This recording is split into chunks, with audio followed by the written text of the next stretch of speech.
The following programs were originally aired live, long before the advent of high fidelity. They were also duplicated using a variety of primitive technologies. This, in addition to some of their nearly century-old status, has led to variations in audio quality as well as some episodes being incomplete. I hope, however, that these imperfections will not take away from your pleasure in listening to these, some of the all-time favorite shows.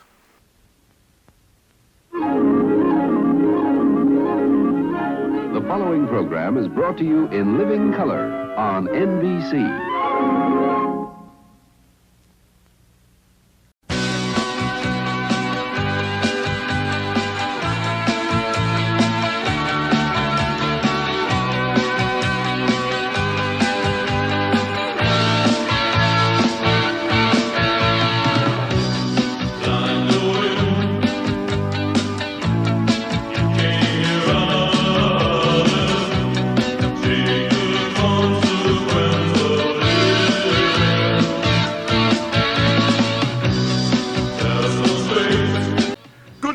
Welcome to Nightly Old Time Radio Shows. I am your host, Matt from the past, and it is July the 18th, 2025, and here is what happened on this day in history. In 64 AD, Great Fire of Rome under the Emperor Nero begins. In 1334, Bishop of Florence blesses the first foundation stone of the new Capitoline bell tower of the Florence Cathedral, designed by artist Pietro di Bondi. In 1925, Adolf Hitler publishes Mein Kampf, originally title was 4.5 years of struggle against lies, stupidity, and cowardice. In 1936, Spanish Civil War General Francisco Franco issues manifesto and leads an uprising in the Spanish army stationed in Morocco. In 2012, Kim Jong-un is officially appointed Supreme Leader of North Korea and given the rank of Marshal in the Korean People's Army. In 2013, Detroit, Michigan files for bankruptcy, becoming the largest U.S. municipal bankruptcy ever at $18.5 billion. In 2023, wildfire season in British Columbia becomes the most destructive on record, burning 14,100 square kilometers of land, with 390 fires still alight, surpassing 2018 record. In 1959, The Nun story, based on a novel by Catherine Hume, starring Audrey Hepburn, premieres in Los Angeles. In 1980, Billy Joel's Glass House album tops U.S. charts, featuring It's Still Rock and Roll to Me. In 1976, Nana Kamasi becomes first gymnast in Olympic game history to score a perfect 10, doing so 7 times at Montreal Games.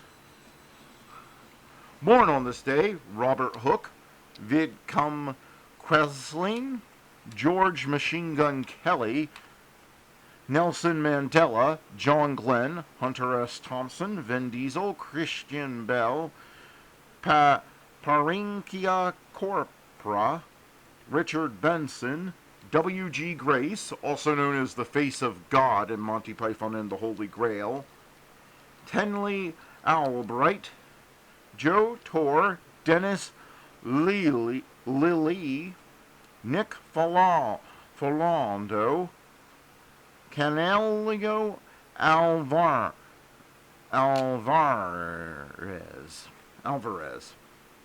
Dying on this day, Jane Austen, William Westmoreland, and Bob Newhart, one of the all-time greats. Check out his bit on the Empire State Building the night King Kong climbed it, if you want an example of his work. And that was This Day in History, and now let's get on with the show. calling all cars. Be on the lookout for excitement with our next show.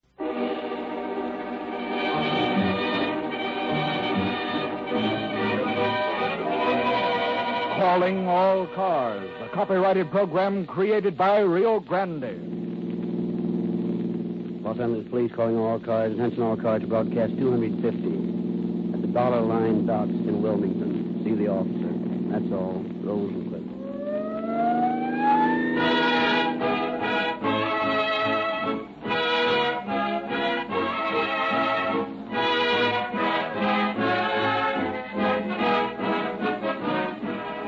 This evening, Rio Grande presents Murder on the Left, with the well-known feature player of stage and screen, Grant Withers, as Don Colby.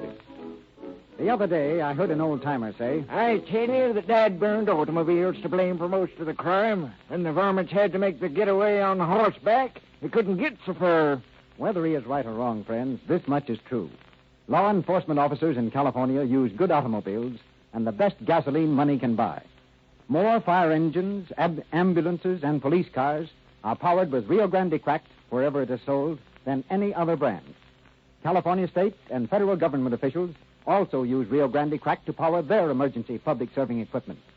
Benefit by the split-second starting, swift acceleration, the top power and speed, and amazing mileage of this better gasoline. So, friends, if you're getting anything less, if you want real police car performance in your car, set your compass for the nearest red and white Rio Grande station and get it with Rio Grande Cracked, the most highly recommended public serving gasoline in the West.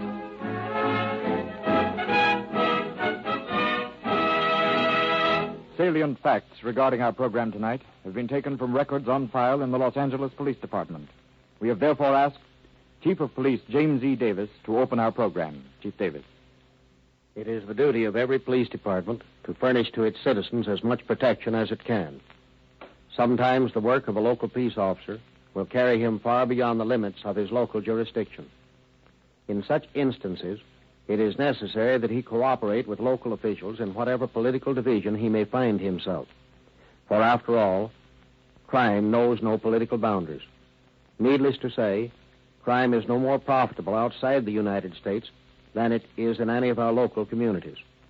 The story we are to hear tonight took place in a foreign country, one that has always been friendly toward the United States in matters of law enforcement. We are proud, therefore, that one of our own officers could be instrumental in helping bring about the solution to the case. I shall have more to say regarding this at the end of the program.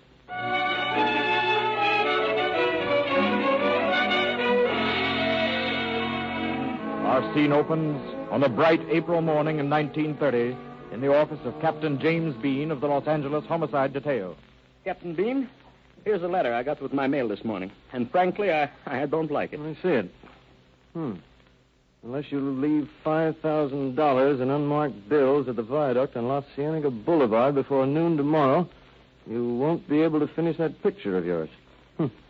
Any idea where this came from? No, not the slightest. It was on my desk this morning when I came in. Have you got any enemies? Enemies? Do you know the motion picture business? Who hasn't? Didn't this come through the mail? Apparently not. Here's the envelope. It didn't have any stamp on it, but it was with the rest of my mail. Anybody in your organization who might have sent it? Well, I don't know. I just rent space in the studios where we've been shooting the picture. What worries me is this. This is the third note like this that I've had left on my desk in the last 3 weeks. Wow. Why didn't you come in here before? Why? Well, I didn't want any publicity to get out about it. You see, there are several things I wouldn't like to come out right now. And if a lot of publicity breaks, well, there's no telling what might happen. Well, I don't exactly see where we come into the picture, Mr. Fish. Huh? No crime has been committed as far as our department is concerned. Though, if you'd like, we will assign an officer who can act as sort of a bodyguard. Well, that's fine. That's exactly what I wish you'd do. And, by the way, I'll be willing to pay his expenses and pay for his services, No, that too. won't be necessary, Mr. Fish. It's our job to protect people. Well, that's fine. Oh, yeah, Captain, there's one more thing. My company and I will be leaving in a couple of days for a little place in Lower California. We're going to shoot some scenes down there for our South Sea picture. In Lower California? Sure. We got a swell location down there. It's down close to La Paz. And what I wanted to ask you was this. Will it be all right if we take this officer along with us? Sure. I've got a young fellow here who would be tickled to death to go. His name is Philkes. Joe Philkes. Philkes? That's fine. I got a radio set by that name.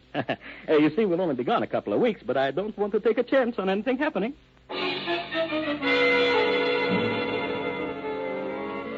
A week later, the producer and his small company are preparing for work in sweltering heat in Lower California.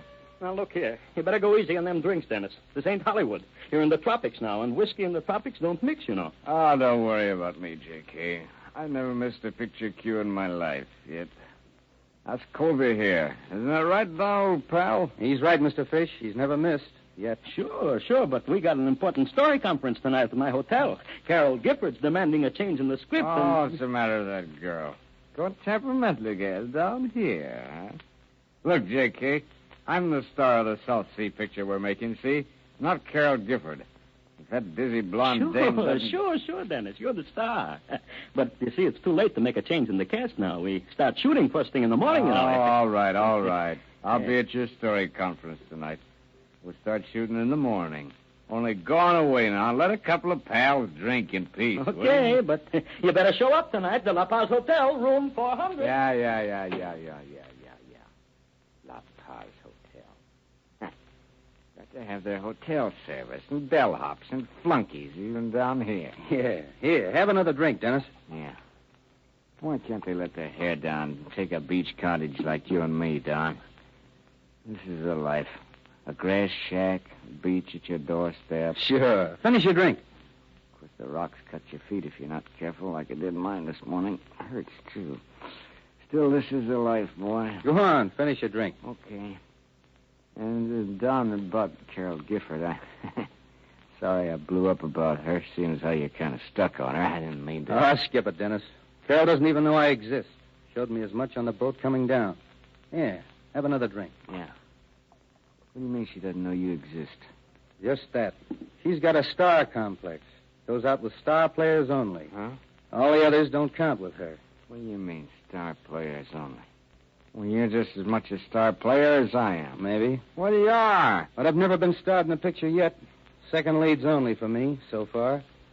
But someday I'm gonna... Look here, Colby, you got the stuff it takes to knock 'em over at the box office. Well, man, you got everything. Looks, personality. Yeah? Well, it hasn't gotten me anywhere, Dennis. Anyway, let's forget it. Here, have another drink. A real one this time. Yeah. What about you? Where's your glass? I just finished mine. Besides, I haven't your constitution. You can take it. I can't. You bet I can take it. And you know something, Don, old pal? What? Oh, when we get back to Hollywood, I'm going to see that Sam Goldman gives you a break. A real break.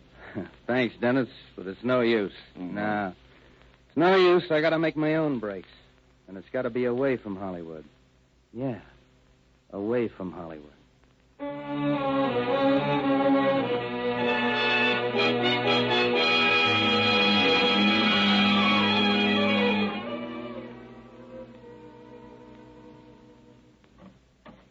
Sorry to be late for the conference, Mr. Fish, but you see, Where's Dennis Clark? Didn't Dennis come with you? Well, that's what made me so late, Mr. Fish. I tried to sober Dennis up, but he was too drunk to come. Too drunk? And after me warning him to keep sober.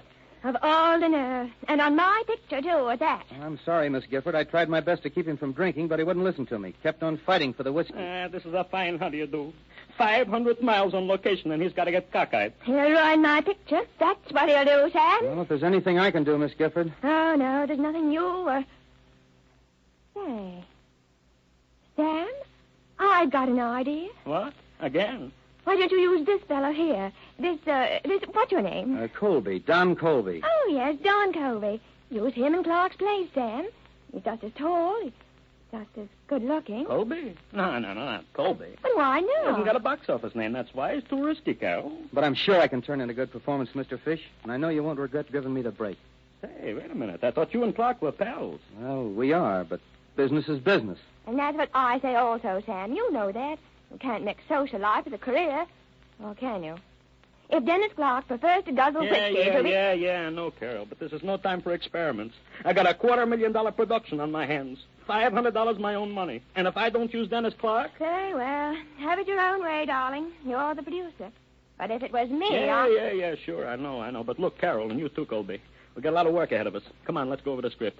Clark can get the changes first thing in the morning. You can sober him up by then, can't you, Colby? Yeah, I think I can. You think you can? Well, I mean, I know I can. That's better. You won't have to worry about Dennis, Mr. Fish. I'll start working on him as soon as I get home tonight.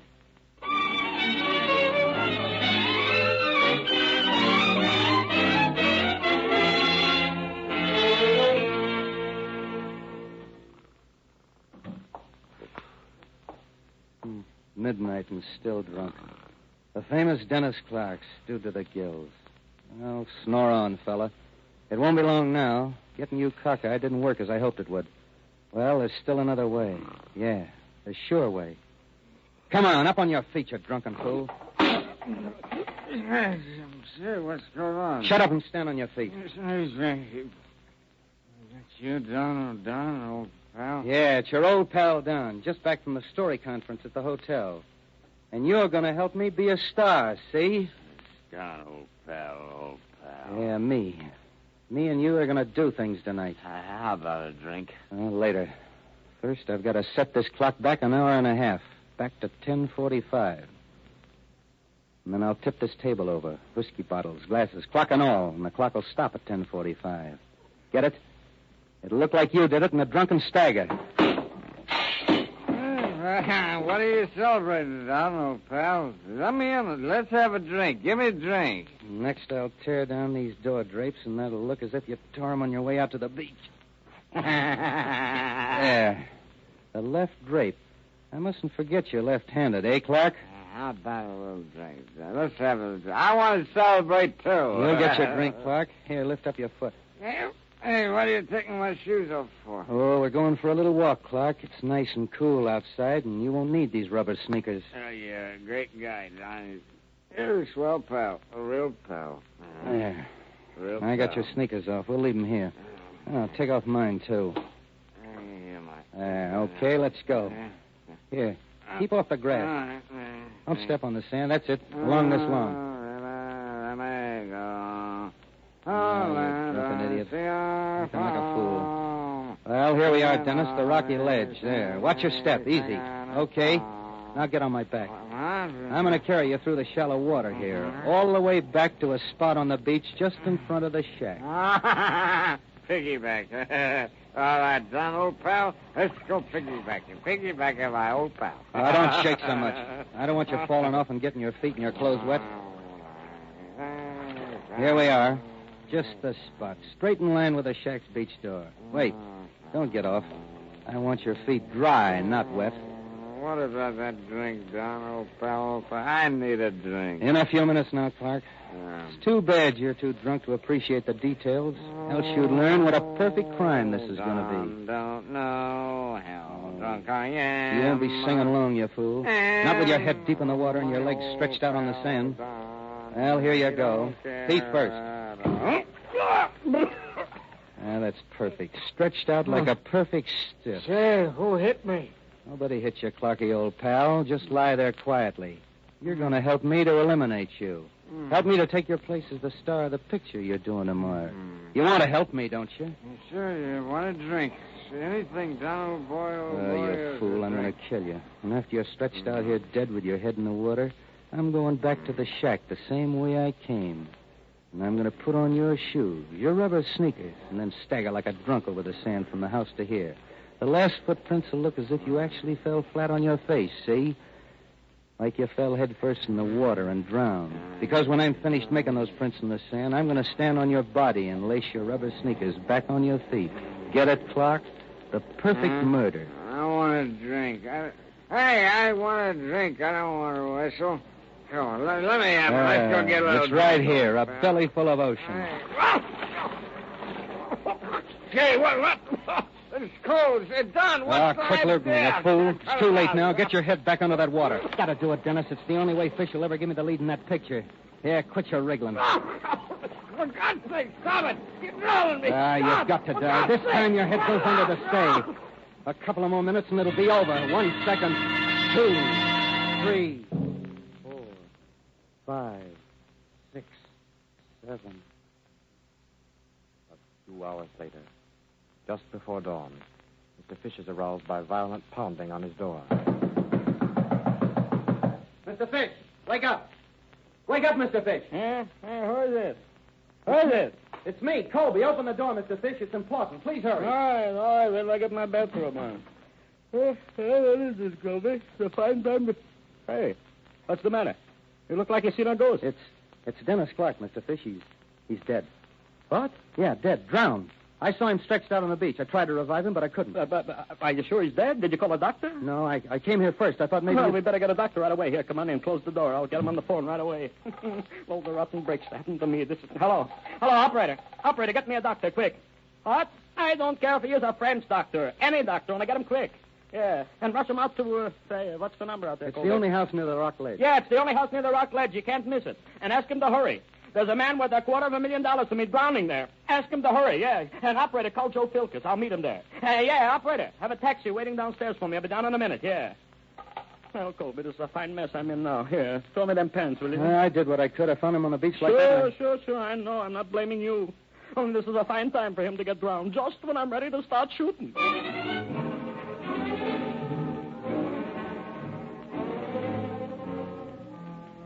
Well, Doctor, what's the verdict? You already examined him? Yes, and he is dead, Mr. Fish. Asphyxiation of the lungs. Asphyxiation? Well, what's that? Drowned. Suffocation by water. Then you mean that, being drunk, he staggered out here to the edge of the water, flopped over, and was drowned? Apparently so, Mr. Colby. However, that's for the judge to decide at the inquest. Careful where you step, gentlemen. The police will want to verify those staggering footprint markings in the sand to establish the official cause of death, you know. God, this is terrible. Dennis was such a swell guy. A great pal. Yeah, and now your pal, my star, is stiff like a board. Just a black shadow on a moonlight beach. I've already sent my driver up to the judge. Should be here any minute now. And the police? Naturally. Mr. Clark is a celebrity. The police won't miss out on this, you can bet. Is there any other member of your company that knows the deceased? Questions to be asked by the authorities, you know. Well, yes, there's Carol Gifford. She was the co-star with Clark. Well, we better not have Miss Gifford see Dennis like this, Mr. Fish. You know how upset she gets. Yeah, I was thinking of that. Such being the case, gentlemen, as a doctor, I'd advise getting in touch with the lady before the police do. Well, what sort of police do they have here? I imagine, gentlemen, you'll find the police here quite an efficient corps. Well, and that should be simple enough, a drunk having an accident. What do you think, Doc? Well, so far as my examination is concerned, yes. A simple accidental death. Oh, there's a car pulling up in front. That must be the judge now. Out here, Judge. Around the back, on the beach. Hello, Dr. Sorrell. Very wretched hour to be out on a case, is it not? 2 o'clock and just... Oh, hello. You have some friends with you, Doctor. No, that is... these gentlemen are friends of the deceased. This is Mr. Fish. How do you do? And this is Mr. Colby. How do you do? How do you do? Judge Padilla, gentlemen. You determined the cause of death, no doubt, Doctor? Yes, asphyxiation of the lungs caused by an excess of water. Accidental? Apparently so. There being no head wounds. Of course, a further examination of the body itself might prove otherwise. Mr. Colby here says that the deceased was intoxicated earlier in the evening. Intoxicated? He was just plain drunk. Well, it seems there is nothing more mystifying here than a very sad case of an unfortunate, if foolish imbiber of alcohol. That's fine. What did you say? Well, I mean, it's fine. There won't be any bad publicity. You see, we have a picture, a moving picture. Of course. I read this much in the local papers. Oh, you did? Well, gentlemen, it's a bit chilly out here. If we can go in the cottage. Oh, yeah, sure, of course. Come right in. And, Mr. Fish, you'd better get over and get Carol. I mean Miss Gifford, and prepare her for what's coming off.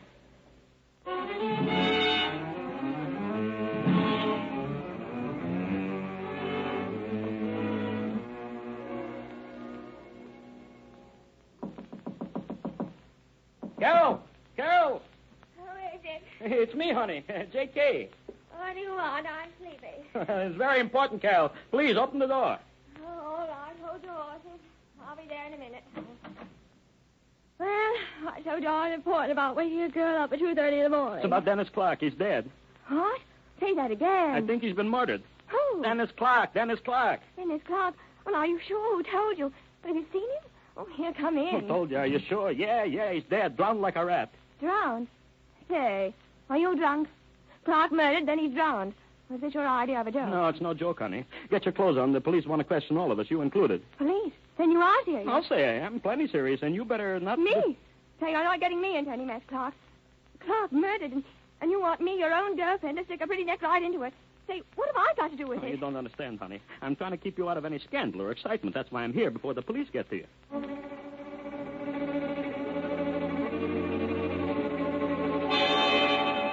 Fish and Miss Gifford returned to the cottage where Lieutenant Filkes had begun an investigation.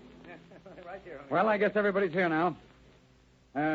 Well, all right. Let's see. I'm sorry to keep you waiting so long, Lieutenant, but Miss Gifford was quite upset when I went for her. Yeah. That's okay, Mr. Fish. I Thank understand. you. Anyway, I was doing some private investigation on the beach. Good thing you folks didn't come too soon and disturb my investigation. But I thought all murder mysteries were investigated by the police. For the present, I've got this case. Pardon me, Lieutenant, but I believe I'm no longer required here, so if you will excuse me, I shall go home to bed. Oh, no. Don't go to sleep yet, Judge. Wait a while. I think I'm going to need you for something pretty soon. But, Lieutenant, I have completed my examination. As far as I'm concerned, death was caused from asphyxiation of the lungs due to accidental drowning. Yeah, sure, Judge. Looks like plain case of accident. Just the same, stick around, please. I'm going to need you. Well, Joe, do you mind speeding up the investigation a bit? Yeah, please do, Joe. I'm sure Miss Gifford would also want it over as quickly as possible. Don't mind me, Lieutenant Circus. Go right ahead. I'd like to see how you detectives work. Thank you, ma'am. I'll show you how a detective works. Well, Colby, what have you got to say? Go ahead. But I've told you all I know already. Dennis Clark and I were friends, pals. We lived here in the shack together. We've been drinking together ever since we got here. Well, tonight was the same. Excepting that Clark wanted to get drunk. Said he didn't want to sit around listening to the story conference that Mr. Fish had scheduled for the night. Anything else, Colby? Oh, no, I don't think so. If you were pals with Mr. Clark, like you say, why didn't you stay here and get drunk with him? Why should I? I've got my career to think about. Oh, I see. Now we're getting to the bottom of this case. I didn't say that. No, you didn't. That's something I figured out for myself. You were the second lead. So with him dead, you'd get to be the star. Have it your own way. I went to the conference and was there until close to midnight. Mr. Fish can confirm that. That's right, Joe. Colby left close to midnight, all right. I didn't ask the time, gentlemen, but that's a good point. Good for you, Colby. Because when this clock I've got in my hand smashed on the floor, it stopped at 10:45, quarter to 11. So your time alibi is perfect. Well, that's that. Yeah, looks like this is going to be an easy case to solve. Aren't you going to arrest anyone? I don't know. I've got some more questions first. Miss Gifford, was Mr. Clark your friend? I mean, a good friend? Well, you see, Lieutenant... What she means, Joe, is that she knew Clark as a business associate. Yeah, business associate. Nothing personal about it, you understand? Nothing personal at all. Just co-stars in the same studio, that's all. I get it. And, Mr. Colby, Miss Gifford, how about him? He means absolutely nothing to me. Nothing at all. Absolutely nothing. That's right. Mm-hmm. Jealousy, eh? What do you mean by that crack? Just this, Colby. You're in love with Miss Gifford. And she was more friendly with Clark. That's a lie. No, that's the truth. I can see it in your face. Every time you look at Miss Gifford, you look like a sick cat. Look here, you flatfoot. Are you accusing me of murdering my pal in order to get Miss Gifford? Oh, then you share my suspicion, Colby. You believe Clark was murdered. You know he was murdered. Joe, I think you're right. I'm almost positive Colby killed Dennis Clark. What, you believe it too? Of course I do. Yep, Mr. Fish believes it. But I have some proof. All right, let's have it. How could I know Clark was murdered? I have a piece of tape here. It's got a red smear on it. I found it near Clark's body on the beach. So what? This piece of adhesive tape slipped off a cut on Clark's foot, the left foot, under the heel. You see what I mean yet? No, I don't. I can prove that there was a crime committed. Maybe. But what can a piece of adhesive plaster mean to me? It could mean a murder charge for you. You mentioned murder once before. Any proof of it? Plenty of proof, Mr. Colby. You mean you can pin it on Colby, Joe? I think so. Yeah. Well, I'm listening, but you better make it good. Go ahead. My deduction is very simple, although I admit that the single track of footprints in the sand had me fooled for a long time, almost a half hour. They look so perfect, like a real drunk man could make. And the footprints matched the dead man's shoe almost like a glove. It did look like a plain case of accidental drowning, like Dr. Sorrell said. Well, go ahead. Well, after I think some more, I decided the murderer had walked through the water. Then he took off Clark's shoes, then made those perfect footprints. Then he stepped on the body to put the shoes back on. And when he switched the shoes back to Mr. Clark's feet, the piece of adhesive tape, which was inside one of the shoes, fell off in the sand in the dark, accidentally. Now, that's impossible. No, it isn't. I've got it, Joe. Once you knew about the plaster gauze, you knew someone had unlaced Clark's shoes and put them on again. And after it was over, the murderer must have jumped from the body into the water. Mm-hmm. What the scenario? I'm going to film it right away. That's right. And the killer cut his feet on the sharp rocks in the water. You mind if we examine your feet, Mr. Colby? Well, sure. Why not? No. The left one, please. Oh, very well. Well, There you are. Sure, I've got a cut on my left foot. Who wouldn't get hurt swimming out here? Well, even Clark had a cut, but that doesn't prove anything. Lift your feet some more, please. I want to look at the bottom of them. Well, is that high enough? Yeah. And now you're under arrest, Colby, for the murder of Dennis Clark. Oh, no, you don't. I suspected this, and I'll kill you first, same as I killed Clark. Stand back, you fool! Nice work, Doctor. You winged him nicely. Now I'll tell you why I ask you to wait, Doc. Please examine Colby's foot. No, not the rock cut. Just examine the left heel, Doctor. Isn't that a mercurochrome stain on the skin of the heel? Why, yes, Mr. Filkers. It is mercurochrome. Same as on this piece of adhesive plaster that fell out of Clark's shoes, eh? Yes, the same. Sure. And when Colby put on Clark's shoes, inside the left shoe was this piece of plaster with a mercurochrome on it. Colby didn't know that. He used the shoes. Then he switched them again. The plaster fell off. Well, Cinderella, it looks like you stepped into the wrong shoes.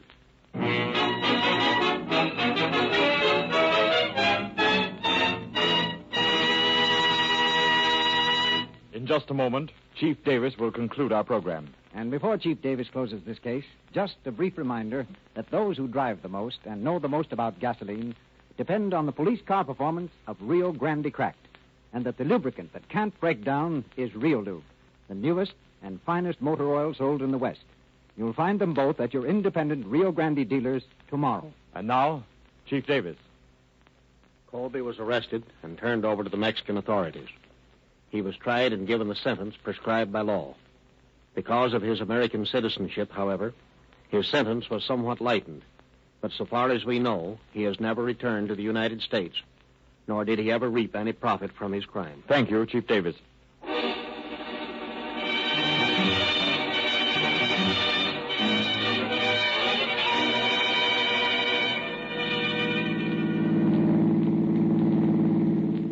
Los Angeles Police calling all cars, attention all cars, a cancellation broadcast 250. Suspects in this case delivered to Mexican authorities for punishment. And that's all. Rolls and quit.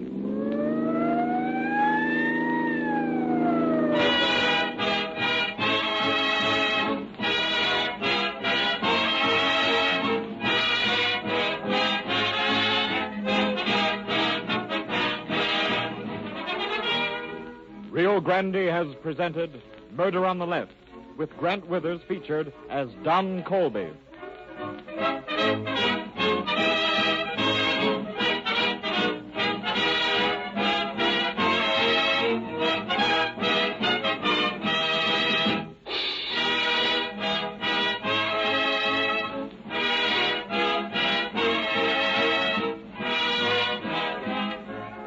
This is your narrator, Barry Kroger, bidding you good night for Rio Grande.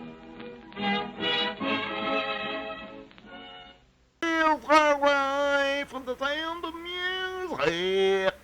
And Bing Crosby is up next. BC 6 for Sunday, September 8, 1957.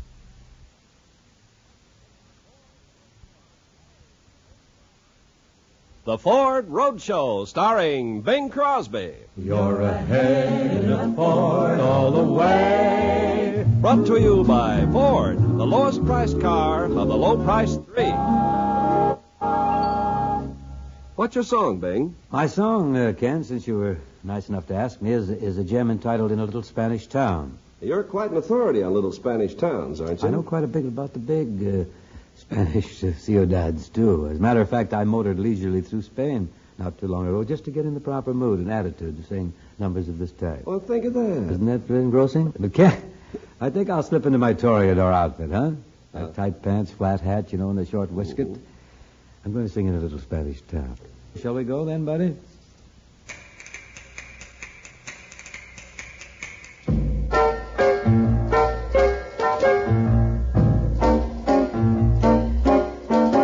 In a little Spanish town, 'twas on a night like this. Stars were peekabooing down, 'twas on a night like this. I whispered, be true to me, and she sighed, see.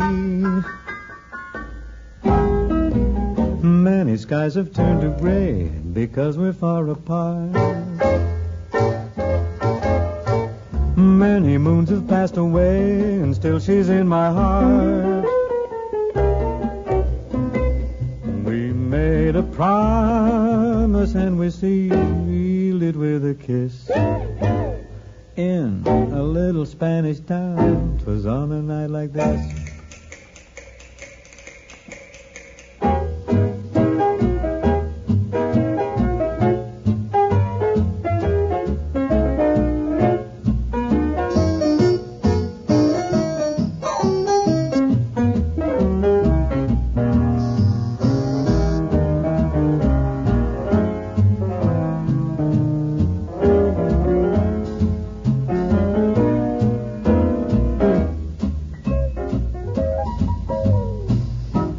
Skies have turned to gray because we're far apart. Many moons have passed away and still she's in my heart. We made a promise and we sealed it with a kiss.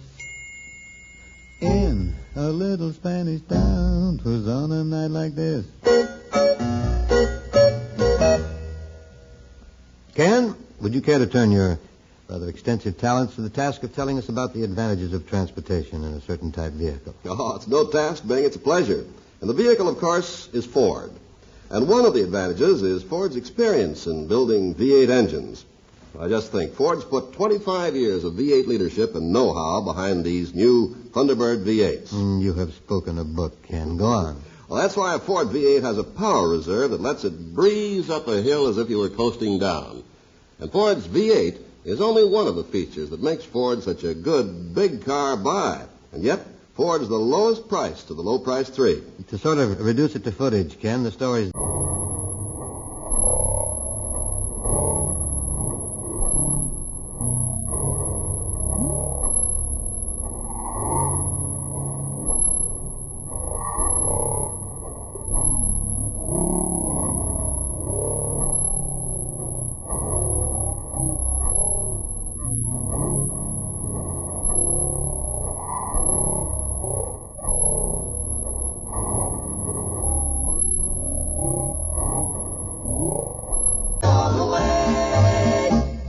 Listen for the other Ford Road shows with the Morning World News, Rosemary Clooney, and Edward R. Murrow. This is the CBS Radio Network.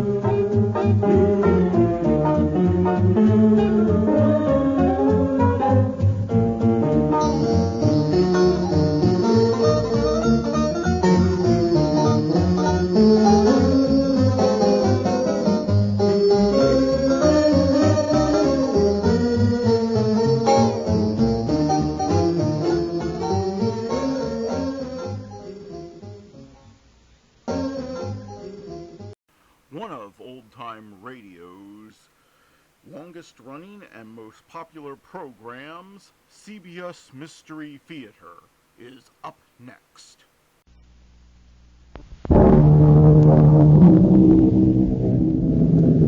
Come in. Welcome. I'm E.G. Marshall. Over and over, the philosophers ask the same questions. In all times, in all places, for all men, the mysteries remain. What is life? What is death? From whence do we come and where do we go? The ignorant, barbaric savage bows to the sun and says, "Behold, God." Whereas we, sophisticated, civilized, consider the sun as energy expressed in formulae and equations. But do we really know any more about the sun than he does? Okay, Georgie, the case is closed. No, Captain Prescott, the case is still wide open. But we got the killer. We don't have the killer. 100 people saw him pick up that knife and stab her with it. He didn't do it. Not only did 100 people see him do it, he also admits he did it. I still say he didn't do it. Are you telling me that 101 people are crazy? I don't care what they saw. He did not kill his wife. Okay. I'll go along with it. Who did? The high priest of the Wolf Clan. Is that right? Who is this high priest? I don't know. Oh, so you don't know. Do Do you maybe know where we could find him? You can't find him. That's impossible. Oh? Is it? Why? He's been dead for maybe 1,000 years. But he's your killer, Captain.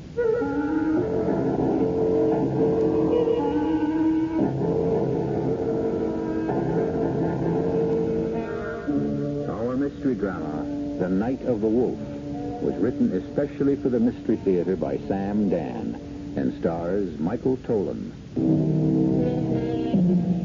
We are in a bright, bustling city in our own Southwest. A new city, but an old settlement. Almost 100 years before the Pilgrims landed in Massachusetts, the Spanish adventurers came here in quest of gold. And when they found none, they went away. After a while, the conquistadors were succeeded by a new breed of explorers who understood that gold doesn't have to be hard and yellow. Gold can also be liquid and black. And thus, a new city was built here. A gleaming city of metal and glass. A new city, but not the first city. For thousands of years, men of many kinds and various colors have built cities here. Cities that have flourished and vanished. Right now, it is an early evening during the spring, and we find ourselves in a museum gallery, which features an exhibition of the primitive cultures of those early years. Terry. Yeah? Fix your top shirt button. But it's hot in here. Close your collar and pull up your tie. You look like an ape. Okay. Don't embarrass me in front of my friends. Hello, Colonel McKeever. Hello. Terry, don't look so bored.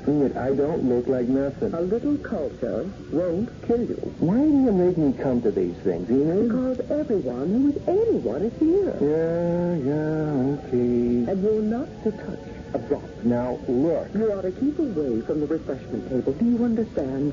Yeah. In a moment, Colonel. Colonel McKeever wants to ask me something. Terry, can I trust you to stay here? Of course. Don't wander off and make a fool of yourself, and don't touch a drop of liquor. Okay. Terry?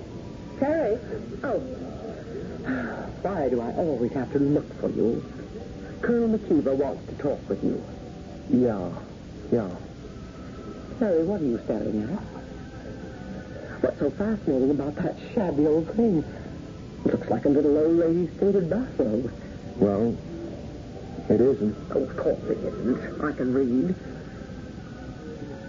Ancient ceremonial robe. Said to belong to a high priest of the Wolf clan. Possibly Mojave or kindred tribe. Well, what's so all fired interesting about it? Shut up. What did you say? I said, shut up. Do you mean you're telling me to? Who says I can't tell you to shut up? I warn you, Terry, do not make a scene. You know something? I think I will make a scene. Terry, have you gone mad? Maybe. Let's get out of here quickly. We won't even wait for the car to come. We won't? We'll hail a cab And what? I'll take you to a doctor. Why? Because something has come over you. Maybe something has. People are starting to stare at us. Well, so what? Terry. You! Hey, you over there! What are you looking at? Terry, you're embarrassing me. Hey, I mean you! You, the fat slob with a face like a pig!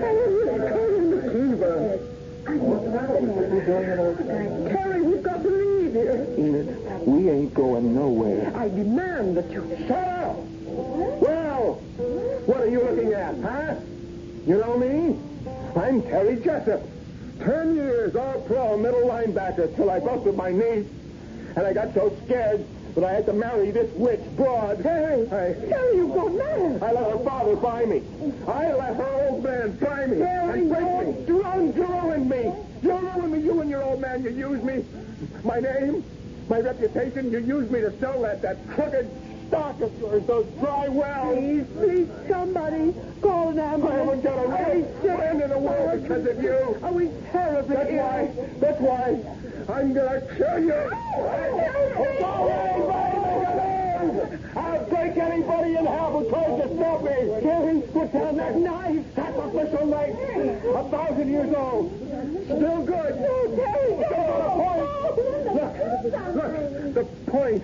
It's still... He killed her. I told you. Yeah. I killed her. I killed her. Maybe somebody ought to call the cops.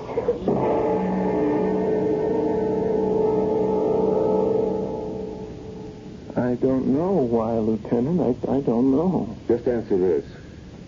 How long have you wanted to do it? Well, I never wanted to do it. Yeah? Well, something just came over me, that's all. That's not true. I swear, Lieutenant. Now, you forget you killed her in front of 100 witnesses. You said that her old man bought you. I never said any such thing. Now, don't fight it, Terry. 100 people heard you. But I don't remember saying it. Do you believe it? No, I don't believe it. Why would I... You said they used you to sell a phony stock. Well, how could... Terry, I wouldn't say this if I didn't get it from people who were standing there. You said that you lost all your real friends because of them. It's crazy. That's what you said. Well, how could I say a thing like that? I was in love with her. Still and all, Terry, you killed her. Why? I don't know. I was so much in love with her, Lieutenant. I mean it. She was the kind of woman that I wanted all my life. Girl with class. Sure. But those words you said to her, that anger that made you say them, where did the words and the anger come from? I'm telling you, I don't know, Lieutenant. I must have been out of my head. Sure. Something came over me. What?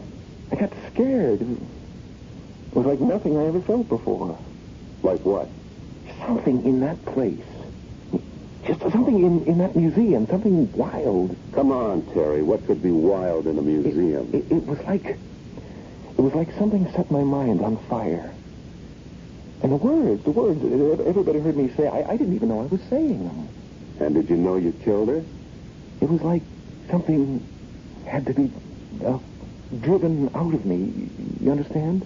No. Something that was wrong, something that had to die, and if she wasn't standing there, I would have killed myself. Yeah. There's something in that place. Sure. Believe me. You gotta believe me. I'm not the one who has to believe you. A judge and a jury has to believe you. It's in that place, Lieutenant. Something is in that place.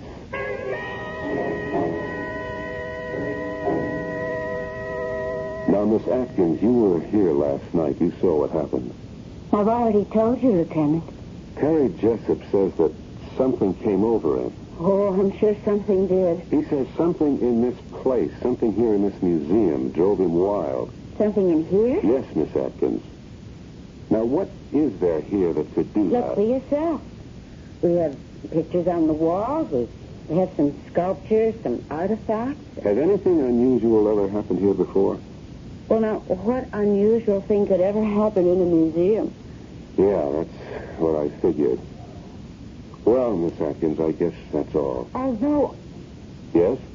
Well, this is of absolutely no use to you in terms of last night, but... Well, we did have an incident here, 3 weeks ago. We had a fist fight. A what? Uh-huh. There were a party of 4. 2 men, 2 women. And suddenly the men started a violent fight. Unfortunately, the guards were able to restrain them. What did you do? Well, the guards hustled them out of the building, but the 2 men kept going at it on the street. Finally, the police came. And then what? Well, I don't know. Just that you asked me about unusual things. And since we have so few of them, well, almost anything would stick in my memory. Yes, it was exactly 3 weeks ago. And then there was another incident. When? Well, that's the peculiar thing about it. It was just about... No, it was exactly 3 weeks before that. You sure? Yes, I remember because it was the first of the month. And the first day of this special early American Indian exhibit. What happened? Well, there was a man. And he was standing, right where Jessup was standing. And also right where those other 2 men were standing. The exact same spot. And? He was an elderly, dignified, well-dressed man. And all of a sudden he shouted, "I'm wrong, I wasted my life." And with that he emptied his pockets. He threw his watch and his ring and all his money away. And then he started to take off his clothes. And then what? Well, the guards just restrained him, and he was taken to the hospital. So, well, all I can deduce from all of this is that every 3 weeks for the last 9 weeks, we've had some kind of violent situation. Does any of this help you? It's interesting, but I don't see where it can take us. Oh, well, I'm sorry you couldn't learn anything, Lieutenant Miller. Do you have any further questions? Just one. What time do you get off? 6. That's exactly 15 minutes from now. Your watch is slow. It's less than 10. How about some dinner? But you've never asked.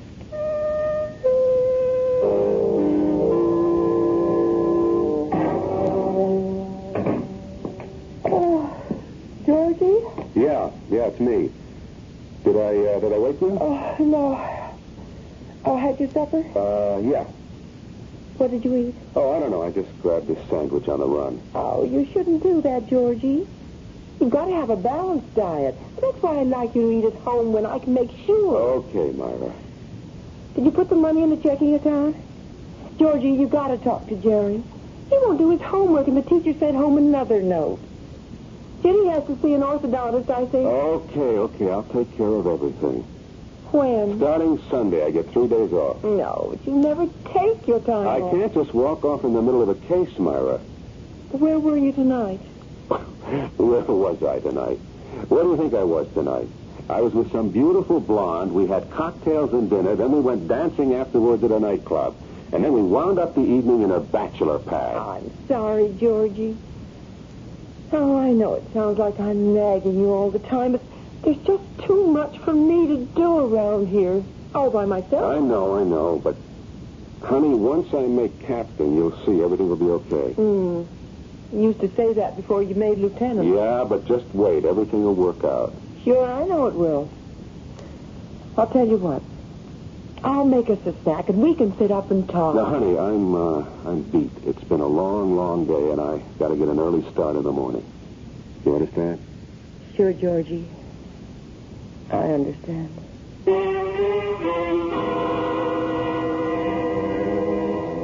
That's what we need in this world. More understanding wives. Well, we've been weaving several threads here, and it seems that the museum appears to be central to all of them. And this museum will have a few more interesting, if somewhat deadly, exhibits on display for us when I return shortly with Act 2.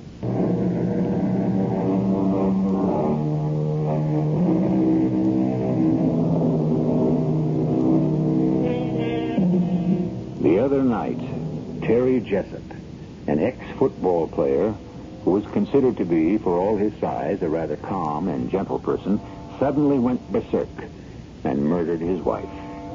This came as a surprise for 2 reasons. First, everyone had always assumed that he worshipped her. Second, he killed her in a museum, of all places. You going to be home for supper, Georgie? I don't know, Myra. I'll have to call you. Why don't I just figure you won't be, as usual? That might be best. Promise me you'll eat.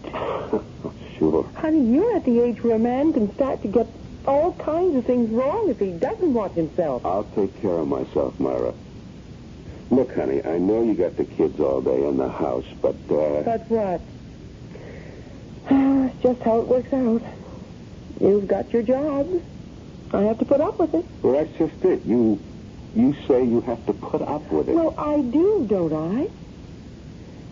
Like these other men in this neighborhood, they have jobs out at 9, home at 5, Saturday and Sunday off. And that's it. Well, you knew I didn't have that kind of job when you married me. You knew what life would be like on the force. I also knew some 9 to 5 cops. Yes, and you knew I wasn't one of them. Honey, I just wish you didn't have to work so hard. But I like to work hard. You know your problem?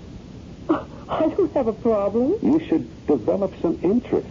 I've got plenty to do around here. No, I mean away from here. Something that you do for yourself. So you can also develop as a person. Georgie, all I asked you was if you were coming home for supper. I'll try. Look, if we eat early, maybe you can help me paint the floor of the basement.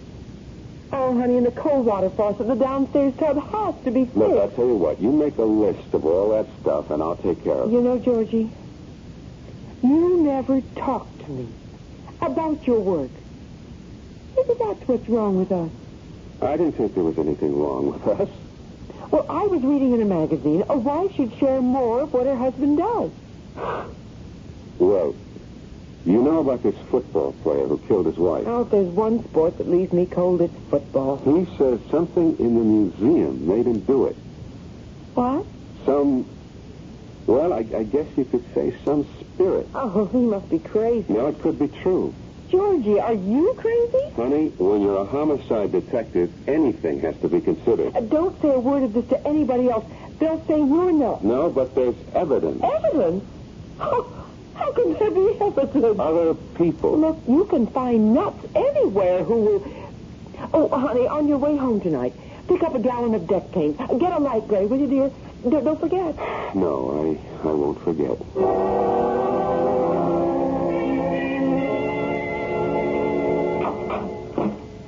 Hi. Hello, Polly. You busy? Swamped. Maybe I better come back another time. Oh, you do that. I shouldn't be here, Polly. I won't say a word. We agreed last night it couldn't. It mustn't go anywhere. Yes, we agreed. But last night would have to be the end of it. I know. But the real reason I'm here is this does happen to be the scene of the crime. That's true. Something in this place made Terry Jessup kill his wife, made those other people go crazy. Something? I don't know too much about it, but it could be some kind of spirit. You think I'm crazy? No. Well, the way I figure it, these tribes, you know, they believed in magic. It was their religion. Maybe there was some truth in it for them. And so... Well, go ahead. And so these things, these knives and clothes and the things here, the magic could still be in them. Or on them or something. Now, you go ahead and call the guys in the white coats. I'll do no such thing. I always believed in that myself. But you're educated. So are you. I don't have the books. You don't need the books. Come here. Polly,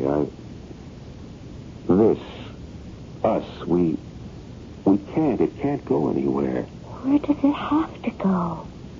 It's already arrived. Polly, can I see you tonight? Why do you feel you have to ask?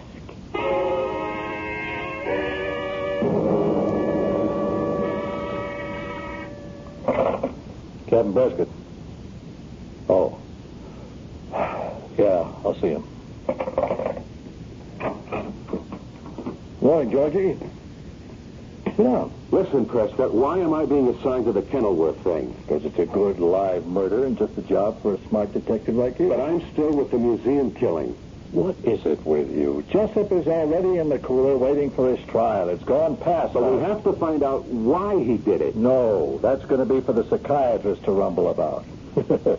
What a field day those birds are going to have. Look, I'm running down an angle. Yeah? At the museum. Yeah. I know her name, too. Polly Atkins.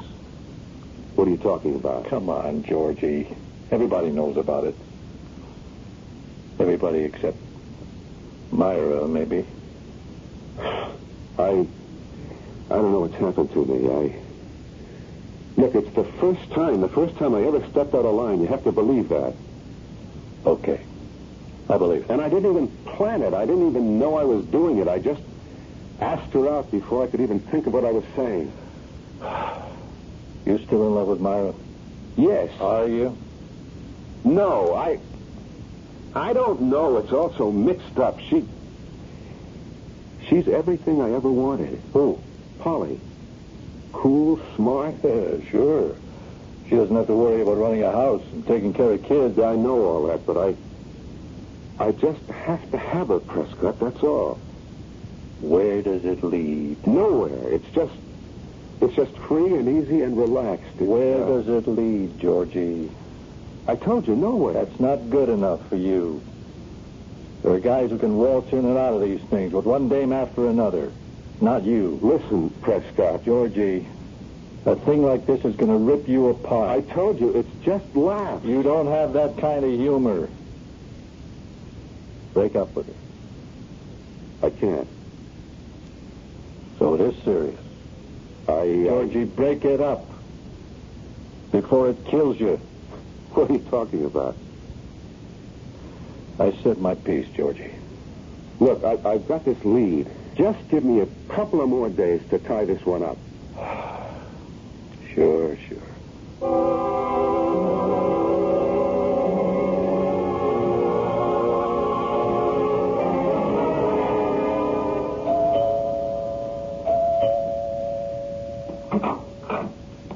Yes? Mrs. Stanley Howarth? Yes, but not for long, Brown Eyes.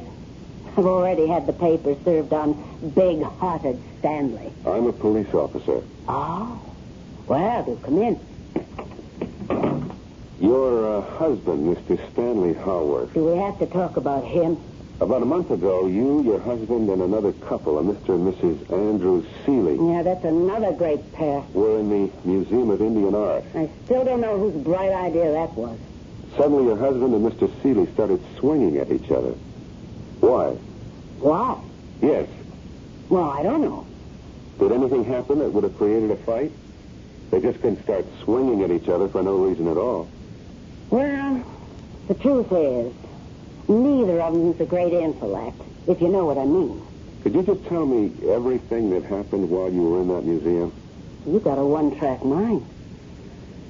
Well, let's see. I don't know why we went there. But Betty Seeley said, let's go for laughs. Shows you where she is. So we wander around, the whole thing's a drag, and I say, Stanley, let's take off, and he says, shut up. Why? Stanley's a man of few words, and those are two of them. Well, anyhow, everybody's saying to Stanley, let's go, but he's just standing there, staring at this thing that looks like a bathrobe. A bathrobe? Well, no, it ain't a bathrobe. It's one of those old Indian robes, and he's staring at it like he's hypnotized. Yes? So, Andy Seeley puts his hand on Stanley's arm and says, let's go.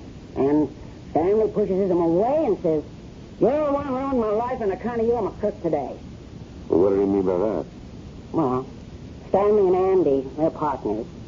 And they put together deals, and all I can say is they never lose money. Then what? Oh, I never seen Stanley so mad. Or Andy either. Each accused the other guy of dragging them down. You know what I mean? I don't know what got into either of them. And they started slugging. I mean, they'd have killed each other. Well, it took the museum guards and the cops. I know. They were booked and then released on bond. What happened later? These two crazy guys, these two nuts, they actually gave away all their money. What? Well, fortunately, I got some of Stanley's in my name. But they spent days in the office investigating worthy causes. And they just got rid of all they owned. Could I see your husband? Yeah, sure. If you want to go to India to look for him. He went to India? Well, was it India or Africa? I don't know.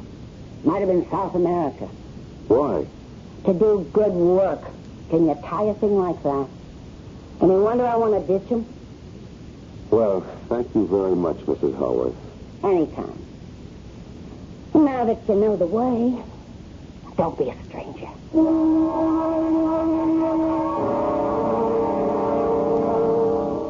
Terry, try to think. I can't remember nothing, Lieutenant. You were looking at something. I don't remember. Were you looking at anything special? I can't recall. Were you looking at a robe? A robe? Yes, a robe. Well, I think maybe... Try to remember. A robe, Terry. Would a robe mean anything to you? Well, she wanted me to go away from the robe. Yeah, that's what she wanted me to do. Is that why you killed her? She said, what's so fascinating about that little old thing? It's like some old lady's bathrobe. Ancient ceremonial robe. High priest of the Wolf Clan. And she wanted me to go away from the robe, and so... Yes? The robe told me to kill her. How could a robe tell you to kill her? Well, that's what it told me. You mean the robe was able to speak? No. It wasn't in words. It was a force inside of me. Please, Lieutenant, please. But right now I feel so weak, so tired. I don't know what I'm saying. Please, let me alone. What you're saying is crazy. Okay, I killed her. Everybody saw me kill her. Now, I say that robe made me do it. You say it's crazy? Okay, it's crazy. Now let me alone.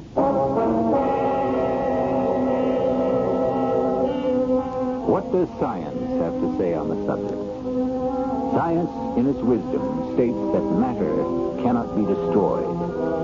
Philosophers agree in principle because they claim that ideas cannot be killed. So if there was something in that ceremonial robe originally, who is to say it isn't there yet?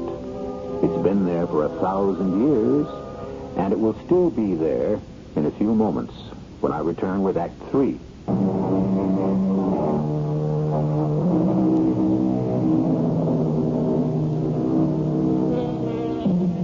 All cities are built on the ruins of others. And so what we have is not something that is brand new, but usually is just another layer. And if we dig into the ground, we find the things of those people who have come and gone before our time. But we don't have to dig to find the ideas and the forces and the spirits that move them. Those can be felt everywhere, especially by men and women who are waiting and hoping for something to change the course of their lives. Detective Lieutenant George Miller has been involved with people like that lately. As a matter of fact, Lieutenant Miller is in the midst of a change in his own life. He may or may not be aware of it. Excuse me. Yes? Are you Mr. Kenneth Underwood? Yes. I'm a police detective. I was told at your apartment that you could be found here in the park. And now that you found me? There was an incident at the museum. A sudden aberration. Over and done with it. Is that so? You were looking at that robe in the museum and you suddenly went, well, I don't like to say crazy. Sir, I don't understand what you're saying. No, I think you do. It's happened twice again since. What can you tell me about that robe? Why is it important? A man killed his wife. The state of his mind at the time will decide the price he'll pay. I read about it. They'll say he was insane. What about that robe? It doesn't matter. Let us say that some spirit emanated from that robe, possessed him. It'll amount to being crazy anyhow. Why do you say an evil spirit? I said a spirit. You said evil. Well, isn't it evil if it causes a man to kill? The robe, the spirit of the robe, said to me, Kenneth Underwood. Then you are saying there is a spirit in the robe. Said to me, Kenneth Underwood, the gods gave you the gift of poetry. You've abused it, defiled it, cheapened it. And I did. I thought I would die then and there. And the spirit said, will you throw off this illusion of fame and be true to your gift? And I said, yes. Yes. And a great weight was lifted from my heart because I meant it. Do you expect me to believe this? You asked me a question. I gave you an answer. What kind of spirit? Some days later, I returned to the museum. I examined the robe. There's a kind of design in it. I spoke to an authority on the ancient Indian cultures. He said it was the robe of the Wolf Clan's high priest. That's what it says on the printed card. The Wolf Clan. The clan responsible for the moral purity of the tribe. Each month on the third night before the full moon, every adult member of the tribe had to pass before the high priest. It's called the Night of the Wolf. And if in any heart there's hidden a guilty secret, that secret springs forth. And it either kills that person, or he must kill it. I killed mine, and so I survived. Going along with this, how do you account for those other two incidents? Pure coincidence. People happened to be standing next to the robe on that particular night. I read about them in the paper.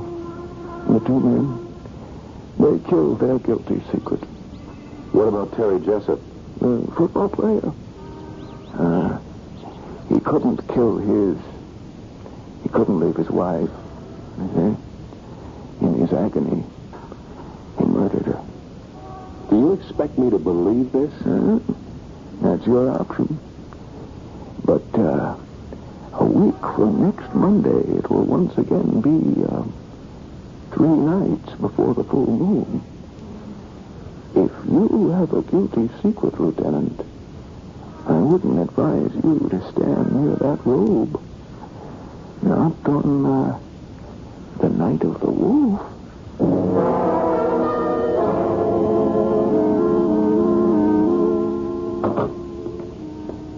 Myra? Georgie, I didn't expect you. What do you mean you didn't expect me? Well, honey, you usually don't get home for dinner most nights. Well, I always call. Where are the kids? Oh, well, you know, Tuesday's Jerry's night for the Cub Scouts. And Jenny's sleeping over at a friend's tonight. I didn't prepare anything. That's okay. You want to go out and eat? Well, no. Okay, then let's just spend a quiet evening at home. We're entitled to it. I don't know if I can, honey. Why? What's the matter? Well, you said I should get myself an interest. I did. What do you mean? I took a bowling. Oh, well, that's great. Yes, we have a neighborhood league here. And tonight's our night. Actually, I was just on my way out the door. Oh, well, then why don't you just go ahead? Oh, you see, Georgie, I'm captain of the team. It's an important game. I understand. Otherwise, I'd call it off. No, sure. Look, I will call them and say that something has come up. No. I'm going to turn in early anyhow. Oh, you sure you don't mind? Honey, you go out there and roll a 300 game for the old man. Oh, silly. I'll be home early.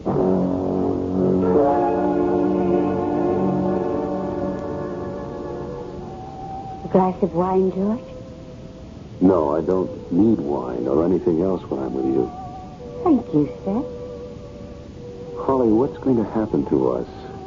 What's supposed to happen? I don't want it to end. I don't want it to end either. So it won't end.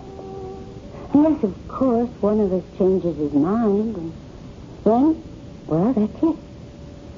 Something bothering you, George? No. Well, every now and then I can't help feeling what we're doing is wrong. What we're doing happens to be what we both want to be doing. But people don't just have the right to do what they want to do. Why not? Why not? Well, because. Yes? Because? You know something? When I'm with you, I feel anything is possible. I mean, I'm not stuck in a rut. I just feel free. Is that bad? I don't know why. Half the time I don't understand what you're saying. Half the time I don't understand what I'm saying either. And you're not the best-looking dame I ever saw. Oh, thank you. This is your night for gracious compliments. But I just can't seem to get along without you. So? Why fight it? Who's fighting it? You are. Every minute. From that very first minute I saw you. I just decided I'm going to quit fighting it. Starting when? Starting right now. I'll show you. I believe you.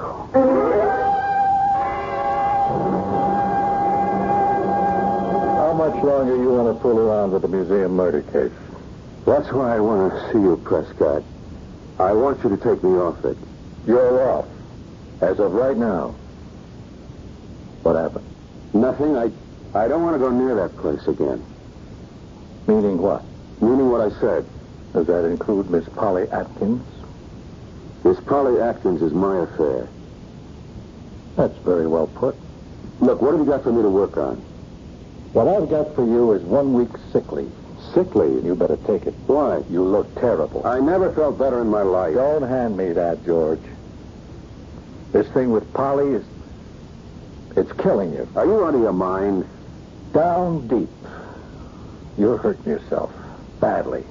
Because this thing, it's wrong. Who says it's wrong? Everything you were taught to believe since the day you were born says it's wrong. That doesn't make it so. It makes it so for you. Don't you think I'm trying? I say I'll never see her again.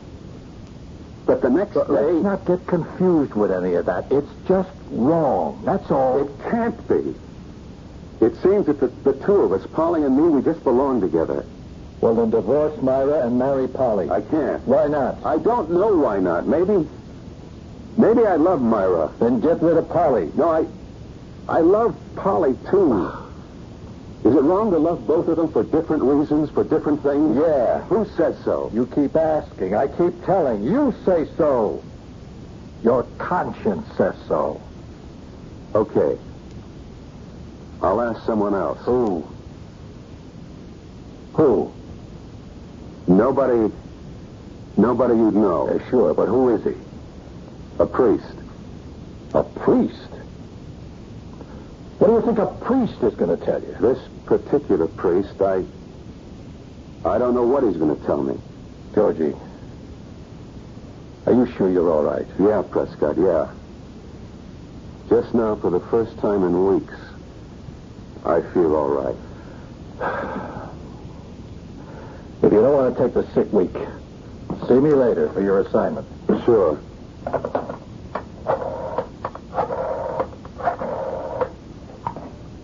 This is Lieutenant Miller of the police department. I want some weather information, please. What will be the third night this month before the full moon? I have to know exactly.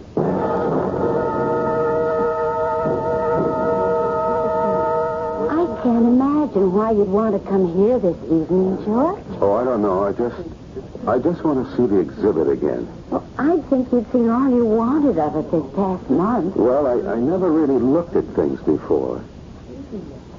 Did you call Captain Prescott? Yeah. Now, why do you want him to be here? Did he say he'd come? He should be here in a minute. Well, why do you want him? I may need him. For what? Maybe for nothing. I hope for nothing. Georgie! What's this all about? Oh, Prescott, I'd like you to meet Miss Atkins. Oh, we met on the phone. How do you do? Now, Georgie, what do you want me to see? I want to show you a robe. A robe? Yes. Right there. That? That moth-eaten looking thing? What's the point? It belongs to the priest. The one I said I was going to see. Miss Atkins, you know what Georgie is talking about? The robe of the high priest of the Wolf Clan. George, you're pale. Something the matter? Polly, do you believe with all your heart that you and I, we two, we're right? Oh, I believe it, George. I believe it. But... Don't say any more.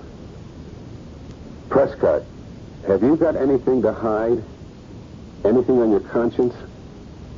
Everybody's got something on his conscience. No, I'm talking about something wrong that's vital to your life. Georgie, I don't like the way you look. You don't feel a terrible pain in your head? Georgie. You don't feel a tightness? It's so tight in your chest. I think we better call a doctor. Your whole body's not on fire? George. On fire? Oh, then you're safe. It's me. A telephone for... No, don't go. Don't. George, all she wants to do... No, I won't give her up. I won't. I can't, no matter what you say. I won't give her up. I'll kill her first. Kill myself. George, put that knife back. It's the same knife that other man used. George, I won't give her up. I love her. Wait a minute. No, let... No, I have to kill her. It's the order of the high priest. George, drop it. Drop it. I have to.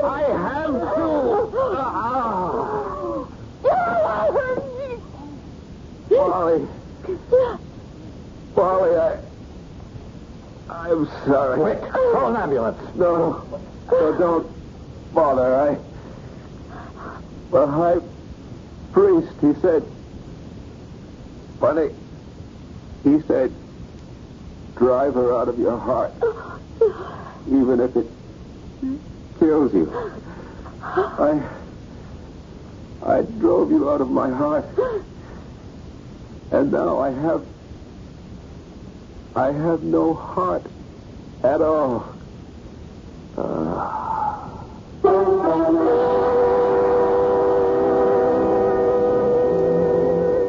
Who knows who sentenced Lieutenant George Miller to death?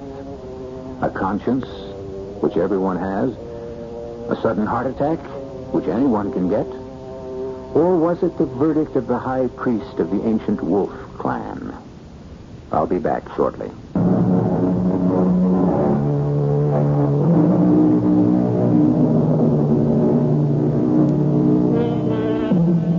It has been said, when a man lives with truth, there also will justice dwell. For the man of honesty and righteousness will determine the verdict for himself. He will be his own judge, his own jury, and if justice demands it, his own executioner. On this show, we deal in poetic justice every time, and we will have another case in point for you tomorrow. We hope you will continue to be interested. Our cast included Michael Tolan, Joan Shea, Evie Juster, Ken Harvey, and Russell Horton. The entire production was under the direction of Hyman Brown. This is E.G. Marshall inviting you to return to our Mystery Theater for another adventure in the macabre. Until next time, pleasant dreams.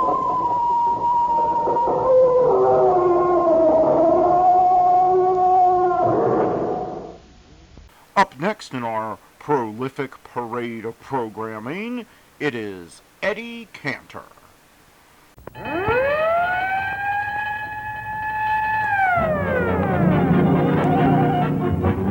Welcome to Texaco Town. We are all mighty glad that you're here. Welcome to Texaco Town. Good evening. The 45,000 Texaco dealers who serve you so courteously and efficiently with Fire Chief, the emergency-grade gasoline, Texaco motor oil, and Marfac, the scientific chassis lubricant, proudly present another all-star summer review. We take you now to Pinky Tomlin's Ranch in Oklahoma, where Pinky and the rest of the cast have completed rehearsal for their Shakespearean premiere.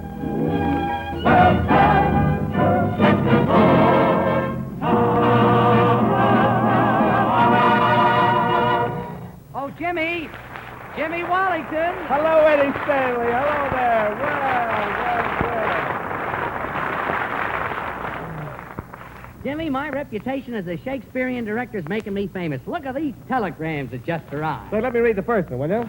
It says, please continue to do Shakespeare on the air, because since you started, our business has increased 1,000%. Marvelous. Who's it from, the Texaco people? No, the American Aspirin Company.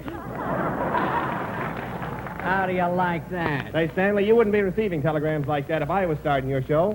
The Texaco people would be a lot happier, too. Oh, you're crazy. Oh, yeah? Well, listen to this telegram right here. It says, what your show needs is a star who has Jimmy Wallington's talent, personality, and good looks. Wait a minute. You got that telegram from the Texaco people? Oh, no, that's the one I'm sending them. Throw the rest of those telegrams away. Say, here comes Pinky Tomlin. Hello, fellas. Hello, Pinky.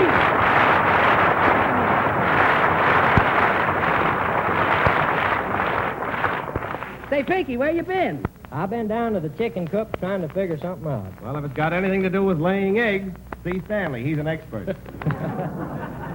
Well, this is sort of a legal problem. Look now. If my big black rooster lays an egg on my neighbor's property, who does the egg belong to? Well, speaking technically, the egg belongs to your neighbor. You're wrong, Stanley. Roosters don't lay eggs. Boy, that's clever, Pinky. Here comes Renard. Try it on him. Okay. Say, Mr. Renard. Yes, Pinky?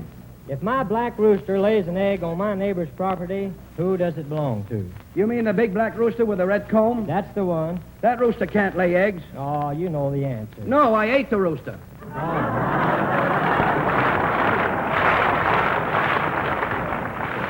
Well, let's get packed up and go back to Hollywood, Pinky, before Renard eats you out of house and home. Hello, boys. Hello, everybody. I'm certainly glad about one thing here. Say more, say more. Say more, what are you so excited about? We can't go back to Hollywood now. I just discovered oil. What? You discovered oil on Pinky's property? Hooray! We'll all be rich. Oil on my property. And it's the best oil money can buy. It's Texaco oil. Oh, now wait a minute, Seymour. How do you know it's Texaco oil? Well, here's the can I found it in. Wait a minute, Seymour. What are you doing here? I thought you went to New York. Yeah, I was supposed to sail for Europe on the Berengaria. In fact, I had a reservation under Robert Taylor's bed.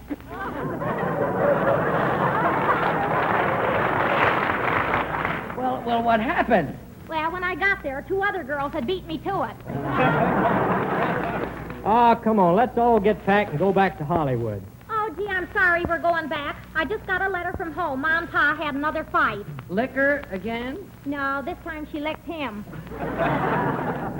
What a family, with your ma and pa fighting all the time and you talking all the time. Your home must have been a madhouse from the day you were born. Is that so? All anybody gets around here from anybody is insults, insults, insults. I'll have you know I didn't learn to talk. I was 10 years old, see? Well, doggone, you sure are making up for lost time now. Well, as I live and breathe, my old friend Eddie Cantor. It sure is good to see you, Eddie. Wait a minute, Wallington. Eddie Cantor isn't here. I know he isn't, but I've got nothing to do on this show, so I'm rehearsing for the fall program. Go on and pack your things, Jimmy, so we can get going. Oh, Pinky. Hey, Mr. Renard, are you calling me or playing a banjo? Say, listen. There's an old prospector on his way here. I think he must be crazy because he keeps staring and staring at me. Here comes a beard with a man behind it. Must be the prospector. What's that he's saying? What's that? Impossible, I tell you. It can't be. It's remarkable. Wait a minute, old man. Why are you staring that way at Jack Renard? It's the first time I ever seen a bull with eyeglasses and a bow tie. Say, have you been prospecting around here long, partner? Yes, sir. Ever since the new administration come in and threw me out of a good government job. Who, Roosevelt? No, Grover, Cleveland. Say, did you ever strike any gold around here? Gold? Say, I got a claim on something right now that's going to yield $150,000 by October. Want to get in on it? Only $5 apiece. This is like taking candy from a baby. Here's my 5, mister. Here's my 5. Count me in 2. Boy, this is a pipe. Partner, have you got the deed for this claim that'll make us all rich? Yes, sir. Here you are. Look at it yourself. Hey, this says Dublin, Ireland. Is that where the gold mine is? What gold mine? I'm selling sweepstakes tickets.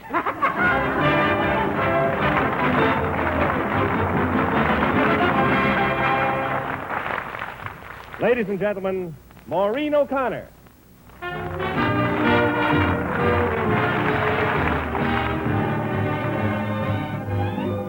Maureen sings one of today's most popular melodies, A Sailboat in the Moonlight, and You. A sailboat in the moonlight, and you. Wouldn't that be heaven? A heaven just for two. A soft breeze on a June night, and you. What a perfect setting for letting dreams come true. A chance to sail away to Sweetheart Bay beneath the stars that shine. A chance to drift, for you to lift your tender lips to mine. the things, dear, that I long for are few. Just give me a sailboat in the moonlight and you. Give me a June night, the moonlight and blue. In your arms with all your charms, neath stars above, and we'll make love, we'll make love.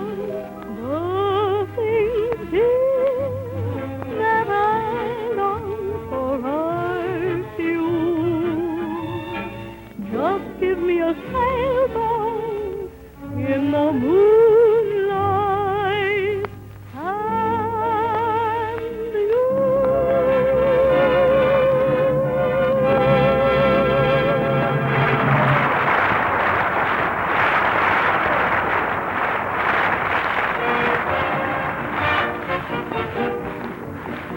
No matter how they differ in design, the cars of today have one thing in common: greater efficiency than ever before. You have a right to expect better performance, faster, smoother riding. But whether you get it or not depends largely on how you treat your car. There is one way to be sure your car gets good treatment. Stop at a Texaco dealer.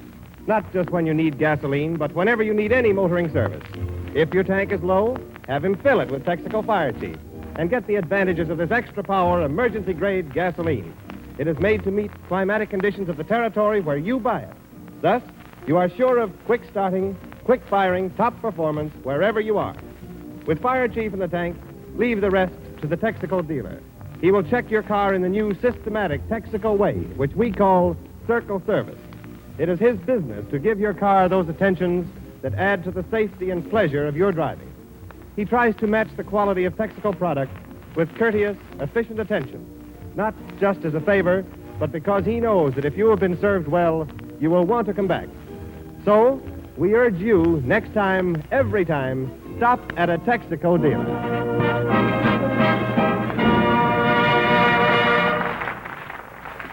Jack Renard presents a melodic salute to babies, to your baby, and mine, little Barbara Jane, presented to me by Mrs. Wallington on last Monday. Music by Renard.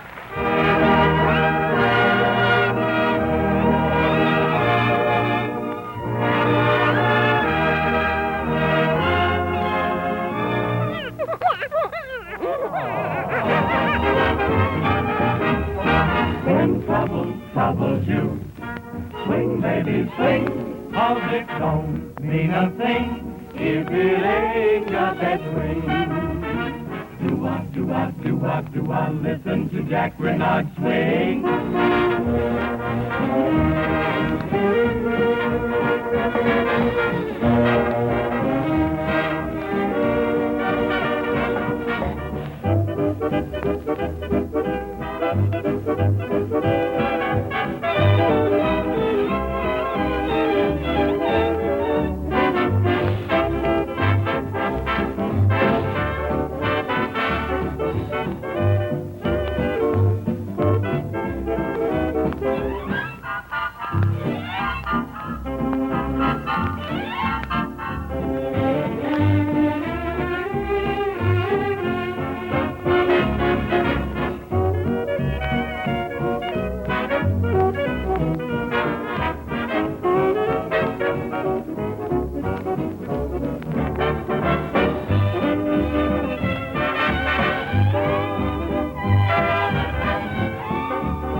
on, gang. Come on. Is everybody packed and ready to go back to Hollywood? Remember, they're waiting for us to play Shakespeare. Yep, we're all set, and as soon as I get the livestock in the corral, we can go. I'm bringing some lunch. It's the hash we had left over from supper. Say, that hash is delicious, Pinky. How do you make it? We don't make it say more, it accumulates. Well, I don't care how you make it. I'll eat it. And how, Renard? You'll probably eat it all. Oh, go on. I got an appetite like the birds. Yeah, 12 pelicans. Come in. Howdy, neighbors. I'm the second lieutenant to the first assistant to the chief of the Durant, Oklahoma Volunteer Fire Department, Western Branch. Ring twice. Is Miss Seymour here? I'm Seymour. Well, we bought a new fire engine. We're having a celebration. The chief would like to have you there. But that's impossible. Seymour's got to go to Hollywood. Stanley, you keep out of this. I'll go with you, mister. I suppose you want me to christen the fire engine? No, ma'am. The siren's broken, and we want you to take its place.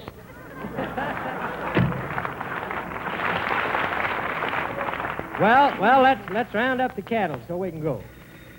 I'll answer it. Hello? Yes? The theater manager from Hollywood. Well, how are you? What's that? You say after the way we rehearsed Shakespeare, you immediately sold every seat in a theater? Oh, for firewood. Oh, now we're in trouble. Our show ain't good enough for the stage. Don't worry, I got that fixed. When a show isn't good enough for the stage, you can always make money with it. How? Sell it to the movies for a picture.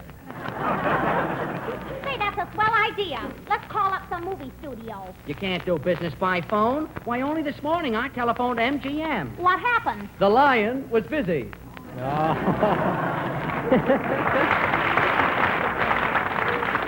Stop joking, Stanley. Remember, I can't get away until I've corralled all my livestock. Pinky, I'm your pal, and I'll help you. I'll go out there and corral that bull. Well, look, before you go after that bull, Stanley, you better take off that red tie. Still a country boy, ain't Pinky? In the city, the color of this tie is called Duvernay, not red. Where's that bull? Here I go. Hey, come back here, Stanley. Come back here, that bull will kill you. Oh, look. The bull is chasing him into the corral. And now he's taking him into the pasture. Oh, the bull got him. Where? Right between the pasture and the corral. Well, Stanley, that bull sure messed you up. Now are you convinced that your tie is red? I can't understand it. The man who sold it to me in the city told me it was Duvernay. Well, that proves one thing. What's that? You can fool a jackass, Stanley, but you can't fool a bull.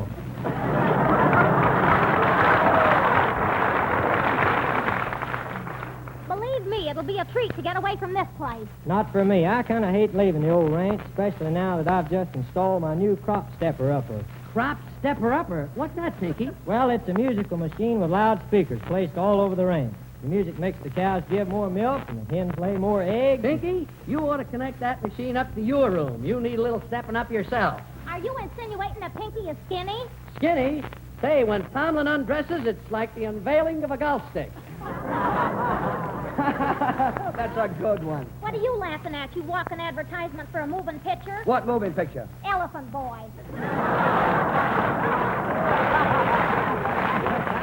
Well, I'd rather be like I am than skinny like Pinky. Why, this morning he took a shower, and believe me, he didn't even get wet. Oh, lay off, fellas. My machine don't work on people. It only works on livestock and crops. Show us how to operate your crop stepper upper, will you, Pinky? Okay, the machine's right here. I'll turn the music on. Renard, you go watch the hens. Okay. Seymour, you keep your eye on the garden. Okay, dog. I'll go see how the cows make out. Okay, Stanley. How do things look, everybody? Pinky, turn on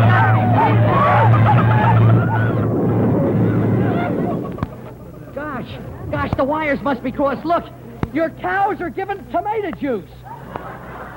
The hens are laying corn on the cob. Corn on the cob? Hey, quick, somebody hand me that bucket before it's too late. What are you going to do? I'm going out to milk the asparagus.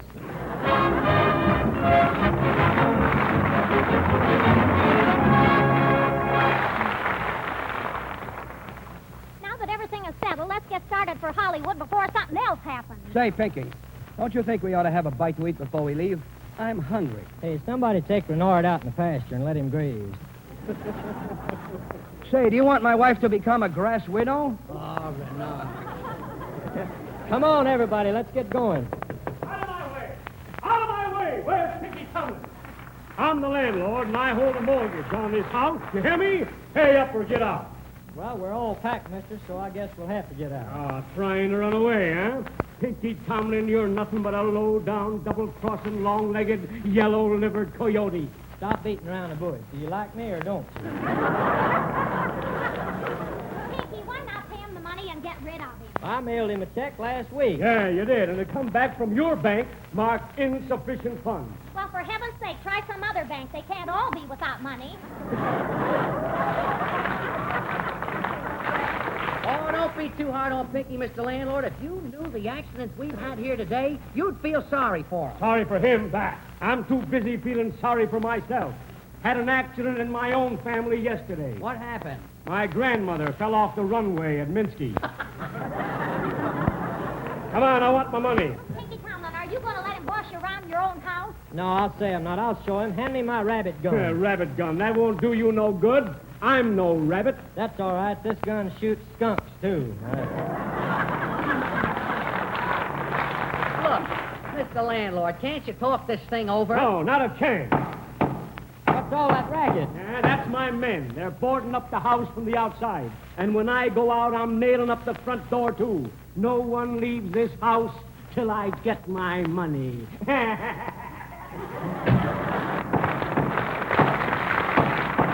Gosh, he really is nailing up the front door. Fine goings on. Here we are nailed in for the night. Oh, it's not so bad. There's food in the house and we got a radio. We're okay, except for one little thing I forgot to tell you. What's that? Folks, this house is haunted. Haunted? Oh. Yeah, that's why I've been having you all sleep outdoors.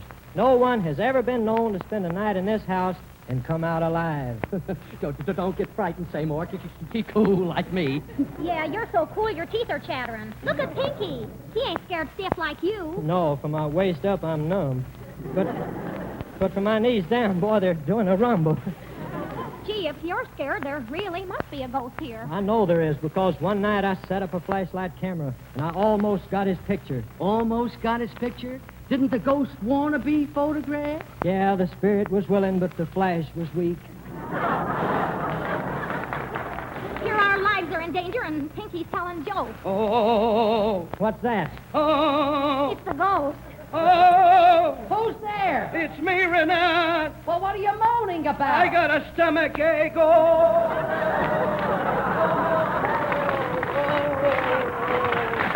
What are you doing with the bed sheet on? That's no bedsheet. The way I eat, I gotta have a big napkin. Well, thank heavens you're not the ghost. Say, Renard, while you was in the basement, did you see the ghost? See him? I ate him. You ate the ghost? Ghost? I thought you said goat.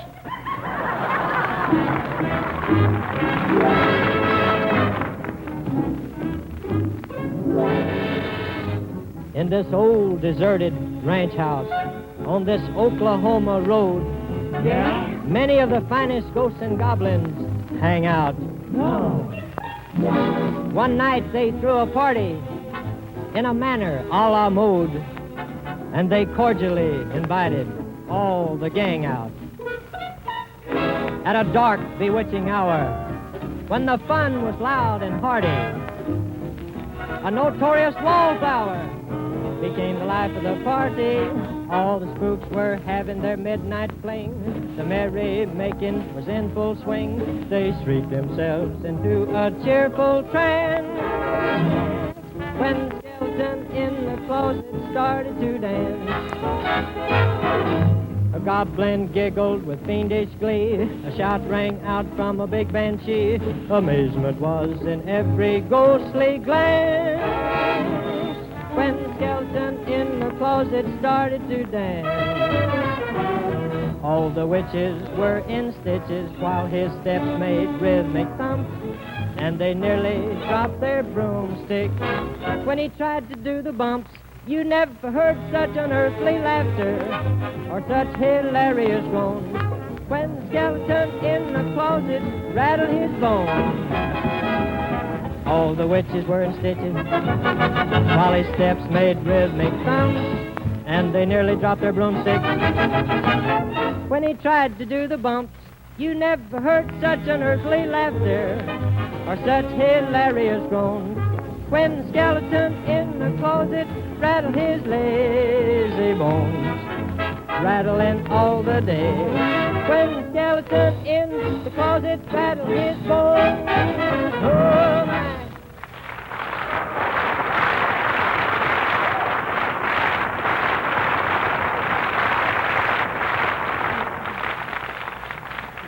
Friends, these programs are presented by your neighborhood Texaco dealer. Excuse me, Mr. Wallington. Yes? Since you become a pappy, you're getting a little absent-minded, ain't you? Me? Absent-minded? Why, I never forget a thing. Well, if you look at your script back there on page 2, you'll see that you forgot to introduce Igor Gorin. Oh, thanks, Pinky. It did slip my mind, yeah. Look, if you're that absent-minded with only one daughter, I wonder what'll happen if and when you catch up with Cantor.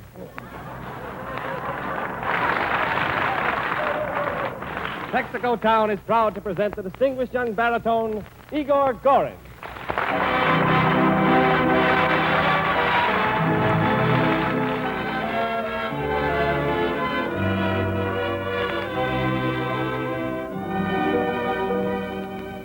Do you recall that night in June when first we met? Do you remember, love, the words we spoke? Have you forgotten all the tender vows we made in the silent, magical moonbeam light? Gone are the golden dreams with the summer roses, and all our tenderest vows were made but to be broken.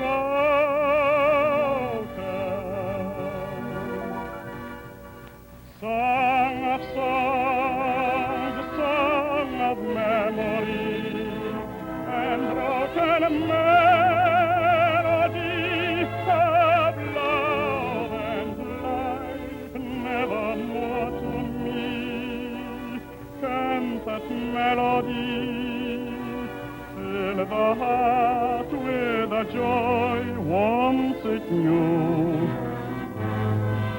Oh, night of bliss, night of June and love, beneath the stars amid the roses. Oh, dream of delight that fadeth at dawn. Oh, song of songs, oh, night of bliss, when you were my whole world of love. When you were my whole world of love.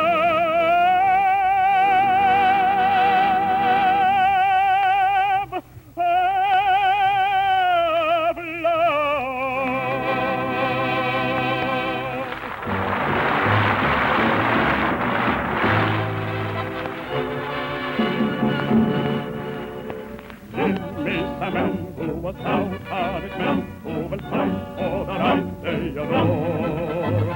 Start me with men who was out-hearted men, and they'll soon give you 10,000 more. Oh, shoulder to shoulder, and bolder and bolder, they grow as they go to the fore. Then there's nothing in the world can hold our land. When the hardest men can keep together,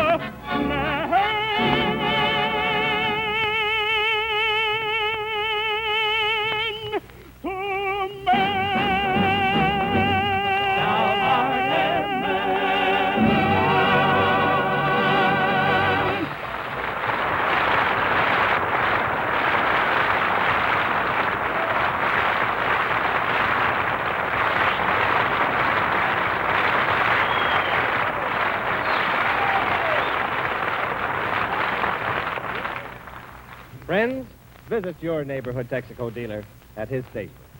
As he serves you with Fire Chief gasoline and Texaco motor oil, he'll give you those extra services which are so essential to your complete motoring enjoyment.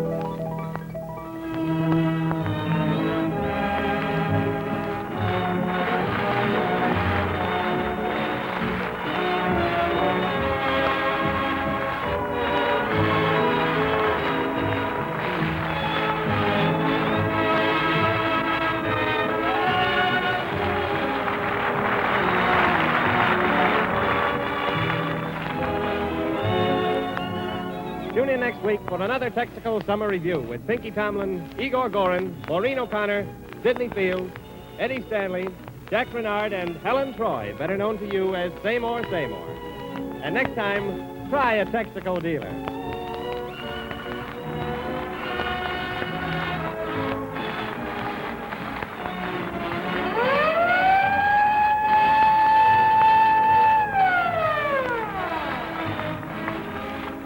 James Wallington speaking from Hollywood, California. Good night, everybody. Good night, Eddie Cantor. This is the Columbia Broadcasting System.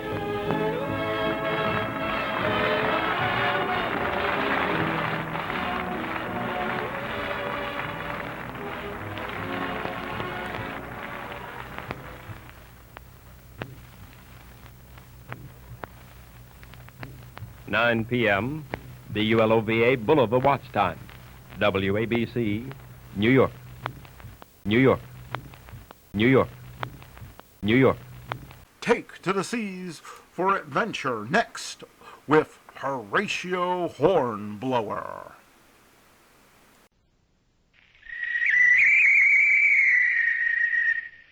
Call all hands. Beat to quarters.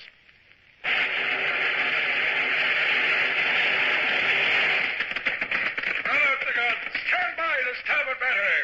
One broadside into it, if you please, Captain Bush. Pointers on target. Linstocks ready. Aye, aye, sir. Ready. Fire!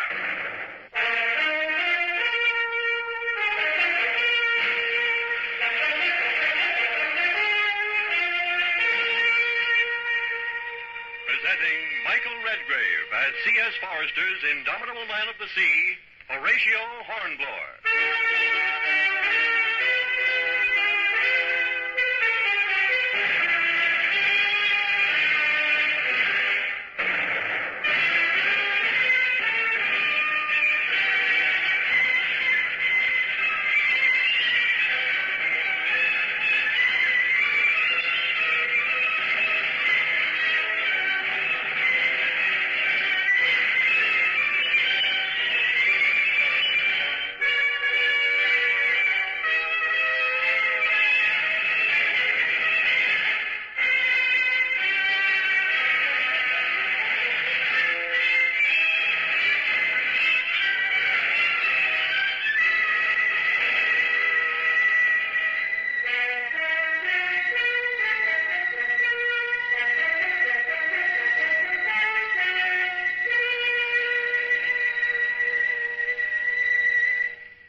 Sitting here in England, playing the country squire and getting soft in retirement, does at least serve to keep my memory sharp.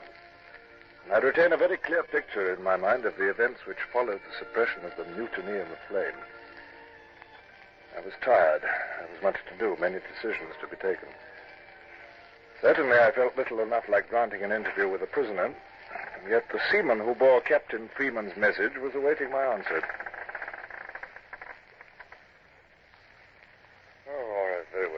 Well, if Captain Freeman thinks it advisable, he can send this fellow in to me. What's his name again? Lebrun, sir. He seems to be Deputy Mayor of Le Havre, sir. Deputy Mayor, is he? Then let's see what he has to say. I've got him outside now, sir. Good. Bring him in. Commodore will see him now. Now, sir, what have you got to say to me? I take it, monsieur, that I may speak entirely in confidence. I promise nothing. I represent large commercial interests which have had great influence on the prosperity of Le Havre. A firm which was prepared for the moment of peace, with full warehouses, could make millions. Millions. Look, I'm a busy man. Come to the point. His Majesty of Great Britain might do well to allow his friends to make those preparations in advance. Monsieur Lebrun, I trust you've given thought to what you're saying. They're words which would take you to the guillotine if Bonaparte ever heard of them. You're offering to betray the Empire for commercial advantages. There are many in France, sir, who have no faith in the Empire. Very well. You may tell me the nature of your offer, but remember that I can make no promises on behalf of my government. Well, suppose, for instance, that the city of Le Havre declared itself against the Empire and for Louis XVIII. Well? It might be the example for which the Empire is waiting. And if Le Havre declared for the king, the city would be in alliance with Great Britain, and the license could then be granted for my firm to import. But how do I know that the city authorities will declare for the king? I can assure you of the support of the mayor, Monsieur le Baron. Most of the other authorities would be safe, too.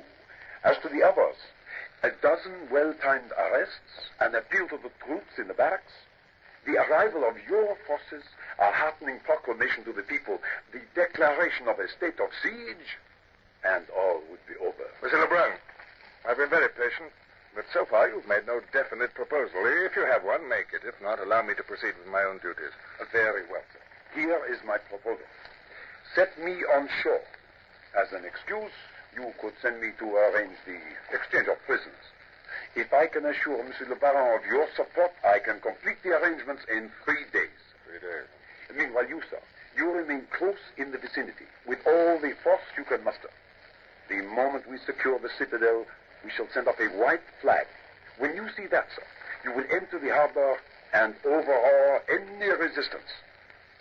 In return for this, a license to import colonial produce and your word of honor that you will inform King Louis that it was I, Hercule Lebrun, who was responsible for the scheme. There. Am I specific enough, sir? Guard there, sir. Pass the word for escort to take this prisoner away. All right, sir. You refuse. But, sir... I will give you my decision in an hour. Meanwhile, for appearance's sake, you must be treated harshly. For the moment, I have no more to say.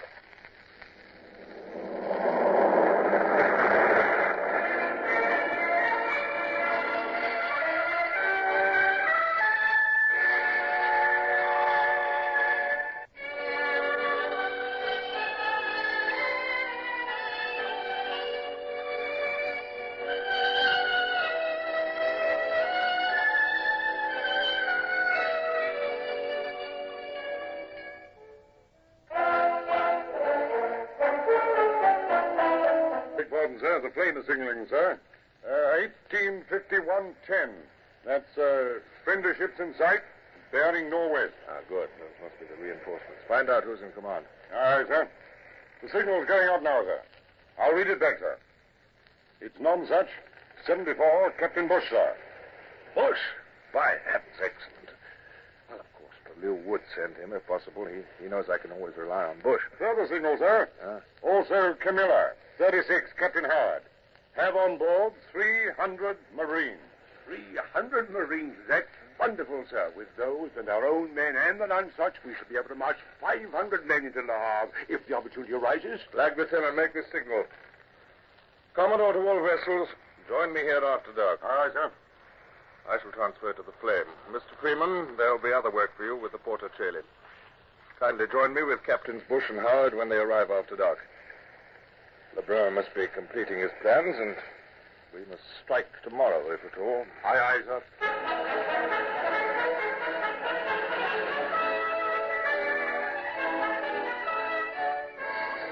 How good it was to see Bush again as he hoisted himself and his wooden leg onto the Flame in the darkness. It was good, too, to sit in the stuffy little cabin with Bush, Freeman, and Howard and outline my plans for the morrow. Action was what I needed. And the prospect of it swept away all my doubts and fears. I knew there was no certainty that my government wanted to restore the Bourbons if Bonaparte fell, that they might refuse to honor my promise of the import license, that they might refuse to recognize Louis XVIII, that I might be sharply reprimanded for all I'd done. But the time for hesitation was over now, and the risk must be taken. I saw Bush studying me anxiously. You've been very busy since you came to see again, sir. Too busy, if you'll pardon me. Huh? It was too soon for you to resume duty. Nonsense, Bush. I've had nearly a year's sick leave. Yes, sir. Sick leave. After typhus. And since then, you... Since then, endless work, cutting out action, a battle, 3 prizes taken, 2 vessels sunk, an invasion planned, and now on midnight council of war. Now, look here. You gentlemen tried to tell me that I'm unfit for service. Well, no, sir, but I... Well, then kindly keep your opinions to yourselves. Now, you all understand what I want done tomorrow. If tomorrow is the day. No questions? Well, you must forgive me if I was rude just now. I had a trying day.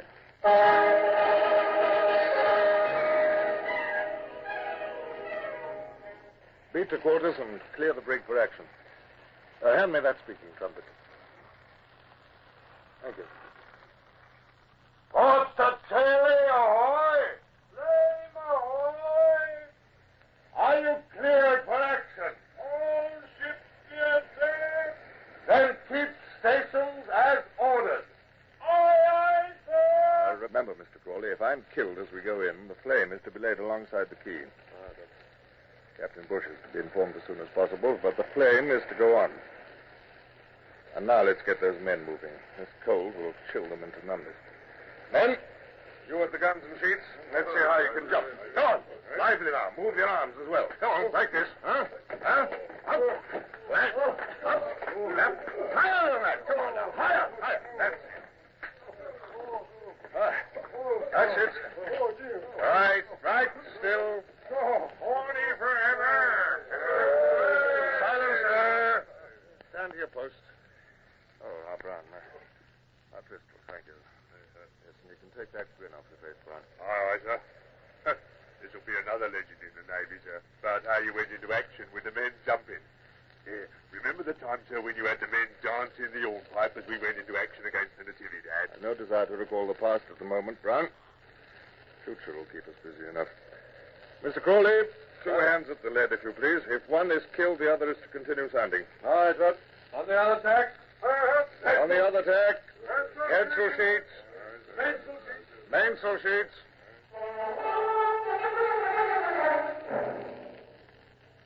Making 3 knots under fore and aft sail, we stood in for Le Havre. Shadowy in the fog, I could just make out Porter Chailey following our tack. Behind her, but invisible to me, was the old Nonsuch. I had not set eyes on her since the day I quitted her to catch the typhus in Riga. Good old Bush. It was comforting to have him with me again with his stolid loyalty and the Nonsuch's thundering broadside. An anchored buoy loomed on the starboard bow. We were nearing the entrance to Le Havre.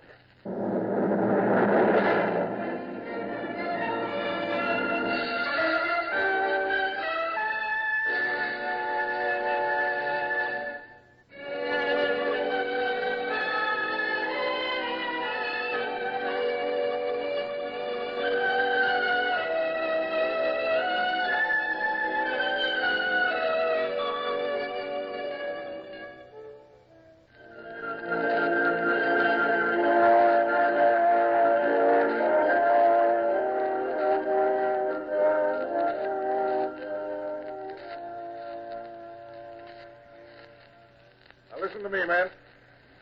Not a shot is to be fired without my orders. A man who fires a gun, no matter for what reason, unless I tell him to, I'll not merely flog, I will hang. Before sunset today, he'll be at the yardarm. You hear me? We'll soon know if this is a trap or not. But if Lebrun is playing a double game, only the flame will be lost. The others will get clear, and heaven help Lebrun and his city. Look. Bear along that key as quick as you can now. Right, sir.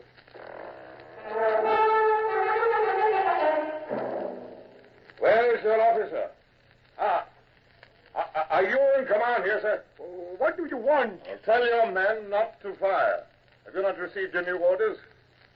Or get your men away from those guns before there's an accident. Go on. Monsieur, look down there. British ships at the quay. British Marines forming. What am I to do? Send a messenger at once to the other battery to make sure the officer in command understands. But, monsieur, I cannot. I said at once, sir.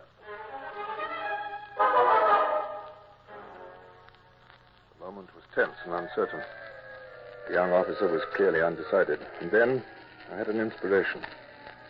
I'd been speaking in French, of course. And now I heard the rhythmic tread of a section of Marines approaching, and I beckoned them to march past me. As they approached, I called to them. Eyes left. The men's heads turned smartly towards the French officer. The officer of Marines saluted smartly. The courtesy of it completely took the wind out of the Frenchman's sails. As he gaped, the Marines wheeled left round the battery, in through the open sally port, in among the guns, pushing the gunners aside, knocking the smouldering linstocks from their hands. Let me help you up. I can manage. I shall ride to the other batteries. See that the other landing parties deploy as arranged.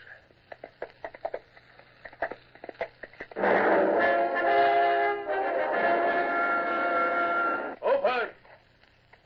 Open in the name of the king! He's a British officer. You tell that imbecile to lower his musket now. Open the gate. Open the gate, I say. Do you expect my Marines to march through it?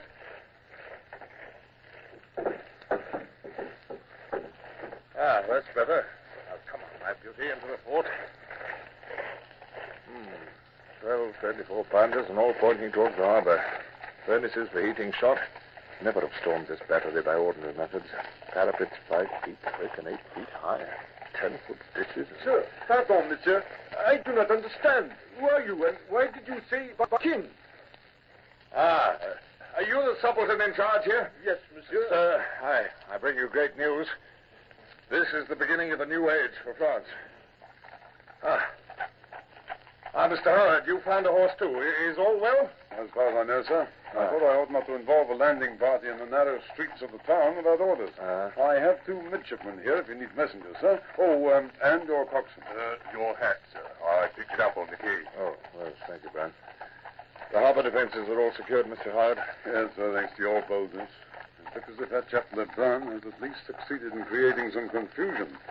None of these frogs seem to know what to do. Yeah, we mustn't give them time to think. Hello? Who comes here? A rider with a white handkerchief in his hand? You are Monsieur Hornblower, sir? Hornblower, yes. Well, I come from Monsieur Le Baron, sir. Ah? The citadel is secure. He is about to descend into the main square. Good.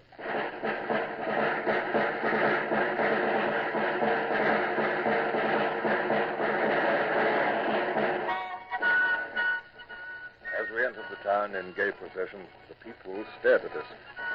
Some curious or sullen, some indifferent, but none actively hostile. In the Place de l'Hôtel de Ville, there was far more bustle and life. Numerous men sat horses. A detachment of gendarmes, drawn up in line, gave an air of respectability to the proceedings. But what really caught the eye was the multitude of white emblems. White was everywhere.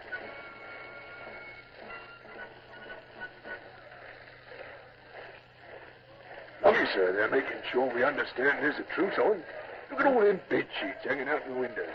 Oh, even the police have got white cockades in their hats. They're not truce colors, Brown. White is the color of the Bourbons, the kings of France. Oh, this is the first time for 20 years that the Bourbon white has shown on French soil. Oh, here comes a fat-looking bloke with a white sash. I bet he had a tricolour there yesterday.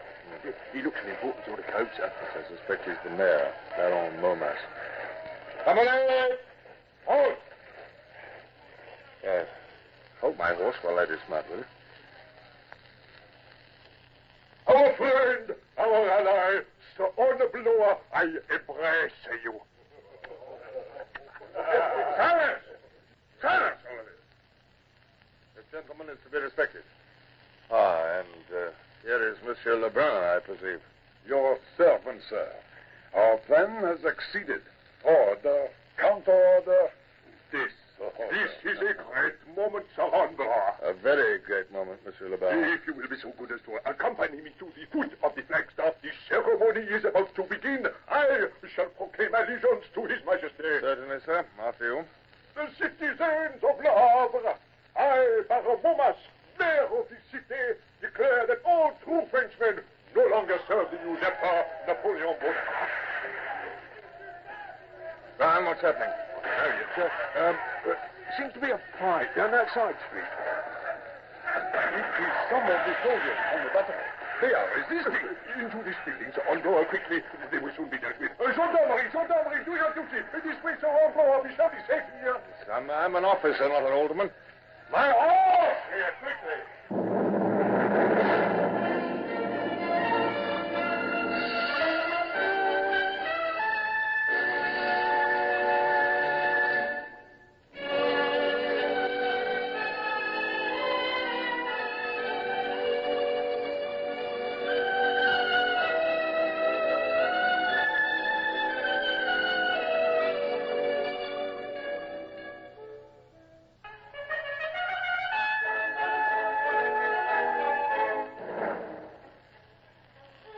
Bonapartists numbered only some 30 or 40 men and could have been dealt with by the police, but it was important in this early stage that the town should be given a lead. The slightest hesitation or show of leniency might lose the town. They scattered before our charge. I reformed my men and marched them back to the square, where the mayor had once again taken up his stand beneath the flagstaff. The citizens of Le Havre, I declare that all true Frenchmen voluntarily recognize the unbroken reign of His Most Christian Majesty, Louis XVIII, King of France and Navarre. Run up the Bourbon standard. Yes, I think, Brian, it's time for a gesture on our part. And 3 cheers for the King. Now, all together now. Hip, hip, hip. Hooray! Hip, hip, hip. Hooray! Hip, hip, hip. Hooray! Here, Jackie, what blooming king are we hollering for? I don't know. Orny says we got to cheer. And if Orny told me to cheer old Boney himself, I'd do it, see? The port of Le Havre was ours. Bonaparte had suffered his greatest defeat yet since Moscow. It was perhaps only a foothold, but English feet held it. And after all these years, all the blood and the heartache, the ground seemed to shake beneath the tyrant Bonaparte's feet.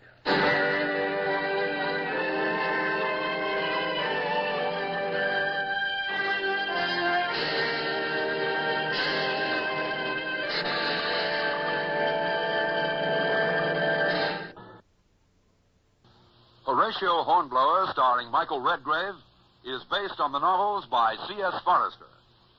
Music composed and conducted by Sidney Torch. Produced by Harry Allen Towers.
Join one of fiction's most famous detectives for adventure with The Adventures of Sam Spade, coming up next.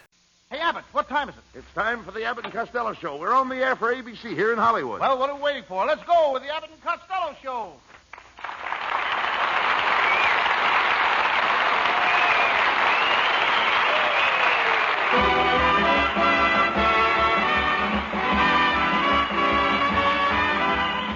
Yes, it's the Abbott and Costello Show, produced and transcribed in Hollywood for your listening and laughing pleasure.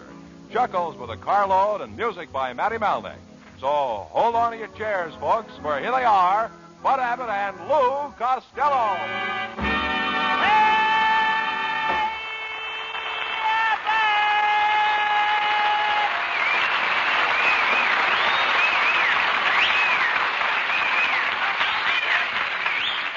All right, Costello. Hey, Abbott! Hey, Abbott! Costello, here I am. What are you so excited about? What am I excited about? Yeah. The two motorcycle cops just chased me up Sunset Boulevard. What? Boulevard. What for? What for? Yeah. Just because I had the green light with me for 6 blocks. Well, wait a minute. Now, look. If you had the green light with you, why were the cops chasing you? I had it in the back seat of my car. You and your whole family are always in trouble with the law. I guess you're right, Abbott. No, I guess you're right. Yes, indeed. During the last war, my brother Pat got arrested because he forgot to register for the draft. He forgot to register. Yeah, he was too busy milking his cows. Milking his cow? Mm-hmm. He should have been at the front. What for? The milk was at the other end. You're a hopeless idiot, Costello. Oh, please don't say that, Abbott. It isn't my fault. I had a very sad home life. You did? I did. I was born on a streetcar, and I never saw my mother. Why not? She forgot to get a transfer. I'm convinced that you're a schizo. A what, so? A schizo. Skis. Haven't you ever experienced a schizophrenia? Yes, the first time I put on a pair of skis, I fell on my frenia. But don't bore me out, Abbott. I don't feel so good. I went to the doctor, and he told me I was as sound as a dollar. Well, if you're as sound as a dollar, then why are you feeling so bad? Do you know the shape the dollar is in these days? Costello, how does it feel to be a moron? It feels pretty good once you're used to it. Oh.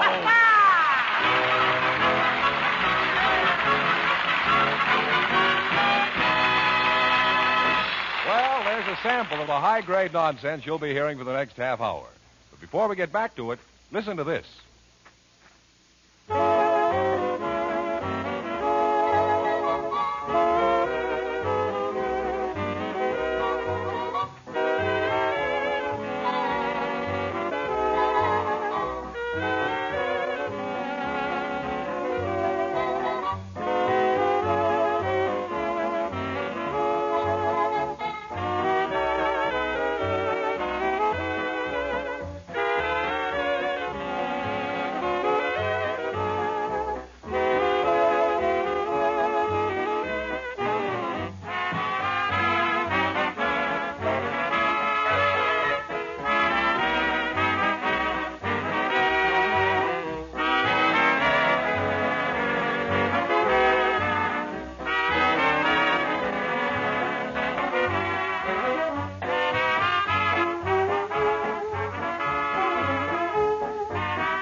Stop howling, Costello. Stop howling.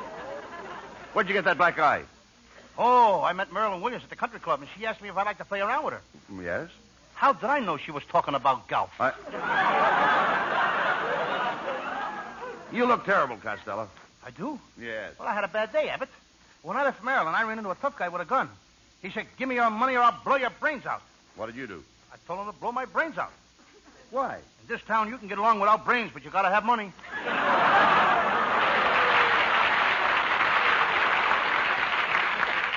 Well, never mind that. There was a phone call for you. Some girl from the Burbank Theater. Must be Reenie the Pooh. Reenie the Pooh, the bubble dancer. What a girl. She makes $1,000 a week. Oh, that's ridiculous. How can a bubble dancer make $1,000 a week? Big girl. Small bubble.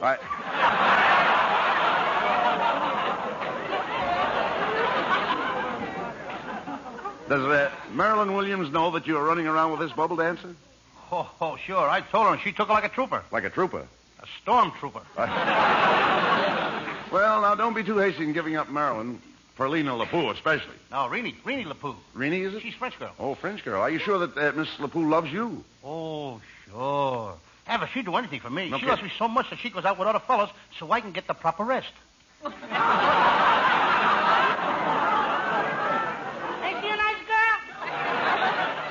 Do you think you'll marry her? Nope. We got different ideas about marriage. She wants to have 5 boys, enough for a basketball team. Well, what's wrong with that? I'm a football fan myself. You get so stupid. Tell me, is there a school for morons?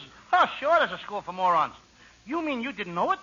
No, I didn't. And all the time we thought you were playing hooky.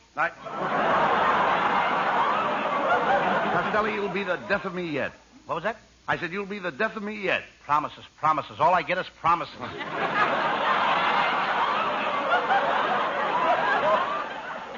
Hey, you guys. You see a crazy man around here? What does he look like? He's a skinny guy, 3 feet 2 inches tall and weighs 520 pounds. Just a minute. How can he be skinny and weigh 520 pounds? I told you he was crazy.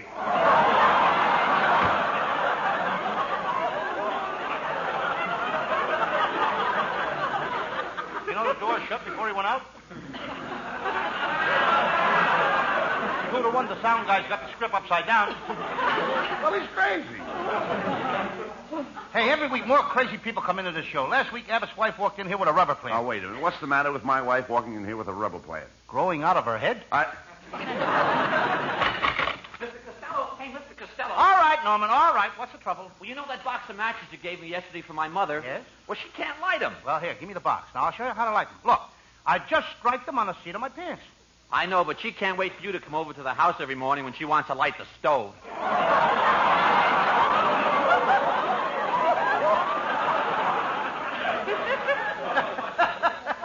Norman? I got something for you, and I want you to keep it under your hat. What is it? A new head. Costello, look, why don't you stop picking on Norman? Oh, why don't he get out of here and get himself a job? Norman, when I was your age, I was working in a store for $3 a week, and in 5 years, I owned the place. Yeah, but you can't do that nowadays, Uncle Louie. And why not? Now they've got cash registers. That was Abbott's nephew, folks. And at the end of the season, we're going to send him to the Harvard Medical School in a bottle. Oh, now look, Costello. Norman is a brilliant student of history. Right now, he's studying about the Egyptian pyramids. What's that? Well, they're great big things made out of concrete that took thousands of men to build them. Hundreds of years to finish them, and by the time they were finished, they cost millions and millions of dollars. In Egypt, they call them pyramids. We got the same thing right here in California. Yeah? We call it the Hollywood Freeway. Talking about pyramids, you see those cars on top of one another? Yeah, yes, I saw them.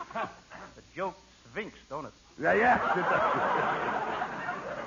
Well, I gotta go now. I got myself a new job. I'm with Phil Spitalny's all-girl orchestra. Well, that's fine. How do you get along with all the girls? Wonderful. He's got 40 girls, and every night after rehearsal, I'll grab each one of them and I kiss her goodnight.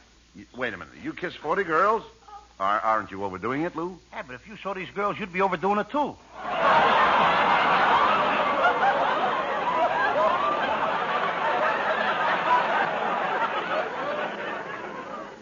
What's your job with the orchestra, Lou? Well, I tell you, I'm in charge of the girls' cello section. I'm the head bender. Head bender?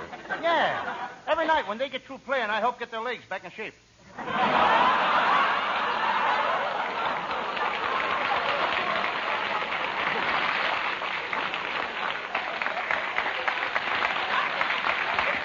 Well, isn't that dangerous work, Lou? Well, I'm used to dangerous work, Abbott. In the summertime, I'm a high wire walker in the circus.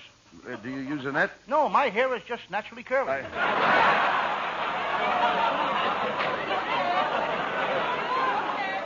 Have you ever had any other jobs working around women? Oh, yeah. In my spare time, I'm the intern at the movie studios. I treat stars when they get hurt or something. Oh, are you kidding? What do you know about first aid? Suppose a big star like Rita Hayworth fainted on the set. Now, how would you go about reviving her? Well, I put my arms around her, and I hold her close, and then I smother her with kisses. Well, what good would that do her? I don't know about her, but it sure would do wonders for me.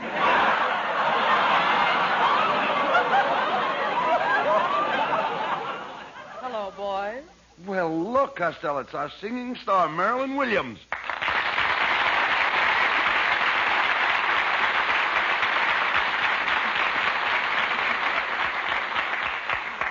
Marilyn, I want you to know that we're very happy that you came over here from England to sing for our show.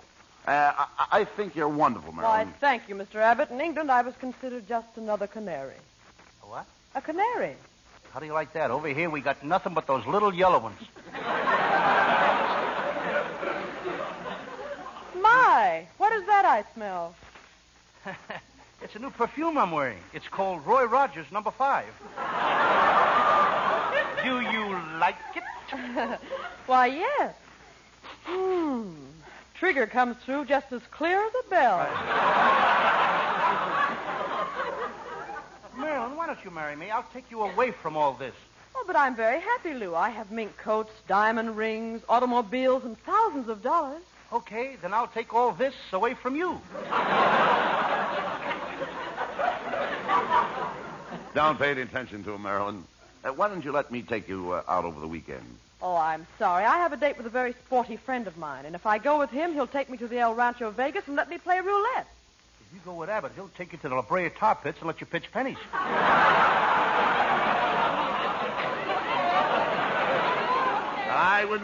I wouldn't blame Marilyn if she left this program and went back to England.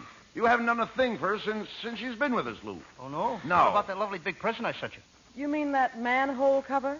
That was no ordinary manhole cover. That one came from Beverly Hills.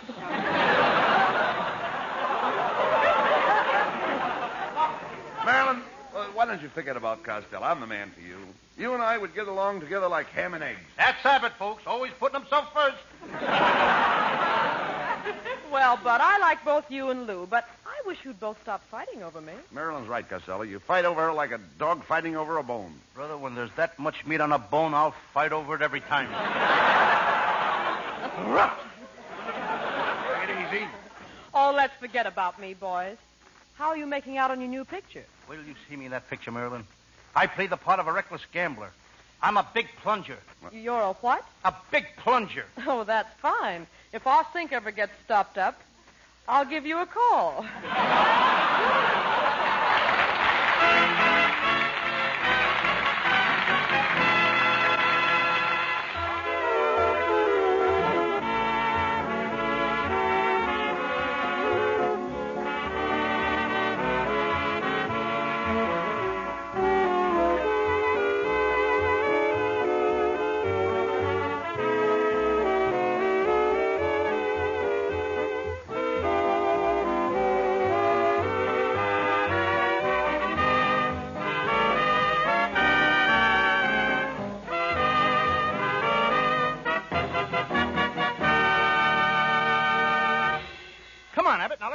Now, wait a minute, Costello.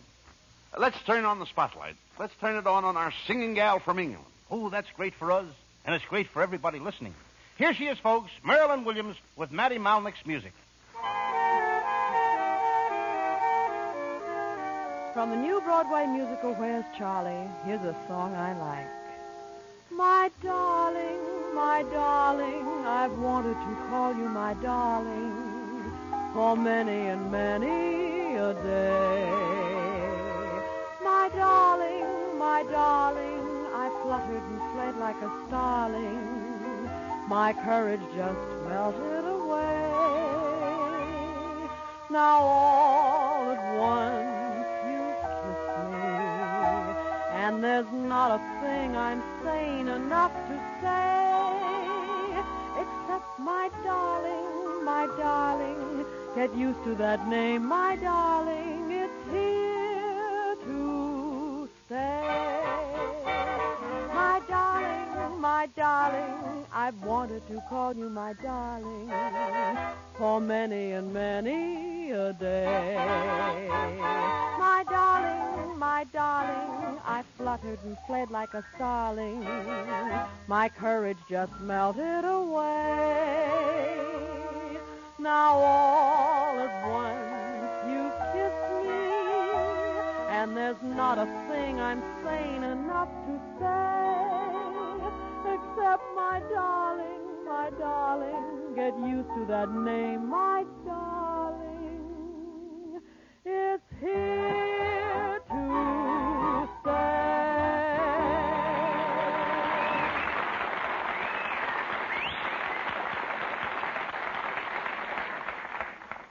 Yeah, but I just got myself a swell job, washing the windows of the chorus girls' dressing rooms at Earl Carroll's Theater.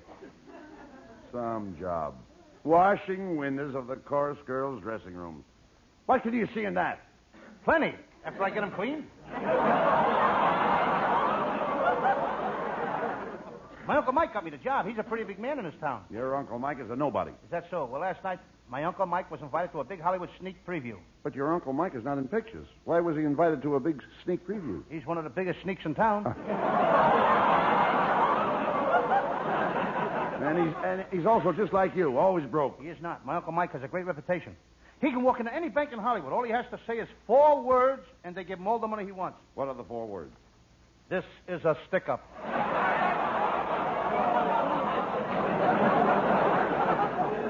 No, I don't see how your Aunt May puts up with Mike. Well, they get along pretty good. I can't see it. Uncle Mike is the boss in this house. Aunt May runs the kitchen, and she tells the cook what to do. She tells the maid what to do, and she tells the gardener what to do. What about Mike? He can say anything he wants to the cat. Well, at least he's got some home life. Costello, why don't you find a nice woman? That's the home type. I got one. Last night I said to her, let's go out for dinner. She said, no, Louis, I'll cook dinner for you. Then I said, how's about going to a nightclub? And she said, no, Louis, we'll stay home and listen to the radio and save money. Oh, wait a minute. She sounds wonderful. Where did you meet her? My father introduced me to her. What did he say? He says, Louis, this is your mother. Yeah, dummy, why don't you find a nice girl and ask her to marry you? I did have it. I asked that little blonde school teacher next door to marry me. Then what did she say? She said, ask my father. Well, did you ask her father? He didn't appeal to me. Oh,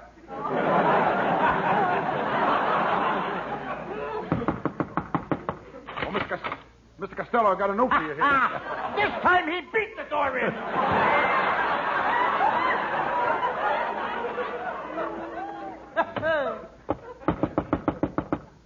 Oh, Mr. Costello.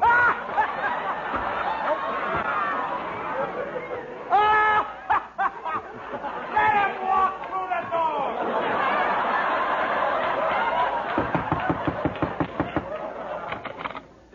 Oh, Mr. Costello, I got a note for you here. I'm not answering you. I like it the other way.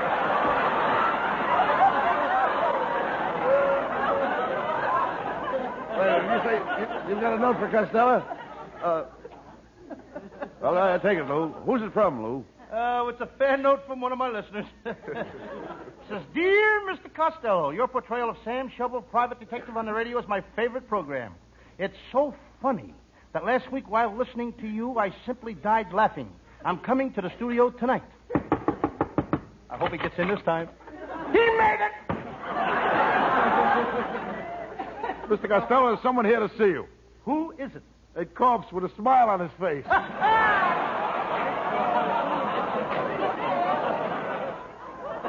Have it a Sam Shovel detective. I'm scaring half the people in the country to death. Well, what about the other half? The Thomas Committee will take care of them. Well, never mind that. What is your Sam Shovel story for tonight? It's one of my most famous cases. I call it the case of the boy named Tony, whose mother kept him locked in a closet, or Tony's Home Permanent.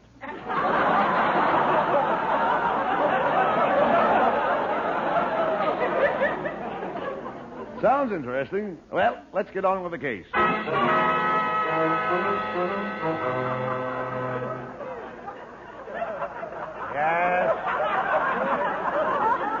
Yes, I'm Sam Shovel, private detective. I'm sitting in my little office with my legs crossed. The hard way. Behind my back. I'm sitting here typing a report on a famous criminal.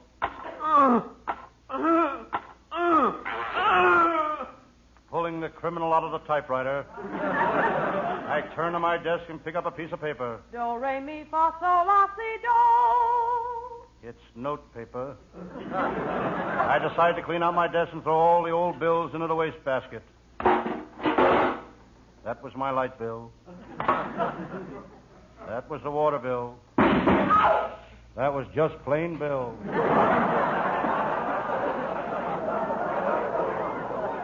I glanced down at the desk. There lies a folder of one of my early cases.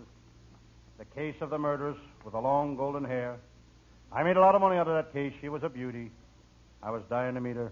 I spoke to her in Kansas City, but she gave me the brush. I tried to talk to her in Cleveland, but she gave me the brush. In Washington, she gave me the brush. In Buffalo, she gave me the brush. I never got acquainted with her, but I made a fortune selling her brushes.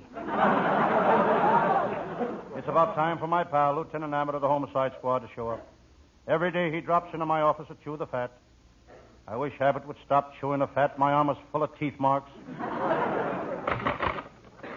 The door closed.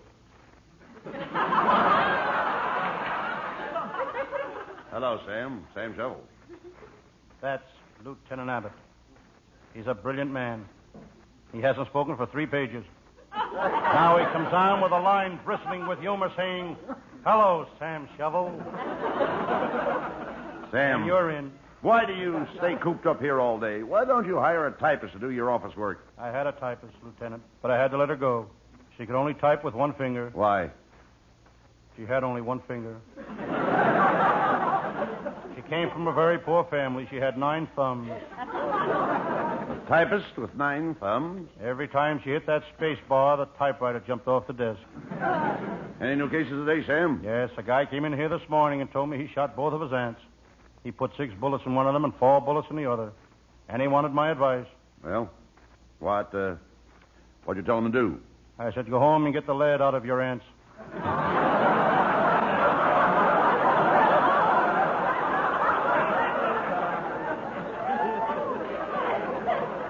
Sam, I've got a case for you. The chief wants you to shadow Striptease Susie, the burlesque queen, and see if you can get something on her. What? Clothes. You know Striptease Annie? Or Susie? Or wait a minute, Susie. Do you know Striptease Susie, Sam? Doesn't matter who it is. I'll get it. I saw her on the stage once. She came out to do her fan dance. A mouse ran out in front of her, and Susie dropped her fans. What happened? The mouse fainted.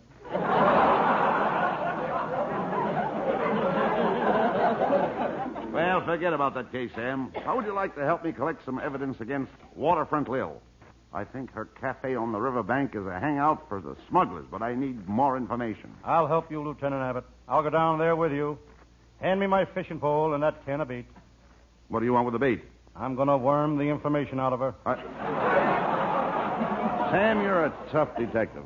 Waterfront Lil used to be your girl, and here you are ready to double-cross her.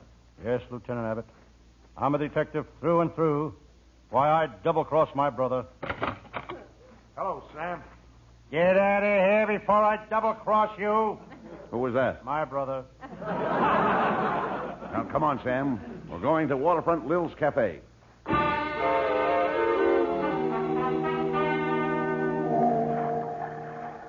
There we were in the toughest part of town. The hangout for tramps, cutthroats, and vagrants. Suddenly, the exciting odor of taboo perfume fills the waterfront air. I wonder where it's coming from. It's me. I'm covered with taboo perfume. Who are you? Oh, just a fragrant vagrant.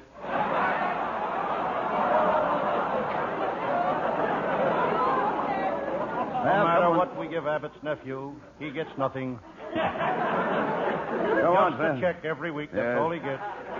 Hey, Sam, there's Waterfront Lil's Cafe over there. I don't like the looks of that place, Lieutenant.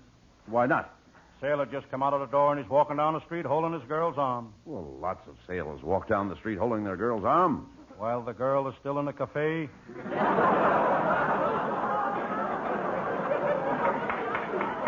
We walked toward the cafe. Lieutenant Abbott was looking left and right. He has shifty eyes. He shifted him in a second. Together we entered the saloon through the doors.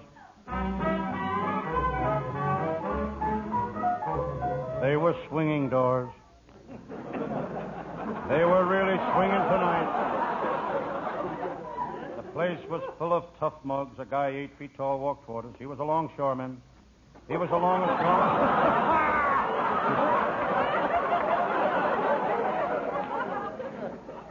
I just got it myself.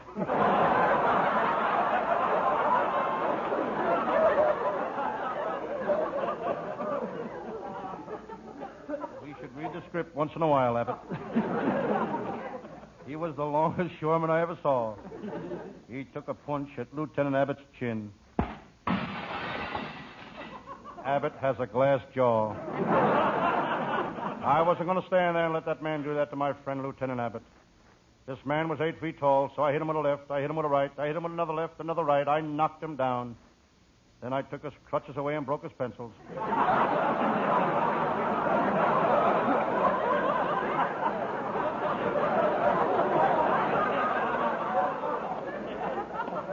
I looked up. Waterfront Lil was standing beside me. She was more beautiful than ever. She spoke. Hello, Sam. Hello, Miss Waterfront. Call me Lil, you gorgeous hunk of man. Okay, Lil, you gorgeous hunk of man. Never mind the romancing, Sam. You've got to find out if she's a smuggler. Okay. Be subtle. Don't let her know you're after information. Okay, take it easy. All right. Okay. Lil, are you a smuggler? Sam, I'll tell you if you promise not to turn me over to the police. Now, promise you won't turn me over. Why should I turn you over? You can't look any better on the other side. Oh, Sam, you're so sweet. Come here. I'm going to give you a kiss that will take the curl out of your hair. Well, Sam, speak to me. Lieutenant Abbott, call up my mother and tell her I'm no longer a Tony twin. Well, Lil, we've got you at last. I'm taking you in. Oh, no, you're not. You'll never take me alive. Quick, Sam, put the handcuffs on her. She got me. I'm shot. Oh, I'm sorry, Sam. Quick, Lieutenant, call an ambulance. We'll take Sam to the hospital. No, not the ambulance. Sam, don't you want to go to the hospital? Yes, but I ain't riding in no ambulance through that Los Angeles traffic. A man can get killed that way. I'll walk. Oh, quick, get him out of here.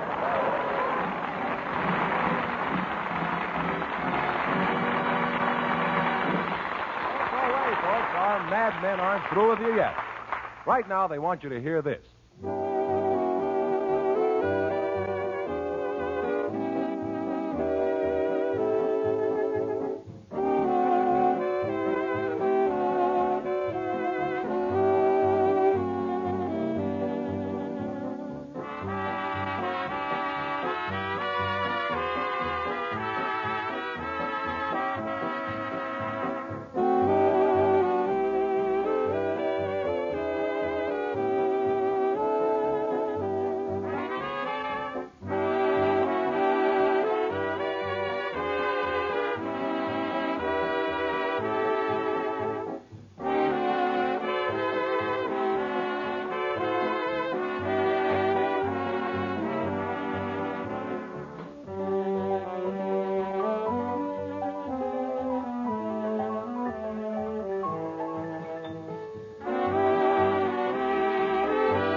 Well, Costello, you certainly gave a brilliant performance as Sam Shovel tonight. Thank you, Bud Abbott. You're full of pep. Yes, sir, you certainly were effervescent tonight. Did you ever see me when I ever fussn't? Ever fussn't? Now I know what happened to Baron Munchausen's riders. We've got them. Oh, good night, folks. Good night to everybody in Patterson. Good night.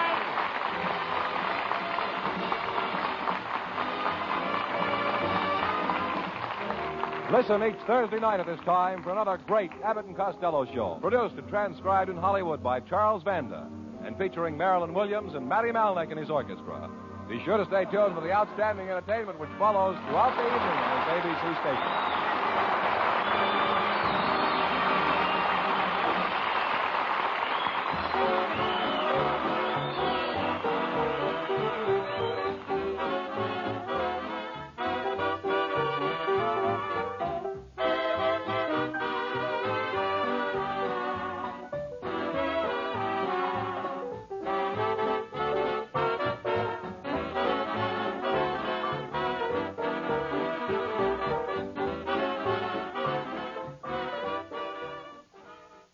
Hey, man, how about we check in with Fibber, Magee, and Molly next? That sounds good to me. The Fibber, Magee, and Molly Show.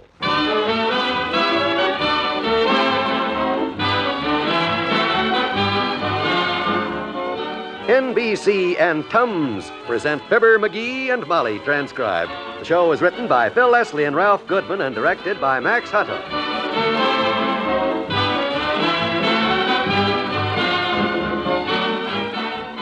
Fibber and Molly will be with you in a minute. This is Don Wilson for Tums.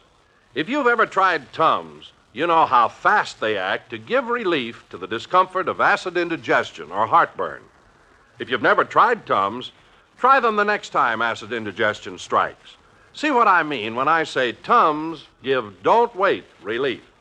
There's no waiting for bottles, glasses, spoons, or water. You take Tums then and there, wherever you are, and you don't wait for relief. Tums really act fast. Yet there's no worry about acid rebound or over-alkalizing. That's because Tums contain a gentle form of calcium that acts as a scientific buffer. Tums stop working automatically the instant excess stomach acid is neutralized. So do as millions do. Always carry economical Tums in pocket or purse. 10 cents a roll.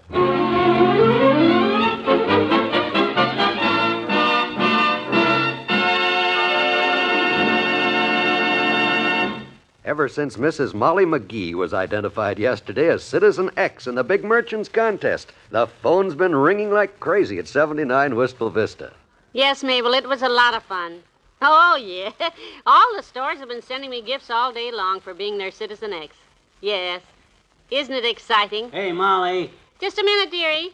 I'll call you later, Mabel. I just got another gift from one of the merchants. Bye. Potted plant from the florist. Where'll I throw it? Just set it on the coffee table there. Isn't that pretty? It says, thanks to Citizen X for bringing the crowds downtown. Isn't it wonderful of all the merchants to send me these presents? Yeah, swell. Which hat do you like better with my new coat? The black one or the blue one? Gee whiz, Molly, why didn't you tell me you were Citizen X? Here I go running all over town like I'm sorry, Magee. I couldn't tell you.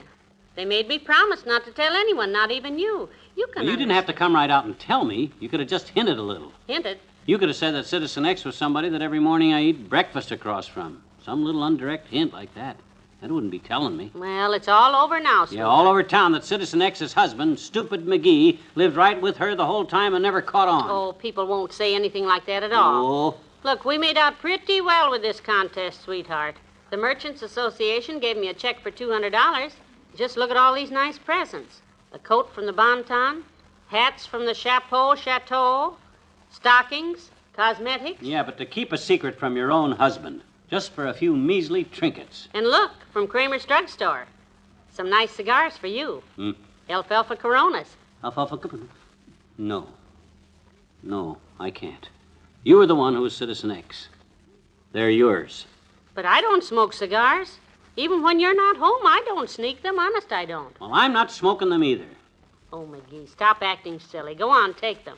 People around town say that I'm living off my wife. No, sir. Not me, I don't.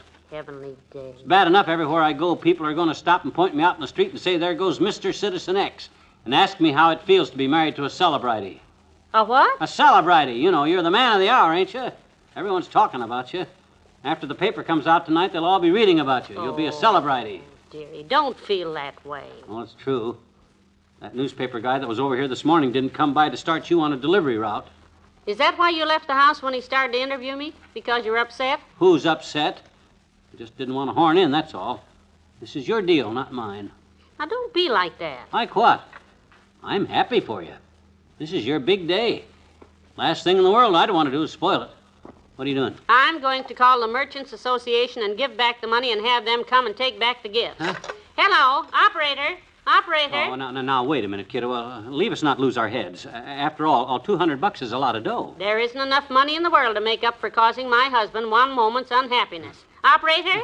Put the phone down, kiddo. Let's be sensible. Grocery boy! I'm sorry, Magee, but if this is going to cause you one moment... Hi, Johnny. Hi, daughter.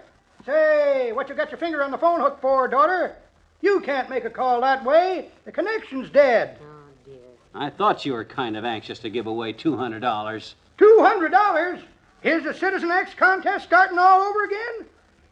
You are Citizen X, daughter. What? You heard me tell her, Johnny. Let's have the money. Boy, wait till Bessie hears about this. Take it easy, old-timer. The contest isn't starting again. But you said daughter here was giving away $200. Well, she ain't. The whole thing was my fault, and Kiddo, I apologize. I've been acting like a fool.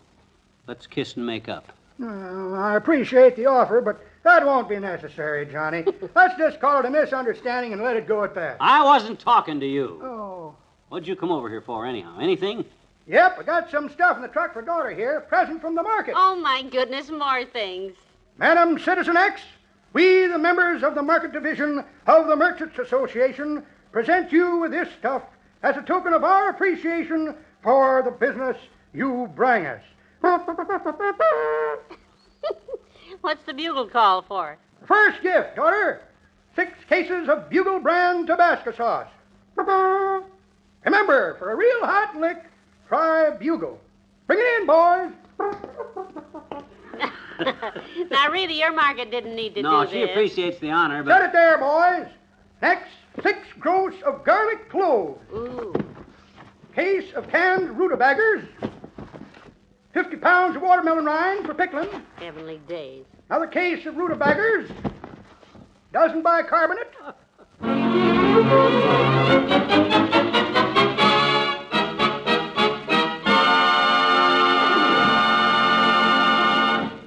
There's more fun with the Magees shortly. Democracy and education go hand in hand because each depends upon the other. The importance of education and good schools is an American tradition that goes back to the earliest days of our nation. The fact is, our whole way of life is based upon our public school system. And in a way, our pride in our schools is as important as our pride in our country. Today, a serious situation in our schools is rising, caused by an unprecedented increase in our population. Our schools must be made adequate in both numbers and facilities to take care of millions more children. In many communities, new and larger school buildings are needed. Classes are crowded, and there just aren't enough teachers to do a good job. In other communities, school facilities are old-fashioned and inadequate. It's up to every citizen to find out just what the conditions are in the schools in his community. Take an interest in your schools by working with local civic groups and school boards. If you need help in improving conditions, write National Citizens Commission for Public Schools, New York City.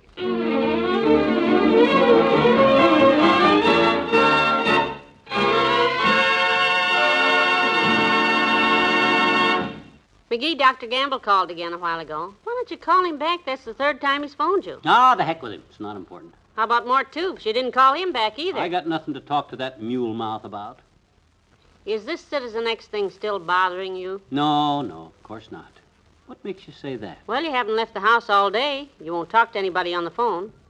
Look, dearie, nobody's going to tease you because you didn't catch on that I was Citizen X, so why... Oh, no? You don't think Doc Gamble's going to let a chance like this get by, do you?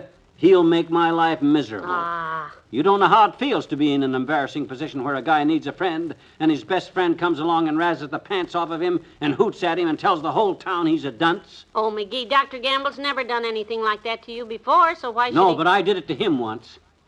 Now's his chance to get even. And he will, too. You know how them elephants are. They never forget. Oh, you're just being silly. Oh, yeah? Well, if you think... Oh, my gosh. Whose car's that pulling up out in front now? It's him. All right, now just... The big hip stabber. Probably been stropping that razor-edged tongue of his all day so he can cut me to ribbons. And I'm not going to give him the chance. Wait, where are you going? Out the back way. I'll hide in the garage till... Watch the Christmas tree. I see it.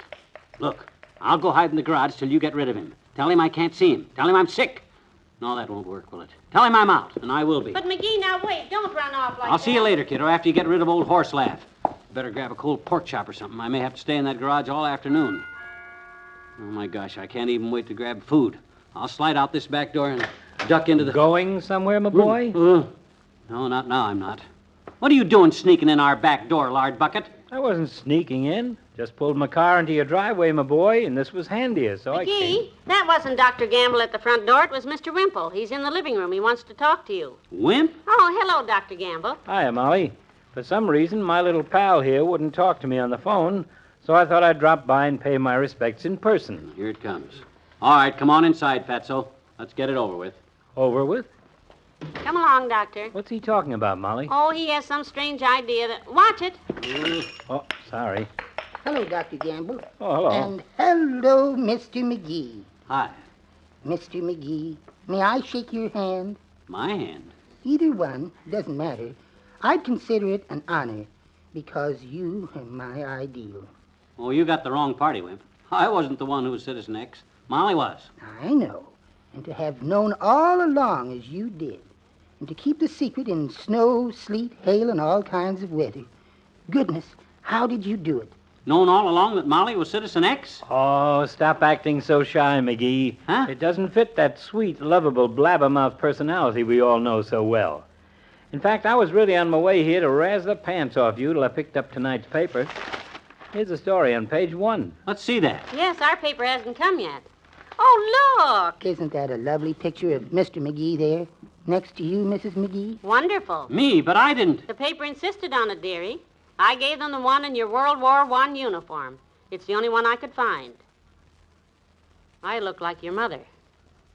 Hey, what's this all about? I Oh, don't... stop kidding. Read it, my boy. Loud. Yeah, come on, Go McGee, on read ahead, it. read it. Mm-hmm. In an exclusive interview with the Gazette this morning, Citizen X, Mrs. Molly McGee, admitted that one other person besides contest officials knew her true identity. Yeah. Her husband shared the secret with her from the start, and it must have taken great strength of character to keep quiet under such exciting circumstances. Not only did Mr. McGee keep the secret, but on several occasions he personally led the hunt for Citizen X, thus averting suspicion from his wife and aiding the contest greatly. The Gazette salutes you, Fibber McGee. Hooray! Ah, Shaw.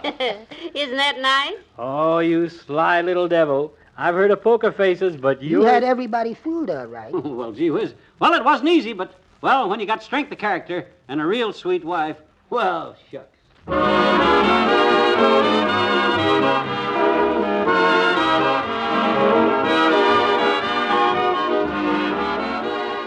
We'll say goodnight to Fibber and Molly in a moment. Comedy entertainment is high on the list of favorite radio programs for all listeners polled in a recent survey. And comedy entertainment is what you'll hear tomorrow night when you set your radio dial to this same NBC station. There's a world of fun when it's time for Groucho Marx and You Bet Your Life, the quiz game that takes second place to the comedy questions Groucho springs during his interviews with contestants from the studio audience. It's a fun-packed edition of question marks and laughs each time Groucho Marx plays You Bet Your Life. Be sure to hear this wonderful show tomorrow evening on the NBC Radio Network. And we know that you'll also want to make a date with Water Commissioner Throckmorton P. Gildersleeve. The great Gildersleeve is always bumbling his way into unpredictable situations that make the laughs flow thick and fast. Be sure to be on hand tomorrow night when it's time for the great Gildersleeve on the NBC Radio Network. More fun for Wednesday evenings comes with Bill Cullen's fast-paced Walk-a-Mile quiz show. Radio entertainment on Wednesdays is most enjoyable when you set your dial to this station.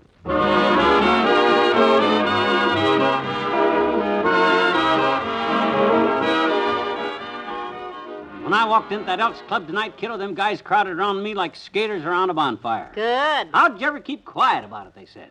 I couldn't have kept a secret like that if it was my wife, they said. Boy, are you a poker face, they said. What'd you say? Oh, nothing. I just smiled like Mona Lisa and walked away. A very wise move. Good night. Good night, all.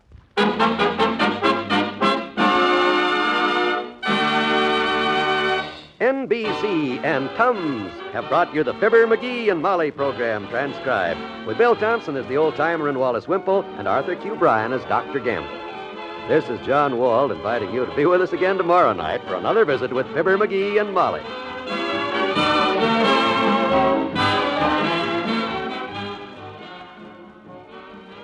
Laugh with Senator Ford and Can You Top This on the NBC Radio Network.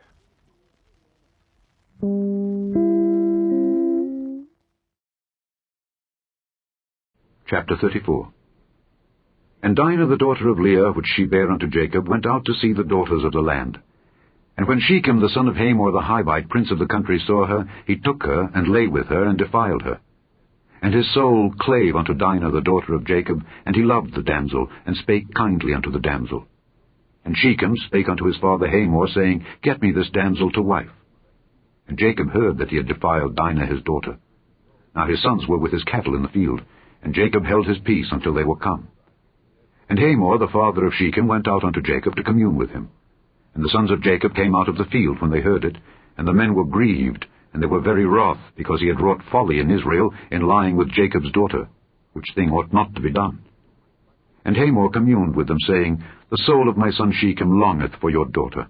I pray you, give her him to wife. And make ye marriages with us, and give your daughters unto us, and take our daughters unto you. And ye shall dwell with us, and the land shall be before you. Dwell, and trade ye therein, and get you possessions therein. And Shechem said unto her father, and unto her brethren, Let me find grace in your eyes, and what ye shall say unto me I will give. Ask me never so much dowry and gift, and I will give according as ye shall say unto me. But give me the damsel to wife. And the sons of Jacob answered Shechem and Hamor his father deceitfully, and said, Because he had defiled Dinah their sister. And they said unto them, We cannot do this thing to give our sister to one that is uncircumcised, for that were a reproach unto us. But in this will we consent unto you. If ye will be as we be, that every male of you be circumcised, then will we give our daughters unto you, and we will take your daughters to us, and we will dwell with you, and we will become one people. But if ye will not hearken unto us to be circumcised, then we will take our daughter, and we will be gone. And their words pleased Hamor, and Shechem, Hamor's son. And the young man deferred not to do the thing, because he had delight in Jacob's daughter, and he was more honorable than all the house of his father. And Hamor and Shechem his son came unto the gate of their city, and communed with the men of their city, saying, These men are peaceable with us, therefore let them dwell in the land and trade therein. For the land, behold, it is large enough for them. Let us take their daughters to us for wives, and let us give them our daughters. Only herein will the men consent unto us for to dwell with us to be one people, if every male among us be circumcised, as they are circumcised. Shall not their cattle and their substance, and every beast of theirs be ours? Only let us consent unto them, and they will dwell with us. And unto Hamor and unto Shechem his son hearkened all that went out of the gate of his city, and every male was circumcised, all that went out of the gate of his city. And it came to pass, on the third day, when they were sore, that two of the sons of Jacob, Simeon and Levi, Dinah's brethren, took each man his sword, and came upon the city boldly, and slew all the males. And they slew Hamor and Shechem his son with the edge of the sword, and took Dinah out of Shechem's house, and went out. The sons of Jacob came upon the slain, and spoiled the city, because they had defiled their sister. They took their sheep, and their oxen, and their asses, and that which was in the city, and that which was in the field, and all their wealth, and all their little ones, and their wives took they captive, and spoiled even all that was in the house. And Jacob said to Simeon and Levi, Ye have troubled me to make me to stink among the inhabitants of the land, among the Canaanites and the Perizzites. And I, being few in number, they shall gather themselves together against me and slay me, and I shall be destroyed, I and my house. And they said, Should he deal with our sister as with an harlot? Enter the world of Detective Noir with Philip Marlowe, up next. Get this and get it straight. Crime is a sucker's road, and those who travel it wind up in the gut of the prison of the grave.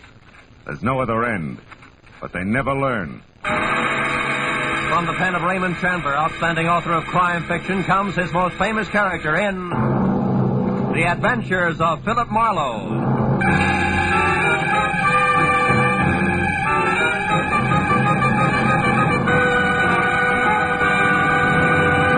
Now, with Gerald Moore, starred as Philip Marlowe, we bring you tonight's exciting story, The Fifth Mask.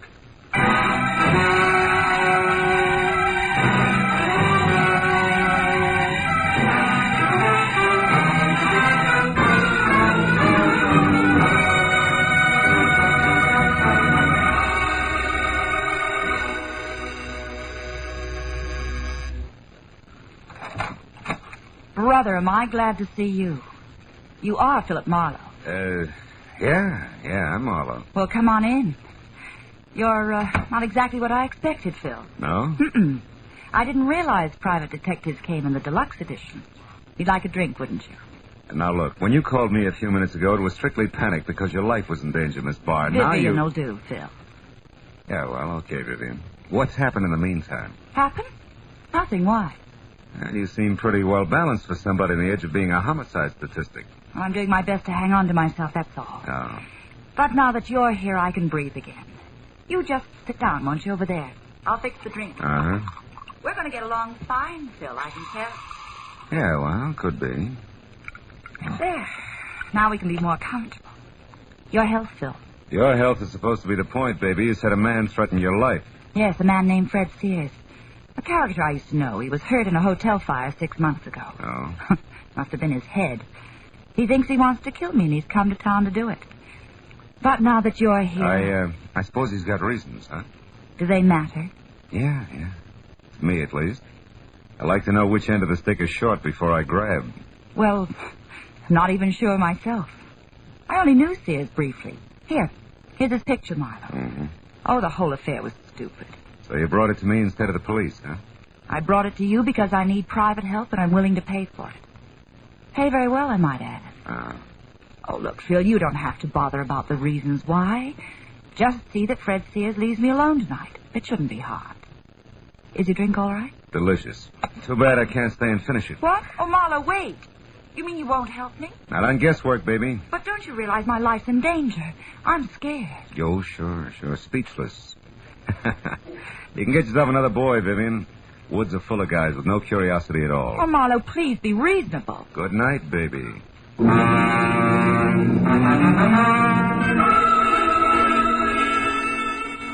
I had no doubt that a guy named Fred Sears wanted to kill Vivian Barr, and that she was genuinely afraid of him, but I also had no doubt that working for her without all the facts was like playing blind man's buff with the front end of a jet plane.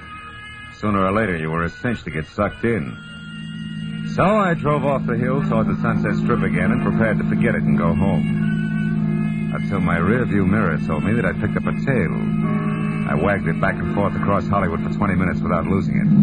Then I stopped at a quiet corner bar in my neighborhood, went in the front door, and straight on through to the alley, and then around to the front again. I got back in time to see the man who'd been following me get out of his car and head for the door. It was one Mutt Pomeroy, a sleazy ex-comrade in arms who had his private license revoked for sordid malpractices a year ago. I waited till he was almost up to the entrance before I stepped out where he could see me. Oh, well, Phil Marlowe. What do you say, kid? How's business? I keep smiling. Sure you would. Buy a drink, I don't suppose. What's on your crummy little mouth? Let's have it. Easy, Marlowe. Take the hands off. What's the idea? You've been tailing me just to keep in practice. What do you want? Okay, hotshot. I figured maybe you'd appreciate a little cooperation. For instance, you tell me why Vivian Barr wants a private peeper, and I'll tell you something more than worth your while. Well? I thought your license was dead, Pomeroy. Yeah, it is, but I'm not. I still got eyes and ears and a mouth that I like to keep well fed. Now, look, I can help you plenty in this case, Marlowe. What do you say, kid? Get together? I didn't take the case. You what? That's right. If I catch you tailing me once more, Mud, I'll tie a can to you. Now beat it. Yeah, well, let me know when you need a hand, Marlowe. Right across your kisser.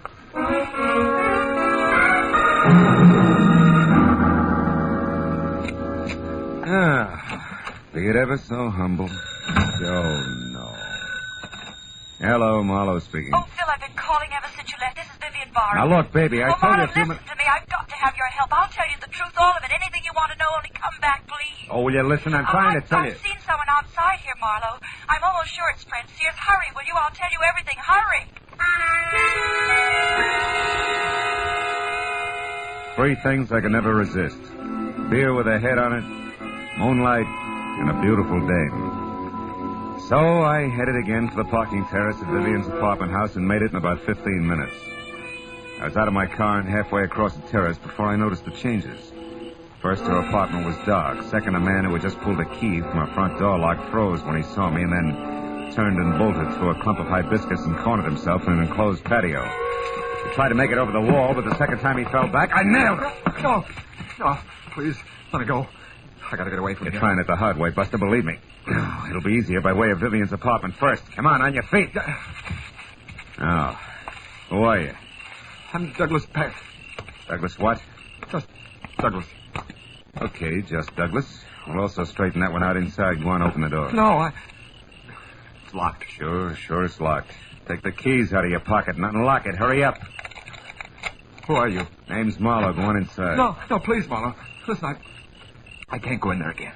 What's the matter? Afraid of the dark? Go on! Turn on a light. All right, then, all right. There. Vivian Barr's eyes were still open.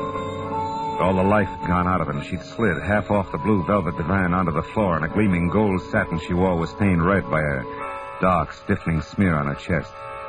The purse was open on the coffee table, and spilled out of it was a note addressed Dear Vivian and signed Fred Sears. What is it, Marlowe? What are you looking at? One good reason why Vivian Barr ended up like that. Here, read it.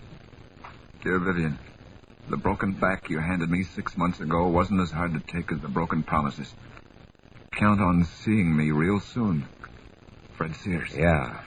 Now, Douglas, at address, assuming you didn't kill her and it was this Sears, what was your connection? Oh, I was just a friend of hers. Business associate. Well-heeled business associate, judging by your wardrobe. She mentioned your type, but not your name. Let's get on with that, shall we? Marlowe, listen, I had no idea that Vivian was mixed up in it. Marlowe, look. Huh? There at the window at Sears. Kill the light. Keep down, Douglas. I'll be right back.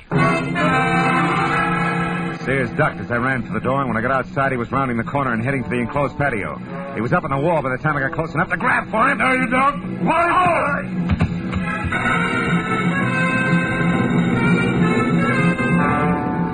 His foot caught me in the side of the head. I wound up on my back with nothing but the torn-off pocket from his jacket in my hand and a crumpled pack of cigarettes and a slip of paper on the ground with a phone number. I picked it up and started back to Vivian's apartment in time to hear a car door slam and see just Douglas, scared stiff, crouched behind the steering wheel of a step-down Hudson. A second later, car and all were gone in a funnel of dust. Well, I couldn't lose much more, so I went back into the house to use the phone.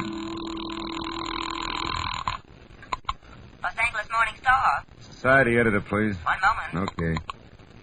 Society desk, Miss Ludlow speaking. Hiya, Corey. Phil Marlowe. Phil, darling, how are you? Gee, it's been a long time, mister. I haven't seen you since... Yeah. Now, look, honey, I need some fast help. Crashing somebody's party, Marlowe? Could be, but it's strictly business.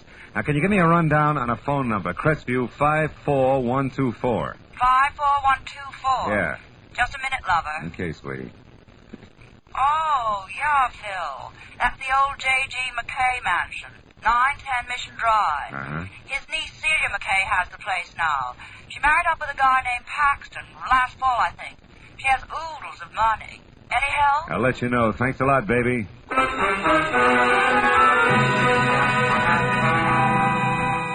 Before I left, I called Lieutenant Matthews at Homicide and told him what happened. He said he'd put out a call for Fred Sears and suggested I keep in touch. After that, I drove to Beverly Hills. The McKay mansion at 910 Mission Drive dominated the rows of bowing trees that lined the long, curving driveway like a dowager queen presiding at court. When I rang the bell beside a carved mahogany front door big enough for an airplane hangar, it was the butler who finally opened it for me. It was all he could manage. Yes, sir. My name's Marlowe. I'm a private detective. I'd like to see the head of the house, please. Have you an appointment, sir? No, this is a courtesy call so far. There's been a murder, Buster. Now, please get Mr. Paxton, Celia McKay Paxton, or any reasonable facsimile thereof, huh? Never mind, Cartwright. Can run along. I'll take care of this, whatever it is. She was friendly, red-headed and hefty, but wore a dress so well draped it would have made a Notre Dame tackle look good. It was all held together at the neckline by a big dazzling brooch made up of items on a Mardi Gras motif, and each covered with enough jewels to retire a family of 5. Except for a space in the center, shaped like a mask, which was dull, black, and empty. I must have been staring because that's where she picked up the conversation. If you've finished making your estimate now, Mr. Marlowe, maybe we can get down to business. I'm that reasonable facsimile you mentioned, Mona Paxton, Celia's sister-in-law. Oh? And Mr. Paxton's your brother, huh? Same thing. Yeah, well... You said something about a murder, I believe? That's right. Woman named Vivian Barr. Is that supposed to mean something to the members of this household? Maybe we better ask them. I don't think so, Mr. Marlowe. We're all quite busy here. Now, look, Mona, I followed a lead that started at the body of a dead woman, ended here at this house. You people can talk to me now or the police. In a few minutes. Make up your mind, Police? fast. What about the police? Mona, what is this? Celia, my dear, I'm sorry. I'd hoped you wouldn't be bothered by Mr. Marlowe here. In his opinion, we're all murderers or something. I see. And why do you say that, Mr. Marlowe? I don't. It isn't quite that bad. And specifically, how bad is it, if you don't mind? I don't mind at all. I'm looking for a man named Fred Sears in connection with the killing of my client, Vivian Barr. I'm here because there's a definite tie with somebody in this house. Now, at this point, I'm still asking for cooperation. This has gone far enough. It's preposterous. Mr. Marlowe, until you mentioned their names, I never heard of either of those people. Mona? No? They're still my husband, Mr. Marlowe. Dear, will you come out to the door, please? What's going on? What's the matter? There's a person here I want you to meet. Mr. Marlowe, my husband, Mr. Paxton. Why, how do you do, Mr. Marlowe? I'm doing better, Mr. Paxton. Oh. Douglas, Mr. Marlowe here wants to know if the names Vivian Barr or Fred Sears mean anything to you. Why, I don't think so. No. No, they don't. Why? You may leave now, Mr. Marlowe. We've given you all the cooperation we can.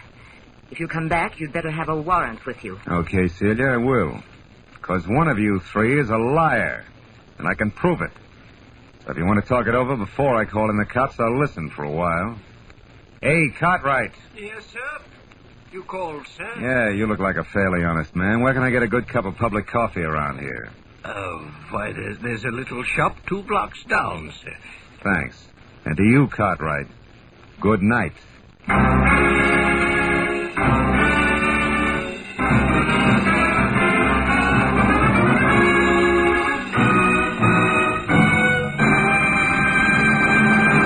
In just a moment, we'll return to the second act of Philip Marlowe. But first, Sunday, September 10th. Note it well, or you'll miss a whole lot of laughs. For that's the day Jack Benny checks in again at CBS The Star's address. Yes, this Sunday is the day Jack, Mary, Dennis, Phil, Don, and Rochester return for another great season of top-ranking comedy. Be sure you're on hand this Sunday and every Sunday when CBS brings you the one and only Jack Benny Show. Now with our star, Gerald Moore, the second act of Philip Marlowe, and tonight's story, The Fifth Mask.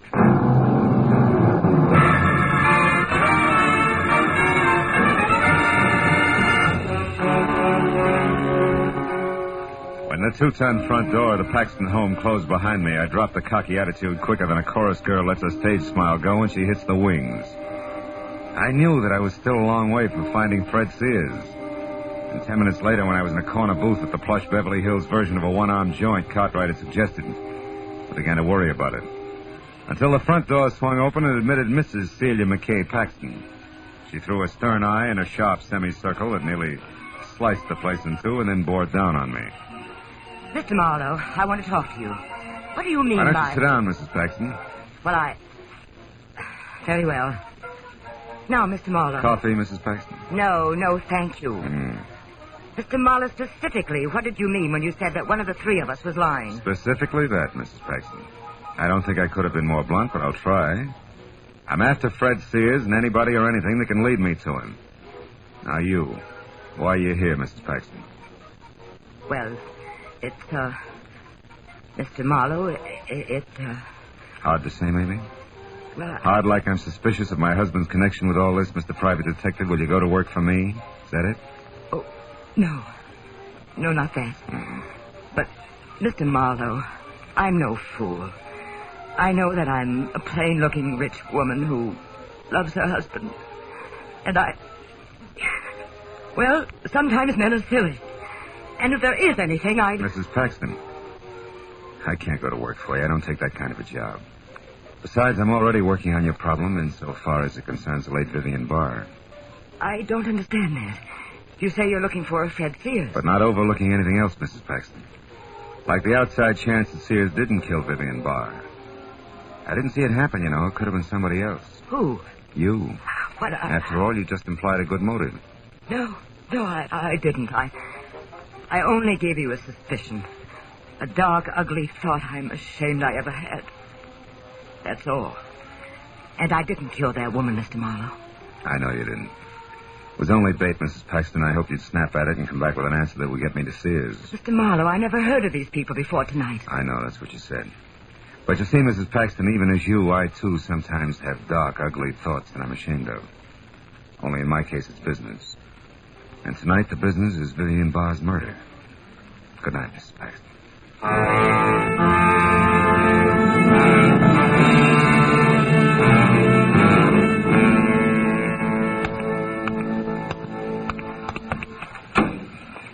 Hello? Comfortable, Mr. Paxton? Marlowe, please. My wife may see us. Get in and drive away. Hurry. All right. Just for size, hurry it is. Now, Marlowe, tell me. Does Celia know? About Vivian? Hard to say, Paxton. Look, I've got to tell you the truth. Don't bother, man, about town. It sticks out like a sore thumb on a hitchhiker.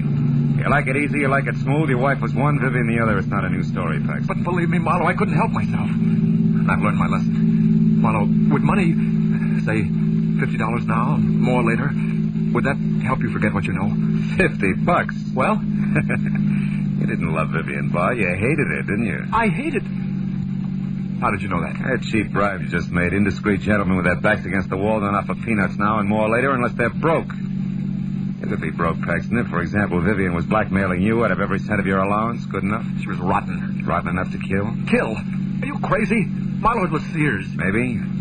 I didn't see him do it. You had a good reason. He had a better one. Sears was taken in just like I was. When he met Vivian, he had a few $1,000s, and she fell in love with every one of them. You said a better reason, Paxton. And I'm getting to it. I came into Vivian's life after Sears was hurt saving her in that hotel fire. Saving her? Yes. I didn't know that. I thought he was hurt, period. Yes, that's all the papers got, but he was injured because he rushed into the fire to save Vivian. She couldn't afford to have it known that she was at that particular hotel at that particular time. She told me so herself. You didn't quit even then, huh? I couldn't, Marlowe. I wasn't strong enough. Then later, when I was, she wouldn't let me. Not without paying. And that's the whole story, Marlowe. Mm-hmm. Unless you're still holding back a lead on Sears. Why should I? Because if you're it, Paxton, not Sears, you've nothing left but the slim hope that Sears, who knows he's framed, will be shot running away from the police. No, you're wrong, Marlowe. That's not it. All right, then try this. If I'm wrong and Sears is still the one we want, he could also be after you, Paxton. You know, you're pivot man in that triangle, too. What? Why, I never thought of that. What am I going to do? Grab a cab and go home and hide in the cookie jar. Marlowe, don't be facetious. My life... Relatively safe, Paxton. I was only trying to trick you into spilling something on Sears. Oh. Then you no longer think that I killed Vivian? I didn't say that. So long, Paxton.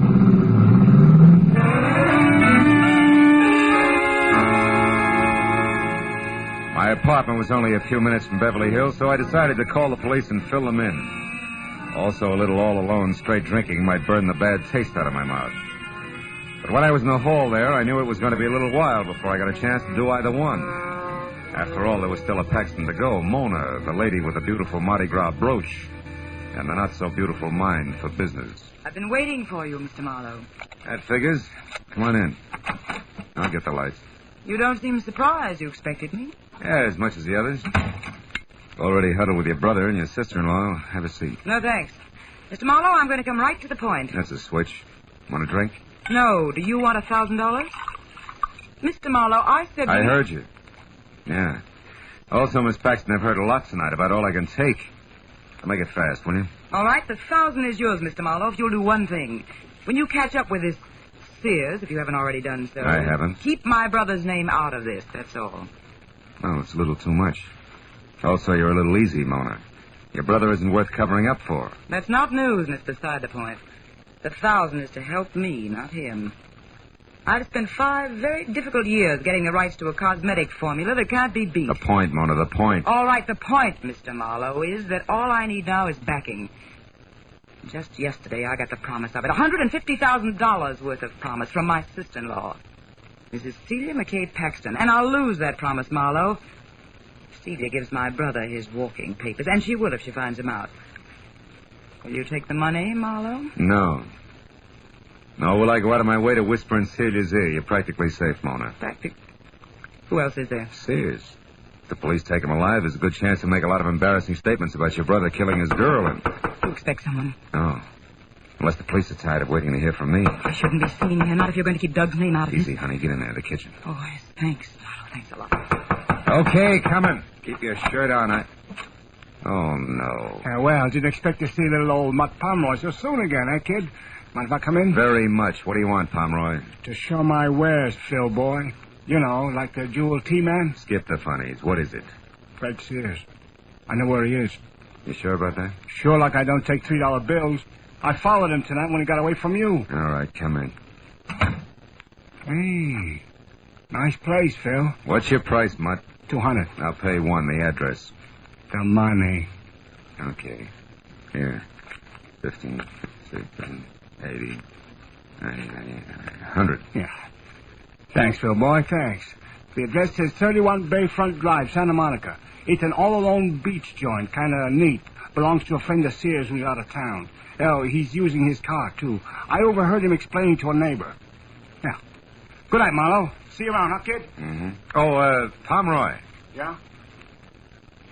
Yeah. What is it, Phil? 2 questions. Uh-huh. First? Your connection with all this, what is it? Oh, a hunch that I could pick up a little extra.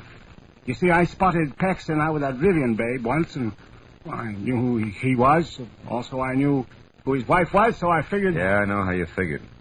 Okay, but you said 2 questions, kid. The other. This. Whatever made you think I do business with a louse like you? Marlowe, he's unconscious? Yeah. Ever saw you here, your mailbox to get nothing but extortion notes for the next 6 months. He'll get out now. All right, Marlowe, but won't he ruin everything anyway? Don't worry, Mona. I'll convince him one way or another. Let's see now. Hey, Marlowe, you crossed me. Sure, I'll do it every time, Pomeroy. We're conflicting personalities. Police headquarters. Like to speak to Detective Lieutenant Met. Holy cow. Hello. Police headquarters. Hello. Police. Never mind. Pomeroy, that little hunk of jewelry there on the rug. Just fell out of your pocket when I frisked you, didn't it? Didn't it? Yeah, sure it did. So what? So before I beat you senseless, get up and tell me where you got it. Come on, where'd you lift it? Come on, Pomeroy. Get your hands off. All right. I found it at that Vivian Barr's joint. It was on the floor and it sparkled like dough.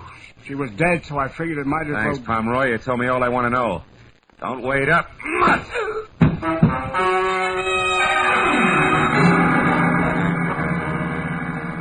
Outside, I piled into my car and drove fast to the beach house at 31 Bayfront Drive, hoping hard all the way that either I was making a fat mistake or if I was right, I was going to be on time.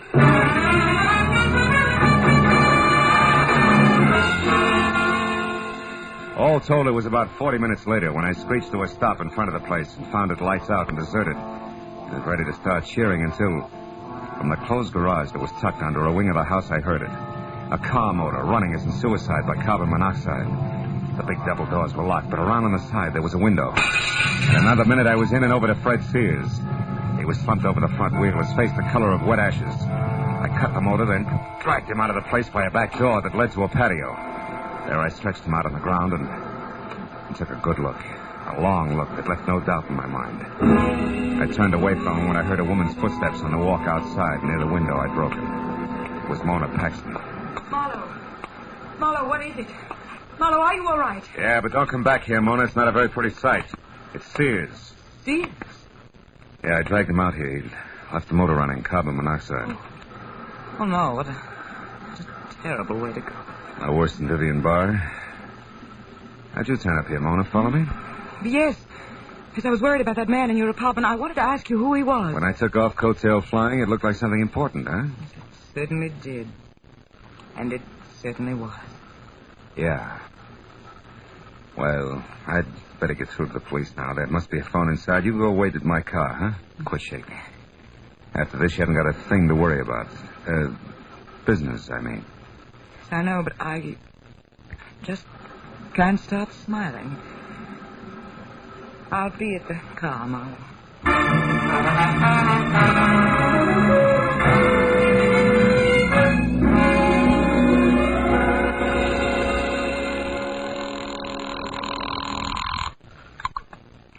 Lieutenant Matthews speaking. Marlowe, Matthews. Out in Santa Monica, 31 Bayfront Drive. I've got Vivian Barr's killer. Fred Sears? Great. Just hold it, Phil Mooney. Hey, wait a minute. Call Santa Monica, Matthews. get a car out to 31 Bayfront Drive. Hey, fast. Matthews. Hey, Marlowe, nice work. I'm glad I Will you wait a minute, Matthews? It doesn't play that way. What? What do you mean, Phil? Not Sears? No. It's a woman, Mona Paxton. Sister to Douglas Paxton, a guy married and playing around with Vivian Barr. Mona killed Vivian because Vivian was blackmailing her brother, and that, in turn, was about to ruin a business deal that meant a lot to her. An awful lot. Yeah, it must have. Yeah. What about Sears? Does he still tie in? Sure he does. She found out where Sears was hiding, which is out here at the same time I did. But she got a head start on me at the point of a gun, set him up in a closed garage in what was supposed to be suicide. Oh, he's dead, huh? No, he's fine. I was lucky enough to get here in time. He's resting out on the patio, breathing well. See you, Matthews.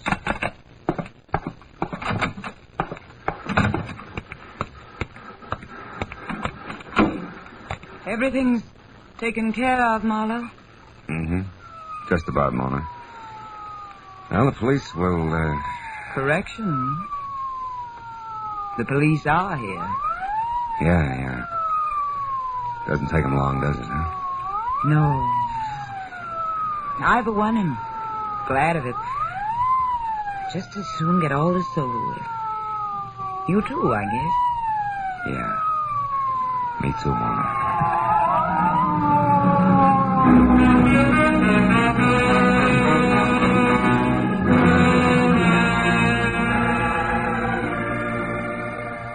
I got away from it all as soon as I could, but I didn't go home. I drove out to a spot I knew nearby, a cliff edge where the only sounds were a couple of seagulls who couldn't sleep in the ocean 100 feet below, crashing on the rocks. And then I took a second look at the little item Mutt Pomeroy had picked up in Vivian Barr's apartment. A collection of tiny stones, diamonds, emeralds, rubies, all in the shape of a small mask. A mask that I knew would fit in place exactly over an empty spot on Mona Paxton's Mardi Gras brooch. The proof that Mona had been to Vivian's place. Yeah, a little mask. We all wear them one way or another. We've all got something to hide. Maybe that's what's wrong with people, huh? They all think they've got to hide from each other and from themselves. Yeah, so I threw the little mask into the ocean, and then I went home.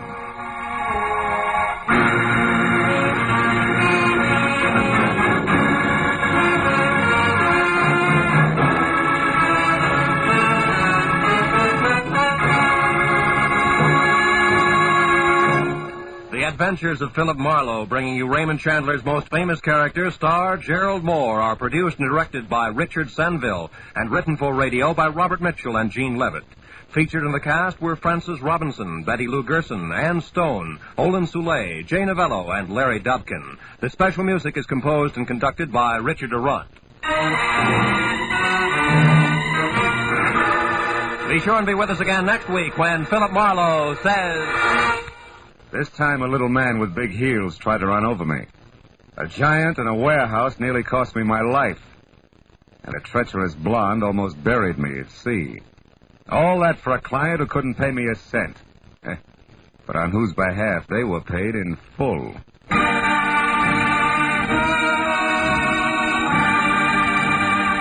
This is Roy Rowan speaking for CBS, where you enjoy the Contented Hour every Sunday night, the Columbia Broadcasting System.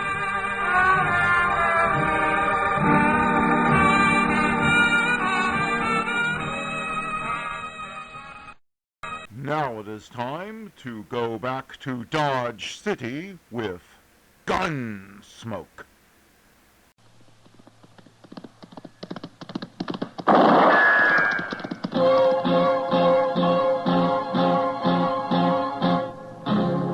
Gunsmoke, brought to you by Chesterfield. Chesterfield packs more pleasure because it's more perfectly packed, thanks to Accuray. They satisfy the most. Around Dodge City and in the territory on West, there's just one way to handle the killers and the spoilers, and that's with a U.S. Marshal and the smell of Gunsmoke.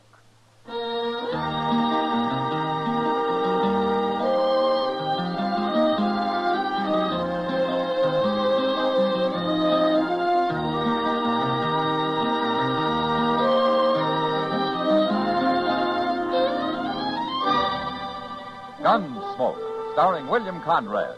The transcribed story of the violence that moved west with young America. And the story of a man who moved with it. I'm that man, Matt Dillon, United States Marshal. The first man they look for and the last they want to meet.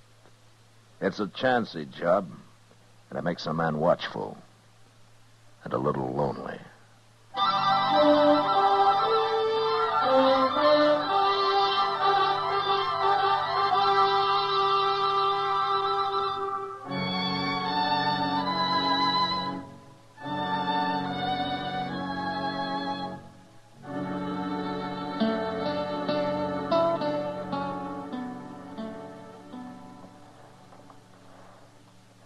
This fellow riding in, Morgan?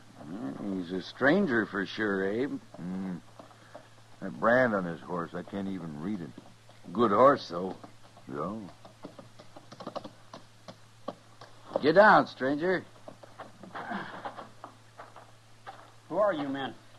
Well, we're the Curry brothers. We own this ranch. How far is it to Dodge? 60 miles, if you ride in a straight line. I want some grain for my horse. Where is it? Look, stranger, we got no grain. We're fresh out. Now, Abe, if he wants a little grain... And then he can act more polite about it. Oh, ain't I been polite enough for you? Maybe I ought to change my ways just for you. What are you, anyway? Some kid who thinks he's a man just because he's wearing a gun for the first time? Mister, I've been wearing a gun 8 years, ever since I was 16. That makes you 24 and still a kid that ought to be taken out to the shed. You aim to take me out, mister? Well, somebody ought to. A lot of men have tried. I guess it's your turn now. Go ahead, you're wearing the gun. Oh, now, we won't have any fighting. You watch your temper, Abe. The kid don't mean nothing. The name's Tom Clegg. I ain't a kid. All right, Clegg. Forget it. You too, Abe. Well... Say you're sorry, mister. Say what? You heard me. Are you crazy? Maybe this'll help you. Now draw. No, Abe. Abe, don't move, mister. You killed him. You killed my brother. Why, he hardly got his hand on his gun. Why don't you try me? Abe wasn't no gunfighter. Neither am I. Then I tell you what. You practice a little. I'll be in Dodge for a spell. Come see me.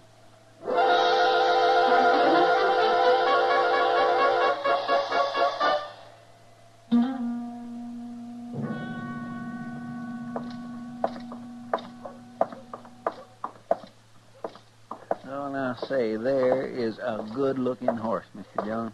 Oh, which one, Chester? That big bay that young fellow's just getting off of there. Oh? Well, ain't he? Well, I wasn't looking at the horse, Chester. Oh, you know that fellow? Yeah, maybe.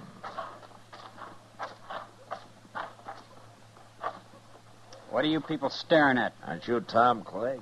What? Matt Dillon. At Las Cruces about 8 years ago, wasn't it? Exactly 8 years ago. I've changed some since then, Marshal Dillon. Yeah, I'm a marshal. This Chester Proudfoot, Clegg. How do you do? Hello. Marshal, I suppose you're remembering how I didn't dare draw on that fellow in Las Cruces. You were smart not to. He'd have killed you, sure. I left there. I went out by myself. I practiced for 2 years, every day. I got pretty good with a gun, Marshal. Did you? That fellow's dead now. I went back and I killed him. There wasn't much of a quarrel, Clegg. I don't need much, Marshal. Oh, I've killed a lot of men since then. But don't you worry about me. They always draw first. Are you telling me you've turned gunman, huh? I've got me a pretty fair reputation in New Mexico. And now you want to be known in Kansas. That's why you came here. I didn't say that.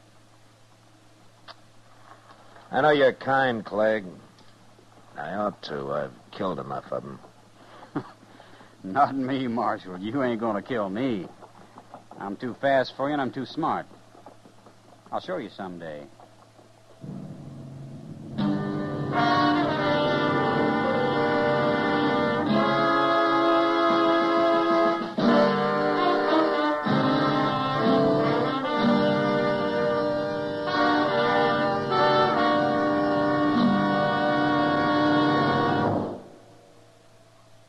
That whistling man, Bobby Haggart, really started something. Tonight, the Calypso Boys join in. Ready, amigos?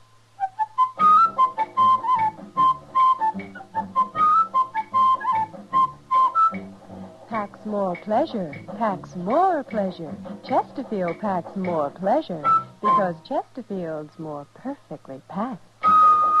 It stands to reason a cigarette made better and packed better, smokes better, tastes better. And Chesterfield is more perfectly packed by Accuray. This electronic miracle removes human error in cigarette manufacture. So Accuray Chesterfield is firm and pleasing to the lips, mild yet deeply satisfying. Yes, Chesterfield gives you something no other cigarette can give you. Chesterfield packs more pleasure because Chesterfield's more perfectly packed.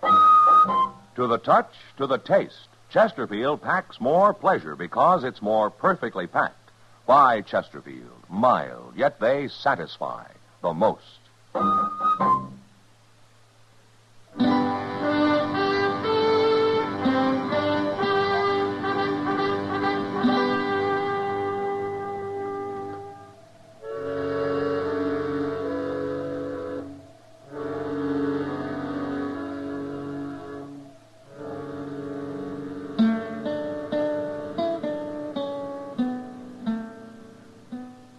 Oh, Chester. Yes, sir, I'm coming, Mr. Dillon. What was it you wanted? You all through out there? Well, I'm through to one. I was trying to open that back door again. I guess it won't never get fixed properly unless you just build us a new... Oh, Morgan Curry. All right, come on in, Morgan. Oh, Chester. Where's Abe at? It's about Abe. I come to see the marshal. Is something wrong, Morgan? Marshal, you've known me and Abe a long time. I sure have. Would you say I'm a man who tells lies? You know the answer to that, Morgan. And I'll say it short. A fella rode up to the ranch day before yesterday, and him and Abe got into a little argument, but Abe was about willing to call it off when this fella slapped him. And Abe went for his gun, huh? He never had a chance, Marshal. This fella was the fastest man I ever seen. Did you say his name, Morgan? Tom Clegg. Yeah, I thought so. He's a killer, Marshal. He made Abe draw. That's what he means about being smart. No man can take being slapped. That ain't self-defense, Marshal, and he can't claim it is. The law says he can, Morgan. Look, Marshal, I ain't a coward. You know that, but there's no use my facing him. He'd kill me easy as he did Abe. Now, what good would that do? I wish I could help you, Morgan. Well, it ain't just me, Marshal. It's all the men he's going to kill before he's through. Somebody's got to stop him. Somebody will. Someday. Now, before he kills any more men. Well, it's like poisoning a wolf. Don't you see that? Morgan, I'm a lawman. When Tom Clegg breaks the law, I'll go after him. But until he does, there's nothing I can do. I don't know if you're fast enough for him, Marshal. But you're the only man I do know who might be. I'm not hired to gun men down, Morgan. He's got to be killed. I'll admit the world would be better off without him. You said something about his being smart. Now, he claimed that. And we'll see how smart he is. Marshal, Tom Clegg's going to die, no matter what. He's going to die.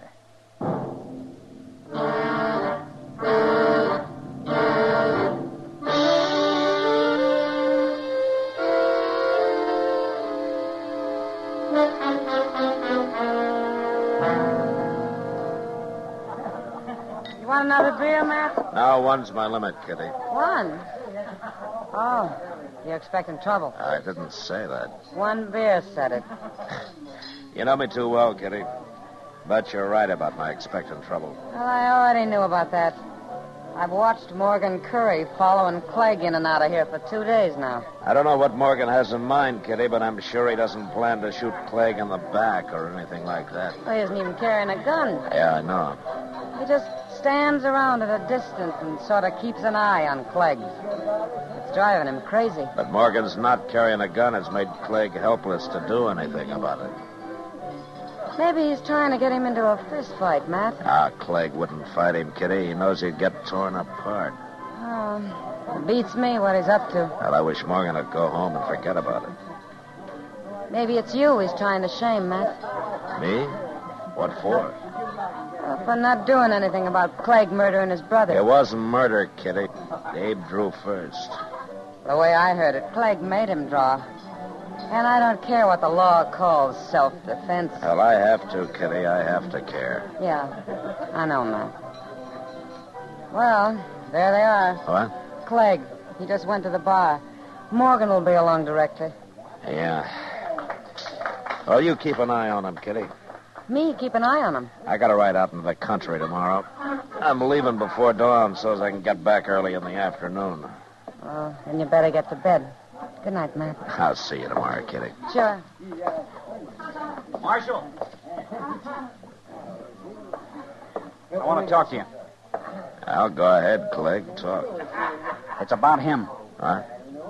Oh, Morgan. Hey, Morgan. What are you calling him for? You want me, Marshal? Yeah, Clegg here wanted to talk to me about you, Morgan. I thought maybe you ought to hear it, too. Sure, he can hear it. I want him to stop following me around, that's all. Oh, why tell me that, Clegg? Because you've got to stop him. Me stop him? He isn't breaking any law. He ain't wearing a gun. A dirty coward. There's no law that a man has to wear a gun. It's making me jumpy. I don't like being stared at all the time. You got a guilty conscience about something, Clay? You shut up. Why don't you take your gun off and shut me up, Clay? You hear him, Marshal? You see what a coward he is? I can't help you, Clegg. Lock him up, Marshal. Go on, lock him up. You heard me. Yeah, I heard you. Then do it. Not very likely. All right.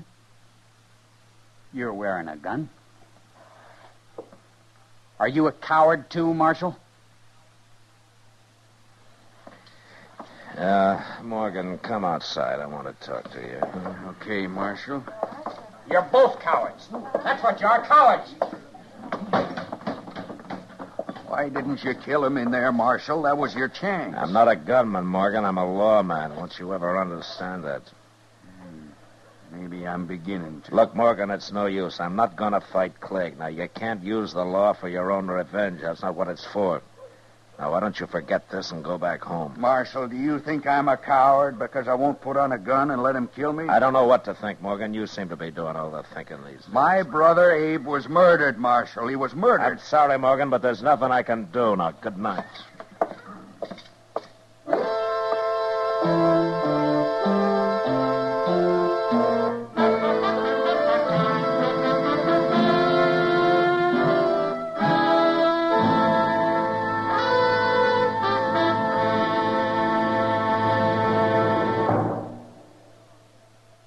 Where are you listening to Gunsmoke? In your favorite easy chair? Or out driving?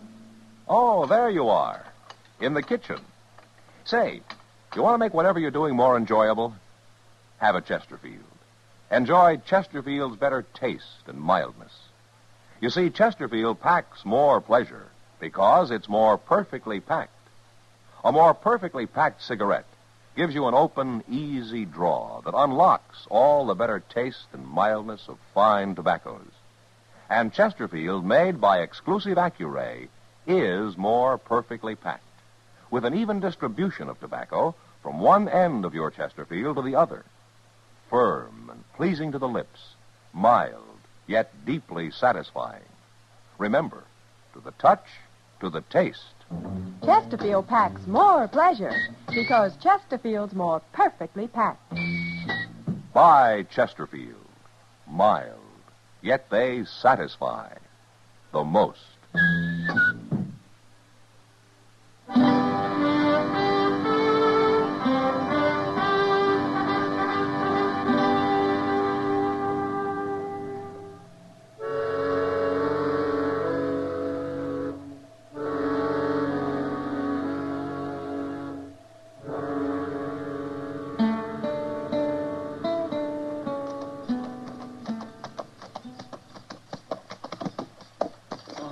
Dillon?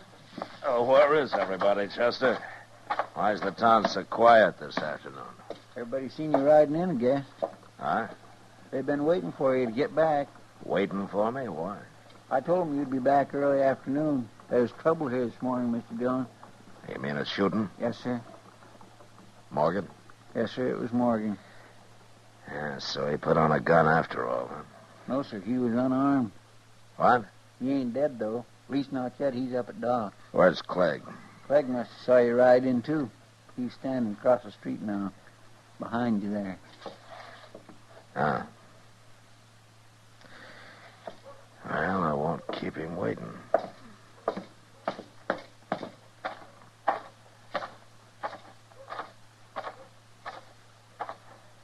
I hear you shot another man, Clegg.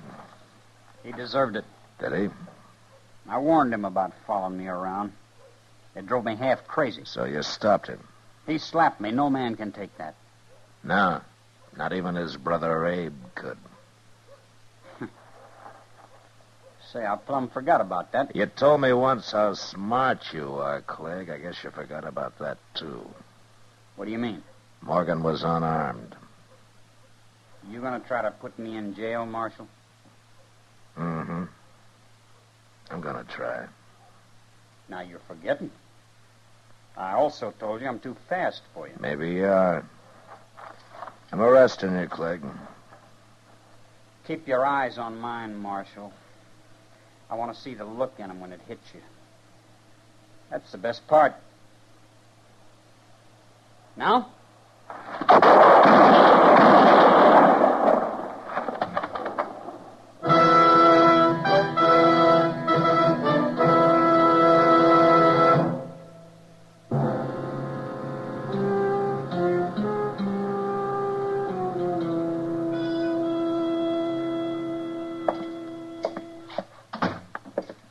Hello, Matt. Doc. I heard the shots, Matt. I see Clegg still lying there. And if he's got any friends, they can move him. I doubt if he has. A man like that. I guess not, Doc. You did it the only way possible. I was trying to arrest him, Doc. I didn't walk out there to shoot him down. How's Morgan? With 2 bullets in him, he's doing as well as might be expected. I mean in what? He's dying, Matt. Yeah. Now, let's go see him. Matter of fact, there's no reason at all he should have lived this long. I can't understand it. Most men would have died on the spot, shot up the way he was. Morgan? Marshal, I heard some shooting. Didn't I? Yeah. Yeah, you did. Was you in it? I was. And Clegg's dead, huh? That's how you wanted it, wasn't it? That's how I wanted it. It's what I've been hanging on for. Morgan, you knew he'd shoot you when you slapped him, didn't you? I had him on edge, Marshal. I planned it that way. Yeah, I thought so. And you were willing to die just to get me to face him, huh? There wasn't no other way. I couldn't have killed him myself. Well, I can't say I admire your thinking, but you're sure not a coward. He murdered my brother. He murdered me the same way. But we got him anyway. Didn't we? Didn't we, Mother?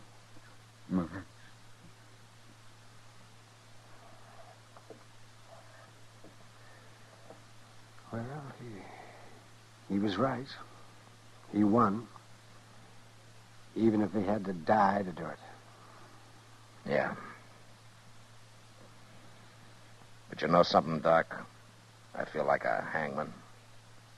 You made an executioner out of me. And I don't like it. I understand that, Matt. But you'll forget it. You'll forget it. In time. Yeah, sure. One more thing to forget.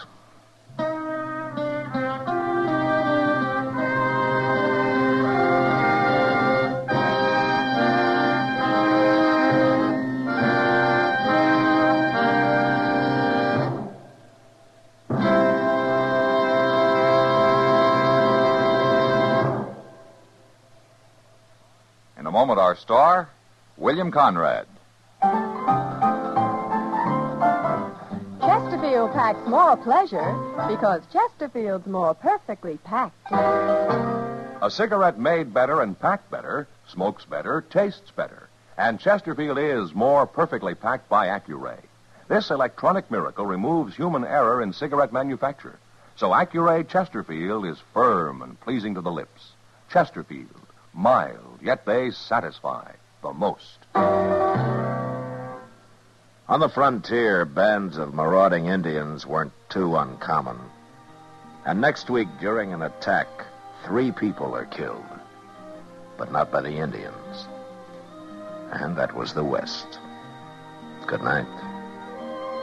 Gunsmoke, produced and directed by Norman MacDonald, stars William Conrad as Matt Dillon, U.S. Marshal. Our story was specially written for Gunsmoke by John Meston, with music composed and conducted by Rex Corey. Sound patterns by Ray Kemper and Bill James. Featured in the cast were Sam Edwards, Vic Perrin, and John Daner. Harley Bear is Chester, Howard McNear is Doc, and Georgia Ellis is Kitty.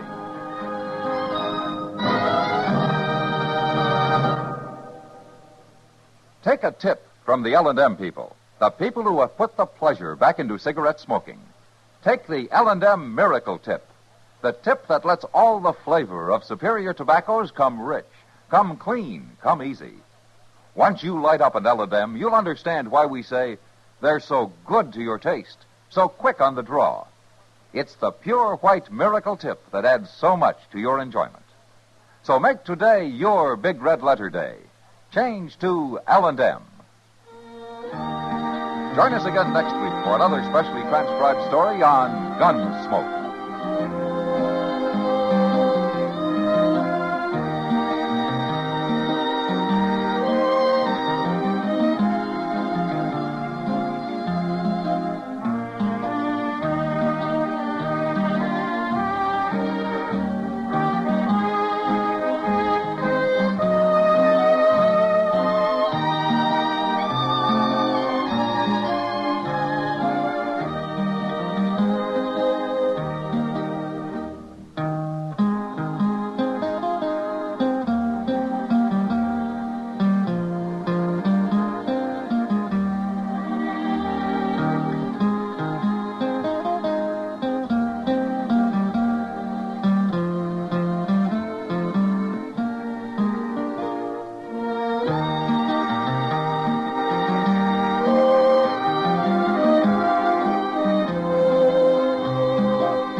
Our next guest will give you the laughs. Just don't ask him to lend you money. It's Jack Benny coming up next. The Jack Benny Program, presented by America's largest selling cigarette, Lucky Strike. At 62, American. Lucky Strike. First again with tobacco men. Yes, first again with the men who really know tobacco, the independent buyers, auctioneers, and warehousemen. And a recent impartial survey reveals that more of these independent tobacco experts smoke Lucky Strike regularly than the next 2 leading brands combined. Remember, these are the experts who, year after year, can see the makers of Lucky Strike consistently select and buy that fine, that light, that naturally mild tobacco. And for their own personal smoking enjoyment, they choose Lucky Strike. So let this overwhelming preference of the tobacco experts lead you to real deep-down smoking enjoyment. Just light up a Lucky, and puff by puff, you'll see. LSMFT. LSMFT. Lucky Strike means fine tobacco, and this fine Lucky Strike tobacco means a world of smoking enjoyment for you. Yes? You'll like Lucky Strike.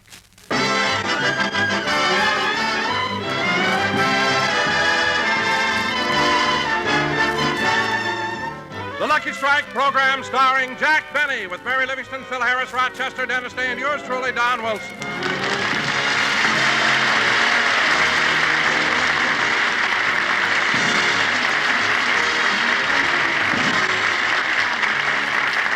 Ladies and gentlemen, tonight is Halloween, and in Beverly Hills, as in communities all over the country, the little goblins have already started through the neighborhood playing trick or treat.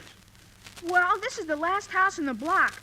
Before we go to the next street, I think we ought to put all the stuff we got in one big bag. You go first, Bobby. I'm Joy. Bobby and me changed masks. Well, it doesn't make any difference. Let's all empty our pockets and see what we got. I'll go first. I got a piece of fudge, A stick of gum and 2 lollipops. I got an apple, some popcorn, 2 cookies, and a chocolate bar. I got some lemon drops, a peppermint stick, and a donut. I got a Tootsie Roll, a packet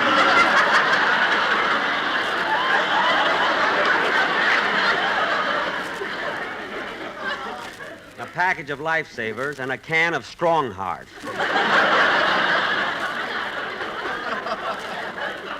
Dog food, huh? Hey, fellas, we're wasting time. Let's get over to the next street and knock on some more doors. Let's go. Hey, Bobby, there's that new kid that moved into the neighborhood. Oh, yeah. Hey, Butch. Hiya, fellas. You playing trick-or-treat, too? Yeah, I've been to every house in the neighborhood. You have? Hey, what do you got in that big gunny sack? A walnut and 2 jelly beans. Beverly Hills.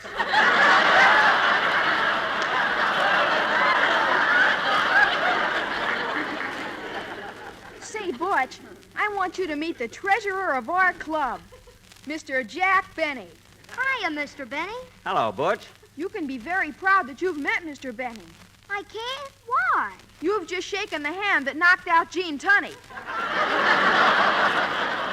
Gosh, Gene Tunney. With that old right cross to that kisser in the 3rd round. Right, killer? Well, I know that you kids have a tendency to exaggerate. It was in the 7th round. That's what it was. And tell Butch why Mr. Benny went to England this year. Yeah, Mr. Benny was the most decorated athlete in the United States Olympic team. Gee, what if that was the end? Are you kidding? In the same afternoon, he won the 100-meter dash, the pole vault, the discus throw, the broad jump, the high hurdles, and the diving contest. Holy smoke! And then he had to run 12 miles back to the Palladium to be in time for his evening performance. Gee whiz! And it wasn't easy running with all those medals on. Oh, boy, what an athlete. Yeah, but Mr. Benny doesn't want anybody to know it. He even wears big pads in his coat so his muscles won't show. And not only that, Butch, Mr. Benny's in the movies, too.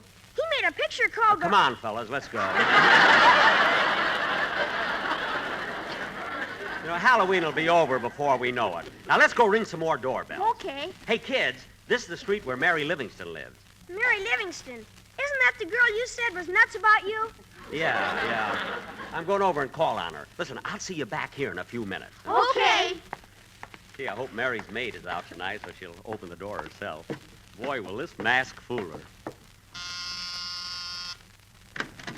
Trick or treat?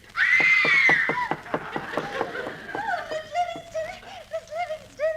What is it, Pauline? What's the matter? There's a wolfman at the door.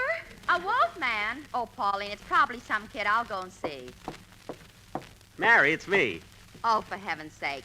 Pauline, come out from under the bed. Oh, did the wolfman go away? It's not a wolfman. It's Mr. Benny. He pulled his toupee down over his face and cut 2 eyes in it. Yeah. Say, Mary, do you mind if I come in and sit down for a few minutes? I'm worn out. Worn out? Why are you so tired? I don't know. I guess I haven't gotten over the Olympics, you know? What? I mean, I walked over from Olympic Boulevard. Oh, boy. Let me get into that chair. Say, Jack, I received an advance copy of the Saturday Evening Post, and there's a big article in it about you. There is? Let me see it. Here you are. Oh, yeah. Say, look at that picture of me. Say, I look pretty good, don't I? A lot of color in my face. Put on your glasses. That's an ad for Campbell's tomato soup. Oh. You were looking at a tomato. Thank heaven. I thought I had a stem growing out of my head. There's your picture on the other side. Oh, yeah. And there are my riders around the swimming pool. What are you laughing at? They look like 4 gophers coming up for air. I can't understand it. I pay them enough to get their teeth straightened. Gosh, my feet hurt. Mary, do you mind if I slip off my shoes? No, go right ahead. Okay. Ah, that feels better.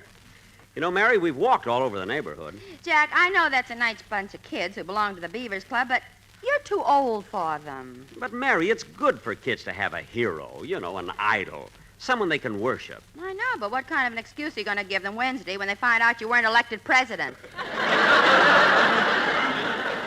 That's what worries me. The kids won't believe it, you know. They'll demand a recount. Oh, well, I'll think of something, you know. Mr. Benny! Mr. Benny, we're waiting for you. Oh, the Beavers are calling me. I gotta go. All right, Claire. I'm glad you stopped by. Yeah, good night, Mary. Good night. Gee, Miss Livingston, did Mr. Benny have to go away so soon? Don't worry, Pauline. He'll be back. Well, how do you know? He forgot his shoes. Here. Thanks.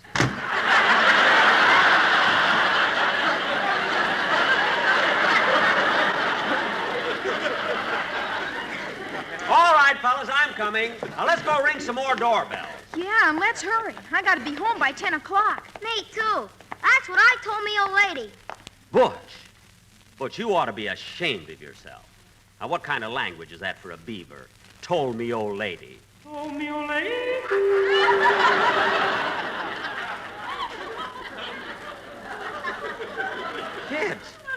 Kids, beavers. Did you hear that? I didn't hear anything. Neither did I. But you must have heard it. There was an echo when I said, oh, no. No, I'm not going to say that again. Say what? Told me, old lady. Yeah, I didn't even say it then. What's the matter with me, anyway? Oh, well, come on, kids. Come on. Let's play some more trick or treat. Hey, Joey, I'm new here. What goes with this jerk?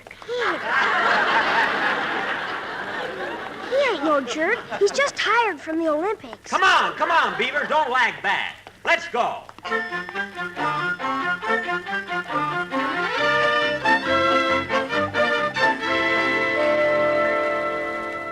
Gee, kids, we walked about 3 miles since we left Mary's house. Hey, Mr. Benny, isn't this the house where Dennis Day lives?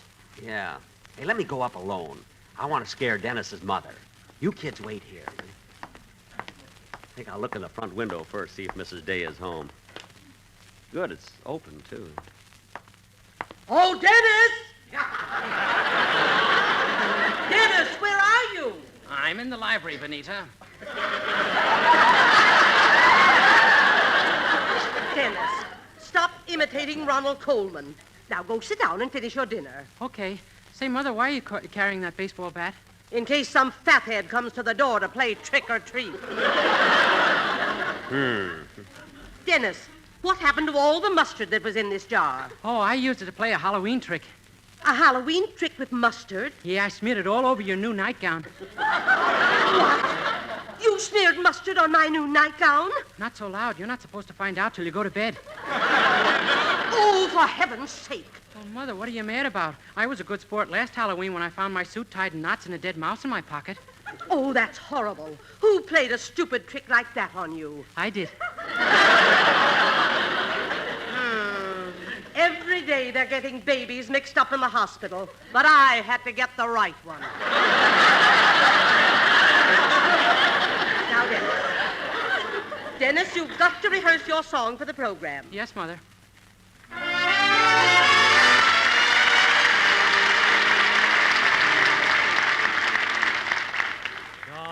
Down among the sheltering palms, oh, honey, wait for me. Oh, honey, wait for me. Don't be forgetting we've got a day out where the sun goes down about 8. Oh, my love is burning, burning, burning. Oh, my heart is yearning, yearning, yearning to be down among the sheltering palms. Oh, honey, wait for me. Oh, my love is burning, burning, burning. Oh, my heart is yearning, yearning, yearning to be down among the sheltering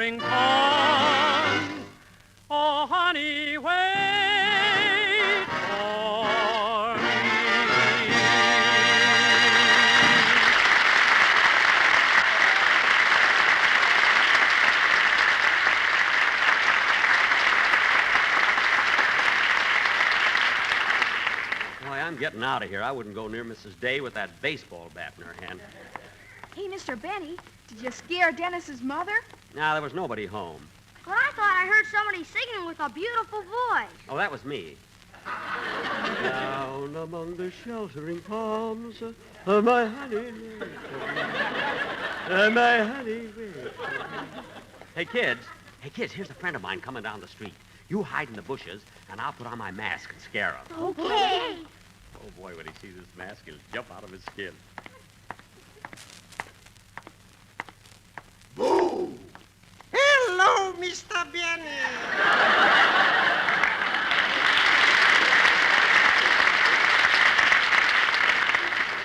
Oh, hello, Mr. Kitzel. How'd you recognize me?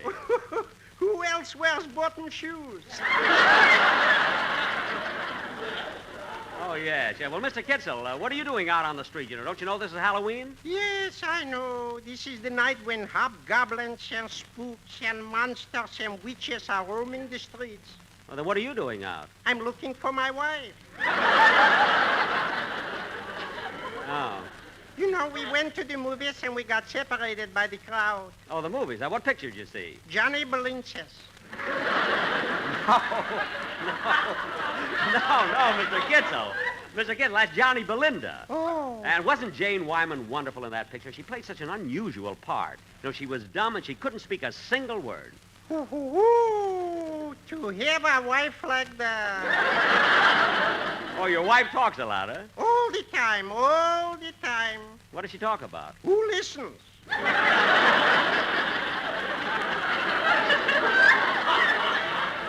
You know, I hope someday, tonight especially, that she gets home early so she can straighten up the house. Some kids tipped it over.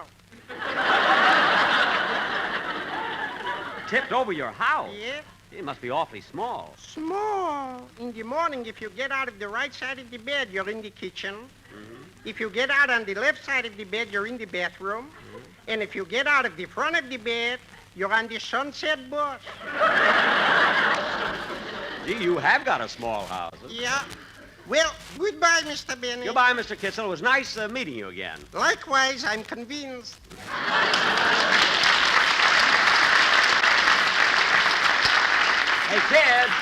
Hey, kids, Beavers.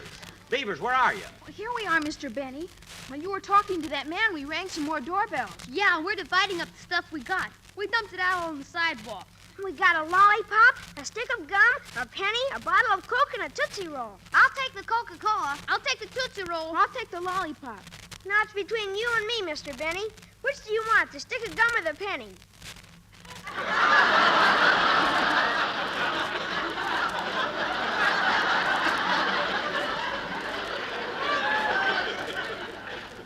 Well, I guess I'll take the stick of gum. Okay, get your foot off the penny. Oh, I'm sorry. Say, kids, look, while we're in this neighborhood, let's go over to Phil Harris's house. Okay.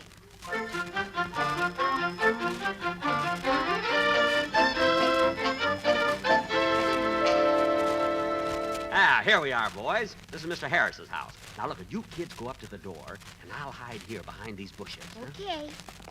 Fellas, this has been an awful tame Halloween. Yeah, let's have some fun. Let's tip over Mr. Harris's trash can. Okay, here goes.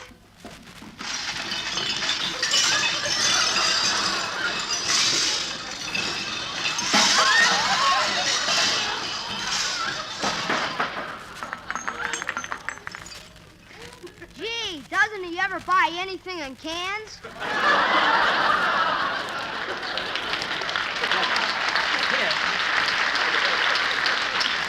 Kids, go ahead and ring the bell. Okay, I'll ring the bell and then we'll all hide. I guess Mr. Harris isn't home. His wife answered the door. Yeah, look at her standing there. Isn't she beautiful? Well, who is it? Who rang the bell? She's beautiful, all right, but she sure got a deep voice.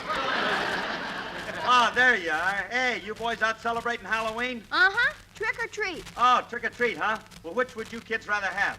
We'd rather have the tree. Okay, here goes. Oh, won't you come with me to Alabama? There we'll meet my dear old mammy. She's frying eggs and broiling ham. Bill! That's what I like about the South. Hiya, Jackson. You with these boys, or are you working solo?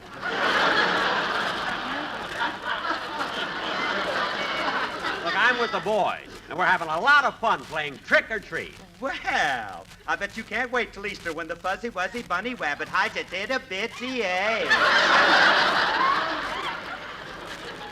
Never mind that, Phil. You just don't know how to enjoy yourself. Maybe you're right. Come on in, Jackson. Hey, come on in, kids. Okay, come on, Beavers. Come on.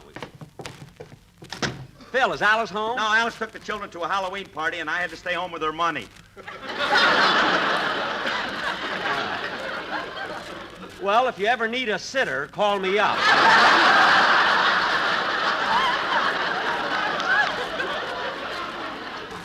So you're here all alone, huh? Yeah, but I don't mind, Jackson. I've been sitting here looking through my old picture album, you know, when I was a kid. Can we see them, Mr. Harris? Sure. Hey, look, there's a picture of me in school when I was in the first grade. See it? Gee, what a cute bunch of little kids. But the teacher looks kind of familiar. That ain't the teacher, that's me. Oh, yeah, you were kind of slow in school, weren't you, Phil? Yeah, the teachers didn't seem to like me either. They were always picking on me. Did they make you stand in the corner? Listen, Junior, I stood in the corner so much I was the only kid in class with a triangular forehead. Triangular forehead? Gee, how'd you get rid of it? He massaged it till the point went to the top.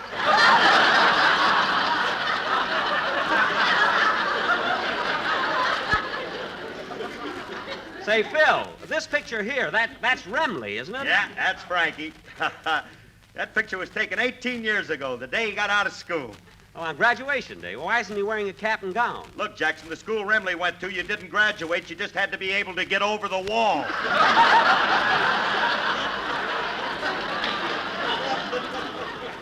Oh. Incidentally, he never would have made it if I wasn't there to give him a boost. Phil, I think you're just... Oh, excuse me a minute, Jackson. Hello, this is the residence of Phil Harris and Alice Faye. And... Oh, I'm sorry, honey. I didn't know it was you, or I'd have given you top billing. No, I'm not alone. Jackson dropped in with a bunch of kids, so I brought out my album, and we got to talking about old times. You know, effervescing. That's reminiscing. I know, honey. One of the kids just told me. What did you call me for, baby? Oh, okay. I'll be right over and get you. Well, we've got to run along, Phil. Okay, Jackson. See you tomorrow. So long, kids. Bye. Gee, that Phil Harris is a nice guy. But I wish his wife, Alice Faye, was home. Yeah, she's beautiful. She certainly is. She's got the bluest eyes I've ever seen. Oh, yeah? Come over here under the street light.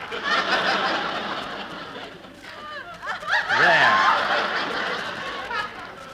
Now, come on, kids. We've got about 5 more houses. Now, look, where do we go next? Hey, I know a good Halloween trick. What? Well, there are 5 of us. Let's go tip over Don Wilson. No. No, we mustn't do that.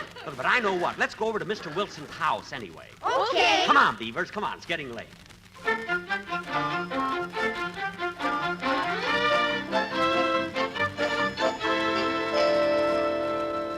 All right, kids. Here's Don Wilson's house. Gee, it's dark inside, but the door's open. Look, I better go in alone first. Okay. Wait here. Don? Don? It's so dark in here. Don? Don, where are you? Jack, we're in here. Me and the sportsman. Oh. Well, Don, what are you doing in this big house with all the lights out? We're telling ghost stories. Jack, we have a wonderful Halloween song we want to do. You have? Yeah. There are a few places where you join in, and there's one place where we want you to do a weird, crazy laugh. A weird, crazy laugh? All right, let's start. Well, we have to wait about 10 seconds yet. Why? We can't start till 9:26 Boulevard Witch time. Oh. All right, but look, we've only got about 5 seconds more. Ready, everybody?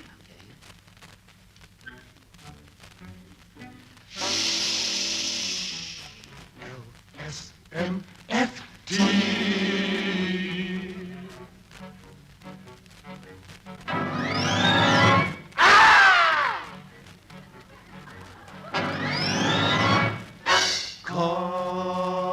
give you a thrill. There's a house on a hill, full of spooks, but we will frighten them away. Take off my toupee. Come with the wolves, we will prowl. This is our night to howl, and we'll hoot like an owl. Hoot, hoot.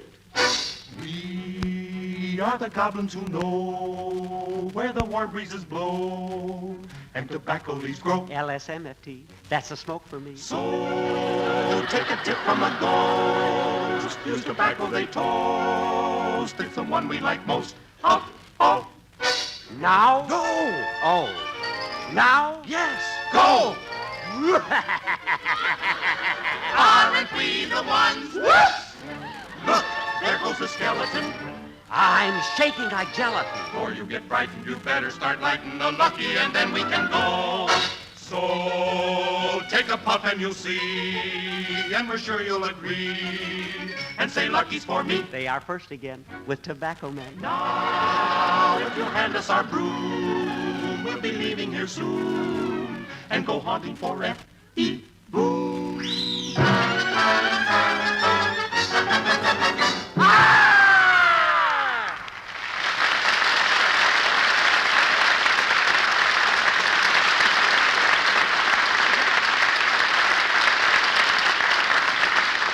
John, that was wonderful. Absolutely wonderful. Well, Jack, maybe we could use it as a commercial on the program sometime. No, it would scare all the people. Well, I better go. The beavers are waiting for me. So long, Don. So long. Ouch. Imagine putting a mouse trap in a fruit bowl.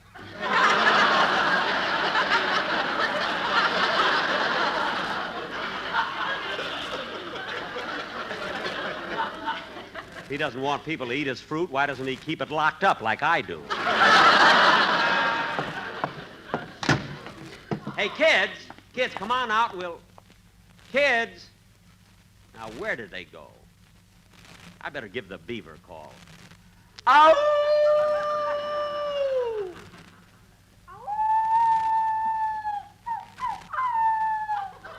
Gee, that's the beaver's distress signal. I better hurry.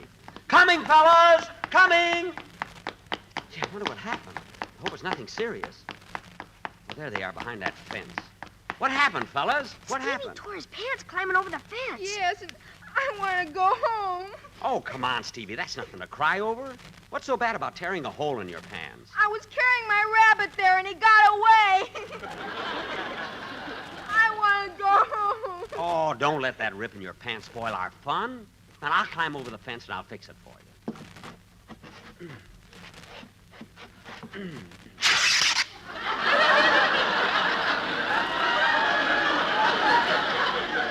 Well, so long, fellas. I better go home, too. Well, we all better go home, huh? Okay, Mr. Benny, but before we break up, we want to say something to you. What is it? What is it, man?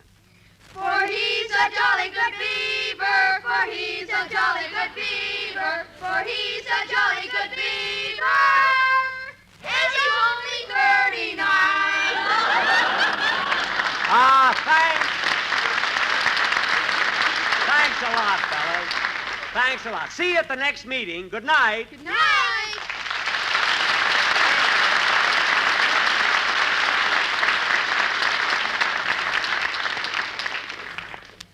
Gee, what a night. Such fun. It's great to be young. La la la la la la la la la la la la. Uh-oh. I wonder... Well, it won't hurt to try.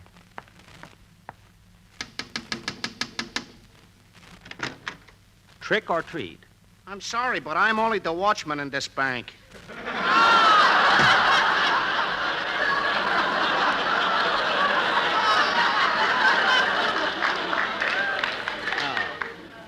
Can't understand it. Some people never want to get into the spirit of this thing. Well, I might as well go home, I guess. La la la la la la la la la la la la la. Hop, hop, till you drop. Skip, skip, don't you trip. Step on a crack, you break your back. Oh, darn it, I stepped on one. Man, nobody saw me.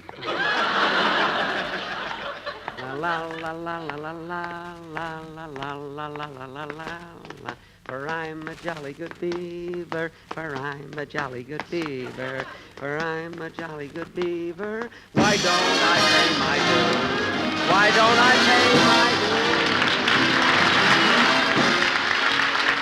Jack will be back in just a moment, but first...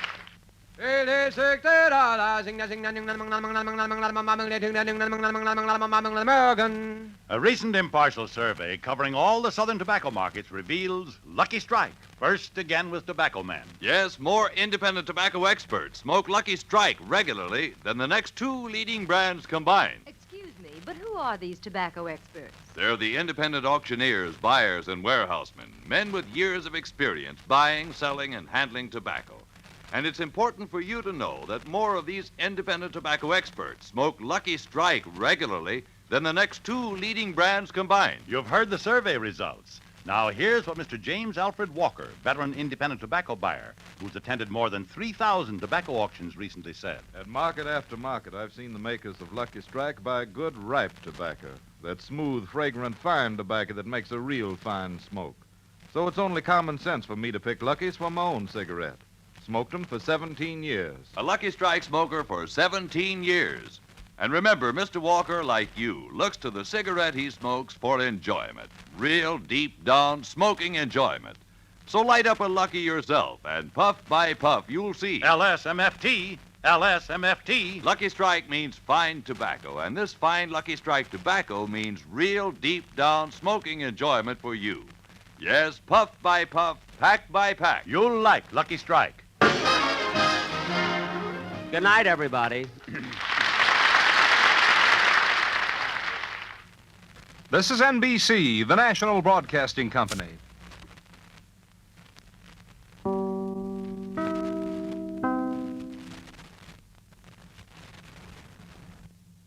Join the adventure with Frank Rice up next on Nightly Old Time Radio Shows.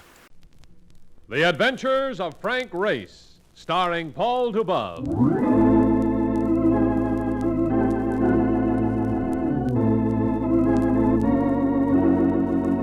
The war changed many things, the face of the earth and the people on it. Before the war, Frank Rice worked as an attorney, but he traded his law books for the cloak and dagger of the OSS. And when it was over, his former life was over too. Adventure had become his business. The Adventures of Frank Rice.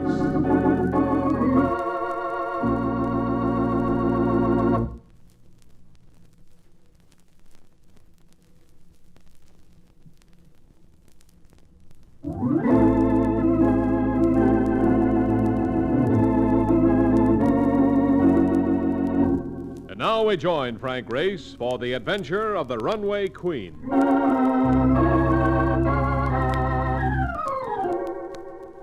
Usually, an insane asylum comes equipped with barred windows and men in white jackets. But there's one in New York that runs wide open. It's a simple building in the heart of the theatrical district on 46th, near Broadway. And from the outside, it looks like any other office building. It houses talent agents, music publishers, show producers, and theater hopefuls who rent rehearsal rooms by the hour. And once you get inside the place, you'll be inclined to say, as Mark Donovan did,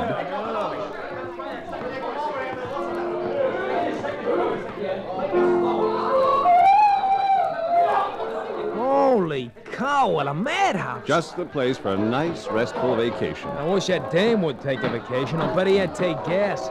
If I had a voice like that, I would very gladly close the door for the sake of humanity. She is rather uninhibited. Oh, brother, get a load of this coming down the hall. What's that thing on his shoulder? Looks like a trained pigeon, probably part of her act. Hey, that's an act could lay an egg any time. For that, you could get a split week as a comedian on the Bowery circuit. Oh, I forgot to ask you. What are we doing here? I'm not sure. A man named Barney Lang dropped me a note, asked me to come and see him. He's a talent agent. Maybe he's got a part for you in Little Women. For that, I could get a whole week on the Bowery circuit. For that one, you could also incur a sudden nosebleed. There's Lang's place, room 418. So let's waltz in. Hey, sign on the door. Says closed for the day. Yes, he mentioned that in his letter. Send me a key to the place. A key? Too bad he ain't manager of a bank. You, Frank Rice? Yes? I'm Lang. Come in quick and shut that door. That racket is splitting my head open. It'll take more than a door to drown out that kind of Oh, what do you know? I had the place soundproof. There's usually enough of a racket in here without having that, too. Barney Lang, a magic name along Broadway.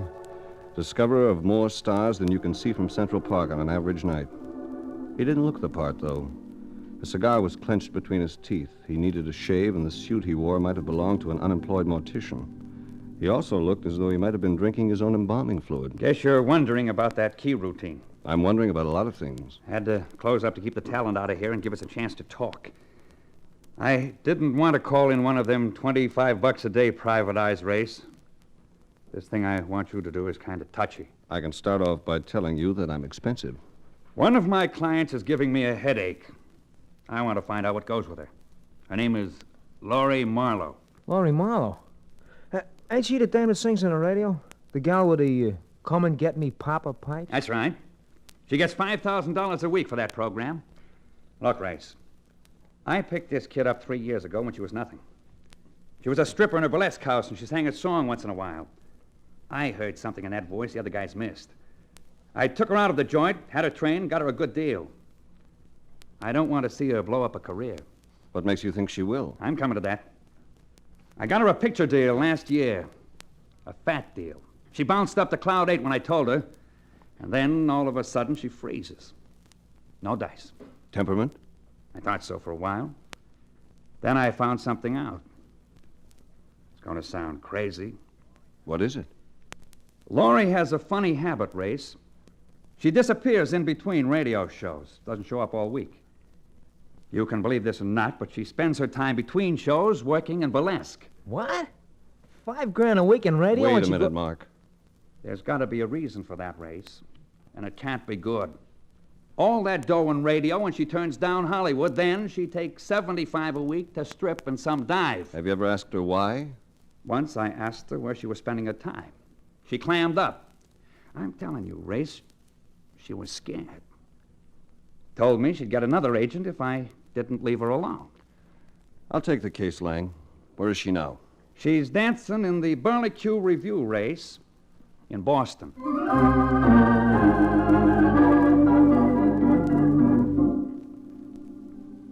Boston and burlesque. They go together like ice cream and mustard, but they do go together. An improper line in a bestseller or a legitimate stage show can lower the band like Clancy lowers the boom. But the bump and grind artists are not banned in Boston. Well, here it is. The Burlicue Review Theater. Look at them pictures in the lobby. What beasts. Not all of them. Look at that poster.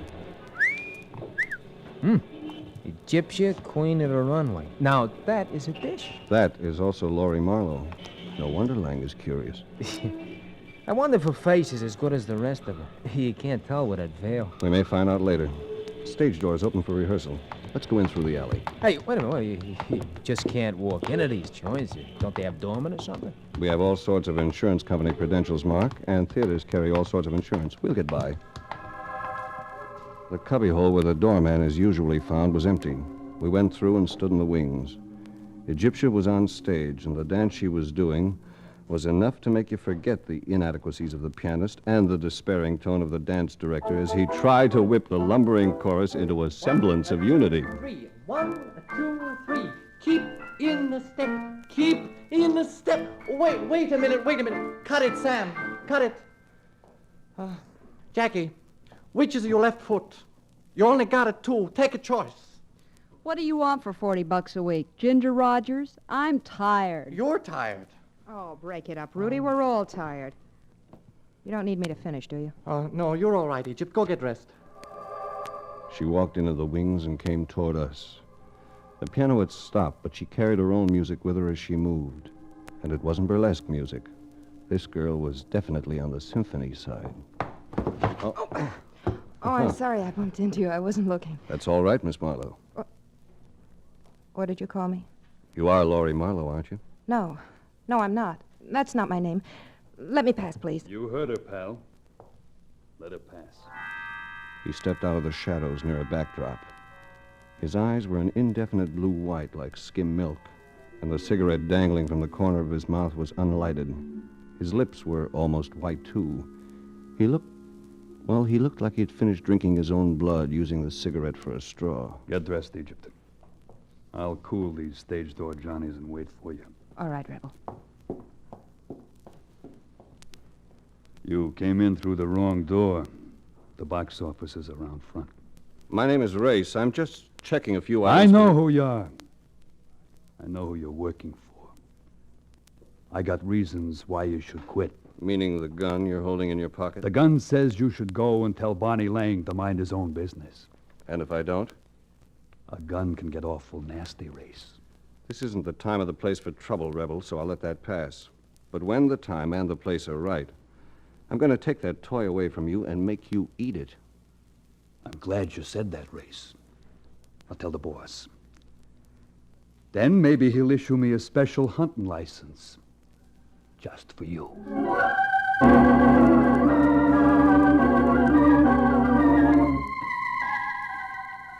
Rebel had told me two things. One was that he had a boss. The second was that Laurie Marlowe was not in control of her own destiny. Mark and I found a cafe around the corner from the theater. Most of the cast wandered in there after the rehearsal broke. We took seats at the counter next to the girl called Jackie. I just want a cup of coffee when you get a chance, Joe. Hello.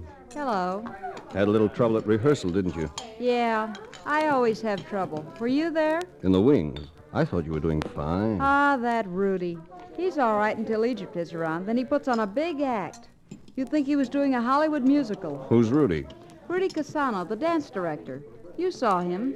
He's over in the corner booth there with Millie, one of the girls. Oh, yes. I take it Rudy has a crush on Egypt. He better not if he's smart. She's aiming for a bigger moose than him. Hey, that's my date outside. Never mind the coffee, Joe. Well, so long. So long, Jackie. Anything making sense yet, Race? No. I'd like to find out who the big moose is, though. The one Laurie Marlowe or Egypt is setting her cap for. You go rent a car, Mark. Keep your eye on Laurie. Tail her wherever she goes, but don't let rebels sneak up on you. Don't worry, I'll play it safe. What are you going to do? I'm going to make friends and influence people in that corner booth. Go ahead. Yeah. See you later.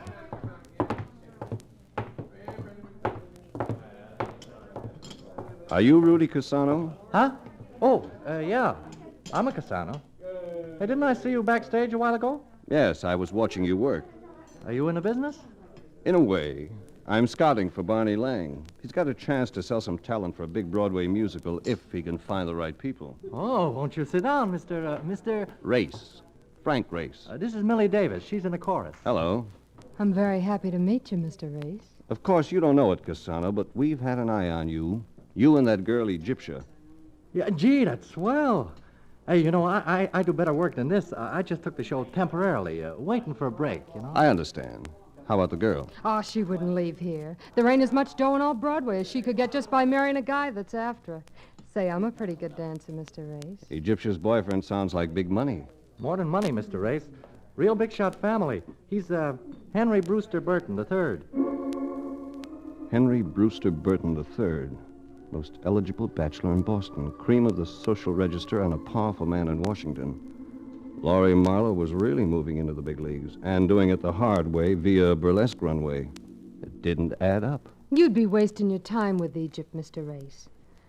Besides, I'm a better dancer than she'll ever be. All I need is just I know, one... Millie. A break. That's what we all need. Just one break. I'll see both of you later.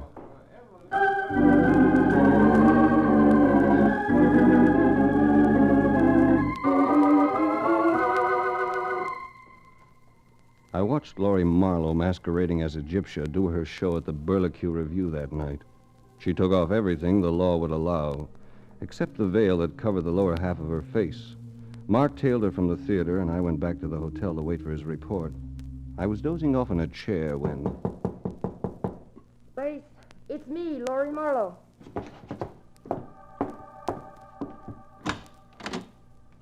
I opened the door, and she came in. Without the veil, her face looked like it had been done by Michelangelo on one of his better days. There was something about her lips that made you think of all the kisses you had ever enjoyed and then made you forget them in the hope of the one you might get. Surprised to see me? A little. You weren't very happy with me this afternoon. I was angry with Barney Lane for sending you. You see, Race, I started out in burlesque, and for some reason I love it. That's all. So you mix it in with a $5,000-a-week radio career. You know, sometimes a farm kid makes good in a big town. Gets his own swimming pool. But when he gets a chance, he takes off his shoes and goes wading in a brook. Sometimes. That's the way it is with me. You're lying, baby. Why should I lie to you, Race? Her hands took the lapels of my jacket, and she drifted into my arms. I kissed her, and it started bells ringing. One of the bells I didn't like. It was the phone. Don't answer it, Race. I'd better, or whoever is ringing might come up. Hello? Hey, Race, it's me. The dame witches? Yes, Mark. I thought so. Rebel drove her over. I lost him down here in the lobby, so keep your eyes open, huh?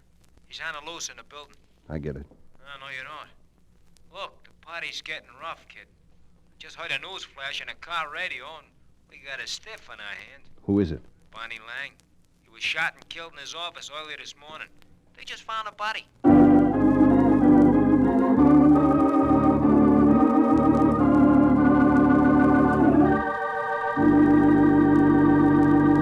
We'll return to the adventures of Frank Race in just about 1 minute.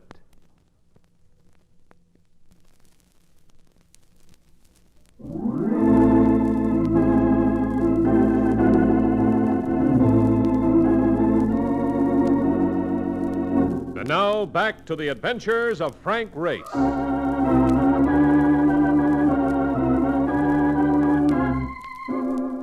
I managed to get Laurie Marlowe out of the hotel room. Took the back stairs to avoid meeting Rebel and his gun at that point, and Mark and I took a night drive to New York.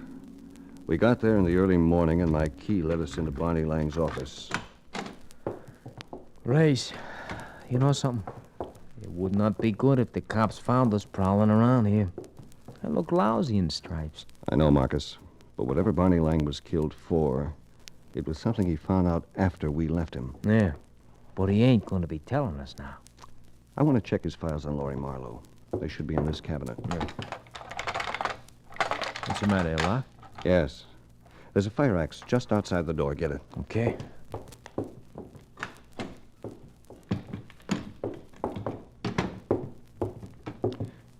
It's the second drawer. File letters H to N. Uh-huh. Hit it with the butt end as near to the lock as you can. Please, chum. You are talking to a kid which almost played ball with the Yankees. See what I mean? That did it. The lock is sprung. Here now. This is the folder, Laurie Marlowe. Uh-huh. See what you can find around here while I go through this. Okay. There were some odd conditions in Laurie Marlowe's contract with Barney Lang. No personal appearances, no club dates, no publicity pictures released without her approval, no studio audiences permitted at her broadcasts, no television shows. And Mark added to it. Hey, wait a minute. Here's a bunch of clippings and pictures of the Marlowe dame. Oh, how you could prove it was her, I don't know. Why? Well, you never get a good flash of the face. Look. One of them hats with a veil, see? Then this one here, all black, taken from the side. That's a silhouette. Are they all like that? Yeah. Well, except this old one here. Taken down in Mexico from the looks of the buildings and those big hats she and a guy with her are wearing. Even so, she's covered with shadows, so is he. For some reason, Mark, this girl can't show her face in public. But the picture does show one thing on her hand. A wedding ring. Yeah. Hey, Race, what's behind it? I don't know. Put everything back. I'll go through Lang's desk. All right. Look, is there anything here that you want me to... Can I come in? Oh, it's you, Mr. Race. Yes, Millie, it's me. You're a long way from Boston, aren't you? Well, when you told me about Mr. Lang looking for people, why, I just thought I'd take a plane down and see him myself. Where is he? You ought to keep posted on the news, Millie. He's in the county morgue.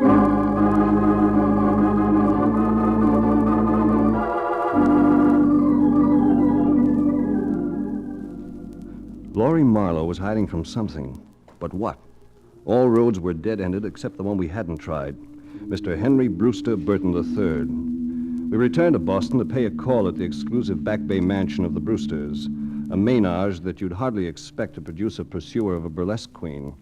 Henry III received me in the library. I understand you're an investigator, Mr. Race. Yes, I want some information about a girl you've been seeing. What girl? And what sort of information? Egyptia, at the Burlicue Review. Sorry. I will not answer any questions concerning Egypt. Look, Burton, this is important. A man has been murdered. Are you implying that Egypt is involved in it? Very definitely. What kind of a game are you trying to work? No game. I'm looking for information. You have it. I want it. I'm going to ask you very politely to get out of here, unless you'd prefer to have me throw you out. I wouldn't try that if I were you. I was intercollegiate boxing champion for 3 years, Mr. Race. Now get out. You are pretty good. But not bad yourself. Let me go, Race. No. I'll hold on to this arm until you decide to cooperate. And next time you see your college boxing coach, have him explain why you should never be drawn into a right-hand lead. All right. You win the fight. But that doesn't get you the information you want. Stop being gallant and start being practical about your lady love, Burton. I've got an idea she's been playing you for a sucker. Believe in being brutally frank, don't you? I'll let you decide for yourself. The girl's been working you for something, hasn't she? Some kind of favor to be done through your influence? Yes. What kind of a favor? Maybe the key to a murder, Burton.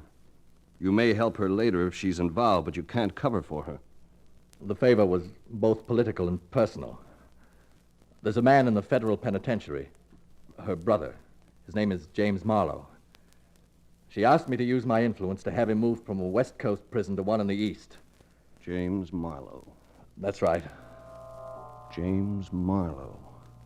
The name started wheels turning. Convicted of post office robbery and sentenced to 20 years. Still had 15 to go. Does that help any, Race? It helps a lot. And I think she was lying to you. I think James Marlowe will turn out to be her husband, not her brother. Her husband? Yes. I have an idea that she was married in Mexico. That's why American police couldn't find any record of a marriage when Marlowe was tried. But he's been in jail for 5 years, Race. Yes, Burton. But the eyewitness, the postal clerk whose testimony convicted him, swore that a girl was with Marlowe when the robbery was staged. They went to Mexico and got married as a mutual cover-up, so neither could be forced to testify against the other if they were caught. I've been taken in, haven't I, Race? It happens to the best of us. But for your sake, I hope you didn't try to arrange that favor. That's the trouble. I did. Marlowe is on a train right now, being moved east. Then you'd better call your contact in Washington, have a heavy guard rush to the train as soon as possible.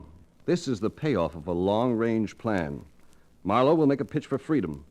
They'll try to get him off that train.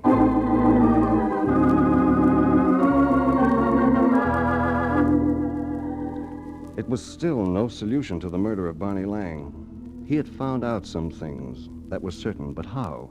I kept thinking about it as I left Burton's house to join Mark in the car, thinking so hard that I missed Mark's signal. Somebody jammed a gun into my ribs. All right, Nosey. Climb into the car. I'm sorry, Race. I tried to catch your eye. All right, start the car and let's move. You're a busy little fellow, aren't you, Rebel? I asked the boss for that license like I said, Race. I got it. You ain't gonna like this ride. Too bad you had to come alone. I just found out why you haven't had more company. What do you mean? You look like part of a gang, Rebel. You're the type. But the rest of the boys are meeting the boss, aren't they? James Marlowe.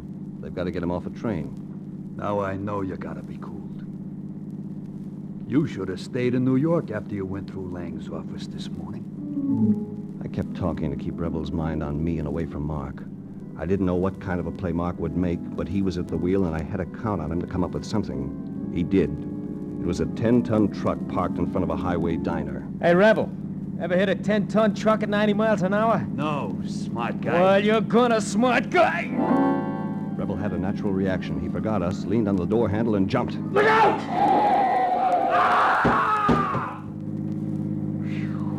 You missed that truck by an inch, Mark. Yeah, but Rebel didn't. hit it on the fly when he jumped. There won't be enough left to blot up. We better get back to the Burlicue Review, Mark. I've got a hunch Egyptia is giving her farewell performance this evening.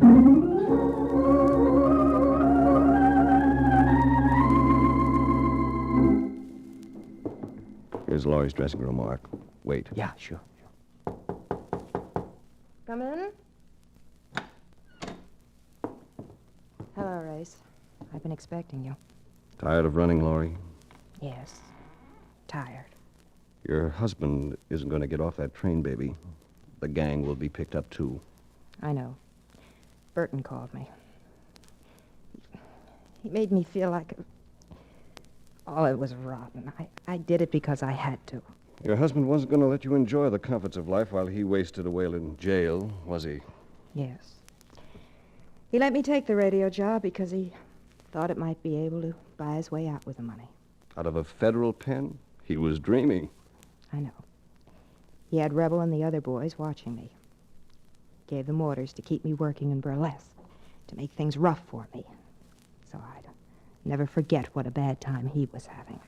The only way you could get off was to get him out. Is that right? You figured it.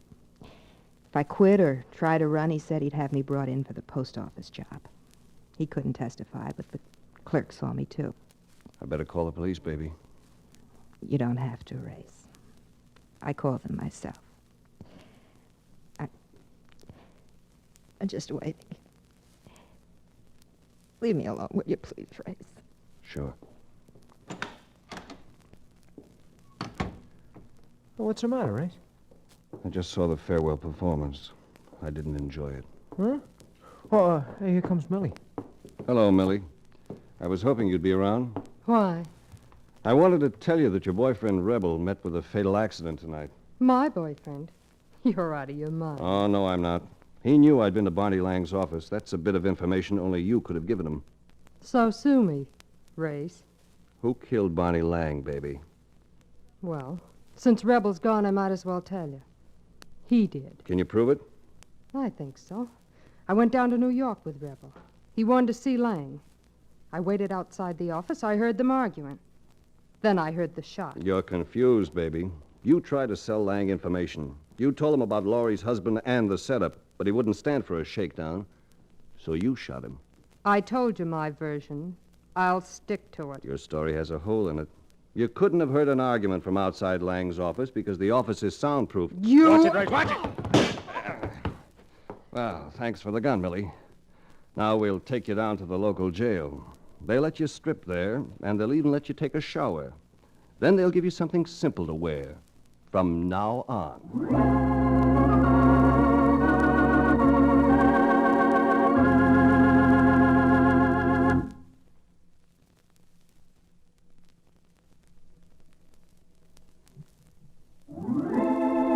The Adventures of Frank Race, starring Paul Dubove with Tony Barrett as Mark Donovan, comes to you from Hollywood.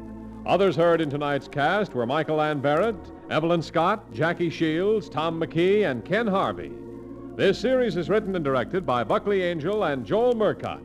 The music is composed and played by Ivan Ditmars. Be sure to be with us again this same time next week for another dramatic chapter in The Adventures of Frank Race. Art Gilmore speaking. This is a Bruce Ells production.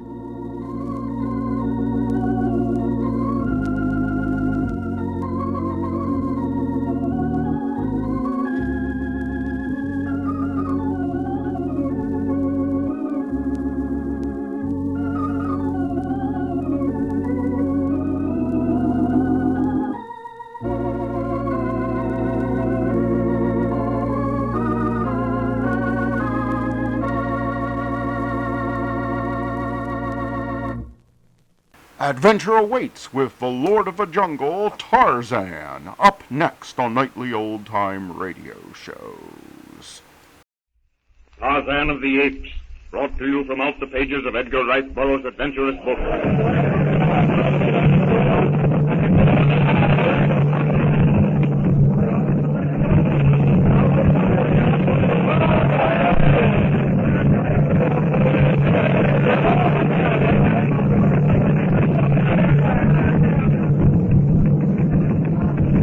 This doesn't look any too healthy. A second ago, there wasn't a soul in sight.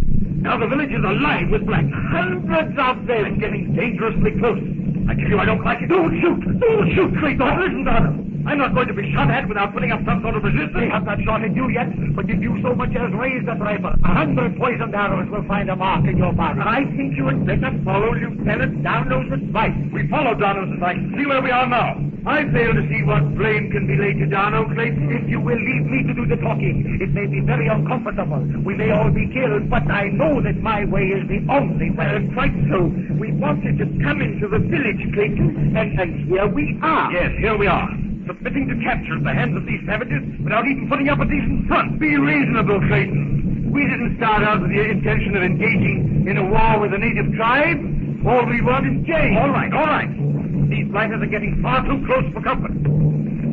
Well, I must admit that I don't like their appearances nor their actions. The way they close in from all sides, so slowly, so inexorably.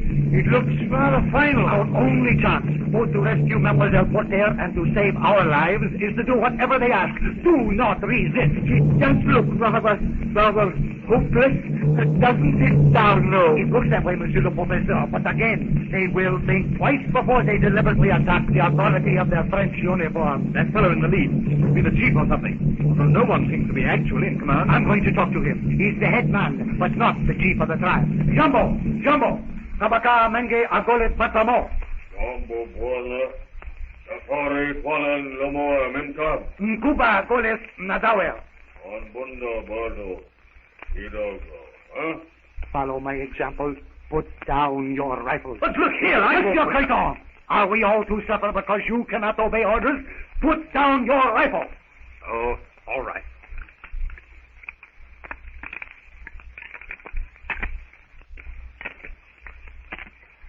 Now, follow me to this second hut.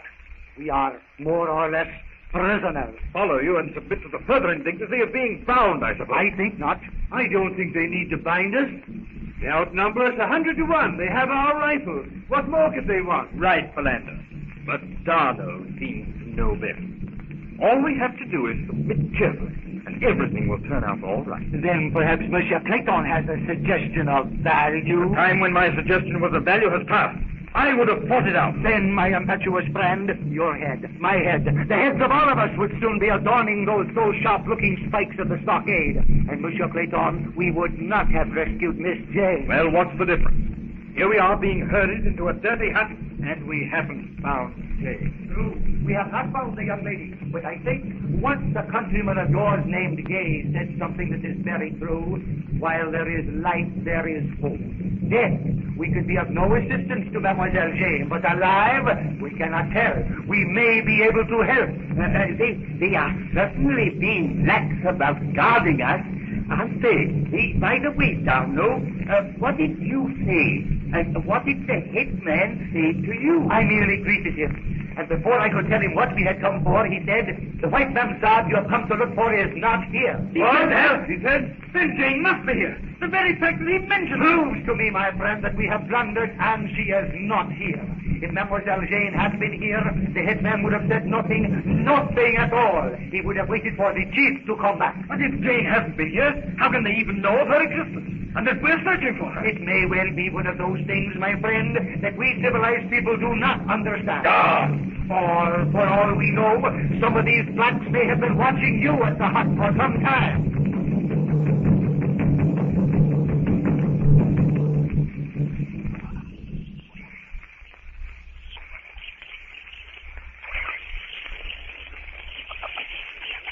The morning sun, shining between the serried ranks of giant trees, filled the jungle depths with pools of liquid gold.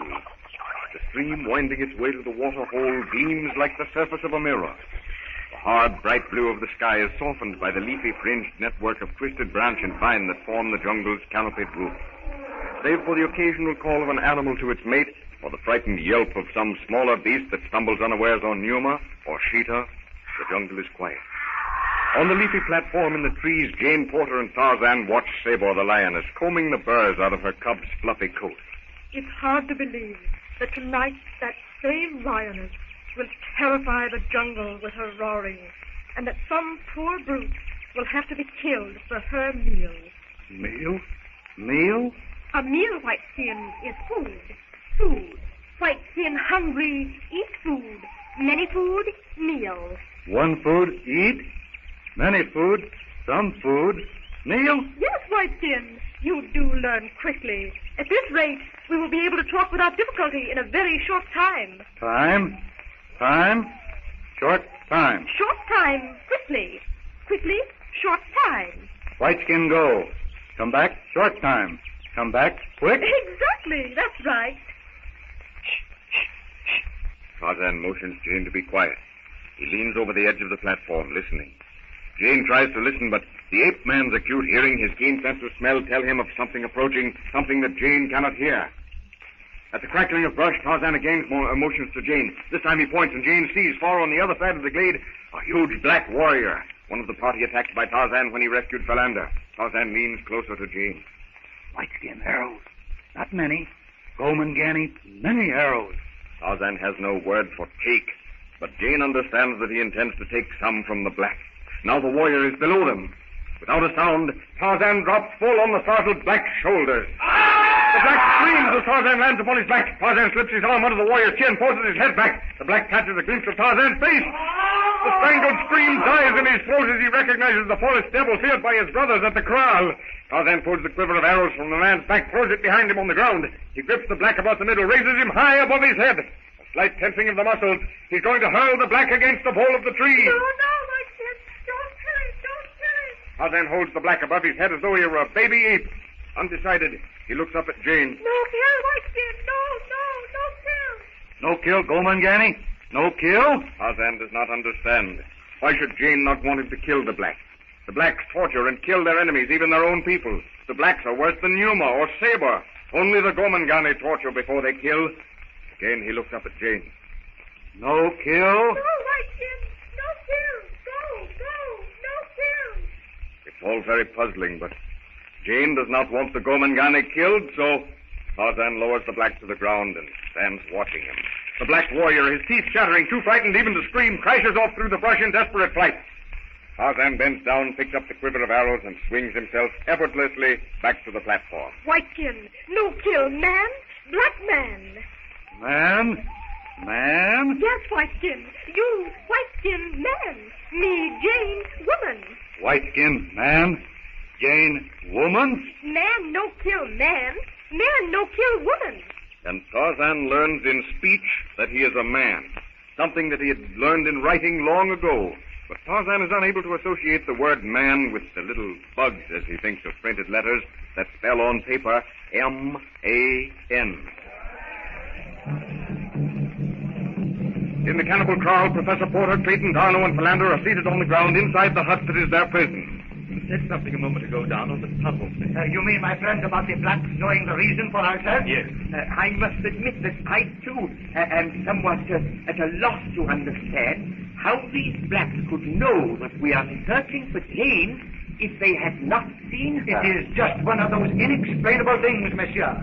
They may not ever have seen Jane, but by means of their mysterious jungle magic, they will be able to describe her quite clearly, will be able to tell you how she was captured, and if given the proper encouragement, will tell us where she is. But how, Darno? How do they do it? That I do not know. Sorcery, thought transference, telepathy, all suggestions are nothing but guesswork.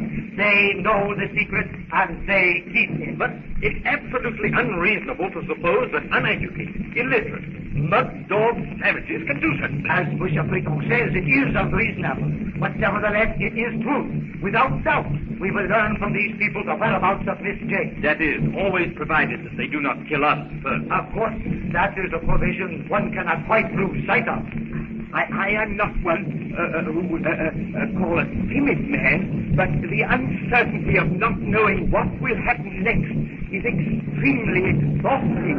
Listen! What can have happened now? Can you make it quiet? I want to hear what is being said. Sure, he says he saw the white devil of the trees, and he has a white woman with him. You're in your black magic now.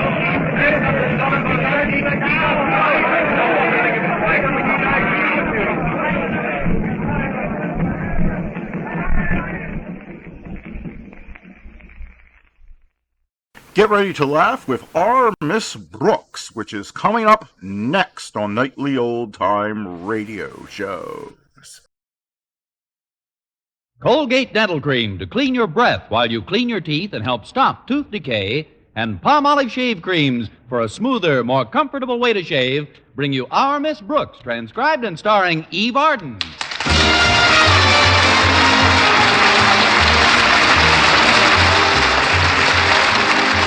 It's time once again for another comedy episode of Our Miss Brooks, under the direction of Al Lewis. Well, many people enjoy the brisk, snappy weather of the winter season. But our Miss Brooks, who teaches English at Madison High School, is definitely anti-cold. In fact, at the last count, she was sleeping beneath 11 woolen blankets. I kept warm enough that way, but it posed quite a problem for my landlady. Yesterday, when she came in to wake me up, she couldn't find me. We solved that, though. Now when I go to bed, I slip a bookmark under the bottom blanket. Last Friday at breakfast, I was complaining to Mrs. Davis about the temperature in the house. Now take this, dear. A nice steaming cup of coffee will warm you up in no time. Is it really hot? Piping hot. Here's your cup. Never mind the cup. Just pour it over me. Look, Mrs. Davis, the days aren't so bad, but last night at 11:30, my room was absolutely freezing. You could hang meat in there.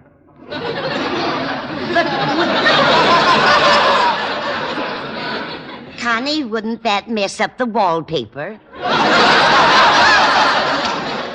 Besides, 11:30 seems awfully late for you to be up, Connie. You'd be a lot warmer if you got to bed earlier. I would have, but I had to finish some extra typing for Mr. Conklin. Our beloved principal has never been able to keep a secretary, you know. I know. I think it's a shame the way he takes advantage of you. This isn't school business he gives you, is it? No, mostly personal correspondence, reports and things. And what does Mr. Conklin give you for this work? An occasional curt nod. Well, if I were you, I'd refuse to do any more for him. In fact, when you bring him this batch today, you ought to put your foot down. I tried putting my foot down before, Mrs. Davis, but it just didn't work. Why? What did Mr. Conklin do? He stepped on it.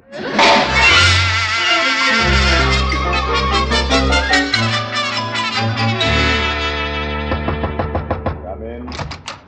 Good morning, Mr. Conklin. I brought in those papers you had me type last night. Just put them on my desk, please. What did you say? Perhaps you'd hear better if you'd remove those ridiculous earmuffs. What? Oh, these earmuffs. They must have slipped down again. It's terribly chilly in school this morning, Mr. Conklin. Nonsense. It's just pleasantly brisk. Now, about these papers, Why, Miss Brooks, you're familiar with the rules of this institution. Why are you smoking in school? I'm not smoking. That's my breath.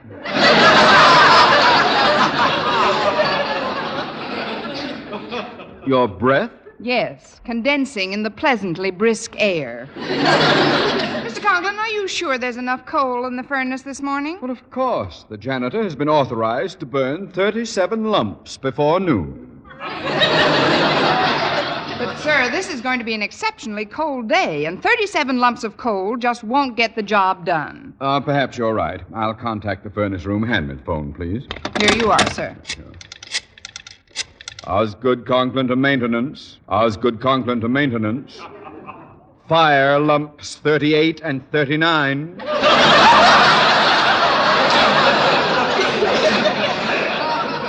Fire lumps 38 and 39. That is all. That should do it.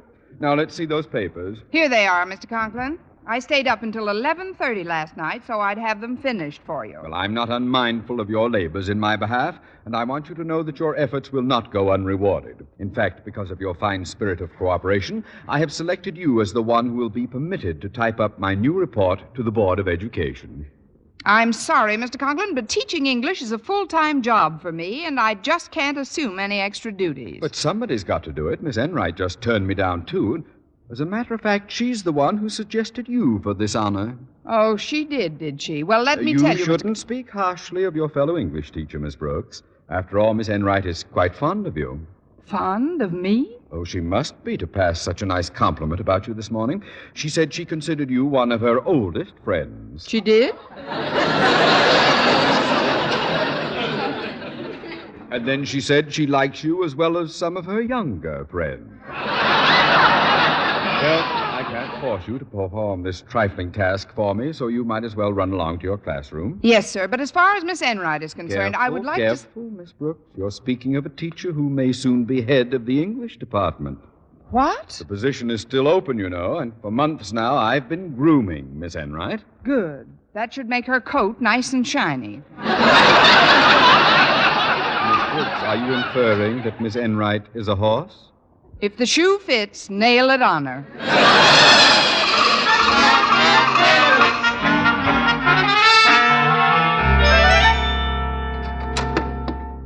Pardon me, Mr. Boynton, but I've got a free period right now, and as I recall, so have you. Oh, that's right, Miss Brooks.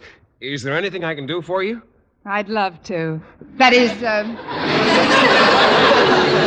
the real reason I dropped in here was to get away from my own classroom for a while. Sometimes I wonder if all this effort is worth anything. If I couldn't expend all this time and energy in another direction. Say, making a pleasant home for some man, the way any normal woman does. Well, you're certainly normal, Miss Brooks. Your muscular structure's good. You have a well-shaped skull. Good sound bones. And judging from your complexion, I should say your systolic circulatory system is A1.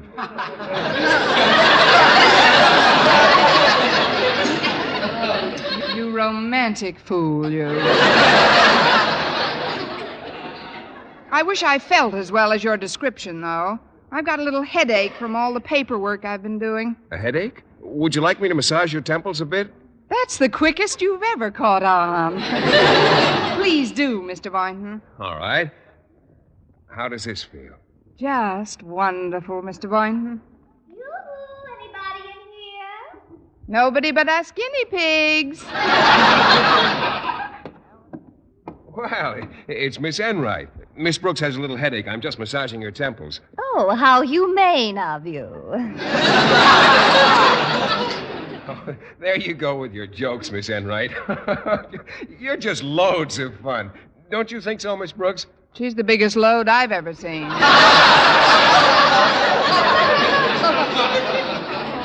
Well, Miss Brooks, I didn't expect to find you here. I just dropped in because I'm worn out from my morning classes. Sometimes I just don't know where I get the fuel to keep running. If you didn't race your engine so much, your tank wouldn't get so low.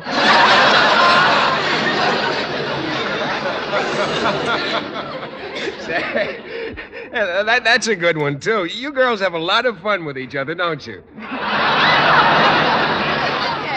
Yes, we do enjoy our little fencing matches. When we're not too tuckered out from our work, that is. Oh, that English class of mine. Well, I must say, I don't know what's come over you women of today. You just don't seem to have the vitality and drive of our forebears.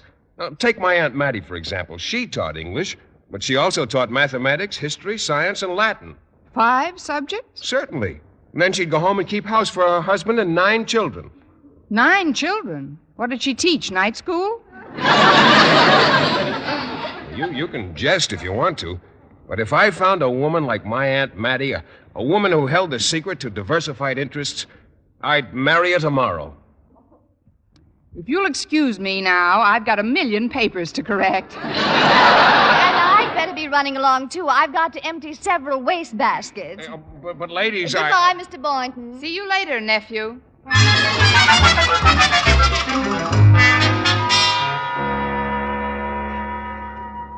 What is it you wanted to see me about, Miss Brooks? It's my work here at school, Mr. Conklin. I was wondering if you could give me another subject or two to teach. Miss Brooks, have you been sniffing too much eraser dust? No, sir. It's just that I'd like to diversify my interests. Another class would be a labor of love. Pardon me, Mr. Conklin. Hello, Miss Enright. Oh, Miss Brooks. What happened to those millions of papers you had to mark? I threw them in those wastebaskets you had to empty. I'm rather busy this morning, Miss Enright. What's on your mind? Well, Mr. Conklin, I've been thinking about my schedule here, and I've come to the conclusion that I could take on another subject. You too?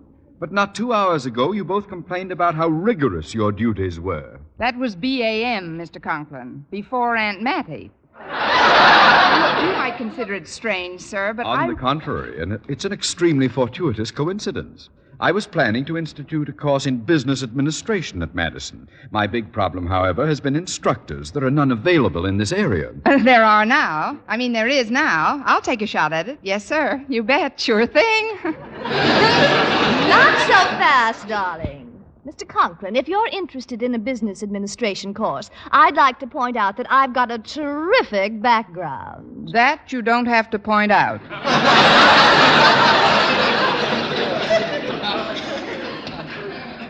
Maybe you ought to sell your bicycle.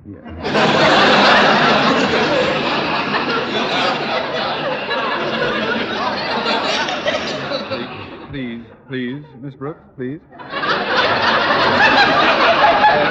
Tell me about your experience, Miss Enright. Well, before I came to Madison High as an English teacher, I assisted Papa in his business. Papa was the head of a big collection agency at the time. I assisted my papa, too, Miss Enright. What did he do? He spent most of his time hiding from your papa. Please, Mr. Conklin, I'll admit I'm not overly familiar with the principles of business administration, but I'll study it thoroughly in the next few days. Miss Brooks, business administration is a 3-year course. How do you propose to learn it in a few short days? I'll only take a half hour for lunch. I'm afraid you have none of the qualifications for this position, Miss Brooks. Once again, it looks like Miss Enright has the inside track. Well, all I can say is don't bet too much on her nose. It might still be a photo finish.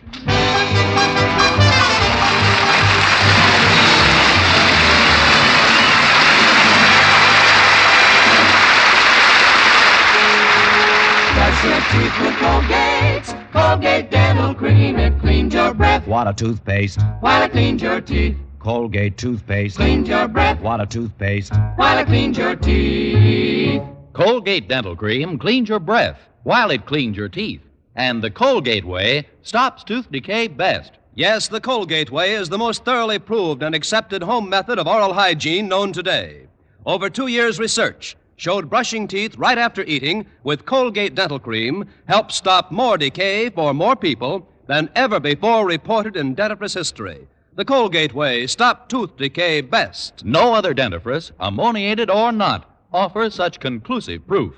And you should know that Colgate's, while not mentioned by name, was the only toothpaste used in the research on tooth decay recently reported in Reader's Digest. So always follow the Colgate way to clean your breath while you clean your teeth and stop tooth decay best. Brush your teeth with Colgate. Colgate Dental Cream. It cleans your breath. What a toothpaste. While it cleans your teeth.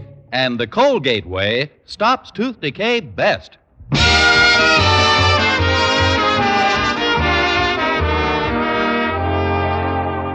Well, Mr. Conklin seemed convinced that I didn't know a thing about business administration, and it looked like he was right. I had just about given up on the biggest deal of my life, 200 pounds of prime biology teacher. When lunch period came, I must have looked pretty down in the mouth as I entered the school cafeteria. Get it up, Miss Brooks. Your chin is sweeping the floor.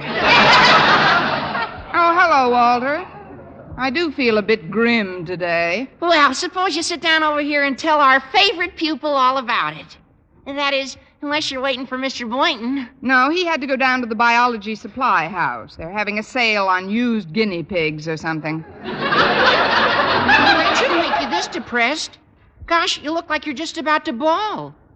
What's the cause of it? Well, I spent about 10 minutes in Mr. Conklin's office this morning. Say no more. Here's my hanky. Mr. Conklin's the best cure I know for anybody who's got a slight case of cheerfulness. Not so loud, Walter. His daughter's about to join us. Hello, Miss Brooks. Walter. Hello, Harriet. We were just chatting about your daddy. Yeah, why isn't the old... Why isn't he in the cafeteria today? I brought a sandwich to his office. He's calling the various oil companies to see if he can't beat the price raise. It seems fuel oil for our furnace at home has gone up 3 cents a gallon. Daddy has a big problem with oil every winter. We have a big problem with Daddy every winter. You probably don't know anything about this, Harriet, but I've been hoping your father would appoint me as instructor in business administration. He did mention something about the course, Miss Brooks, but he hasn't said who's going to teach it, so you might as well keep hoping. I'm going to get myself some dessert. Can I bring you something, Miss Brooks? No, thanks, dear. I'm pretty full. I've been biting my lips all morning. Buck up, Miss Brooks. Things could always be worse. See you later, Walter. Okay, Pigeon. Now then, Miss Brooks, give me your undivided attention. You've got it, Walter. While you and Harriet were yakking it up, I was thinking, if Mr. Conklin could get the oil he wants for his furnace not only 3 cents cheaper, but 9 cents below the current price, and if this transaction was put over by you, he'd consider that you had a pretty good business head on your shoulders. Well, I guess he would be. Instead of thinking what he thinks now, that it's just a bunch of pretty auburn hair clinging to a vacant bulb.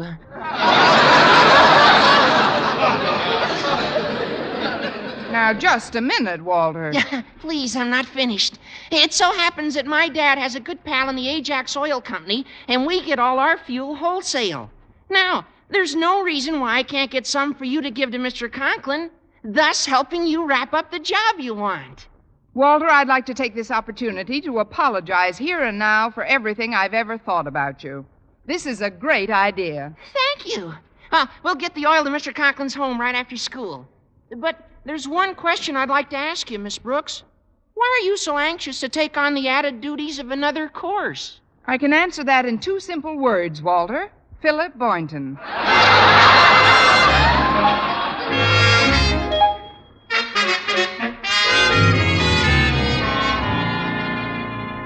I'm glad you got home from school early today, Daddy.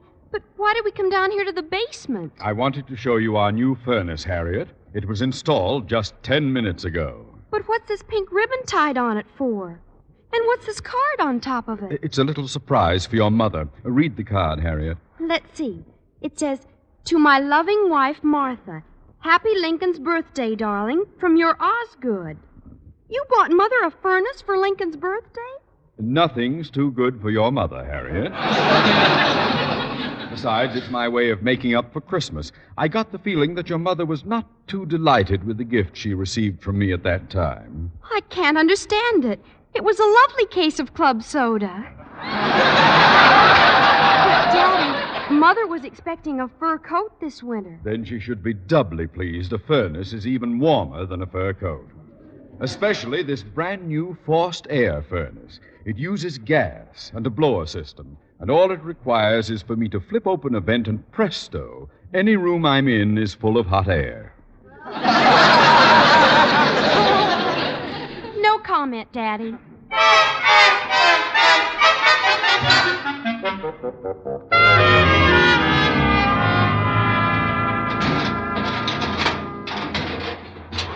Shh! Quiet with that oil drum, Walter. I don't want Mr. Conklin to know we're in his basement. Well, I still don't see why we didn't just roll the drum up to his front door. Because I want to surprise him. We'll pour the oil right into the furnace.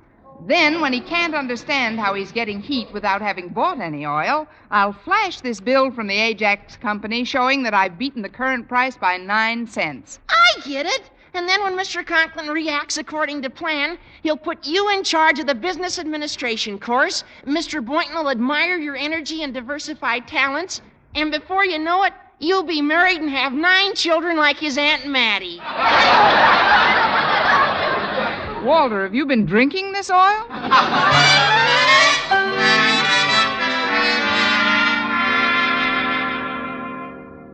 Miss Enright, your coming to my home on your own time to discuss our new business administration course has made quite an impression on me. Thank you, Mr. Conklin. But I've always been a firm believer in the old adage, don't put off until tomorrow what you can do today. My sentiments exactly. Now, if you'll just give me your coat, we'll sit down in the living room and chat for a while. Oh, I think I'll keep my coat on, Mr. Conklin. I feel a bit chilly. Oh, as you wish.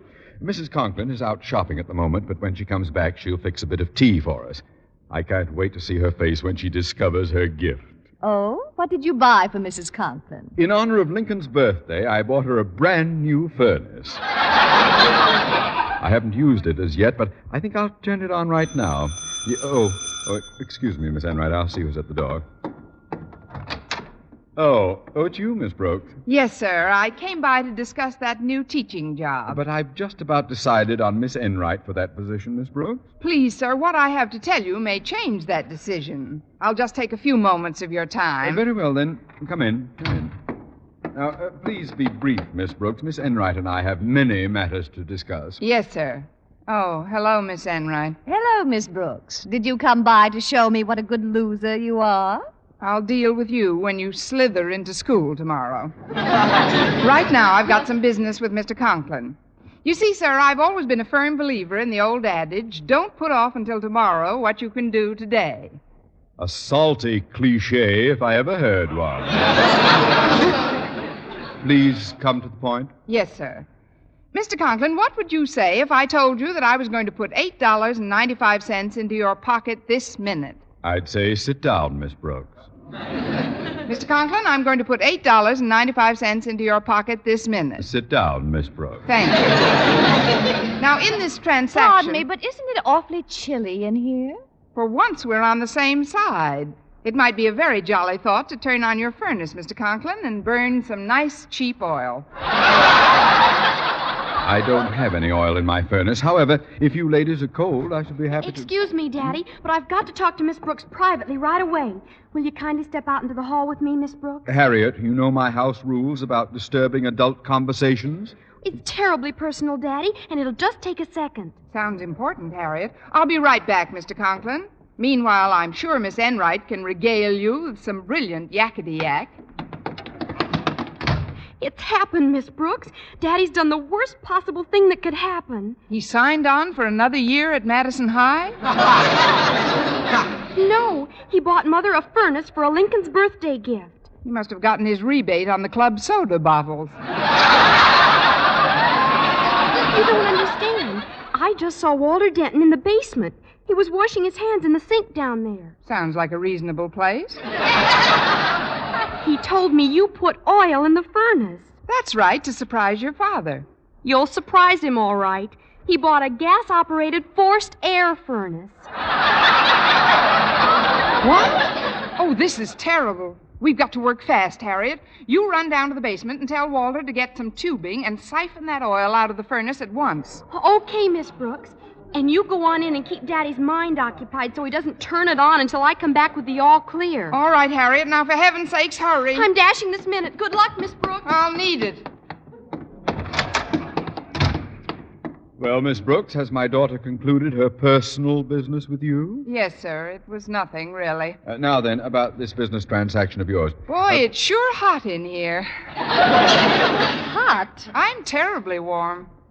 Do your lips always turn blue when you're warm? I'm still shivering, Mr. Conklin. Well, I've got high blood pressure, so I'm usually warmer than the average person, but I'll turn the heat up if you want me to, Miss Enright. No! I mean, why turn on the heat? Too much heat isn't healthy. Bless you, darling. I must have sat in a hot draft. Now, about the $8.95 I saved you, Mr. Conklin. Oh, excuse me one moment. I'm going to see if my new thermostat is accurate. I want everything to be just right when Mrs. Conklin comes home. First, I'll open the large vent in this wall.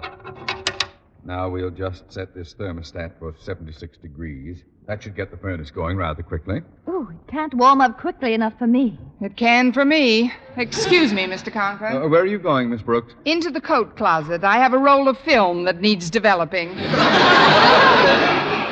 Oh, stop that idiotic jabber and let's get down to cases now. Perhaps we should set the thermostat up to 80 or so. Then the furnace will really get going. Here, I'll do it. But, Miss Enright, It's all right, Miss Brooks. I want to see how the new furnace reacts. Here, I'll turn it up to 85 degrees. Yeah. Now it's starting. Listen to the lovely sound of that nice hot air scurrying up the pipe.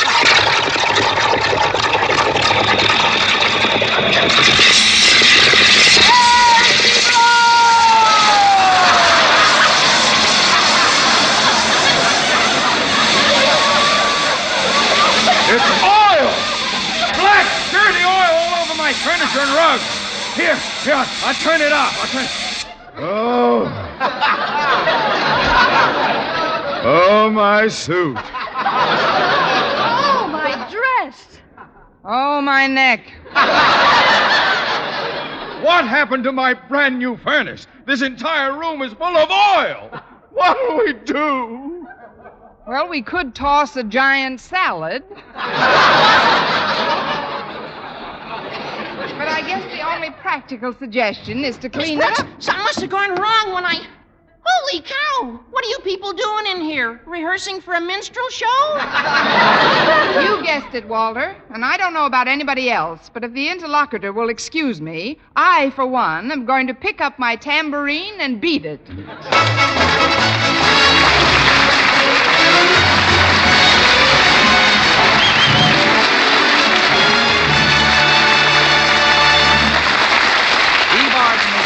Brooks returns in just a moment. But first, men, does your face do a slow burn every time you shave? Then it's time you heard the good news about smoother, more comfortable shaves the Palmolive shaving cream way.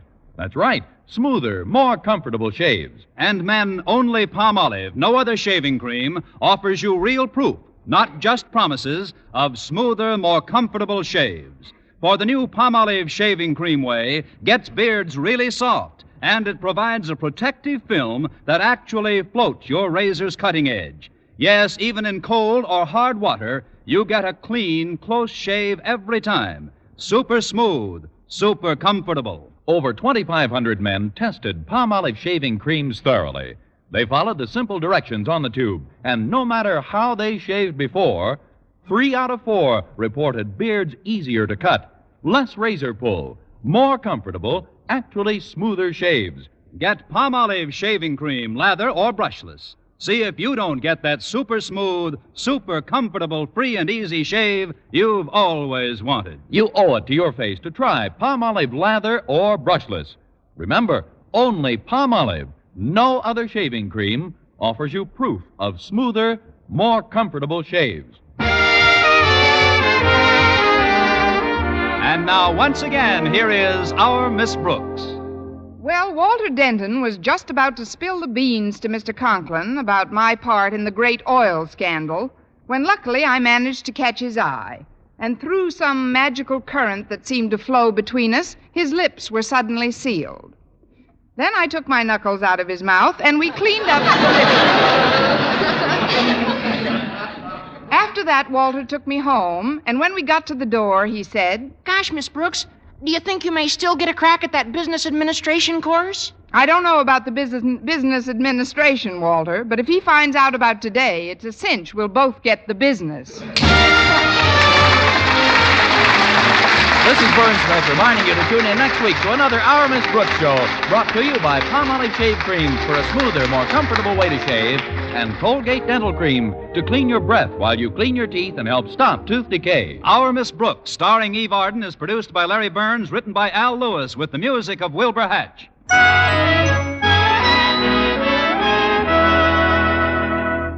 Ladies, now with new improved Vel VEL, you can save 90% of dishwashing work. Just soak dishes in Vel suds a while. Dishes and glassware will soak sparkling clean. No washing, no wiping, no scouring with Vel. Only the stickiest dishes need just the touch of a cloth. Rinse, and they'll gleam without wiping. Soak pots and pans in Vel suds, too. And most of them will get shiny clean without scouring. What's more, Vel is extra mild to hands. So get new Vel. Save 90% of dishwashing work.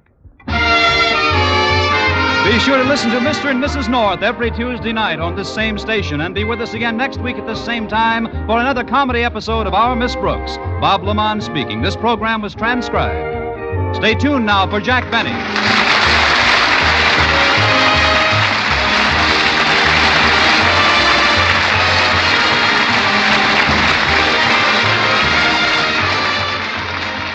This is CBS, the Columbia Broadcasting System. System. And now, a program that would go on to become an American institution on television, The Adventures of Ozzie and Harriet. Gosh, I'm all so Gee, how about that right here in the morning's paper, Harriet? Ozzie, I can't understand a word you say. You're not talking, you're just mumbling. Oh, I'm sorry. How's this? The solid silver with beauty that lives forever is international sterling. Now you're talking.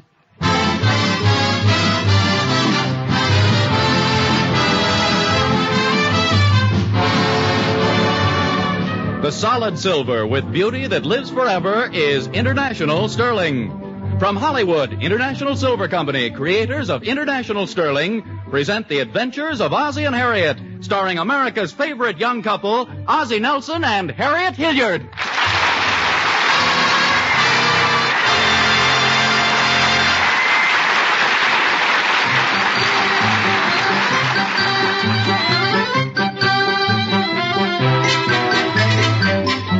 Well, it's a beautiful fall morning both outside and inside the Nelson home at 1847 Rogers Road. David and Ricky are outside playing, but Ozzie and Harriet are at the breakfast table looking over the morning mail. Well, it looks so there's a lot of mail for me. Yes, honey, but just looks that way. Most of it's for David. Oh. I'd like to know why David gets more mail than I do. Well, dear, he sends in more box tops than you do. Incidentally, whatever happens to the stuff that's in the boxes the box tops come from? Are we piling it up in a little room somewhere or what? I don't know, and I'm afraid to ask. Let's see what's there in the mail here. David Nelson, David Nelson, David Nelson, David Nelson, David Nelson, Alonzo Gorkencutter. Hey, how did that guy slip in there? Is there somebody living with us we don't know about? Let's see. Oh, I guess the postman made a mistake. It's not even our address. Hey, look. There must be something wrong here. Here's a letter for us. That's odd-looking handwriting, isn't it? Well, we know some odd-looking people. Hello, Mom, Pop. Is there a letter here for me from Charles Atlas? Yeah, there probably is. You got a whole mess of them here. Gosh, look at the one you got. Hey, Pop, can I have the stamp off that envelope? Okay, just wait till I finish reading it. Hey, well, I'll be darned. Harriet, you'll never guess who this letter is from. Really, who? Let me see how good you are. See if you can guess. I'll give you a few hints. Okay. It's from a certain man we saw only once. A man who went far away, and you never thought you'd hear from him again. The waiter at the restaurant last night. No, you think I'm kidding. Now, think back a couple of months. Do you remember meeting a certain Arabian officer, Ali Magaga? He came to San Francisco to the peace conference. He visited Los Angeles one weekend. Oh, sure, I remember Sure. now. That nice foreign fellow we met at the Palladium. Mm-hmm. What's the name of that little country he's from? Bazarkistan. That's right. Yes. Say, where is Bazarkistan again? Why, it's about, well, as a matter of fact, you go right through it to get to, before I tell you, let's see how good David is at geography. David, where is Bazarkistan? Gosh, I don't know, Pop. Son, that just goes to show you should study your geography. What if when you're grown up, your son asks you, where's Bazarkistan? What do you say? I'll say, son, that just goes to show you should study your... Okay. Never mind it anyway. What's he say in the letter? Let me see. Honored friends, it is I, Ali Magaga, who writes to thank you again for your kindness to me. Oh, isn't that nice? In appreciation of your friendship, which you bestowed on a stranger in your city, I am sending you in separate package a token of my extremely gratitude. Thanking you again for your kindly hospital. Our name, Prince Ali Magaga. Hey, I didn't know he was a prince. Gosh. P.S. If you're ever in Bazarkistan, look me up. I'm in the book. Hey, how about that? Isn't it exciting? A gift from an Arabian prince. What do you suppose it'll be? Well, I don't want to build your hopes up, but didn't Ali Magaga tell us they had a lot of precious stones and metals in his country? Yeah, and remember? He was wearing a big green emerald the size of a traffic light.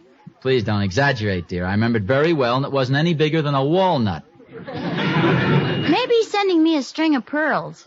Wouldn't that be wonderful? Well, I'm a little insulted. After all, I gave you a string of pearls once, and I worked pretty hard to get them, too. That's right, you did. Took you 3 nickels to make that iron claw drop in the right place. Anyway, I'll bet the gift is for me. You know, you may be right. After all, Arabia is the place where they have those harems with beautiful dancing girls that do the dance of the 7 veils. Oh, he wouldn't Why send me- not? You mean you really think? Well, sure. Maybe he sent you the 7 veils. Fine. That's like getting a Tootsie Roll without the Tootsie. Say, it would be funny if he did send me one of those dancing girls. Oh, Ozzie, what would you do with an Arabian dancing girl? Don't be silly. I like to dance. Well, I still think it'll be a precious jewel of some sort. Those Arabian princes are fabulously wealthy. It could be a ruby. Gee, a ruby. What are rubies worth? Any price. Might be $500, might be thousands of dollars. Gosh, imagine us with a ruby worth thousands of dollars. He may send us a magic carpet. David, don't let your imagination run away with you. David, isn't it time you started for school? Well, what do I have to go to school for if we're going to be rich? Oh, hurry up, Davy. You'll be late. Okay, goodbye. Goodbye, son. He's a good little fella. I wonder where he gets that vivid imagination from. You through with breakfast, dear? Yes, I am. I'll call Gloria. Gloria! Oh, Gloria! Did you call me, Mrs. Nelson? Yes, I did, Gloria. We're all through breakfast. What do you think, Gloria? We got a letter from Bazarkistan today. Well, imagine that. When is he getting out of the army?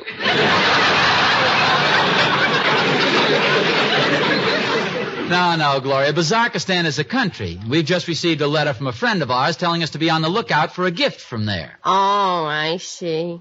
Where is Bazarkistan located? Well, it's a little country somewhere on the Arabian Peninsula, I believe. Oh. You see, when I went to school, I was very bad in arithmetic. Arithmetic? Gloria, you study about Arabia in geography. I know, but if you can't add, you can't tell time. And if you can't tell time, how are you ever going to get to your geography class?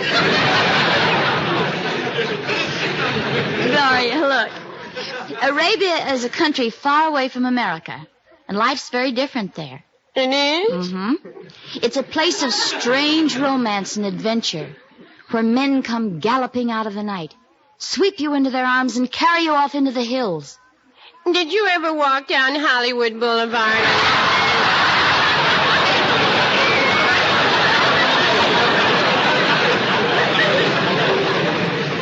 Well, anyway, Gloria, the important thing is that we're expecting a gift. So will you be on the lookout for it in case we're not at home? Oh, sure, Mr. Nelson. I'm expecting a gift, too, from my boyfriend, Elmer.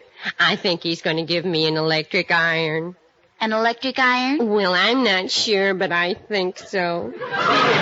Last time I saw him, we had an argument, and he said he was going to give it to me hot and heavy.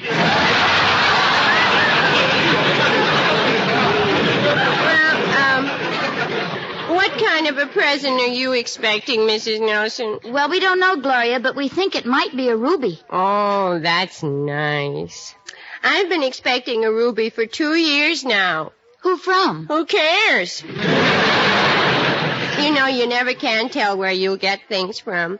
A fortune teller once told me I'd get something valuable from somewhere I least expected it. And did you? The very next day. I was eating oysters in a restaurant. And what happened? I got ptomaine poisoning and collected $200. I'll get it. A delivery here for Mr. and Mrs. Ozzie Nelson. Oh, is this the one that came all the way from Arabia? Yeah, that's right. Oh, you poor man. You must be tired.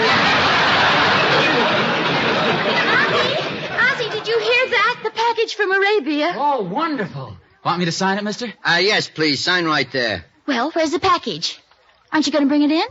Well, I could bring it in, lady, but I think you better go out. Well, let's go see what it is, Harriet. Harriet, where are you? I'm right with you. I'm coming, too. Well, there you are, folks. There it is. Oh, my goodness. Oh, my goodness. Of all things to send us. A camel. Yes, sir, folks, that's what it is, all right. A real live camel. Is that what that is? I thought it was a horse with the mumps. I can't believe my eyes. I can't believe my eyes. But I can believe my nose.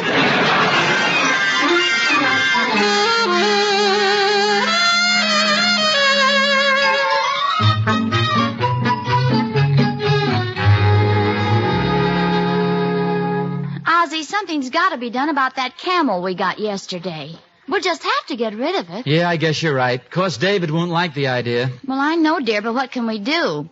With that camel in the yard, it's like living next door to a glue factory. Every time the wind changes, a different neighbor complains. Yeah, I must admit he's a little on the gamey side. Sort of like the Hackensack River at low tide. I never realized that camels had such a peculiar fragrance. Peculiar fragrance? He's practically a secret weapon. David was figuring on riding him to school tomorrow, too. Oh, Ozzie, that's too dangerous. A little boy riding a camel down the street? Oh, I don't know. Camels are tall. How high can a woman driver hit? Well, David will just have to be disappointed then, because that camel's too strong for me to endure.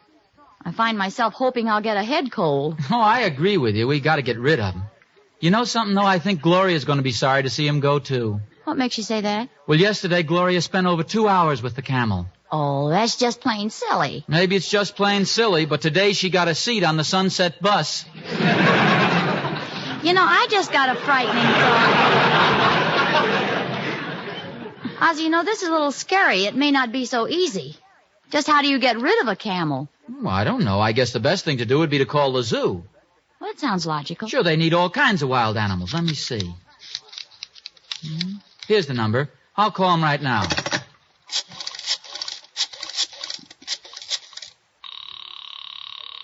Hello? Hello, is this the zoo? That's right. Well, my name is Nelson, and I have a camel. Glad to know you. My name is Mike, and I got 3 of them. I'm afraid I didn't make myself clear. You see, I don't like this camel very much. Oh, you don't, huh? No. Well, I'll tell you something surprising. I ain't ever been caught with my arm around any one of these, either. Look, I'll come right to the point. Oh, no, keep me guessing. It's intriguing. What I'd like to do is donate my camel to the zoo. Oh, I see. After all, you only have 3 camels there now. Uh-huh, and you want to make it 4, huh? That's right. I'll tell you what I'll do.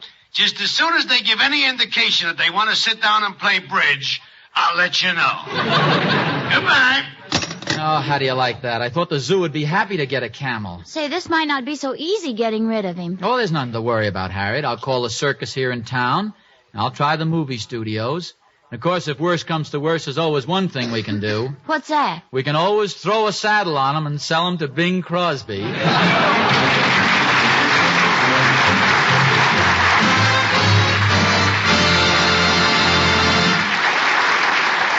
Something tells me Ozzie and Harriet are going to have their work cut out for them. Let's turn from Ozzie and Harriet temporarily to another young couple. It doesn't matter who they are. What matters are the words that the man is saying. I'm home for good, darling. I got my discharge papers today. Right now, those are probably the happiest words a wife can hear. The day she hears them, life begins again. All the dreams she's had, now they can come true. The home they planned, now they can have it. One of the first things they'll want, one of the first things you'll want if you're that young couple, will be fine silver. And International Sterling Silver is very fine. It's solid silver through and through. You can tell just by looking at it that only silversmiths of exceptional skill and long experience could create patterns so lovely. And if you stop to inquire, you'd find that the traditions of International Sterling Silversmiths are more than a century old, that the men who create today's beautiful international sterling patterns are successors to those early Americans who made spoons of coin silver. International Sterling Silver is something real and permanent. Your International Sterling remains indestructible and beautiful all the days of your life. That's the kind of silver to build a home with. And these are the words that will get it for you. International Sterling Silver.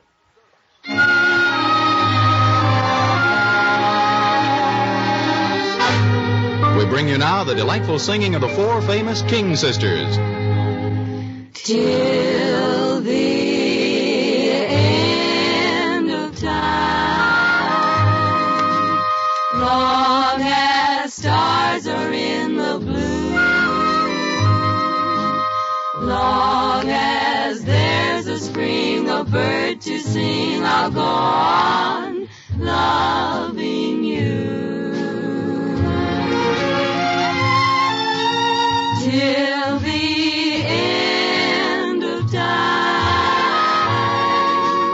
long as roses bloom in May,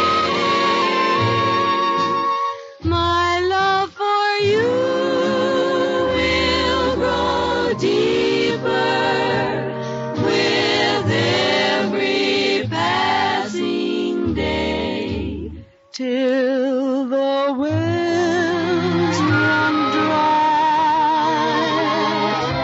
and each mountain disappears. I'll be there for you, to care for you through laughter and through tears.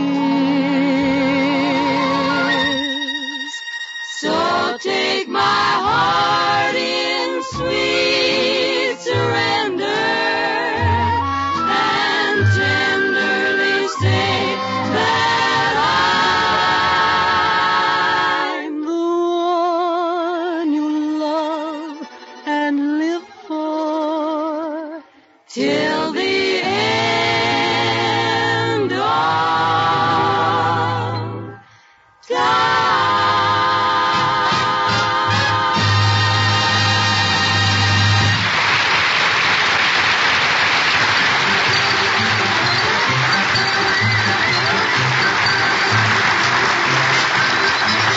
Well, Ozzie and Harriet have been trying desperately to get rid of the camel that was sent them by an Arabian prince whom they had befriended.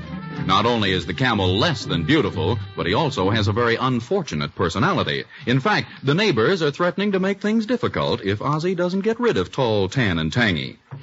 As our scene opens, he's still phoning, trying to dispose of the prince's aromatic gift. Hello, I have a camel here.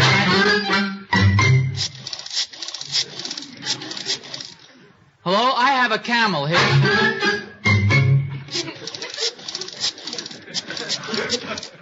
Hello, I have a... Well, you can wait a minute. I minused a pair of nylons. Well, you better think of something, Ozzie. We've called the zoo, the circus, and practically every movie studio in town. Hey, wait a minute. There's still one movie studio left. Maybe this is the right place. Hello, could I speak to someone in production, please? That's right. Hello, I have a camel here, and I was wondering whether you could use him over at your studio. Oh, you do? Well, he's a really fine camel, and I'm... What's that? Oh, well, thanks just the same. Goodbye. Well, what went wrong that time? They need one that's trained.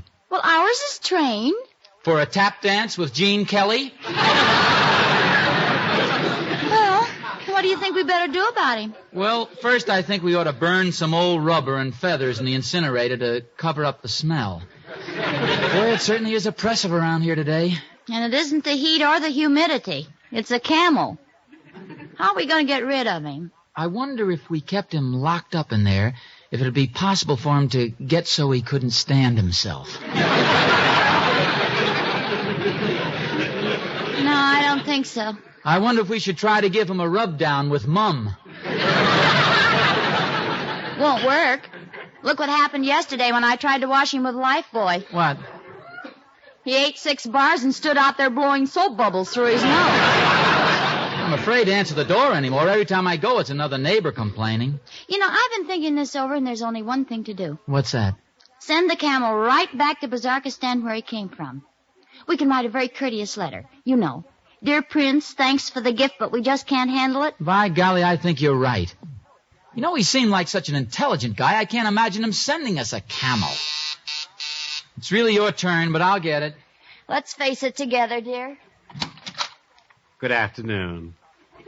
Are you Mr. and Mrs. Ozzie Nelson? Well, that depends. The Mr. and Mrs. Ozzie Nelson who received the gift of a camel from... Oh, yes, this is the play. Well, what can we do for you? Well, my name is Monroe, Thomas Jefferson Monroe, with the State Department, Washington, D.C. Oh, won't you come in? Thanks. We received the camel from Prince Ali Magaga of Bazarkistan, Arabia. Splendid, Mr. Nelson, splendid. It was with great pleasure that we heard that you were honored by this gift from the prince. What is your interest in the camel, Mr. Monroe? Well, we of the State Department are always greatly pleased at an expression of goodwill between another country and ours. Such little matters go a long way towards strengthening and cementing deeper relationships between nations. Therefore, it is with great satisfaction that I take note of the fact that with this camel, friendships have become, I might say, ripened. You might even say over-ripened. I'm sure the prince sent you a fine animal. Well, you better go out and take a look now if you want to see him, because I'm shipping him back to Ali Magaga today. You're doing what? Mr. Nelson, you don't know what you're saying. You can't ship that camel back. That would constitute an insult of the greatest proportions. Please, Mr. Nelson. Well, I'm sorry, but I have to. Can't keep him here. We've had nothing but complaints ever since he arrived. You mean the neighbors? Not only the neighbors. We got a call from a flower shop in Glendale that 200 petunias had curled up and died. Well, I hate to apply pressure, Mr. Nelson, but as a representative of the State Department, I must appeal to your patriotism. I must insist that you reconsider. You mean we have to keep the camel? But of course. The prince would be horribly offended if you got rid of the animal. But we're offended now, constantly. This is the same thing as asking us to move. Mr. Nelson, I'm sure you wouldn't want to do anything that might lead to international complications. Well, I can't believe it'd make that difference. Frankly, I'm from Missouri. Oh, you are from Missouri? In that case, maybe something can be done about it at the White House. In the meantime, don't get rid of that camel.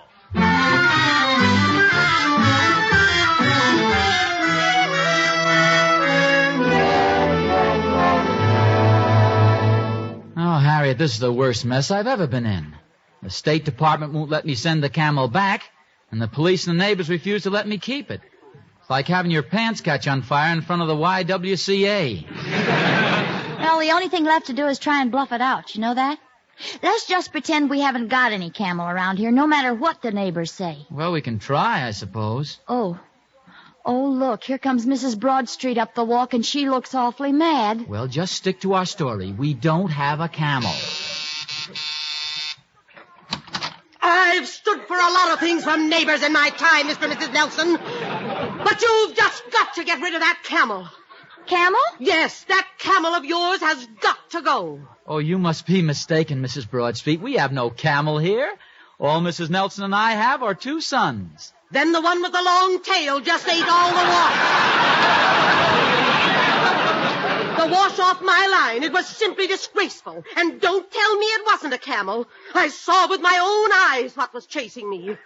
He was chasing you? That's what I said. He chased me around and around my victory garden until he knocked me flat on my Brussels sprouts. Oh, I'm sorry if he did any damage. Any damage? Why, at the clothesline alone, he ate 2 of my newest dresses, my favorite slip, 3 pairs of stockings. And then... What's the matter? What did he eat then? I had saved it all through the war. It was such wonderful rubber. And it never crept up or fell down.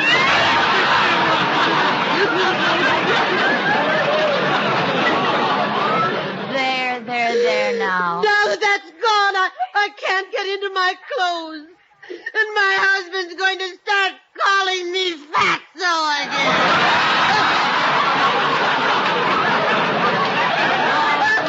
I'm terribly sorry. So am I. Goodbye.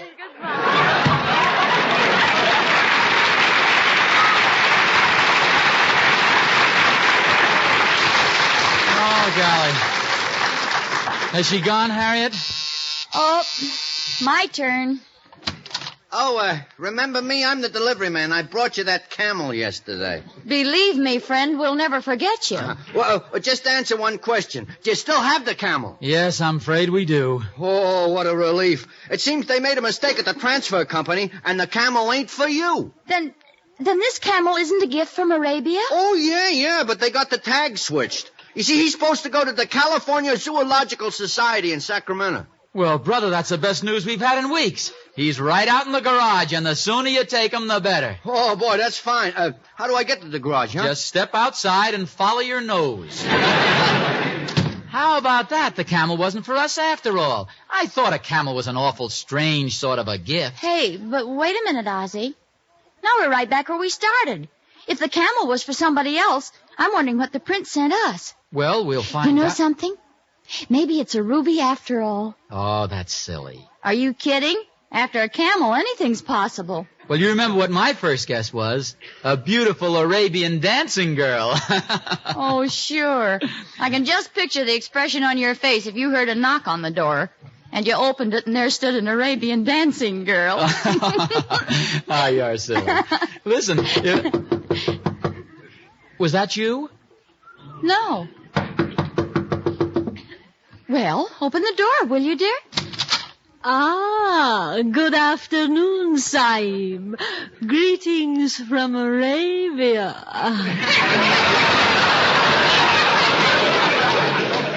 Well, don't just stand there, Ozzie. Say something. Well, I...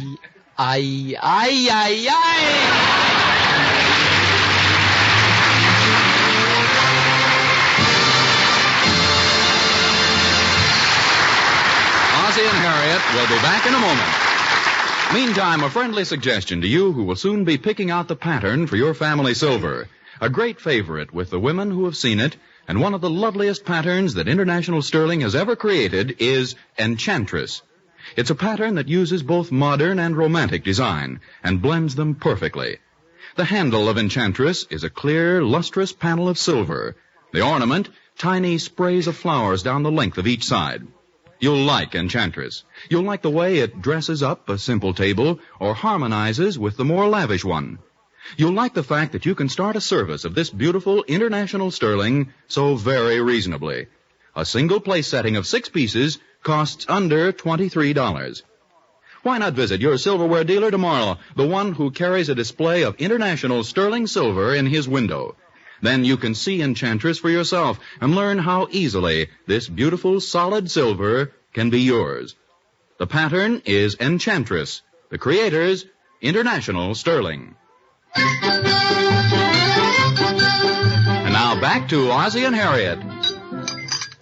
Oh, this is a very lovely place you have here, Saeed. Oh, thank you.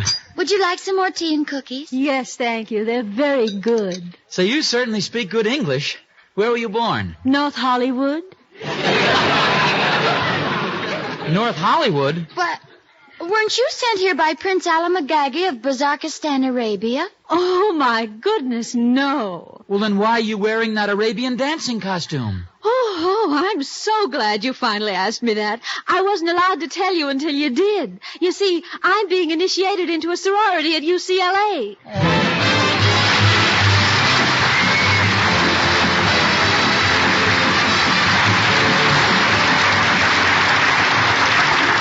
International Silver Company, creators of International Sterling, invite you to listen again next Sunday to the Adventures of Ozzie and Harriet, with songs by the King Sisters and music by Ozzie Nelson's orchestra. Oh, Ozzie, I have the most exciting news. What is it, Harriet? The gift arrived, and it's the most beautiful gift in the world. Well, what is it? Oh, I won't have to tell you. I'll just read the card. It says, even in far-off Arabia, we know that the solid silver with beauty that lives forever is International Sterling.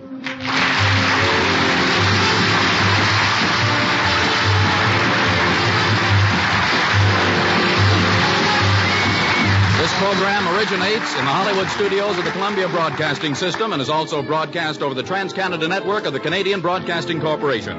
This adventure of Ozzie and Harriet will be transmitted to our men and women overseas by shortwave and through the worldwide facilities of the Armed Forces Radio Service.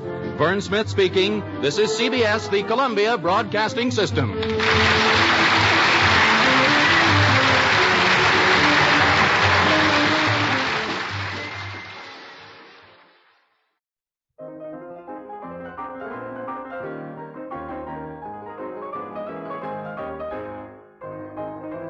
All right, it is time for the question of the day, and today's question is, which of Bob Newhart's two main shows did you like better, the Bob Newhart Show or Newhart? For me, I actually liked Newhart just a little bit better than the Bob Newhart show, simply because of Larry, Daryl, and Daryl. They just added a special something to that show. But which of them did you like best? Let us know in the comments below. And now let's get back to the shows.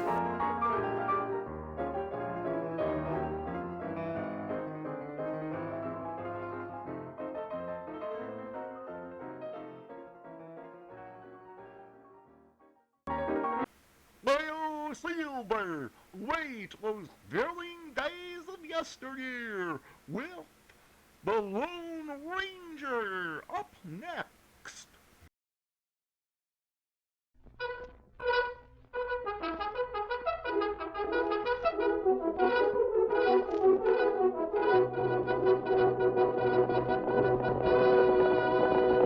Hi-yo, Silver! Away! A fiery horse with the speed of light, a cloud of dust, and a hearty hi-yo, Silver, the Lone Ranger.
Most of the trouble with the Indians in the early days of the western United States was caused by renegade whites exploiting the red men. Uprisings and massacres followed, and it was not until the masked rider of the plains started his great fight for justice that peace was restored to the frontier. It was he, more than any other man, who brought about better understanding between the two races and finally made possible the winning of the West. Return with us now to those thrilling days of yesteryear. From out of the past come the thundering hoofbeats of the great horse Silver. The Lone Ranger rides again. Come on, Silver! We're heading for Sentinel Rock. Tunnel's waiting for us. Hi-yo, Silver! Away!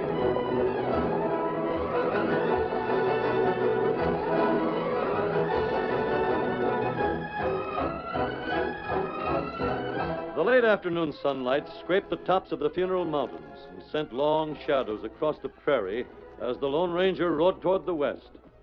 The Lone Ranger's eyes were narrowed behind his mask as he searched the country ahead. Tonto's here someplace, Silver. We're following his trail. There's Sentinel Rock up ahead, just beyond that arroyo we're coming to. We can cross the swinging bridge and then... Silver, what's that? That's Tonto's danger whistle. Off the trail, Silver. Into the arroyo. Jump, Silver. Steady, boy. Tonto! What is it, Kimosabe? You come. Quick. There's plenty of trees here. You and Silver safe. Tonto plenty worried, Kimosabe. I heard your danger whistle, Tonto. What is it? The trail looked clear up ahead. Me show you. Here. An arrow. That's right. Where did you find this? Me ride scout. Come to bridge. Start cross. Arrow hit bridge. So. Right in front of you. Where did the arrow come from, Tonto? Up there. From long way off. From the top of Sentinel Rock? Ah. It's getting dark, Kimosabe.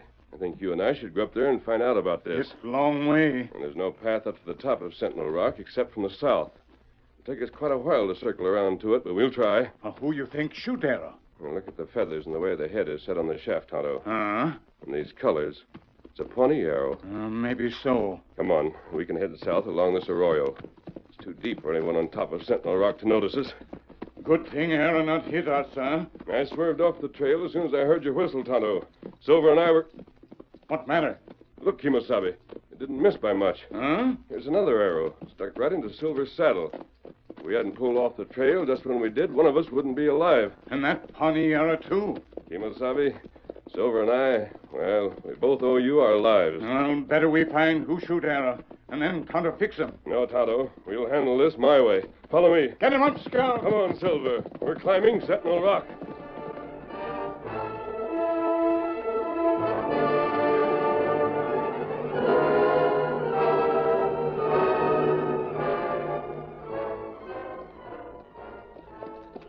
We're almost at the top of the trail, Tonto. Can you see anything up there? It's plenty dark. Not a sound, not a light. What that? I don't hear it now. It sounds like big rock. Whatever it was, it's gone. Be careful, Tonto. This trail gets narrower the higher we climb. Kimosabe. What is it? Tonto feels strange. Maybe that sound thunder god from sky. Don't let your imagination run away with your common sense, Tonto. We find plenty trouble. There's no trouble that we can't handle if we learn about it in time. Sentinel Rock.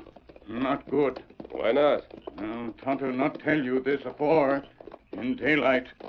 But now darkness come. Tonto feel it all around. Sentinel Rock. Haunted. Haunted? Evil spirit on rock. Indian know that from old story. Medicine men of Indian tribe know that. Those arrows weren't shot from a ghost bow, Tonto. Those are real arrows. When we get to the top, we'll learn the answer. Tonto not savvy what noise was. We'll find the answer to that, too, Kimosabe. I hear it. That thunder. No, it's not thunder. It can't be. The stars are out. Plenty loud. Tonto, that's a rock. That's a rock rolling down the mountains. It's coming straight for us. We get off trail fast. Come on. There's no place to turn. Trail heap narrow. Follow me. Come on, Silver. Where we go, Kimosabe? There's a break in the cliff up ahead, Tonto. You can see it against the sky. If we can make it before that rock, we can get out of the way. Tonto see it. It's going to be close. That rock is moving faster all the time. We try. Get him up. Faster, Silver. We've got to beat that rock. Faster.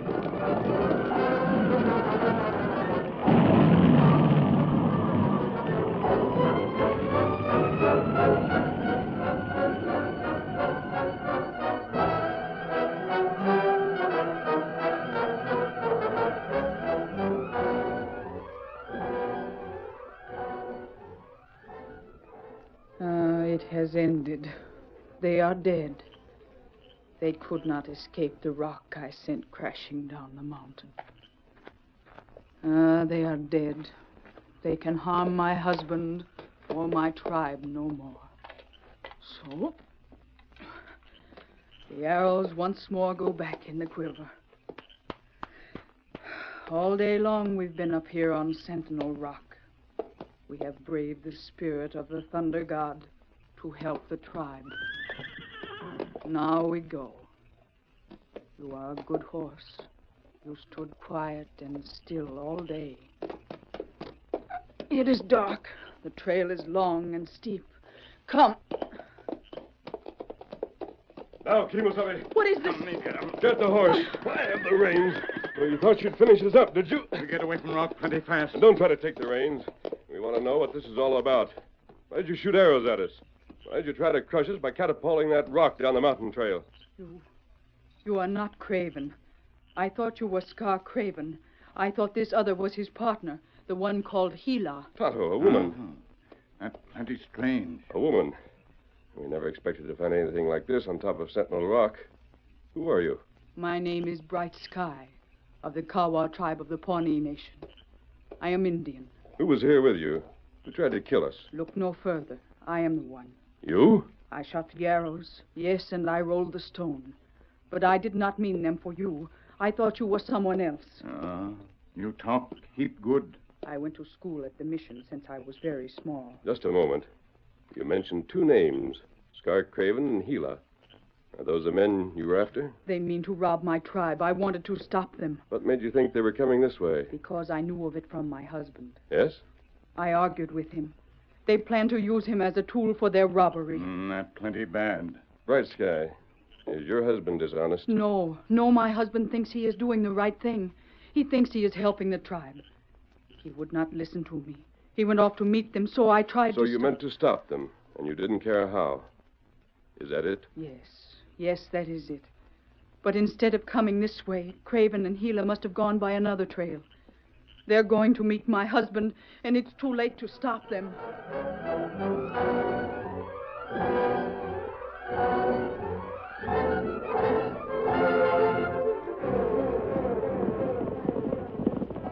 Gila, where are we meeting this engine? Ain't far now, Craven.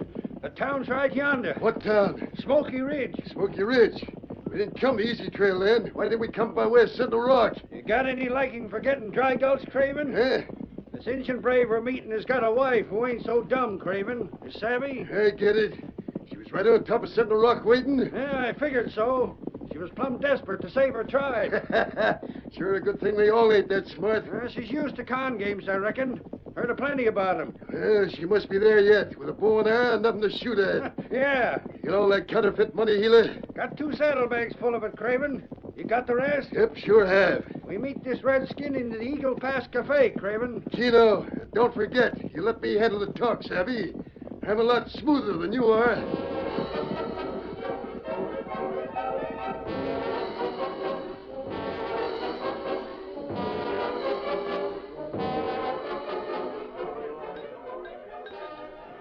Mister, we're looking for a Pawnee Injun that goes by the name of Bear Paw. You around any place? You the gents he's waiting for? Yep. Up them stairs, gents. Room 3. Much obliged. Let's amble, Gila. Reckon that hombre suspects us, Craven? Nah. He surveyed us kind of thorough. Keep your hand away from your holster, you going plumb loco. He's still looking up after us. Sure he is. We're strangers in town, ain't we? What do you expect him to do? Trust any fellow that hauls in here just on his say-so? It's all right now. He turned away. Sure. Told you not to worry. Room number 3, he said. Here it is. Yep. I hope this Injun ain't been talking to no judge since we last seen him. Shut up. Howdy. Howdy, Bear Paw. Greetings. Will you enter? You still feel like you did the last time we powwowed with you, Bear Paw? Bear Paw does not change mind. There ain't no sense selling your tribe's land to the government when we can offer you more for it. That's right. And you needn't worry about us making sure the government gets the land the way you wanted them to. We just want to make certain we're in a good spot to get the first crack at a certain section of land we want in that territory. There ain't nothing wrong in that, is there? You honest men. Sure we are, sure. Now, we got the money right here in these saddlebags. Here, I got the rest here. Now, all you gotta do, Bear Paw, is to sign this here paper. It's a deed giving us the land. You give Pawnee tribe time to leave? Sure, all the time in the world. You sign, I sign, and Gila here will act as witness. Satisfactory? Yes. Here's the cash. You better count it first, Bear Paw. This paper money. Yes, that's regular government money. Oh, take a good look at it. That's real money. Just to prove it to you, Gila. Yeah? Take this here folding money and bring that gent we saw downstairs up to take a look at it, huh? All right. Hey, mister. Mister, come up here a minute, will you? Now, Bear Paw, we'll just stand here and watch. Agreeable? Bear Paw not doubt your word. Sure, but you Indians shouldn't get too trusting. All folks aren't as honest as we are. Now, watch. Did you want me, stranger? Yeah, you run this shebang? I run it, mister. What can I do for you? We'd like a couple of drinks. We ain't got hard money. This is all right, ain't it? Folding money, huh? Let me get a look at it. See, he's holding it up to the light. This is government money, all right. I've seen plenty of it around. Good money. I'll have your drinks sent up front. Keno, mister. Bear Paw, did you see that? Yeah, we were both watching. This money is good as gold. Bear Paw knew that, but I just wanted to remind him it don't pay to take things for granted, ever. Now, here's the money for your tribe, Bear Paw. And here's the pen. Got ink right on it. Now, you sign here. Bear Paw, sign paper. That's right. Now I sign. Now, Gila is the witness. There. That settles the whole deal. Well, you done your tribe a service, Bear Paw, in spite of what your wife tried to say. I'm only sorry we got a vamoose. We got to make... You gents ain't vamoose. Trying to cheat this engine, huh? That money's a mighty good copy, but it ain't the real thing. Bear Paw, grab that paper. Gila, your gun. No, you don't. You shoot Bear Paw. Come on, we gotta run for it. Follow me. Stand right where you are, everybody. Stand still, you'll catch lead. We're making tracks, and there ain't nobody gonna stop us. Get up. Get up there. Get up. Yeah, it worked, Keely. It worked. We're getting away. It's all over but the shouting. The curtain falls on the first act of our Lone Ranger story. Before the next exciting scenes, please permit us to pause for just a few moments.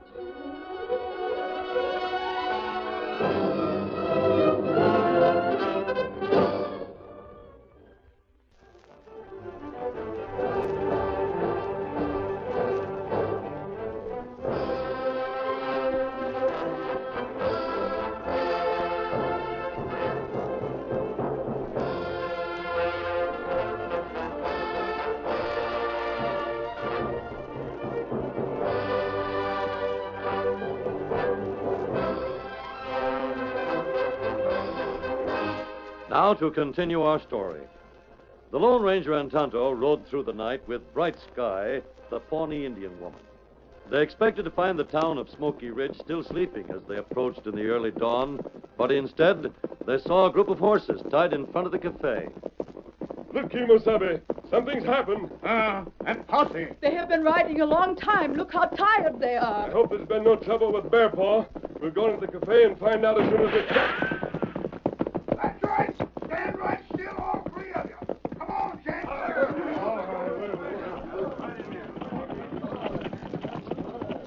We came peacefully. What does this mean? Mister, we don't take no chances. A couple of ornery skunks come in here late last evening. They cheated a poor Injun and they pulled their guns. Now, we aim to make sure you ain't one of the same rotten pack. You're wearing a bandage. I got creased when I tried to step in and stop the little game. Did you get them? I went after them. We lost the trail. Now, mister... Please, is Bear Paw hurt? Quiet.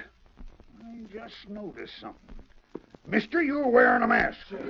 What we do, Kimasabi? Steady, Tonto. Never mind your whispering, mister. It's getting light plenty fast.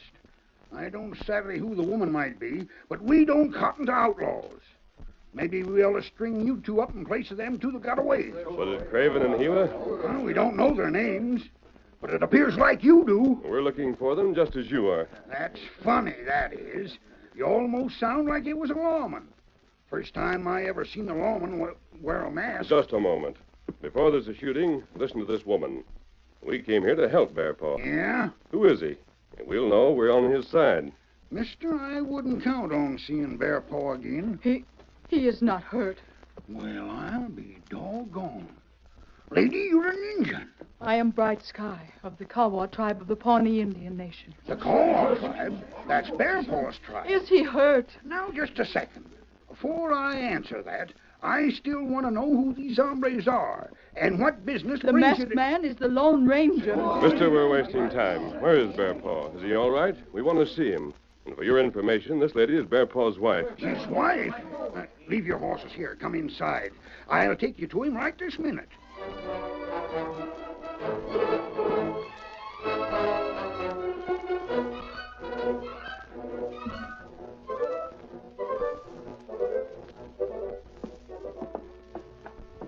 He's in this room here. Bear Paw, it is I. It is... Bear Paw! I did not say he was hurt. He caught one of them bullets them two hombres let fly. I didn't know how to tell you. Tonto, let's take a look at him. Is he badly hurt? Tonto see.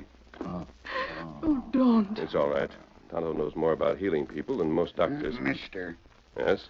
come out in the hall for a minute. I'd like to tell you something kind of private-like. Very well. Mister, I gotta tell you a bust. I don't exactly savvy what Bear Paw done, but he sure ain't gonna be popular around his tribe's wigwams. Bear Paw is honest. I'm sure of it. Of course, as honest as the day is long. He's just not a match for them slick crooks. He's been unconscious since a shooting scrape. He signed some paper. And that's what Bright Sky seemed to think would happen. Yep, he signed it. Did you get it? Nary a chance, mister. Them two skunks let out of here like they had wings. If we only knew where they was heading, we could maybe make it hot for them. Kimasabi. How is he, Tonto? Him be all right. It not take long. Good. Bright Sky, she stay inside with husband. Did Bear Paw do any talking, Injun? Him still plenty sick. You learn about gunmen? The trail thins out. Unless we have some idea of their scheme, we can't get them. Tonto. There's only one thing to do. And what that? Wait until Bear Paw's well enough to talk. That's not good. I know. I'll ride out on the trail a ways and see if I can find out which way Craven and Gila went. But I'm afraid Bear Paw's our only chance.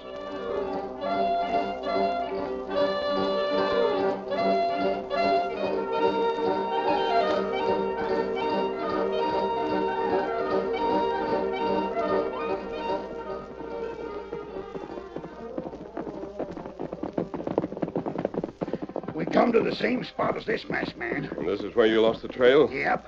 Now, I figure you know a heap sight more about searching out a trail than any of us gents. You head back for town. Huh? It may take me an hour or two. I'm almost positive I won't find any sign of them. But I might just as well make certain. Keno, mister. Adios and good luck. I'll see you later. Adios.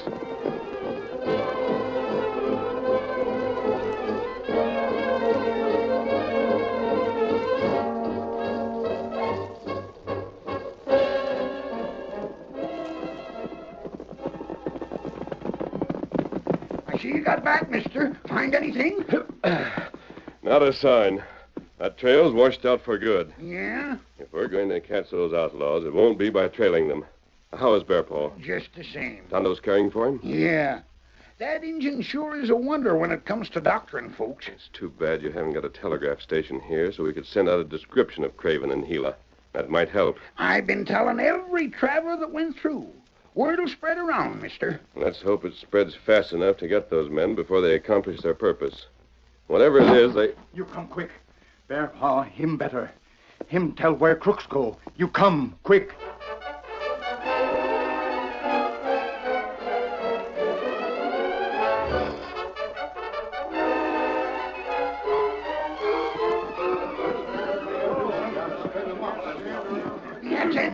I heard it with my own ears. Bear Paw was just telling about it.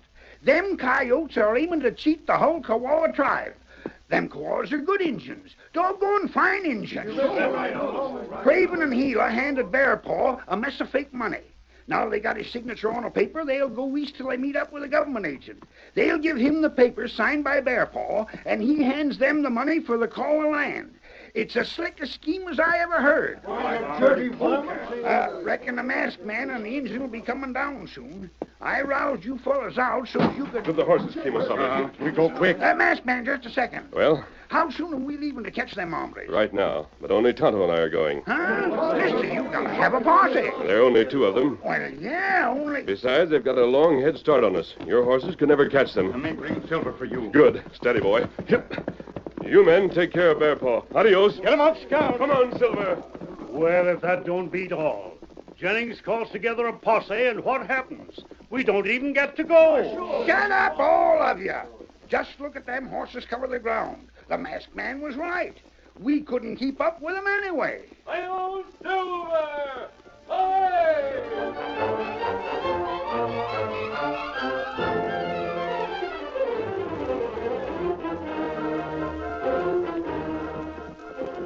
See that government pay wagon yet, Gila? Huh? I said to you, doggone your hide, look up ahead, not behind us. You're worried over nothing. Nobody's on our trail. I thought I saw a cloud of dust back yonder. It didn't. I thought it did. And it was antelope. Wind swirling. We're Clear of any chase, I tell you. Now peel your eyes on the trail ahead. Something wrong? You got good eyes, use them. I don't see nothing. Squint. Over that way. That's a wagon, ain't it? Yeah. Yeah, Craven, that's it. That's the government man. That's him. I figured so. Here's where we give him this paper and collect our money. I'm still worried about the back trail, Craven. All right, then. You keep watching the back trail. I'm going on ahead. If there's any trouble, I'll let you know. There won't be no trouble. I'm going after that wagon. Get up there. Get up.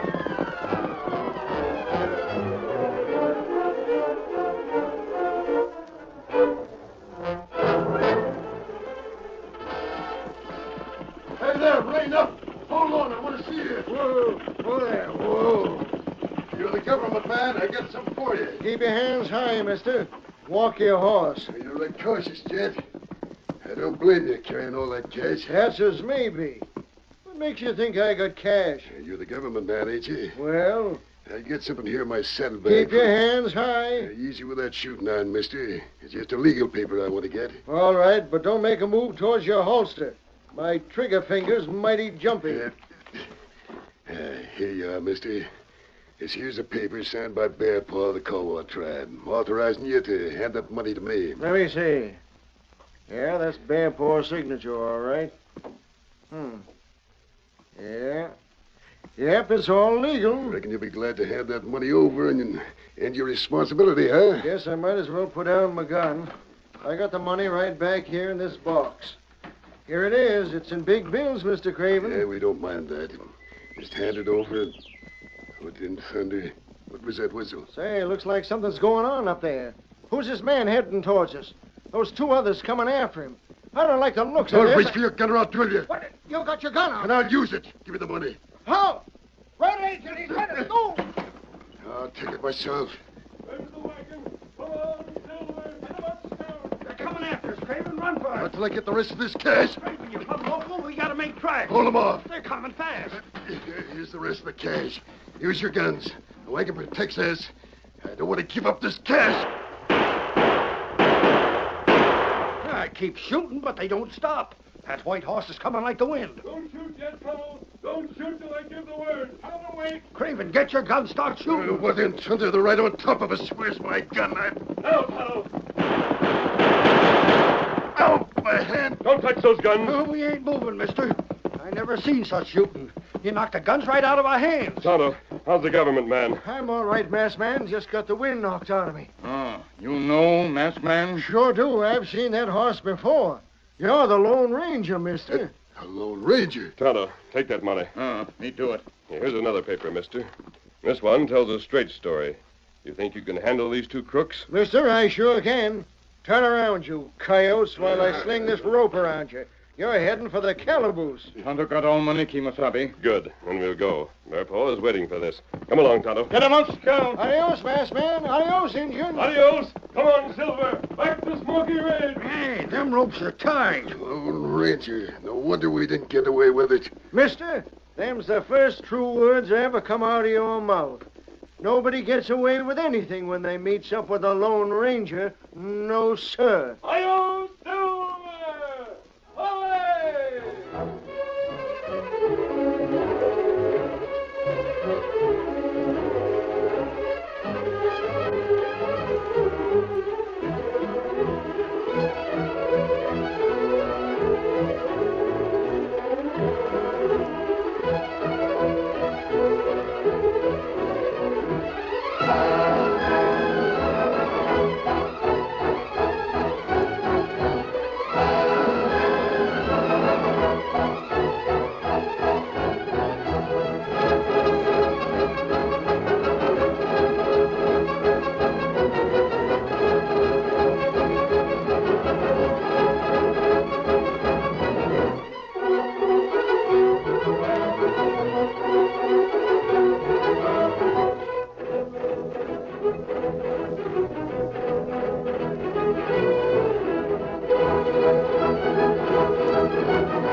The story you have just heard is a copyrighted feature of the Lone Ranger, Incorporated.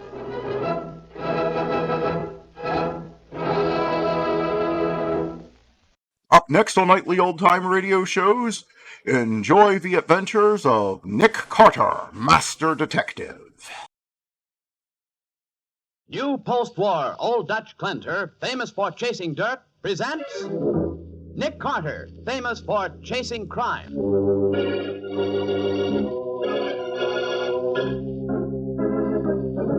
Every week at this time, two great names are joined as new post-war Old Dutch Cantor brings you one of the most resourceful and daring characters in all detective fiction, Nick Carter, Master Detective.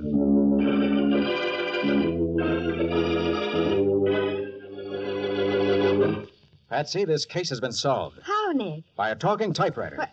Did you say a talking typewriter? Yes, Patsy, I did. What's more, this typewriter talked about murder. Ladies, when you're pressed for time these busy days before New Year's, simply do this. Use new post-war Old Dutch Cantor made with activated seismotite in all your cleaning. Notice how amazingly fast new post-war Old Dutch cuts grease. Wonder at its new miracle-like speed as activated seismotite cleans away dirt and stains in hard or soft water.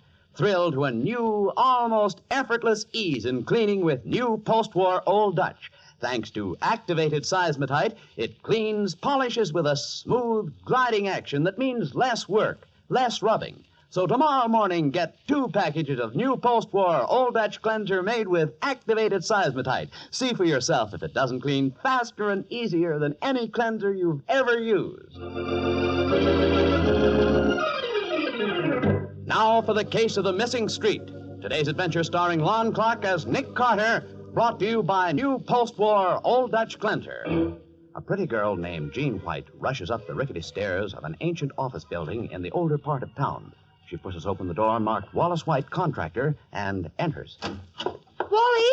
Wally, I'm here. Oh, come in, sis, come in. Here, take a look at this. Take a look at what? My gosh, when you phoned me to rush over, it sounds as if you'd finally got a contract. I have, Jean, I have. I'm sure of it. Oh, Wally, after all these months, I can't believe it. Oh, so you didn't think Wallace White Private First Class could turn into Wallace White Contractor, eh? Well, here's my first job, sis. Oh, that's great. The Cosmopolis Company's building a 10-story garage down on the northwest corner of 9th Avenue and 9th Street. Here's the architect's set of blueprints. But how did you get them? Well, they asked me to submit a bid, so I sent for them, and I submitted a bid that's got to be the lowest. I can't lose. Oh, Wally, that's wonderful. Hey, wait a minute. Since when are they tearing down the movie house?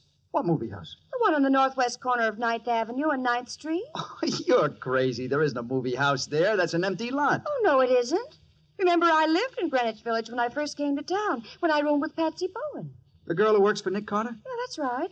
And there's a movie house right where this garage is supposed to go up. I know that. Now, wait a minute. I know the village, too. It's a vacant lot. It is not. The vacant lot is at 10th Street. The movie house is at 10th Street. All right, wise guy. Come on down to the village and I'll prove you're wrong.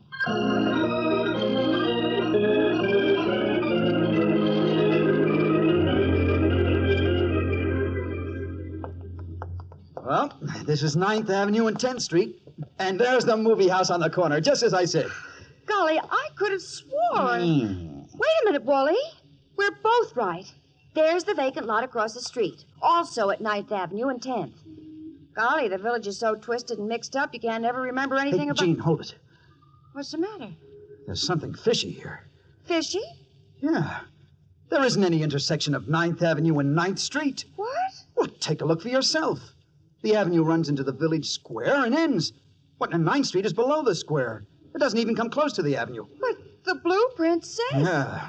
It says that a garage is going to be built on imaginary land. But there just isn't any such street corner. I don't understand, Wally. Is this some kind of a gag or something? Well, if it is, I don't like it. I paid a $50 deposit to the Cosmopolis Company on these blueprints.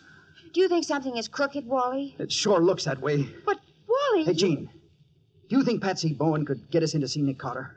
Even if it's a case involving only $50. Gee, I don't know. We could try. Okay, then, let's try. We got to get help from somebody.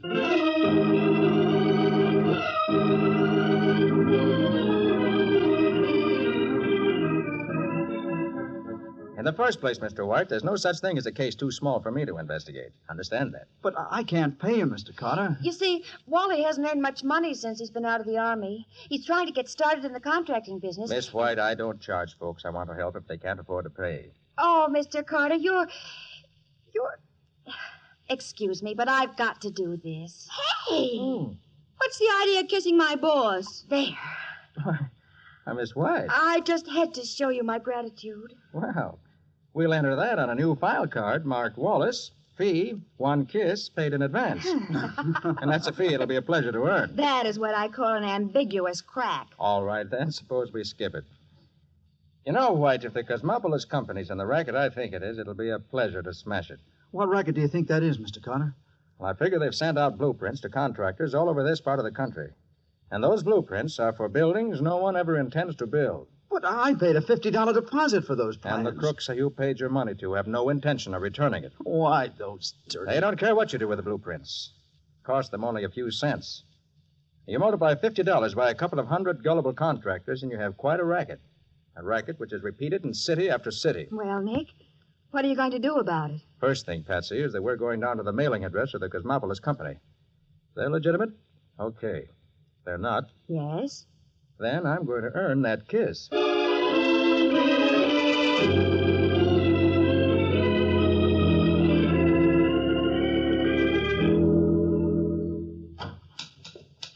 good afternoon. How do you Can I do? help you, please? I'm Doris Foster. I'm Nick Carter. This is my secretary, Patsy Bowen. Nick Carter, the detective? That's right. Tell me, Miss Foster, what's your connection with the Cosmopolis Company? Well, none, really. Miss Harris, my boss, rents out this office as a mailing address. She has several clients, and the Cosmopolis Company is one of them. Why? Is there any mail for them now? Well, yes, there is. Let me see it, please. Well, really, Mr. Carter, I can't I'm let not you... going to open the mail. I just want to look at it. May I see it, please? But why? Because there's a chance that the Cosmopolis Company may be running a racket. I want to check. You mean they're doing something crooked? That's the idea. Oh, my gosh, this is awful. I mean, here's the mail. Thanks. Oh, turn up that light, will you, Patsy? Uh-huh. Like this? Yes, that's fine. Thanks.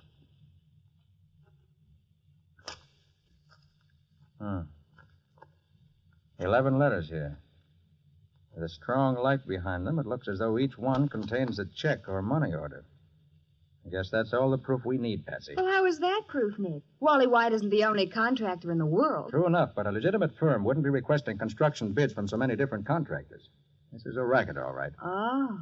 And you're right in the middle, Miss Foster. Oh, now, listen, Mr. Carter, I've only worked here for a few weeks. I don't know Who anything... picks up the mail for Cosmopolis? A man named Nixon. You know anything about this Nixon? His address? How to get in touch with him? No, but he usually comes in every afternoon. What time? Well, any time. All right. We won't trouble you anymore, Miss Foster. But we'll certainly trouble that Mr. Nixon when he comes in. Oh, Miss Foster, when Nixon comes in, give him this mail. But be careful not to say anything about me. Understand? Oh, yes, Mr. Carter. All right. Come on, Patsy. Huh. Looks as if I'm not going to earn that kiss after all. Gene White will have to give it to Uncle Sam.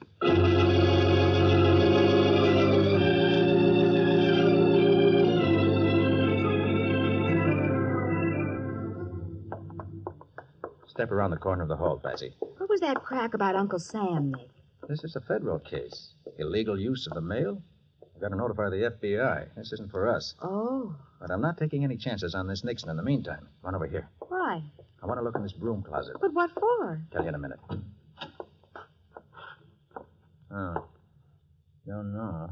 Nick, what's all the mystery? See that ventilator up there? Yes, but... There's also a ventilator in the office where Miss Foster is. I didn't notice it. Well, I did. And we should be able to hear anything that's said in there from right here. But I can't hear anything. Naturally. Miss Foster's in there alone. She's not talking to anybody. Well, what do you intend to do? Just stand here until somebody comes in and starts to talk? No, I'm leaving you here. Then I'm sending Scubby over with a portable wire recorder. You two should be able to get that grill off and hold the microphone right up against the grill on the other wall. Gee, it's pretty high up, Nick. Scubby will give you a boost. Well, sure, I want you to try to record everything that's said in that office. Well, we'll do our darndest, Nick, but what's the idea? That Foster girl looked flustered. She was. I'm sure she won't be able to keep her mouth shut.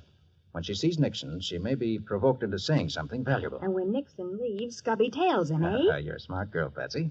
When Scubby leaves, you report back to the office. We'll turn over everything we got in this case to the government man. What's the joke? Well, I just can't wait to see you turn over to an FBI man that kiss Jean gave you.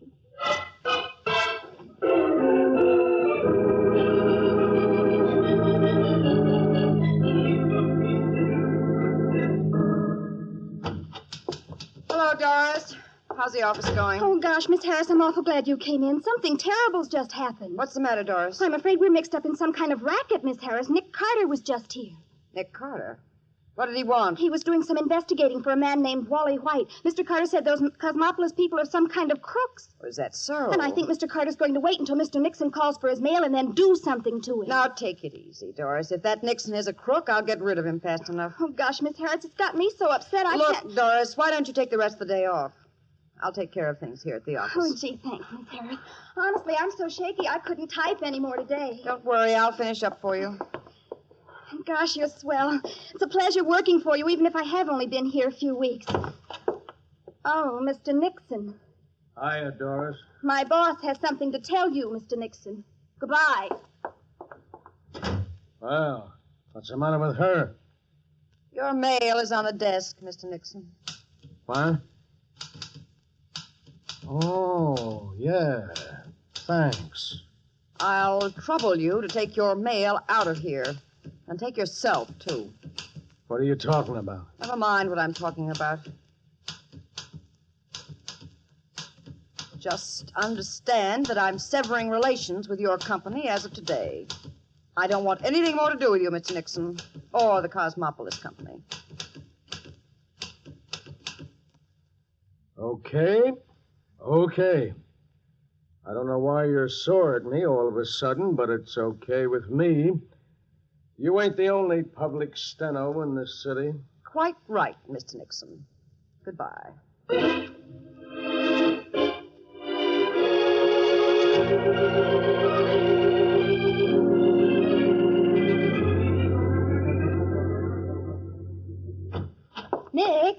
Nick, you back yet? All right here, Patsy. Oh. Got back to the office a few minutes ago. Been talking with the Justice Department. Do they know about Nixon? They're hot on his trail. In fact, they've been after him for over a year. Oh? They tell me he always operates with the same girl. They're an old team. Doris Foster. The girl in the office? Yes. What makes you so sure? Did she tell Nixon anything? Listen, Nick. Doris Foster pretended to be upset by your visit. She went home for the day and left the office to her boss, a woman named Fran Harris. Oh, Then Nixon came in for his mail, and Fran Harris didn't say a thing to him, just told him to get out. that's so. I'll bet Doris Foster pulled that act just to get a chance to warn him. Maybe.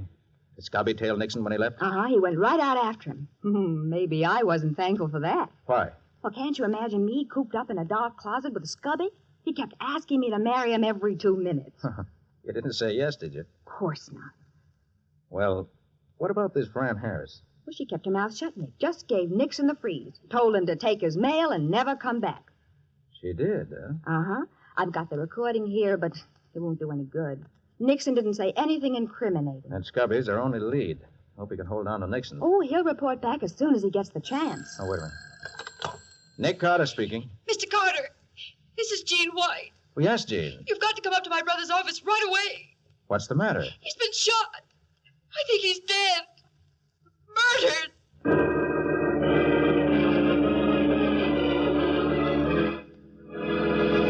Nick and Patsy leave the office at a run, jump into Nick's convertible, and drive swiftly toward Wallace White's office. We'll see what happens next in just a moment. Ladies, with 1948 just a few days away, here's a New Year's resolution that's easy to make, easy to keep. It's a resolution to make all your cleaning faster, easier next year with the wonderful help of new post-war Old Dutch cleanser made with activated seismotite. The very first time you try new post-war Old Dutch, you'll be amazed at its new miracle-like speed as activated seismotite cleans away both dirt and stains. And you'll thrill to the new, almost effortless ease activated seismotite gives new post-war Old Dutch. It cleans, polishes with a new gliding action that means less work, less rubbing for you. So for faster, easier cleaning in 1948, get new post-war Old Dutch cleanser made with activated seismotite tomorrow. It's at your dealers now in the same familiar package. Now back to the case of the missing street. Today's adventure with Nick Carter brought to you by new post-war Old Dutch Cantor. In Wallace White's office, Nick examines the body on the floor while Jean pours out her story. We were just sitting here, Mr. Carter, talking about that missing street and wondering whether you'd get Wally's money back. Oh, easy, Jean. Then all of a sudden there was a shot through the glass panel in the door and Wally just slumped out of his chair. I called you right away. It's a good thing you did, Jean. Wally's badly hurt, but he isn't dead. Oh, thank heaven. Bullet through the lung. Missed his heart by a fraction of an inch, I think. Patsy, get on the phone and get an ambulance here, fast. Right, Nick. I can't understand it, Mr. Carter. Neither can I, Jean. This attempted murder doesn't make sense. True enough, Wally made the move that uncovered Nixon's blueprint racket. It's true that Nixon can get about 7 years in the federal penitentiary if he's caught, but that doesn't add up to murder. It just doesn't make sense. The ambulance is coming, Nick. Oh, good. What the blazes happened to Scubby? He was on Nixon's tail. How'd he let him shoot Wally? Well, maybe he just waited downstairs when Nixon came up here. Oh, he couldn't be that stupid. You explained to him about the case, didn't you? Well, of course I did, Nick. And he knew that this was Wally's address. Of course, he'd follow Nixon up the stairs to see what he was after. Well, that's right. We'll hold on here until the ambulance takes over. Then we'll hustle back to the office and see whether we can find Scubby. I want to hear what he's got to say. Oh, wait a minute, Nick. You said this was a federal case. It isn't our business. The mail fraud part isn't, and we'll bow out on that. But attempted murder is something else, Patsy. That's always my business.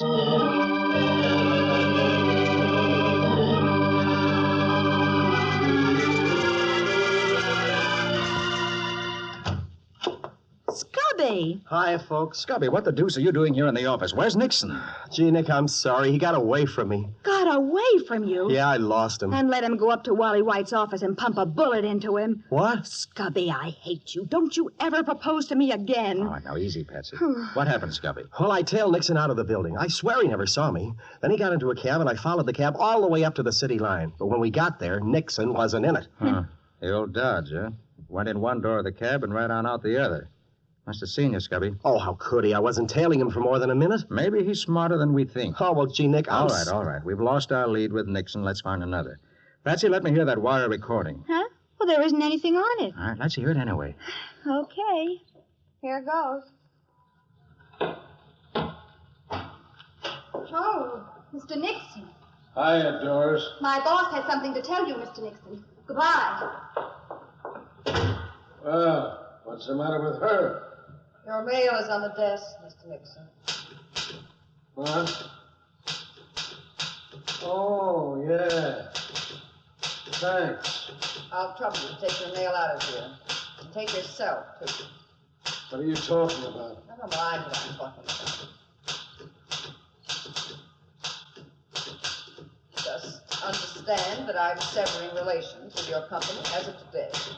I don't want anything more to do with you, Nixon, or the Cosmopolis Company. Okay.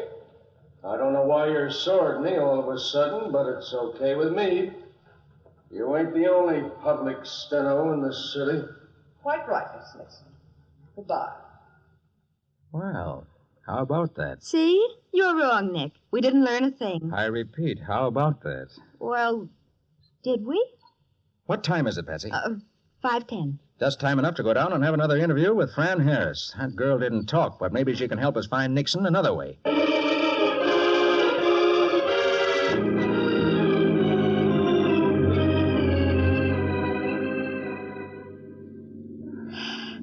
I hope we're in time, Nick. I think we are. Well, what now, Nick? Scubby, you're going upstairs. Wait in the corridor outside Fran Harris's office. She leaves the office, stay with her. Check. We'll wait here and pick you up when you come out. I'll get going.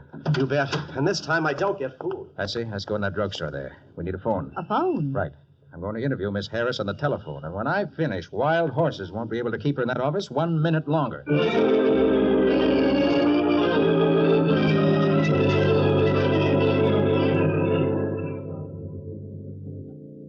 One cheeseburger on toast. All right, come on in the booth, Patsy. It'll be pretty crowded. Oh, I don't mind. Okay, come on. Huh? One cheeseburger. All right. Nick, what are you going to say to Fran Harris when you get her on the phone? First of all, I'm going to try to sound like Nixon. Yeah, but what are you going to say? Anything that comes into my head, just as long as it doesn't make sense. But, Nick... All right, now, Patsy, muffle the phone with your handkerchief.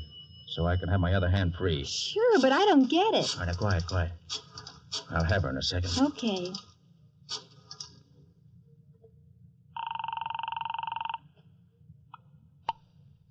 Hello. Oh, hello, Miss Harris. Yes, who's this? This is the Cranston Fanacetto Company calling the time of day. Is this the Curb Inspections? What's that? Hey, why the double talk? Hey, quiet, Betsy. I don't think you do you, Miss Harris? Well, please understand the way it means, or at least. I'm going to say it again the twice time when you went inside the office. You did. You didn't get that? And he did. I'm afraid I don't understand. Well, I wouldn't if I were the type that you. It's perfectly ridiculous. Isn't the time I went in there? We should at least, because listening is understanding, which is a sensible way, isn't it? You have the wrong number. Goodbye. Ah, she hung up. Nick, what were you tapping your ring against the phone for all the time you were talking? That was part of the interview. Come on. Fran Harris will be shooting out of her office any minute, and we've got to be in the car ready to follow her.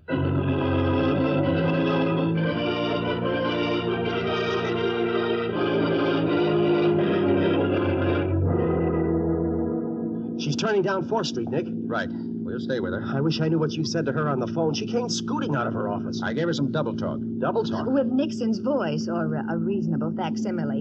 And while he talked, Nick also tapped on the phone with his ring. Oh, I wish I could figure out your tricks, Nick. You could. Crooks could, too. That wouldn't be so good. Heads up now. Fran just ducked into that loft building. Are we going in after her? We are. We've got to move fast or we'll lose her.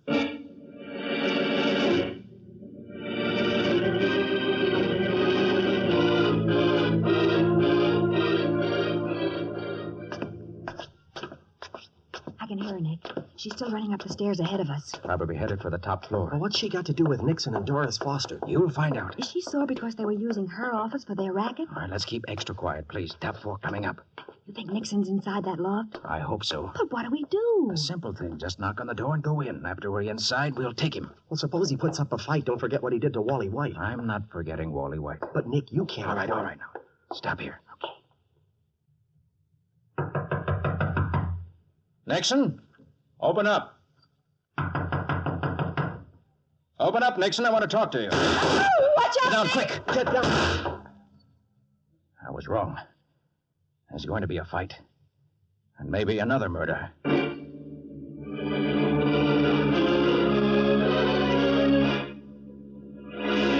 Nick, Patsy, and Scubby crouch on the floor as shots splinter the plant door. We'll see what happens in just a moment. Friends, we won't be with you again until next week, so we take this opportunity to wish you the very best of everything for the new year. 1947 has seen America assume a role of world leadership.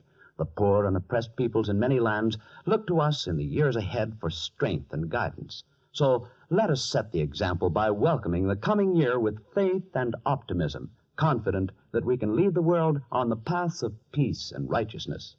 The makers of new post-war Old Dutch Cleanser and the entire cast of Nick Carter all join me in wishing you a very happy, very prosperous new year. Now for the conclusion of the case of the missing street, brought to you by new post-war Old Dutch Cleanser. Outside the door of the blueprint plant, Nick, Patsy, and Scubby hug the floor as bullets smash through the door over their heads. We've got to do something, Nick. Mr. Carter! Mr. Carter, he's in here! That's Fran Harris. Save me, Mr. Carter! Oh, save me! I'm coming in, Miss Harris. Oh, Nick, you can't do it. Stay there, Patsy. Are you crazy? He'll drop you as soon as you go through that door. No, he won't. Here I come, Nixon. Oh, Nick! All right, you can come in too, Patsy. Nixon's dead. Dead? Nixon's dead. What? With a bullet through his heart. There's Fran over against the wall. Oh, you got here just in time, Mr. Carter. Nixon was going to kill me. It's no use, Miss Harris. You made a good try, but it didn't work. A good try? How could Nixon be dead with a bullet through his heart when I never fired a shot?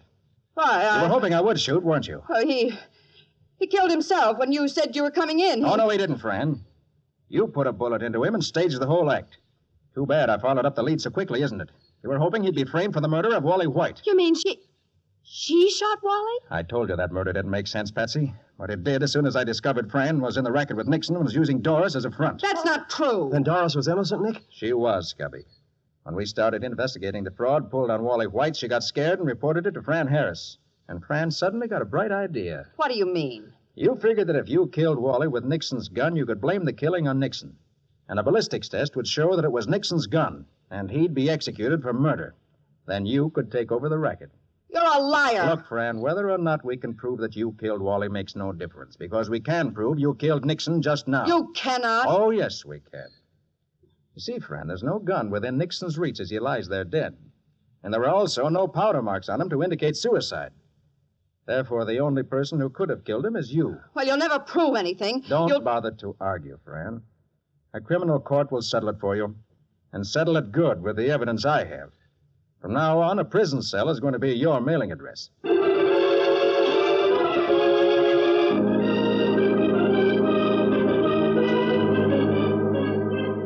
Nick, there are a couple of points. About what, Betsy? Well, you say Fran Harris and Nixon worked this racket together. That's right. Then you mean that whenever Nixon started this racket in a new city, Fran went on ahead and rented an office so he could have a mailing address? Sure.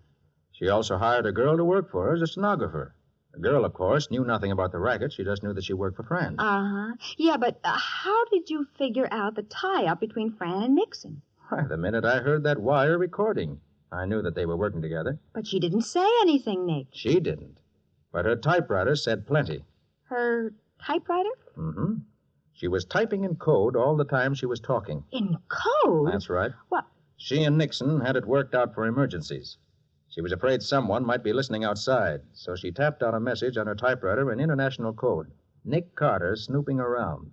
Play dumb and go back to the plant. So that's how Nixon knew Scubby was tailing him. Correct. And that's how you got it to lead us to the plant. While you were talking double talk to her, you were also tapping a message to her with your ring. Right again. Oh. All I said was, Nixon calling. Emergency. Come to plant immediately. And when she heard us outside the loft door, she realized she'd been followed. Exactly. And she tried her last desperate trick. She killed Nixon and then fired a few more shots and pretended she was an innocent victim about to be murdered. Yeah, but you didn't fall for it, which finished the case. No, not quite. We've got to go around to the hospital and see Wally White. Oh. Got a present for Jean? No, but I've got a reward for Wally. Huh? The Justice Department was offering $1,000 for information leading to the arrest of Nixon. And I'm seeing to it that Wally collects. Oh, that's swell. He lost money on a missing street. But now he's going to collect on a missing crook.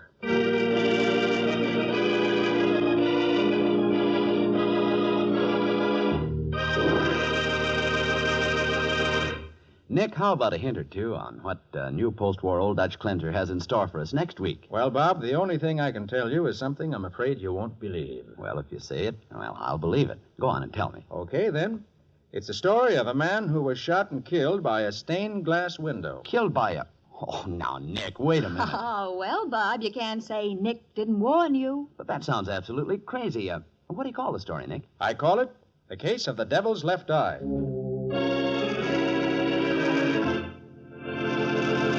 Attention, homemakers. Now you don't need a mixing bowl to color margarine. The sensational new Delrich Easy Color Pack margarine ends mixing bowl mess. With Delrich, the margarine and color berry are both inside a sealed plastic bag. You simply pinch the berry, then gently knead the bag. And Delrich quickly blends to a luscious golden color inside the bag. And listen, the delicious country sweet flavor and freshness of Delrich are sealed in. It's truly America's finest margarine. Ask for the new Delrich Easy Color Pack margarine tomorrow.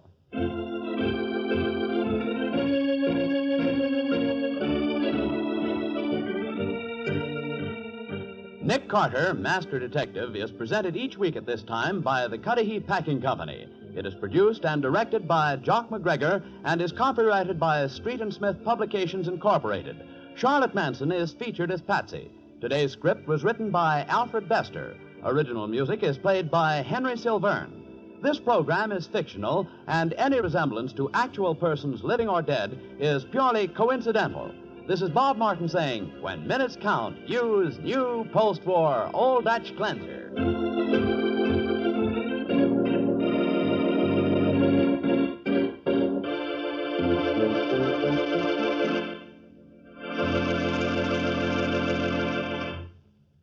This is the Mutual Broadcasting System.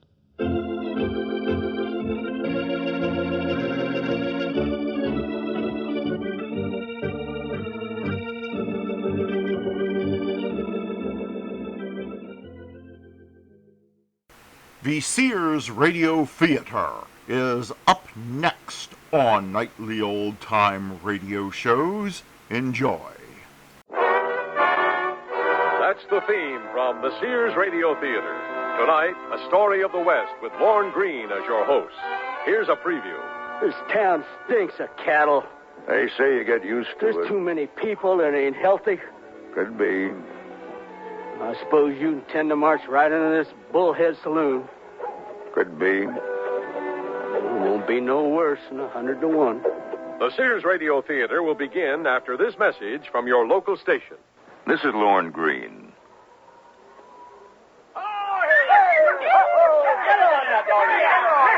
In the spring of 1871, the Chisholm Trail was jammed with Texas cattle being driven north to the new Kansas railheads. The East was hungry for beef and willing to pay top dollar. Every Texan who could ride a horse was busy rounding up the vast herds of longhorns that had run wild across the state following the Civil War.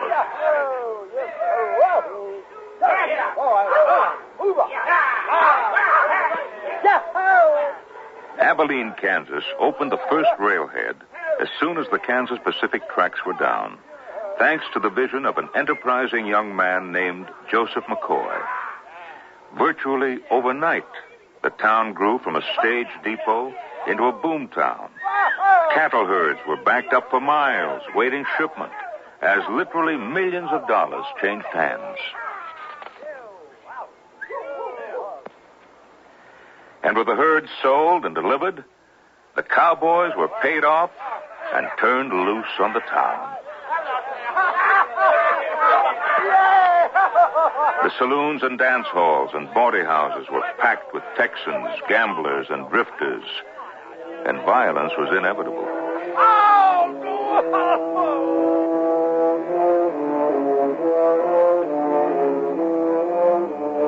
The violence that came with the cattle trade shocked Abilene's respectable citizens.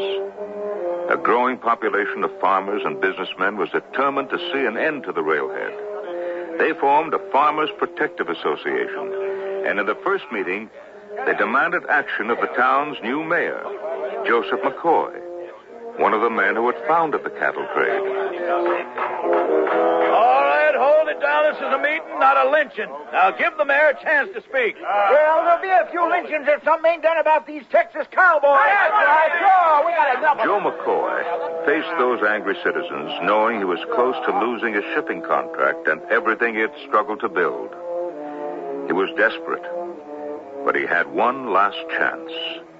If he could bring law and order to Abilene, he could still calm the growing opposition. Despite the fact that every marshal he had hired had either been run out of town or shot to death, he wasn't giving up. After sending inquiries all over the country, he found the sort of man he was looking for. A Civil War hero and an ex-Army scout named James Butler Wild Bill Hickok. And that's how we begin our story, which, for the most part, actually happened.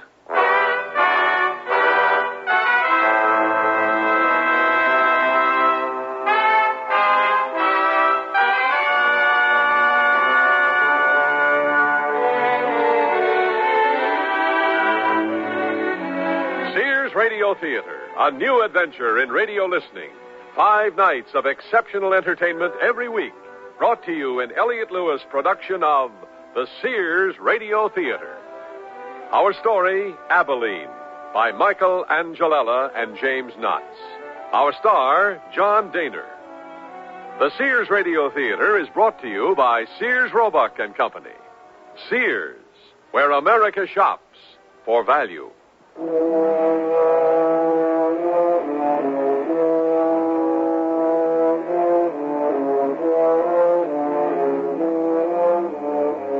Joe McCoy had made his decision. He knew how to bring some semblance of order to Abilene. Now he had to set his wishes in motion. All right, get settled here. Here, let's hear what the mayor has to say. Thank you, Jake. I want to say right off that all of you, have a good cause to be upset. Yes, sirree, there's been too many drunken Texas boys firing pistols in the streets, too much fighting in the saloons, and too much general disturbance of the peace. Now, I came here to assure everyone that I intend to see law and order maintained in Abilene. Well, what about the Bull's Head Saloon? What about that? Well, what about it, Joe? We had 2 shootings in that hell house this week alone. They got crooked faro games in the back room, and anybody complains to get beat up or shot. Yes, sir. Yes, sir. Now, I intend to see these saloons cleaned up, starting with the Bull's Head. Mr. Philip Coe ain't gonna let nobody clean up the Bull's Head, and you know it. Yeah, well, you leave that to me. You gonna arrest him, Mayor? Maybe Deputy McDonald could run Coe out of town. Oh, hey, here comes your bookkeeper, Mr. Mayor. He's wearing a gun. Maybe he can help the deputy. Excuse me. What is it, Charlie? There's a stranger looking for you. He's trouble if ever I seen it. I brung a gun. What are you talking about? A tall fellow wearing a buckskin shirt. Looks like an army scout. Got hair down to his shoulders and his 2-coat navy stuck butt forward in his belt. Like to scare the stable boy out of his boots. Bring him here. Here, but I thought... I said bring him here. Look, no need to. That's him coming in the door. I don't like the looks of the fellow with him, either. Gentlemen, I am as concerned as you are about law and order.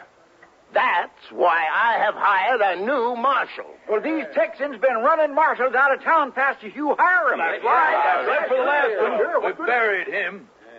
Yeah, well, more lawmen ain't the answer. We gotta close down the railroad. Let them drive their herds to Newton or die. That's right. That's what you do. The railhead made this town. Now, just look at the business it brings to Jake's store alone. Well, I could stand for a little less of that kind of business. Costs money to keep putting in new windows. And one of these drunk cowboys shot my dog last week. Whoa, sorry to hear that. We got new farmers moving in every day. Farmers are year-round business, and I can do without the cattle trade. Only ones making money off the cattle trade are saloon owners like Coe. That's right. You don't forget the mayor here. He's got the shipping contract. The cattle trade that built this town. And it's the cattle trade that'll tear it down if we don't do something. I have done something. I've hired a new marshal. Those boys will tar and feather him. I don't think they'll tar and feather James Butler Hickok. Well, Bill, heck, he couldn't get reelected sheriff of Hayes City. I heard he left town one step ahead of a lynch mob. Cold spit him out like a melon seed. Well, you can say that to his face. He's standing by the door there. I didn't mean nothing. Any comment, Bill? Ain't a mob or anything else ever run me out of town. As for being spit out... Mr. Hickok, these men are just shooting off steam because of what's happening in this town. I think the mayor here deserves another chance. We'll find out soon enough if our new marshal can calm things down.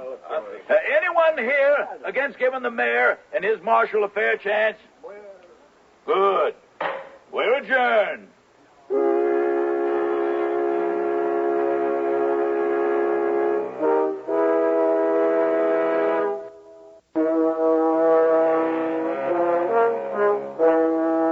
So Wild Bill Hickok was hired to tame Abilene. First off, he set about getting deputies in the only surroundings familiar and comfortable to him. Yeah, the 14 saloons in our little town, Bill. This one here, the Alamo, is the only one I care to drink in. Glass doors and brass fixtures. Just like Kansas City. Yeah, they even got a 3-piece band that plays later on.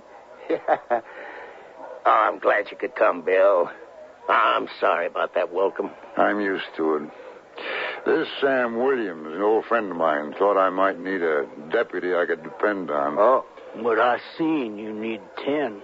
Sam here keeps me looking on the bright side of things. Yeah, well, there's one other deputy, J.P. McDonald. Any good?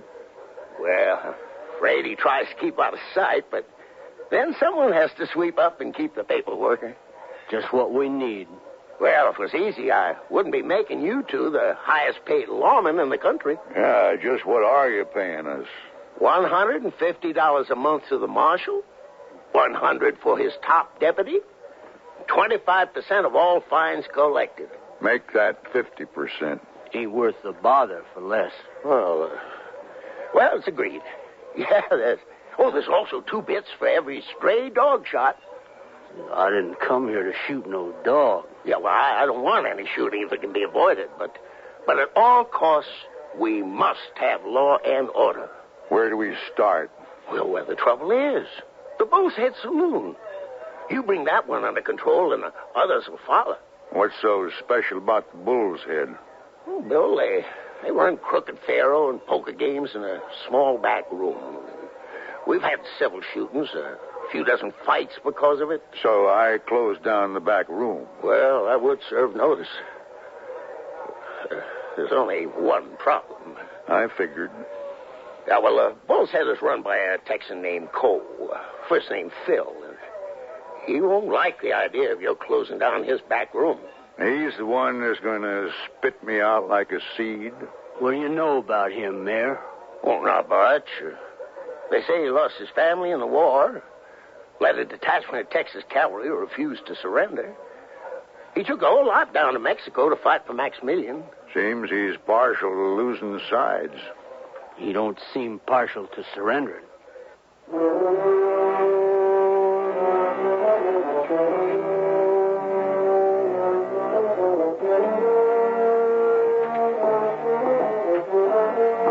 The mayor does have his problems. They call it progress. Well, you can have it. Huh?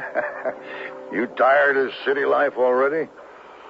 I hear Custer's signing on scouts to help chase the Cheyenne and Colorado. Now, if we left for Fort Hays first thing... Forget it. This town stinks of cattle. They say you get used to it. There's too many people that ain't healthy. Could be. I suppose you intend to march right into this Bullhead Saloon. Could be. Well, it won't be no worse than 100 to 1. Don't forget our other deputy. Oh, yeah, that changes everything. We'll take shotguns. I should have known you had it all worked out. I only got one question. What's that? How'd you talk me into this? Good pay, good poker, and the best bawdy houses this side of Kansas City. Oh, I knew there was a reason. It's good pay, Sam. Best I ever made. Were I Wild Bill, I'd be shooting bottles in a circus and making double the pay. The hell you would. And there's your jail, Marshal. Ain't much, is it? Locked. Anyone in there? Open up. Go away. Locked out of your own jail. Open the door. Get away from that door. Open up before I kick it in. You do, and I'll shoot. Be ashamed to get shot breaking in your own jail. I'm the new marshal. I don't trick that easily, partner. You J.P. McDonald? What if I am? Name's Hickok. I just came from McCoy.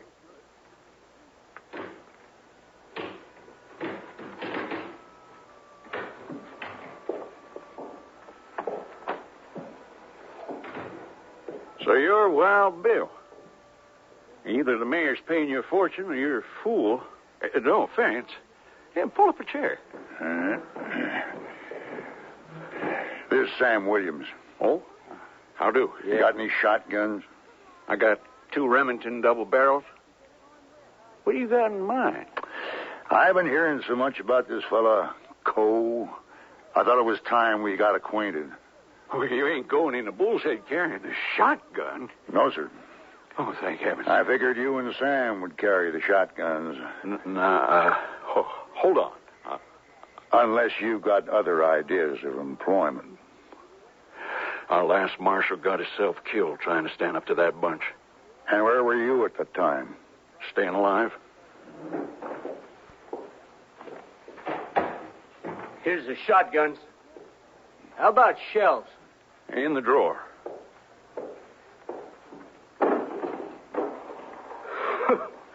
We got enough ammunition here to blast the place to the ground. You don't... We'll never get past the door of the bullhead with shotguns. Co's got guards. You got badges? It ain't safe to wear a badge on these streets. That's just asking to get shot at. There's a whole box full of badges in the drawer. This is crazy. You in or out? I've been a deputy here for 2 years. You can't just throw me out. I'll see McCoy. I'll tell In or out? In.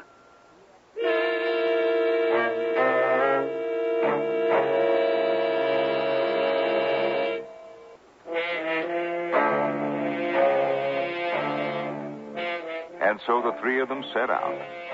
J.P., Sam, and Wild Bill, walking down the main street in Abilene, right where everyone could see them wearing badges and carrying shotguns. Sounds like folks have a good time around here.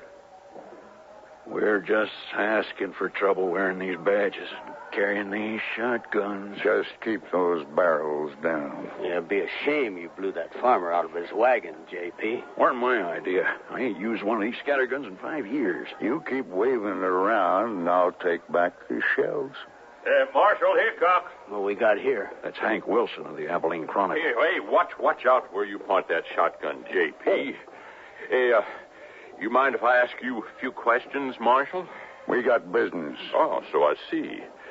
You're off to pull McCoy's fat out of the fire. Something like that. Well, it was a stroke of genius on the mayor's part, hiring you. With all that's been written about you in the newspapers, you're looked on as something right out of James Fenimore Cooper. What's he talking about? Beats me. You're an honest-to-God American hero, Mr. Hickok. Distinguished war service. Amazing exploits against the hostiles. You should have seen the show he put on in Flat-Nosed Case last winter. There's just one thing I don't understand. How is it you couldn't get reelected sheriff of Hayes City last year? I didn't get enough votes. I heard it had something to do with your methods of law enforcement. You killed a number of men in Hayes. I ain't never shot a man that didn't ask for it. After you lost the election, you killed one soldier and seriously wounded another in a barroom brawl. I understand you left town one step ahead of a lynch mob. There was more to it than that. I hear General Sheridan posted a reward on you. That's a lie. You plan to use the same method of law enforcement here? I'll do what I was hired to do. In your case, I've heard it said there's a thin line between lawman and hired killer. I've had enough of your damn fool questions. We got business. So get... You can't order me around. You let go of my shirt. I got no time for you, Mr. Wilson. Now get out of my sight. You try that strong-arm stuff with Mr. Coe and see what happens. I can remember when you loved nothing better than to throw the bull at newspaper men. Oh, Marshal, that just ain't no way to treat Hank Wilson. Come on, boys. We got business.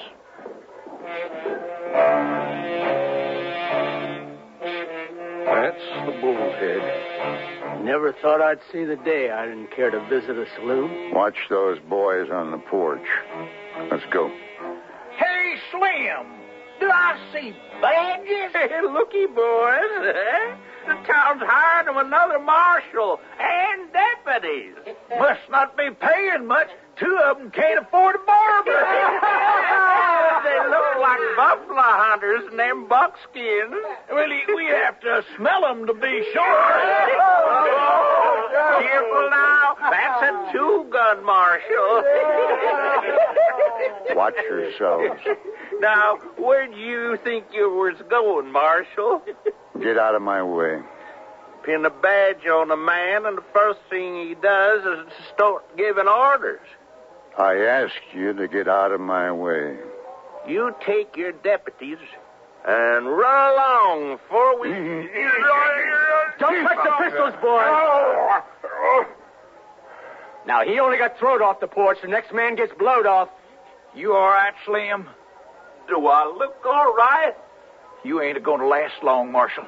You got something in mind? No, not with them shotguns pointing up here. Oh, and here I thought you drovers were dumb as your steers. You go in that saloon. I'm going to enjoy watching you get carried out. Watch out, Marshal. There's a guard that sits inside the door. He's got a scatter gun of his own. I know one thing. Whatever we're making, it ain't enough. Come on.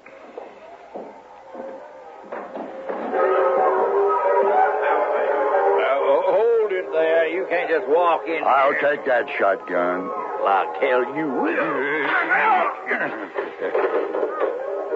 There's another scattergun for you, J.P. Got it.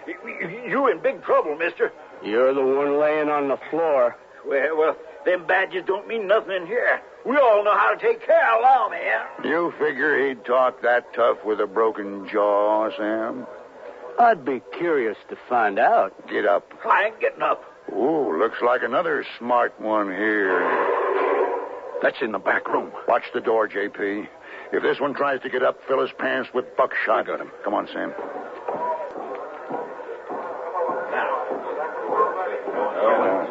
Step aside. Step aside. Come on, move it. Clear the doorway. Come on, clear the doorway. Come on, get out of there. Looks like one dead Texan there. Yes, sir. He's dead. 2 balls through his shirt pocket. All right. Now, somebody tell me what happened. This ain't any of your affair. That's right. I asked a question. Youngster here said I cheated. Got nasty about it. Pulled a pistol and I shot him. I suppose you got plenty of witnesses to say it was a fair fight? Everyone saw it. Couldn't be he was right about your cheating. You saying I cheat? I know a slick gambler when I see one. It's in the eyes. What's in the eyes? A look akin to a weasel's. You know, you ain't always going to have a shotgun backing you up, Marshal. Won't make no difference to you. Why is that? Because you're on the noon train out of here tomorrow. What? You can't do that. Who do you think you are? Name is Hickok. Get out of my way. Now, what's going on in here? Come on in, Phil. Meet our new marshal. McCoy's hired Wild Bill Hickok this time. I don't allow shotguns in here, Hickok. You don't seem to object to shooting. He's trying to run me out of town, Phil. Ain't trying. I'm doing it. Now, hold on. My dealers don't start fights. If they do, they're through here. This one's through now. I don't care who you are. You don't come in here and run off my dealers. Gambler, if you're not on that train tomorrow, I'll come for you.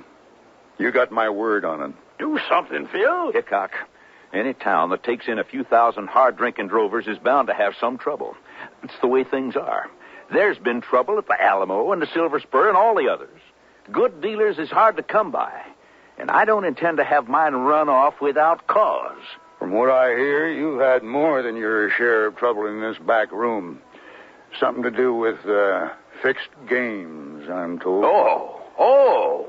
Well, all right. You boys playing here. Any complaints? No. All right, speak up now. Anybody got a complaint about my game? No, Phil Cole's a fair man. Sure, he's all right. The dealer goes. We've had other fancy lawmen through here. There was a Pinkerton man last year. He caught a train back east after 2 days. And then there was Bear River Tom Smith. I was proud to know a man with his kind of guts. They had a real nice funeral for him. The dealer goes. You don't get the idea, do you, Hickok? I've got plenty of ideas. Another one is to close down this back room. What? I'm closing down your back room. That way you won't be needing a new dealer. Ain't it amazing how things work themselves out? You ain't got the right. Sam here is holding all the right I need. Now, everybody out of here. What? This room is closed down.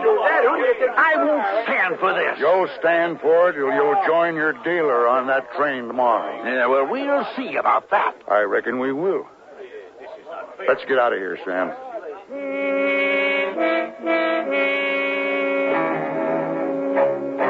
You look a bit peaked, J.P. Oh, I should have known better than get mixed up in this. Cole won't let it be. You were good in there, J.P. I was? You were fine. I guess I wasn't that. J.P.'s right about Cole, though. We got him backed into a corner, and he don't strike me as the sort that runs from trouble. We'll find out soon enough. What would you do if you was Co, Bill? I suppose I'd run me out of town. Well, there's one thing I noticed about Co. What's that? He reminds me a lot of you. All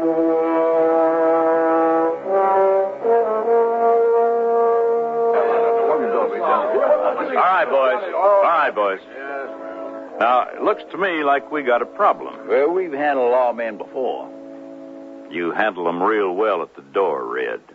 And now Hickok was on me before I knowed what happened. I pay you to stay awake. Well, I didn't have me a chance, Phil. Now, maybe you'd be more comfortable at the door with a rocking chair and a pillow. Oh, well, now it won't happen again. If that wasn't enough, Frank here has to go and shoot a drover. He pulled a gun on me. Because you got careless. What do I have to do to get through to you dealers? I want the game dealt straight unless I say otherwise. We can't afford that kind of trouble. He was drunk. I didn't think he'd draw on me. I'm surrounded by idiots. That kind of trouble costs me money, and the next dealer to get into a gunfight is through working for me. Now, here's what we do. Drinks on the house tonight. We'll get these boys fired up with green whiskey, and then I'll talk to them. Won't take much to get them riled up enough to run the marshal right out of Abilene. Not with you leading them, Phil. If we can get enough of a mob after him, I think Hickok will run. They chased him out of Hayes City, I'm told. No reason why we can't do the same here. These are good Southern boys, and they got a natural dislike for Yankee marshals. What if he don't run? I'll do what has to be done.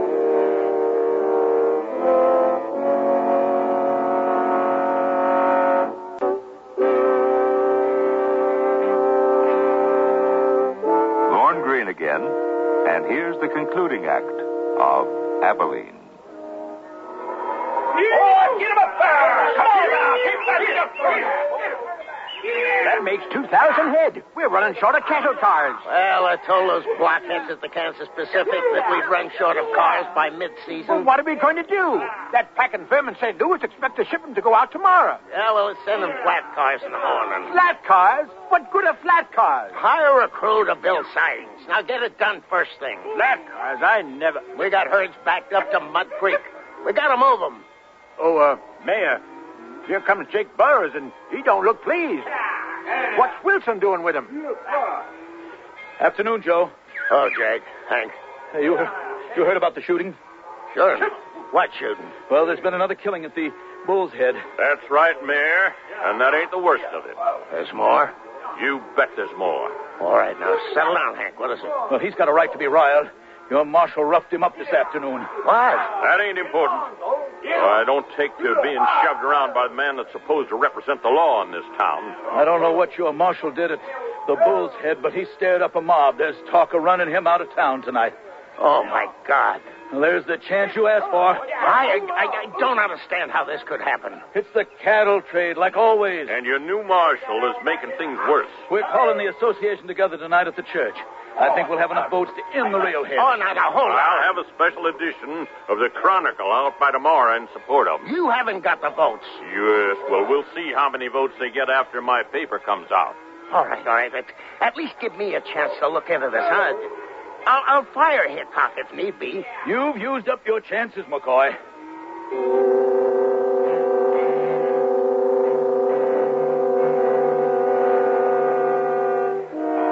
Ain't much of a crowd, Bill. Yeah, I noticed. Here comes J.P. He looks as happy as a whipped dog. There's a mob brewing at the Bull's Head. Oh, I do believe he's shaking. You better try some of this rye, son.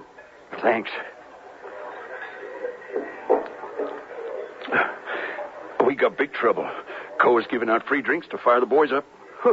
No wonder this place is empty. You don't suppose Co'd let us in? This is serious. He means to see you run out tonight. So that's how it is, huh? Ain't anyone running me out. Just don't see no point to it. It's a matter of pride, J.P. Ain't nobody gonna run him out of another town. Shut up and drink your rye. J.P., you get to the window and keep an eye on the street. Oh, I don't like it. You see anything out there? Too dark to see much. Now, wait a minute. Here comes McCoy running like someone set fire to his breeches. Maybe he wants to give us a raise. Hickok, you're fired. I'm what? Fired. You've only been here a few hours. How could you cause so much trouble? Good Lord, man, another shooting? There's nothing I could do about it. Yeah, and you got a mob threatening to tear this town apart. You're the one who asked for law and order. I didn't ask for a war. As I recall, you said to do whatever it took. At all costs. Well, the association is meeting tonight. You've even got the Chronicle swung over to their side. Hickok, we can't afford any more trouble. There's something going on at the Bull's Head. The porch cleared off real sudden. Everyone went inside. More free drinks. You gotta get out of town. You dealt this hand, Mayor. I'll be seeing it out. Talk some sense into him, Sam. Time for talking is past. But the two of you can't stand up to a mob alone. Don't forget J.P. over there. Oh, there's got to be a way to stop this. Oh, maybe, Yeah, the farmers. What's that? The farmers are meeting at the church. Well, I don't see what farmers got to do with it. Well, they might help. These Texans won't start trouble if the town backs you up. Even Phil Cole won't stand up to that. What's on your mind? Sam, get over to the church. Talk to Jake Burris. Tell him we need all the good men he can get. Why don't you go? I'm not letting the marshal out of my sight after what's happened so far. And what about J.P.? Oh, they wouldn't listen to J.P. What do you think, Phil? He's the mayor. All right. I hope you know what you're doing, Mayor. So do I. I'll be back as quick as I can. You watch yourself, Bill.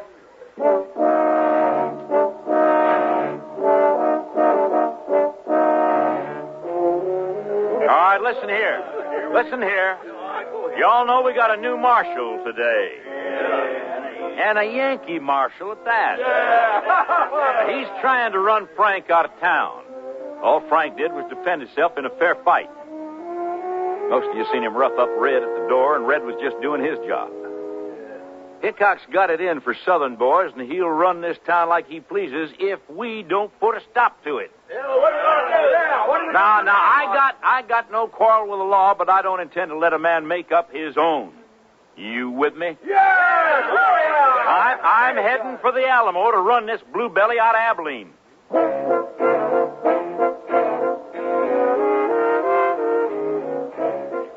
This here's a closed meeting, Deputy, and we don't allow no shotguns in this church. I've got to see Jake Burrows. Jake Burrows, Deputy here wants to see you. What is it, Sam? I got to talk to you. We need some help. What's that? It's a mob. The Texans. They're after the marshal, ain't they? And I got to get back. Yeah. Well, cut through the alley by Henderson's store. It's quicker.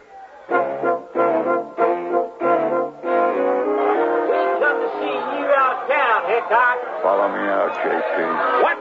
I ain't going out there. Follow me out and move down the porch. No. I just want him to see that shot. I'm not firing into that crowd no matter what. They'd hang me. I said to follow me. All right. But I ain't firing. Where's Sam? Let's go. Well, here he is, boys. You looking for me, Cole? We come to see you out of town, Marshal. That'll be the day. Well, you can ride out or get carried out. Don't make no difference to me. And carry me out, you gut. Watch out, Hickok! Hickok shot Cole. He's killed me, Red. Phil. Hold it there. Hold it still, all of you. Next man touches a gun gets a load of buckshot. Now just hold it. There's a man coming out of the alley, Bill. Watch it. He's got a shotgun. Hey, you got him. I'll get his scattergun. Who was that? Oh, my God. Bill, it's Sam.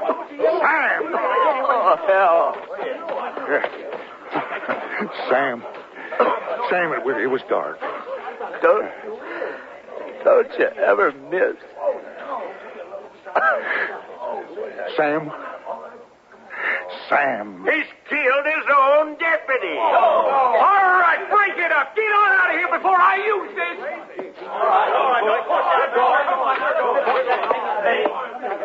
It's all over now. They'll close down the railhead. Shut up, Mayor. What? He's killed Sam. Well, close down the railhead. Come on! Get off the street! Come on! What are you all looking at? Go on.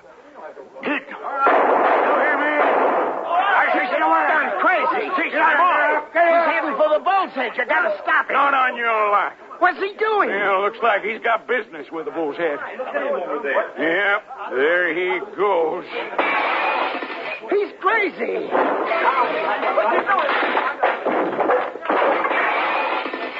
Oh, it's all over.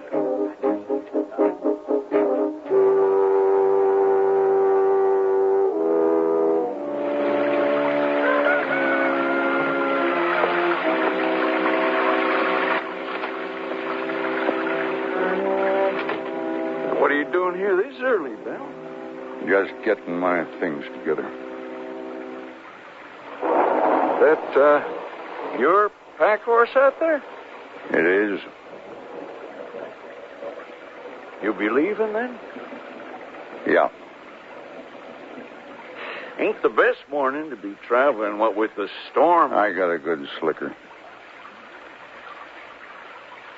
Bill, I know how you must feel. Shut up, J.P.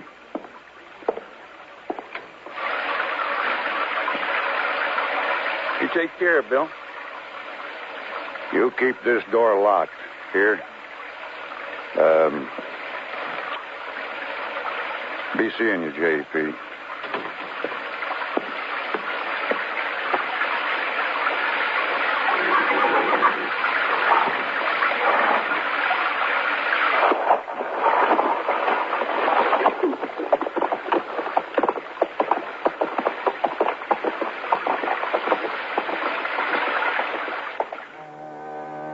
That was the end of the railhead in Abilene, the only town in Kansas to forsake the riches of the cattle trade to become a quiet farming community. Joe McCoy, with his chance at a fortune gone, he moved on and took a job counting cattle for the United States Census Bureau in Wichita. And what of Wild Bill? Well, his legend was secure. His exploits as an Army scout during the Civil War and the Indian campaigns have not tarnished with time. He had served as a lawman in some of the most savage towns of the frontier. Yet, isn't it ironic that the very characteristics for which he was needed, his skill with the revolver and his courage in the face of danger, were the very ones that in the end led to his banishment from civilized towns? Some say Wild Bill's spirit died that day in Abilene. He would create no more legends. He was shot in the back in the squalor of a ramshackle saloon in Deadwood, South Dakota, in the summer of 1876.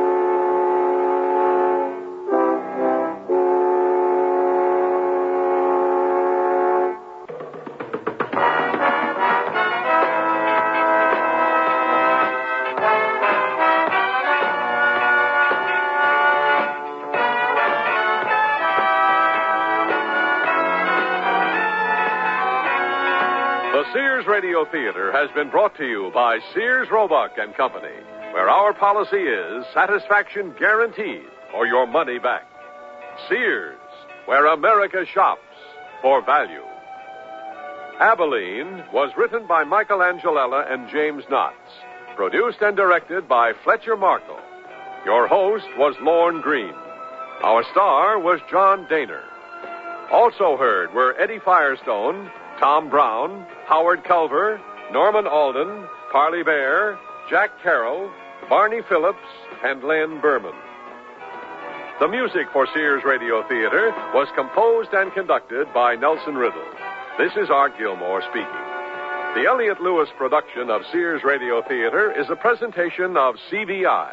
Radio Theater is a presentation of CVI. Radio Theater is a presentation of CVI. Radio Theater is a presentation of CVI. Radio Theater is a presentation of CVI.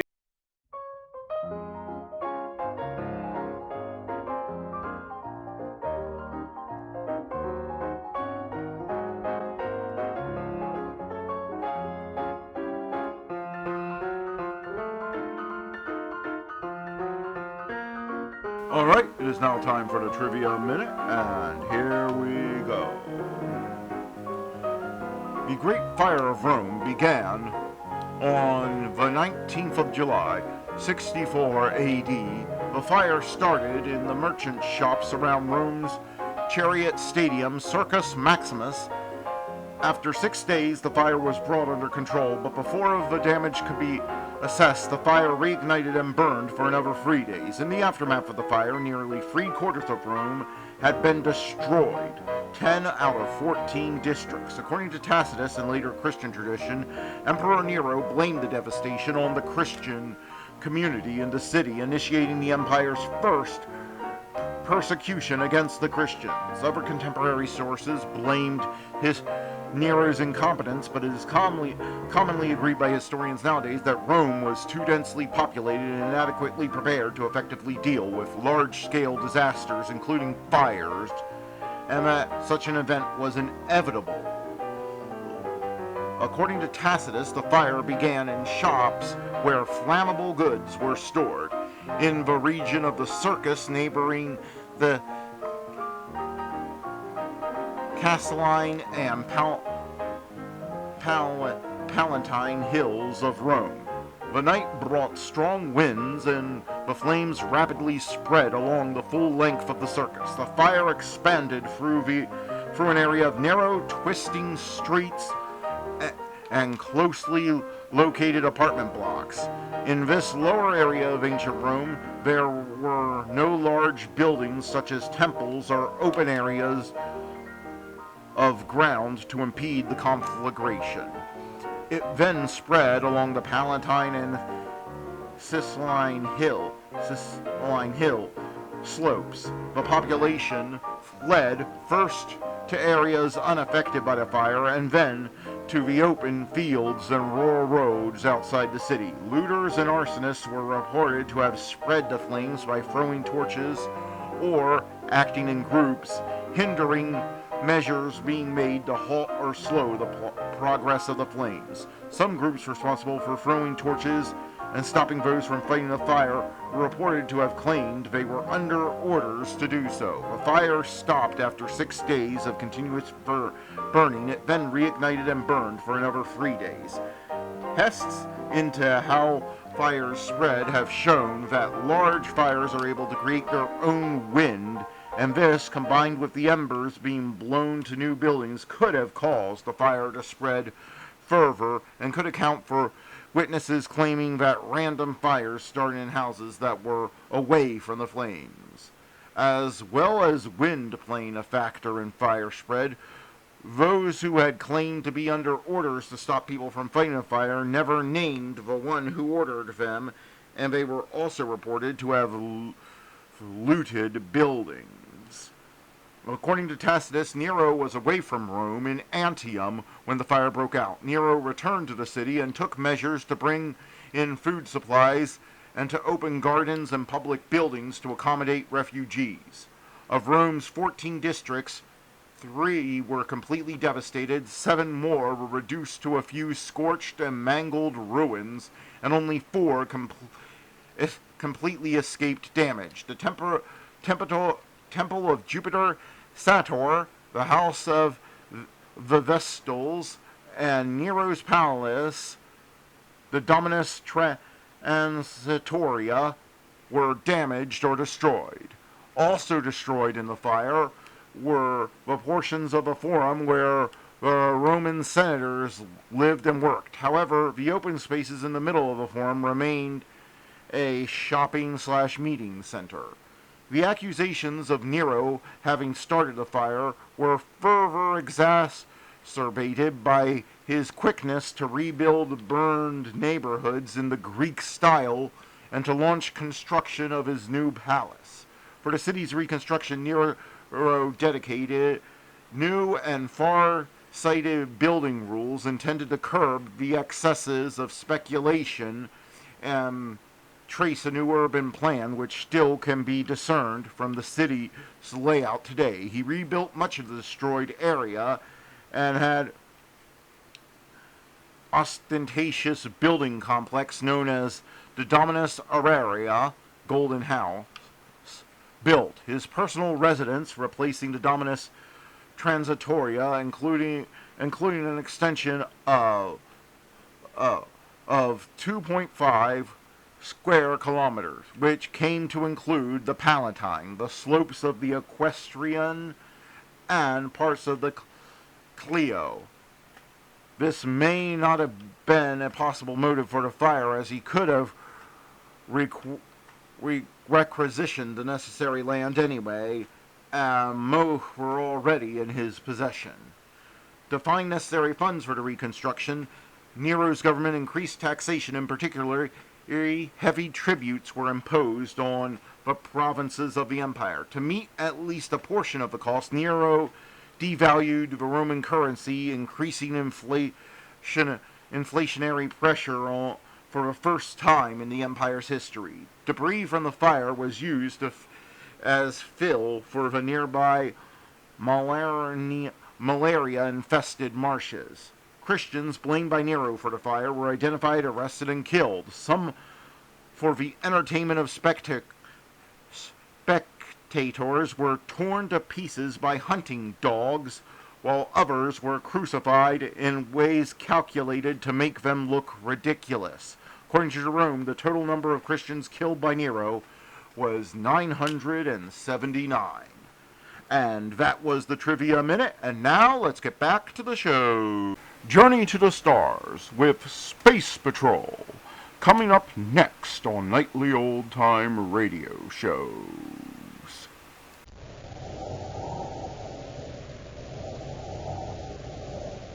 Wheat Chex, Rice Chex, and Good Hot Ralston present Space Patrol! High adventure in the wild, vast reaches of space. Missions of daring in the name of interplanetary justice. Travel into the future with Buzz Corey, Commander-in-Chief of the Space Patrol. In today's transcribed Space Patrol adventure, Buzz and Happy are bound securely in a robot ship headed toward Terra and controlled by Prince Baccarati from his castle on Planet X. I can't move, sir. Even without the paralyzer ray, the straps would hold us. Keep struggling, Happy. Pluto Defense Squadron 12 Space Patrol to Private Cruiser NPC-307 Neptune Registry. Acknowledge. He's calling this ship? We have information that Prince Baccarati is aboard. Surrender immediately. If I can only get loose and reach that spacer-phone. Major Robertson to Baccarati. Acknowledge or we'll fire. If we could only let him know that we're aboard. Keep fighting, Hap. Hey, they're firing at us.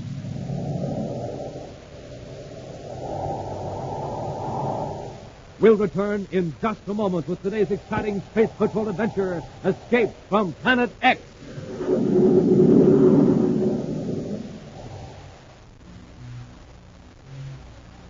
All right, step right up, test your strength, test your swing, ring the bell, and win a prize.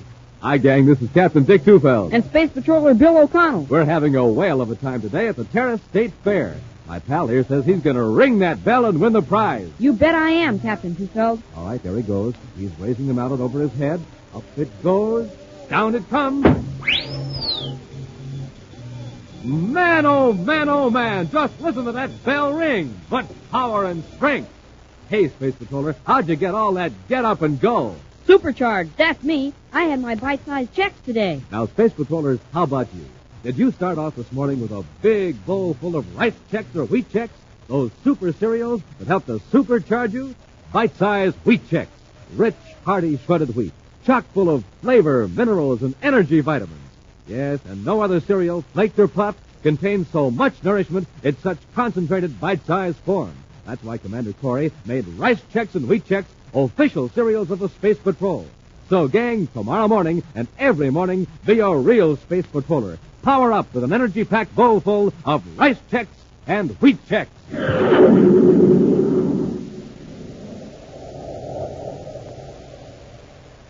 And now, today's Space Patrol adventure, Escape from Planet X.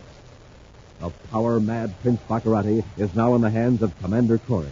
The man who sought to overthrow the United Planet is a captive on the remote Planet X, in the very prison camp where he had forced 130 abducted men into slave labor in the Arctite mines. While Cadet Happy assists Space Patrol officers preparing to evacuate Baccarati's former captives to their home planet, Commander Corey questions the self-styled prince in the labor camp office shack. You might as well tell the truth, Baccarati. How many United Planet citizens are you holding in other parts of Planet X? Surely, Commander. You know how many men and women are missing from the solar system? Yes, but I want to know how many are on this planet right now. I want them all released. Look, Corey, you have only 2 spaceships here. In less than an hour, Malengo will have alerted a squadron of my ships at the castle. They can easily prevent you from blasting off. Your men aren't going to risk destroying you. And Malengo knows that you're in custody. Remember, my forces are still in control at Planet X. You and your men will never leave here unless you release me. The only thing delaying our blast off is a last-minute search for those 2 men who escaped from your prison camp just before our ships arrived. The minute they're rescued, I'm giving the order to blast off, and you're coming with us. And they won't be found so easily, Corey. A lot could happen to them in the Valley of Dread. Whether we find them dead or alive, they'll still be witnesses against you. Excuse me, Commander. Yes, Hap, what is it? Those 2 men who escaped have been found, sir. Are they all right? It's pretty fair, sir. They recognized our space patrol ships and came back to camp under their own power. Good. And that accounts for all of Baccarati's captives, all 130 of them. Yes, sir, except that the last tally shows 131. Oh, that's one more than we're supposed to have. Space Sergeant Deckins is sure the count is correct, sir. Well, I'll check on it later. How's the evacuation proceeding? Well, very good, sir. Most of the sick men are aboard ship number 1, and Baccarati's guards are locked up in number 2. I'll order a complete search of the camp to see that none of Baccarati's men are hiding. And we'll put Baccarati aboard and blast off with Terra. Meanwhile, we'll just lock His Highness in this room so he won't be disturbed.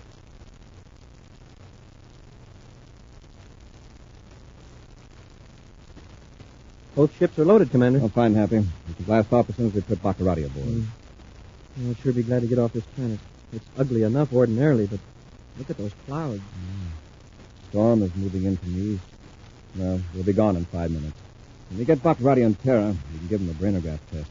We might find a weak point in his defenses at the castle. And at the same time, how many prisoners he has in Planet X. Well, a couple of the older men don't agree with that last tally, sir. They said they privately kept tab on their fellow prisoners, and, there were just 130. Sergeant Deckins is very reliable. If he counted 131, there must be 100. Happy, come on, hurry. Oh, what is it, sir? Get to the office building quickly. It just occurred to me where that extra man came from. Commander, look. I was afraid of that. The door's been forced open. The rocket Baccarati's gone. How did he get out of that room? Look at the lock. It was smashed from this side. Yeah, but who... That extra man. One of Baccarati's guards managed to slip in with the evacuees. He must be somewhere in the camp. If we hurry, we can catch him. Into the yard, quickly. There's Baccarati's atmosphere ship. Maybe they headed for that. I don't think so. He knows it's the first place we'd look. We'll never be able to blast off with our ships here. Then they must be outside the camp, heading toward the mountains. With a dozen men from our ships, we could overtake them. Now, the important thing right now is to get these ships off Planet X before Baccarati's outlaws show up. I hate to let him go when we finally had our hands on him. I know how you feel, Happy, but the ships are in real danger now. Chances are Baccarati had the foresight to grab a miniature spaceophone when he got loose. He can tip off Malengo that he's no longer a prisoner. Yeah, and the whole squadron can tear after our ships without worrying about hurting Baccarati. I'm giving the order for our ship to blast off immediately. You and I'll stay here in Planet X and search for Baccarati. A few moments later, 2 men scramble through the thick brush on the steep side of the mountain near the prison camp. One of the men is in the ragged, faded red uniform of the prison workers. The other is Prince Baccarati, his gaudy tunic torn by the brambles. All right, Orca.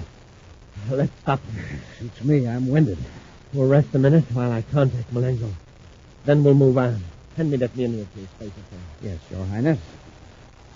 Oh, by the way, that was very clever of you, Orca, mingling with the prisoners in the hospital shack. You will be rewarded when we return to the castle. Thank you, Your Highness. What's that?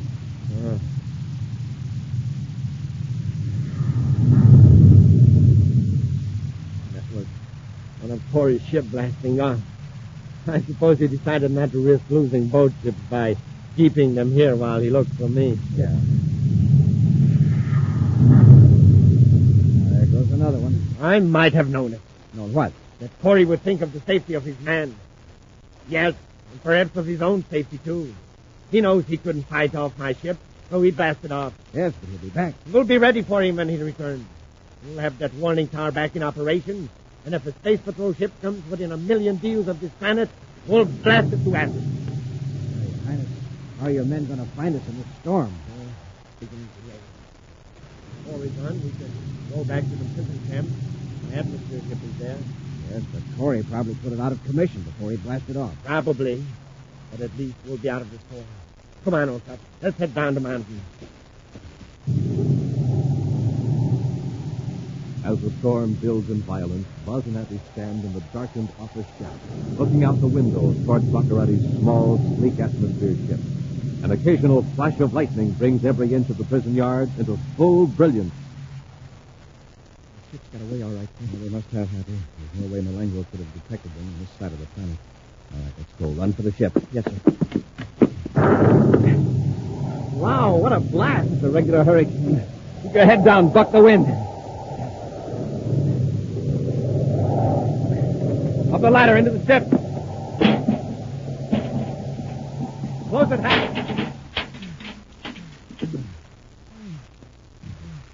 There's the light switch.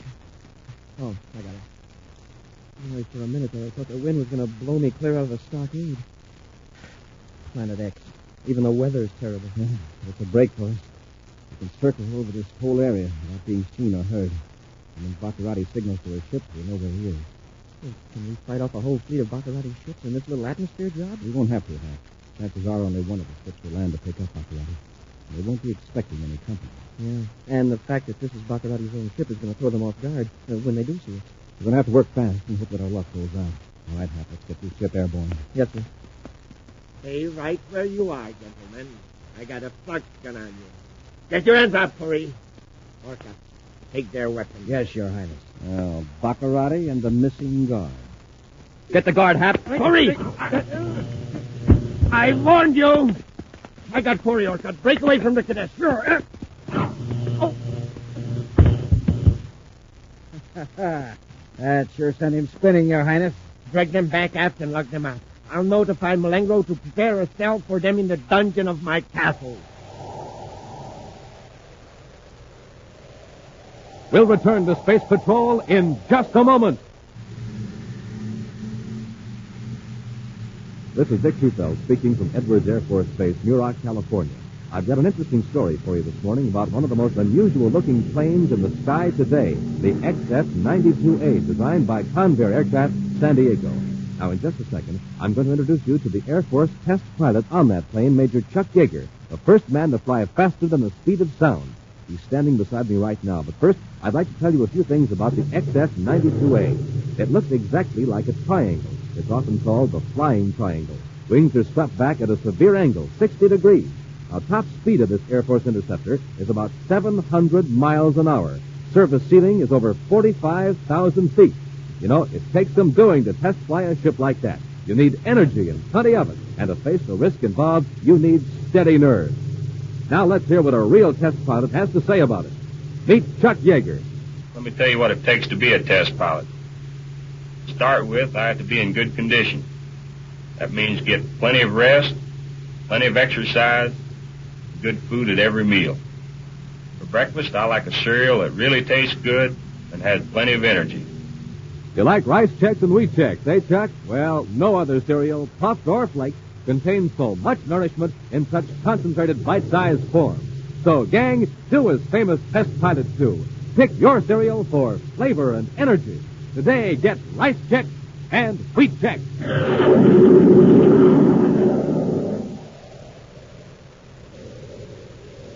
And now back to Escape from Planet X.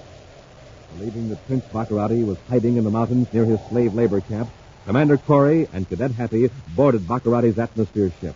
Buzz had counted on the violent storm raging in this part of Planet X to conceal the ship and enable them to recapture the crafty prince. But Baccarati and his guard had returned to the camp, thinking Buzz had left with the evacuees and the space patrol ships. Just as Buzz and Happy were about to blast off, Baccarati and his guard stepped out and overpowered the two space patrolmen with a flux gun. Right now, Buzz and Happy are in a cell in the dungeon of Baccarati's castle on the opposite side of Planet X.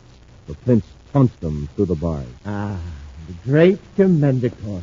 Oh, I hate to tear myself away. Don't let us detain you, Baccarati. Oh, you're very kind. Perhaps you'd like to know where I am going. I am going to Terra. I'll go in ordinary clothes as a businessman from Neptune. I'll arrive in a private cruiser with a Neptune registry. Aren't you afraid your noble bearing will give you away? Not at all, Commander. The Space Patrol is certain that I'm here on planet X, trying to avoid being captured by you. They will be making plans to sneak back here and get you off the planet. The last thing they would suspect is that Prince Baccarati would dare to show up in the capital of the United Planets. Well, you may have a point.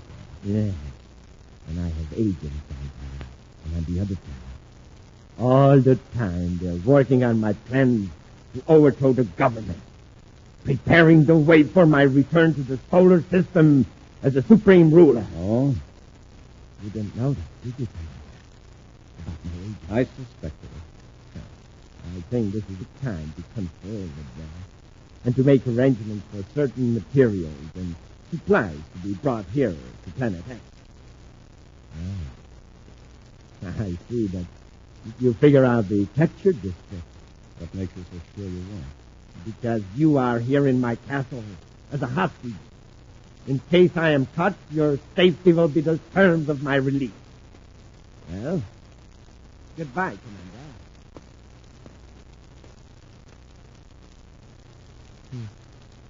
Imagine that. Agents on Terra. And the Space Patrol hasn't the faintest idea who they are. Oh, can Baccarati get away with it? Go to Terra? He's bold enough. I didn't expect it. And here we are, locked up in this dungeon. Yes. Yes, sir? Something shiny out there on the corridor. See it through the bar? Hmm? Oh, yes, man. It looks like a key. Thought I heard him try to punch if I think the other way around. Yeah, but if we could reach that key. Still no one's watching him. Just out of reach. God, it might as well be back on Baccarati's belt. Hey, wait a minute. Take off your belt, quickly. Yes, sir. Put the buckle out there toward the key. Maybe you could hook it and drag it over to the door. All right, sir. Here it goes. Be careful. Don't knock it farther away. Over the key, sir. Pull it slow. Coming. There. Now I can get it with my hand. There you are, sir. Well, let's hope it's the right key. If I can reach around to the lock. It's hard to turn it. You can't get any leverage. Yeah, that did it. We're free. But we're still in the castle. Our best bet is to try to locate a space patrol and tip off the Space Patrol that Baccarati's on his way. Come on. Cautiously, Buzz and Happy make their way down the dungeon corridor. Two guards, joking together at a turn in the passage, fail to notice the two space patrolmen as they creep up the stairs to the next level.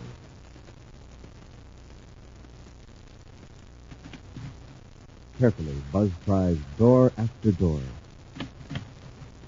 Then, finally, he finds what he's searching for, a storeroom full of electronics equipment. Swiftly, with Happy's aid, the commander adjusts the dials of a spaceophone to the secret Space Patrol frequency and turns on the transmitter. If it's set reaches as far as the space station outside the Pluto orbit, we're in luck. Emergency. Commander Corey on Planet X, calling all Space Patrol units. Corey to all Space Patrol units. Emergency. Space Station 3, Pluto orbit, Commander Corey. Your signal's very weak, Commander. Now listen carefully.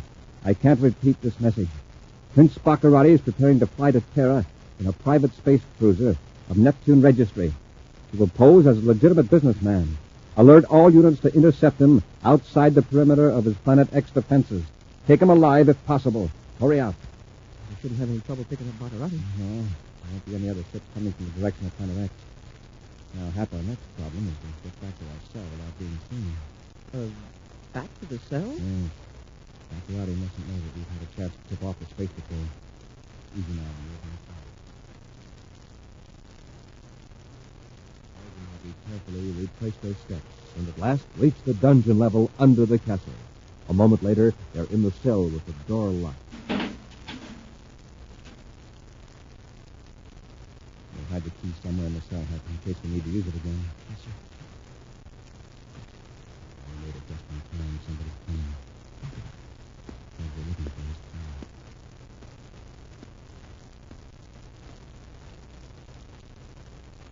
I got good news for you, gentlemen. I know. You got a toothache. That was unkind, Cadet. You should be grateful to me. Come on, you're leaving Planet X. We are? Where are you taking us? I am putting you in a robot ship and sending you toward Terra. Well, at last you're showing some sense, Baccarati. Yes, I know. Oh, incidentally, you can keep that key you found on the floor.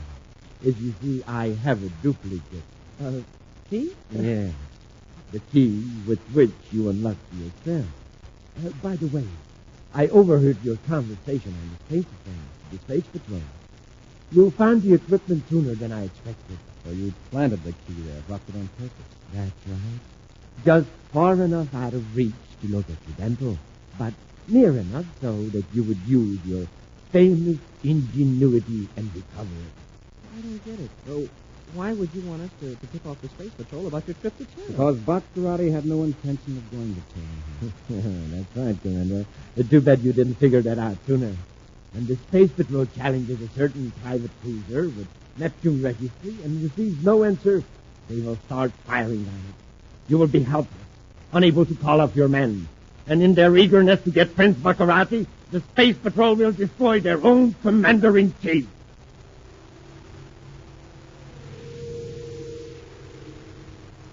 A few moments later, Buzz and Happy are strapped securely in the control cabin of the robot space cruiser. As an added precaution, Prince Baccarati gives them each a blast with a paralyzer ray, then returns to the tower of his castle to regulate the remote control equipment of the robot ship. Commander, can you talk? That can't move. Even without that paralyzer ray, these straps would hold us. I'm sure isn't taking any chances. Here we go. Blasting the ship off by remote control from the castle.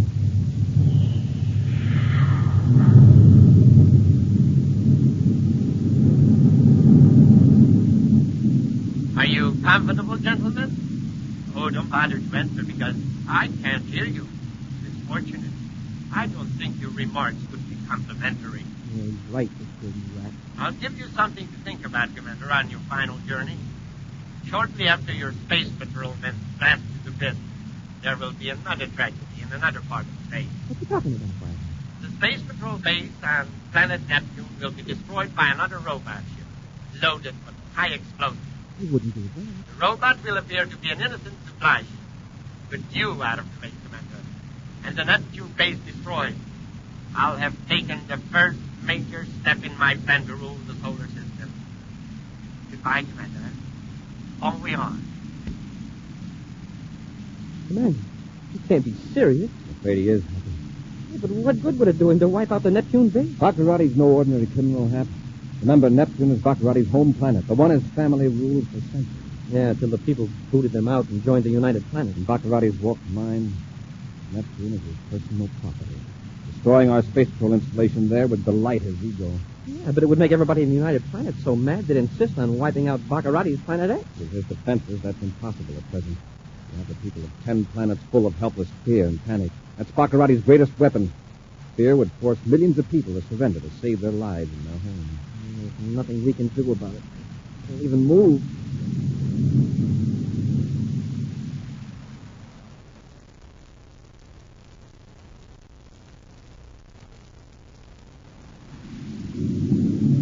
Where are we now, Commander? I can't tell from here, but we should be well outside the Planet X defense warning system. I think the paralyzer ray is beginning to wear off. I can move my fingers a little. Well, we'll have to do better than that, Hap. Lunar Defense Squadron, 12 Space Patrol to Private Cruiser NPC 307, Neptune Registry, acknowledged. He's calling this ship? This is Major Robertson, commanding Squadron 12. We have information that Prince Baccarati is aboard Private Cruiser NPC 307, now on Terra Vector from Planet X. Oh, if I could only get to that space-phone. Keep working, Hap. Major Robertson to Baccarati. Acknowledge or we'll fire. Any luck, Hap? Oh, no. We've got to get loose. Hey, he's firing at us. We placed that missile across your nose to show we mean business, Baccarati. We know you're aboard because Commander Corey told us. You have 10 seconds to surrender or the next missile will hit you midship. I wish Major Robertson wouldn't be so conscientious. Just this once. If he hits us, he may never know he got us instead of Baccarati. Keep straining on those straps, Happy. Yes, sir. 5 seconds, Baccarati. 5 seconds. Commander, you did it. No, Baccarati didn't shut off his transmitter. Major Robertson, hold your fire. You surrendering, Baccarati? Robbie, this is Commander Corey. Baccarati's not aboard. He's on Planet X. Man? Great balls of Mercurium. I was about... Attention, all units. Stand by for further orders. Robbie, you've got to work fast. Order one of your ships to join airlocks with this robot. Yes, sir. After Happy and I are clear of this ship, destroy it. I want Baccarati to think his plan succeeded. Right, sir. When this ship is destroyed, return to your base. I'll take over the rescue ship and proceed to the Neptune orbit. Hurry out.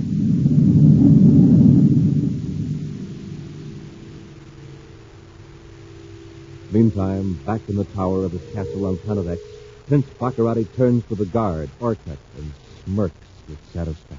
Did you see that, Orcutt? Did you see what happened to those instruments? I don't know much about this kind of thing, Your Highness. There's remote controls and viewscope screen. The instruments fluttered and returned to zero. That means the robot ship is destroyed. And with it, Commander Corey. And the Space Patrol got it. Yes, just as I planned. Now, let's do something. This controls the other robot. The one you're going to blow up the Neptune base with. Exactly. Watch the tiny dot on the screen. That's the ship approaching Neptune. In a few minutes, the Neptune base will be tight.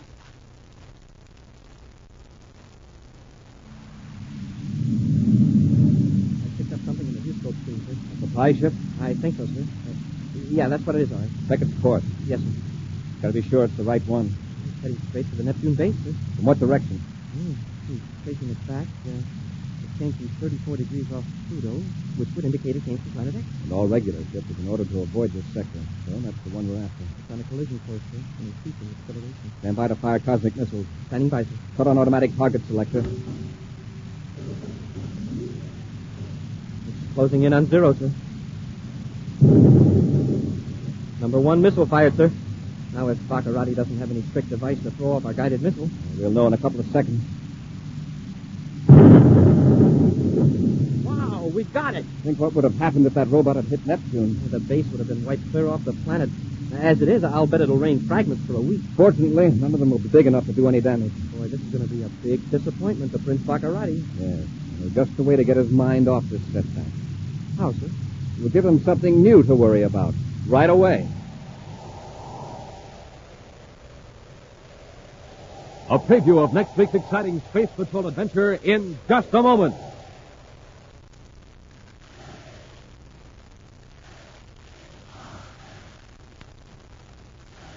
Hi, Space Patrollers. It's football time on the planet Terra. The Terra High Terrors versus the Jumpin' Jupiters. And today the Terrors are really running up the yardage. There they go, over the goal line again. Another touchdown for the Terrors. Yes, sir, they're supercharged all the way. They had their bite-sized checks today. Now, gang, how about you? If you want to be able to block and tackle and kick like a football hero, you have to get on the ball and stay on the ball every day. That means you need a power-packed, bite-sized Chex breakfast every morning. A big bowl full of rich, crisp, terrific-tasting rice Chex or wheat Chex. Those super cereals that help to supercharge you. Both have that modern bite-sized design for super easy eating, and both make swell between-meal snacks, because both taste just as good right out of the box. So, Space Patrollers, to run up lots of yardage on the gridiron, to be the big star of your team, start right in tomorrow. Just have yourself a power breakfast with rice Chex or wheat Chex. No other cereal, flaked or puffed, gives you so much nourishment in such concentrated bite-sized form. So, power up with those Space Patrol cereals, rice Chex, wheat Chex.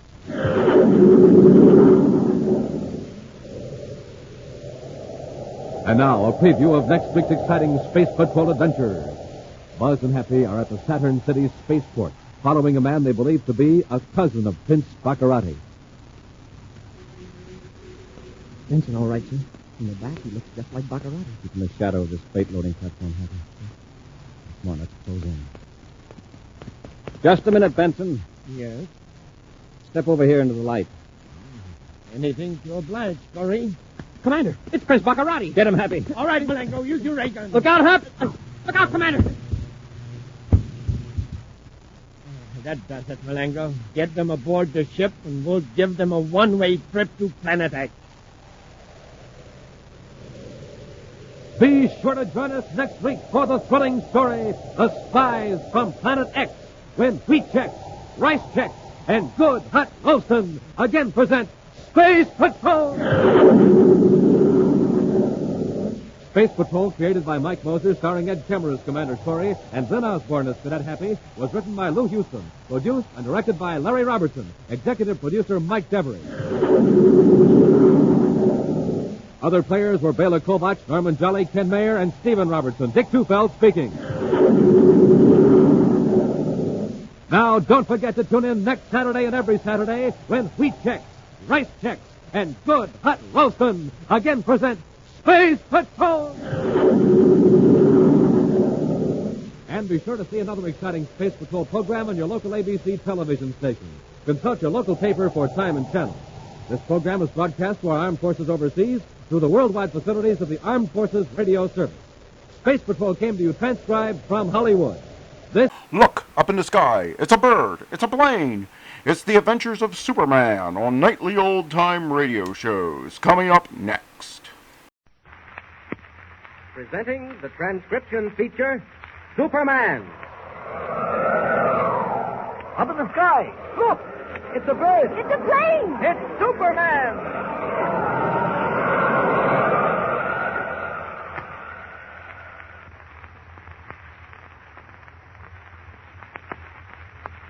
And now, Superman, strange visitor from another world, champion of the weak and the oppressed, who walks the earth as a man among men in the character of mild Clark Kent, news reporter for the Daily Planet. When we last saw him, Kent was still investigating the cause of mysterious airplane crashes at Lonely Bridger Field in the Southwest. With young Jimmy Olsen, copy boy on the Daily Planet, he had gone to the grounds of the Lawbeck Circus at Del Rio in the hope of finding the connection between the accident and the strange figure of Professor Hagen, apparently a simple animal trainer, in reality an inventor of terrible and deadly machines. In Professor Hagen's underground hideout, they had been surprised by Fodor, strong man of the tent show. But Fodor was no match for Superman. As our story continues today, Jimmy has emerged from his hiding place in a closet and is gazing with awe at the unconscious figure of the strong man crumpled on the floor in a corner. Suddenly, an exclamation from Superman, now back in his character of Clark Kent, brings him to the table which holds Professor Hagen's radio. Listen. Jimmy, if I'm not mistaken, this piece of paper here on the table is just what we're looking for. What do you mean? What's on the paper, Mr. Kent? It's that weather report we heard on the radio when we came in. What of it? Look here. Read it, Jimmy. Read it out loud. Listen, Mr. Kent, no fooling. We haven't got time for that stuff. I think we have. Read it. Important storm coming. Special precaution for planes. Will meet arriving rains near midnight. Set all master signals which say take shelter. Must avoid wind. Not try to miss. That is all. What's it all about, anyway? Make much sense? I don't know. I suppose it's an ordinary weather report, all right. I wonder. Now, listen to this. It's another report, one I heard at the airport just before the dust storm, and before Mr. Fuller's plane came in and went up in flames. Listen, Jimmy. Mr. Kent, what about Fodor? He's beginning to move. Look. He won't move far. Get this, Jimmy, and see if it means anything. Now, listen. Storm coming. Planes will meet arriving gales in next or possibly few hours or minutes. They should use precautions, for all are gale force. Now, what do you make out of that? Not much, Mr. Kent. It sounds like a lot like the other one. Yes, doesn't it? And the funny part of it is that there haven't been any gales or rains or anything at all, except a dust storm, which he didn't even mention. So what? So these weather reports either aren't much good or they aren't weather reports at all. There's something else. Mr. Kent, what do you mean? I think it's a code, Jimmy. Didn't you say Professor Hagen mentioned the radio when you overheard him? That's right, he did. All right, now, let's see. Try crossing out every other word. Special? No, that doesn't help. No, and yet that message bears every indication of being specially worded. Sounds funny, all right. What about every third word? Jimmy, I believe that's it. Look. Mr. Kent, you got it. Gee whiz. Take the first message here, the one I heard at the airport. If you take every third word, it reads, planes arriving next few minutes. Use all force. Great Scott. Gee, that's it, all right. Almost at once, President Fuller's plane did come in. But it's this plane. Oh, that's all right. They'd understand. Now for the other message, the one we just heard. Quick. Look, Mr. Kent, this is a code, too. Jimmy. Special planes arriving midnight. Masters say must not miss. You've got it, Jimmy. It's as clear as daylight. Somehow, somewhere, that man Hagen has a machine that will bring down planes. But, Mr. Kent, what is it? Can't tell you that. But I know I'm right. Do you understand what that code message means, Jimmy? Well, it means there's a plane coming to Bridger Field. I can understand that much, and that somebody's being told to bring it down. And do you know what that plane is?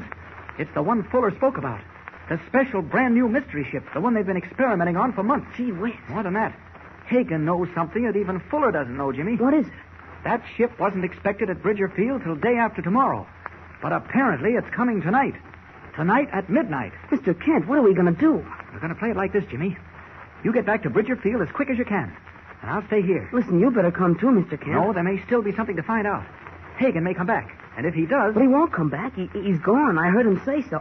He's going to take charge of wrecking the plane. And that's the one thing we don't know. We don't know where he is. But we can guess. How? Jimmy, it's somewhere up in the hills.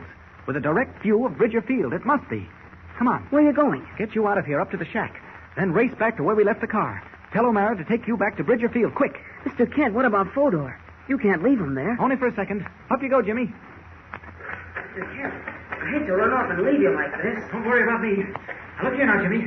When you get to Bridger Field, find Hammond. Tell him what we found out. Tell him to get searching parties out and scour all trails into the hills. Get that? I got it. Tell him to find all the cabins he knows anything about, particularly the ones that look down on the field, and tell him to work fast. I'll tell him. Tell him that we think now their mystery plane is coming in at midnight. Tell him whatever he does, it's got to be before then. Now get going. Beat it. So long, Mr. Kent. I'll hurry all I can. Well, you have news, Fodor? Professor, the man and the boy, they were here in the tunnels. What? The man Kent? Where is he now? He sent the boy away. He suspects something, Professor. Let him.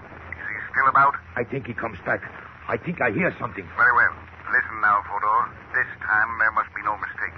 If that man leaves the tunnels, all my plans may be spoiled. Yeah, I do my best. Just beyond my chamber in the tunnels, you know what is there, Fodor. Yeah, I know. Be prepared. I shall help you. He will hear my voice over the wires. He will think I am in the next room. He will break in. When he does that, Fodor... I understand, yeah. There must be no way out. Remember that. It must appear to be an accident. Yeah, sure. He lost his way. I shall arrange it. And just in case, remember, Fodor, he has been strangely successful before. Have a rifle ready. A rifle, Professor. Yeah, he comes. I hear him in the tunnel. That is all. Go, Fodor. Go quickly before he finds you and see what happens to him now.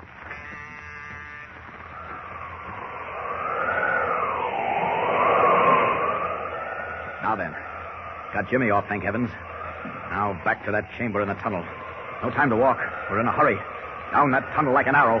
Faster! Faster! That man Hagen's still around. Or if he isn't, I'll shake the truth out of the strong man. Here we are. I get my hands on the professor. Or if I don't, my friend Fodor will do. What the... Where is he? I left him right there in the corner. And he's gone. Fodor, where are you? No use hiding. Fodor. Fodor is no longer where you can reach him, my friend. Who's that? Who are you? Where's that voice coming from? I am the one whose plans you would like to know.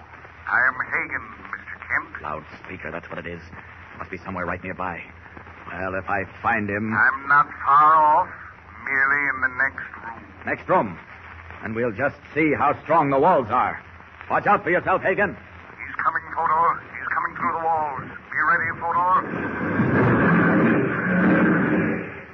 I'm through the walls. Where are you, Hagen? The thing started a regular cabin. What the... Tigers. Bengal tigers. Broken right into the place where they keep them. Keep out of my way. Fair warning now. I'm after your boss, but if I've got to bother with you first. Going to spring, eh? All right, spring. Got them. What are these hands? Don't try to claw me, you can't, all right. You want to get rough? See how you like this. And this. And this. There now. Put along home. Go on, scat. What? Now it's bullets, eh? Tigers don't work. Why, it's my old friend Fodor. Well, no use, Fodor. Bullets just bounce. Someday I may tell you why, but meantime I want to talk with you.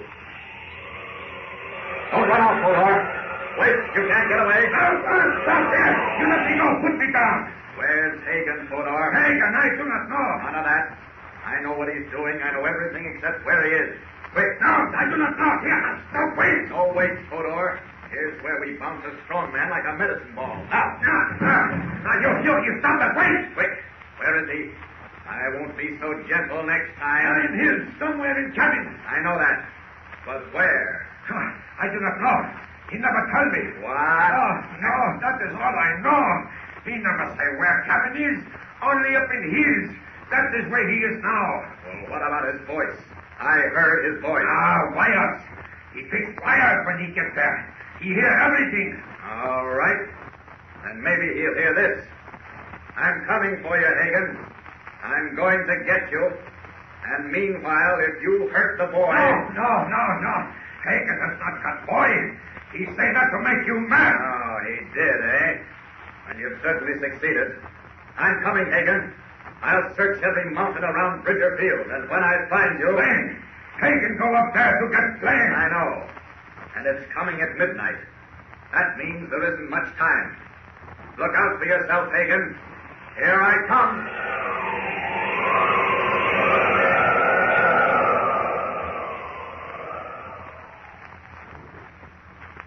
Superman is on his way, but not even he knows just where to go. Somewhere high up in the hills is the cabin from which Professor Hagen plans swift and deadly destruction of the airplanes at Bridger Field. Can Superman get there in time to prevent tragedy? And what of Jimmy, already racing back to give warning? Climax is at hand. Tune in and follow the story. And remember, be sure to tune in the next thrilling installment of the amazing transcription feature, Superman. Up in the sky. Look! It's a bird. It's a plane. It's Superman.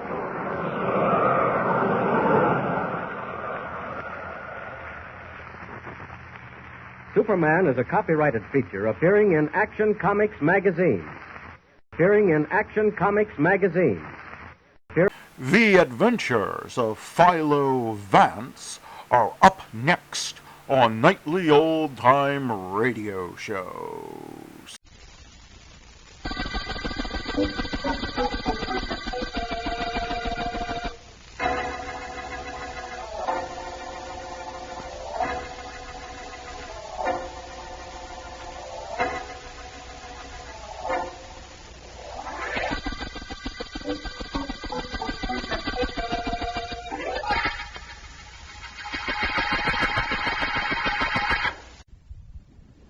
Out of it, Susie. You look like the last bar of the last rose of summer. I'm all right, Ella. You ready to go to work? Well, I will be as soon as I get finished putting on this makeup. Who invented makeup anyway? I got to put it on to go out in the street and then take it off and put new stuff on at the theater. Ella? Yeah? You think we're ever going to get any place in show business? Well, where do you want to get? You're in the front row of the chorus now, aren't you? So am I. If you got any further front, would be in the orchestra pit. That isn't what I mean. I mean, do you think we'll ever be able to get out of this little apartment and out of the chorus? I'm doing pretty good now with the talents I got. With you, it's different. You're young and cute. You ought to be in pictures, maybe. You really think so? I said ought to be, kid. Ought to be and going to be are two different things. Well, fix this face of mine as good as it'll ever be, I guess. Let's get up. Hey, what's that under the door? It looks like an envelope. I don't know why it should look like an envelope, except for one reason. That's because it is an envelope. I'll get it. One way to keep my girlish figure. Bending for envelopes, people slide under doors. Oh, here, it's addressed to you, Miss Susan Blake. Well, who could be? Find out the hard way. Open it and see.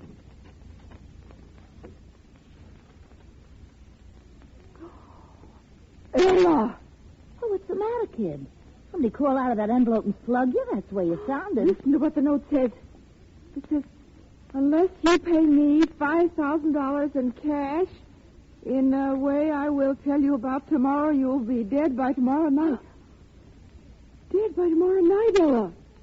Unless I pay somebody $5,000. 5,000 clams? We haven't got 500 pennies between us.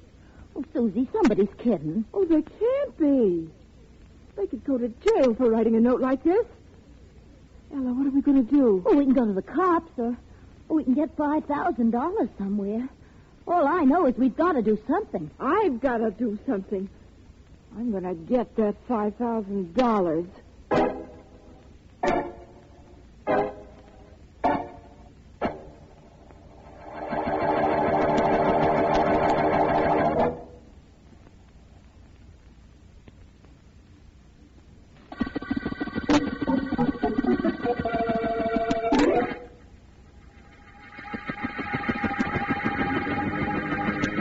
Mr. Vance, you've got to help me. You've helped so many other people. I'll be glad to do what I can, Miss Blake. This note was slipped under your door, and you have no idea who might be trying to get $5,000 from you. No, all I know is it can't be anybody who knows me at all. I haven't any money. All I have is my job in our musical show, the Tip Top Review. I understand. But I don't think I understand your reluctance to go to the police. You say you're afraid that the publicity might be detrimental to you. Seems to me that show business people relish publicity of this sort. Well, they like publicity, all right, but not this kind. If I had jewels stolen or something like that, it'd be different. But the possibility of a murder isn't good publicity. Maybe they wouldn't like it. I don't want to take a chance in their not liking it. You understand? Your idea is that I can help you, and if I can, there's no need of your going to the police. That's right. You're a private investigator, the best in the world. Vance, you've got to help me. Let me see that note again. Here.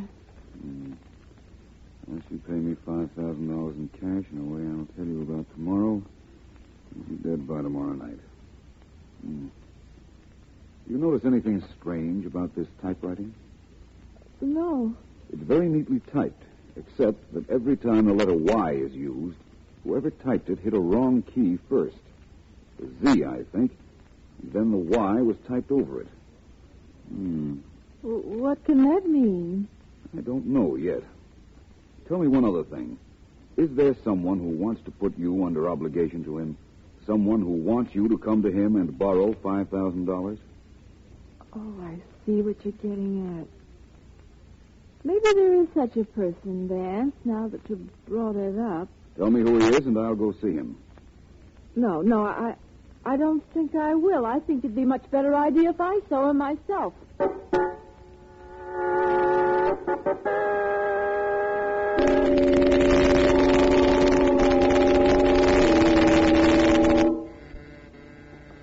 Hold it. I'm coming. Well, Susie, come on in. Thanks, John. You don't seem surprised that I'm here. I'm not. I just called your apartment, and your roommate told me she thought you might be coming to see me. Sit down, Susie. Can I get you something? No. Don, would you do something for me? Anything, Susie. I always told you I'd do anything for you if you'd only give me a chance. What's the gimme? I need $5,000. Who doesn't? What's the pitch? I need the money desperately, Don. I'll pay it back a little at a time, but I have to have it tonight. Well, we'll have to see what we can do about that. What's the angle? Well, I can't... Oh, don't go away, Susie. I'll get rid of whoever's on the phone. Yeah. That you, Don? Well, yeah, Frankie, only I can't... Listen, Don, this is it. There's a boat race tomorrow. The 4th. Then. I'll call you back. You can't reach me. Get down on it with everything. The 4th. Victory. Frankie, you're a fool. Call me back in 10 minutes. Now, Susie, where were we? You wanted to know why I needed the money. Now I want to know something. Yeah? What's the question? That phone call you just got. I think I know what it means. Oh, really? What's the proposition? You know what I want. $5,000. Mm-hmm. $5,000. Well, Susie, I've got a soft spot in my head for you. I always said I'd take care of you. And don't you worry. I will.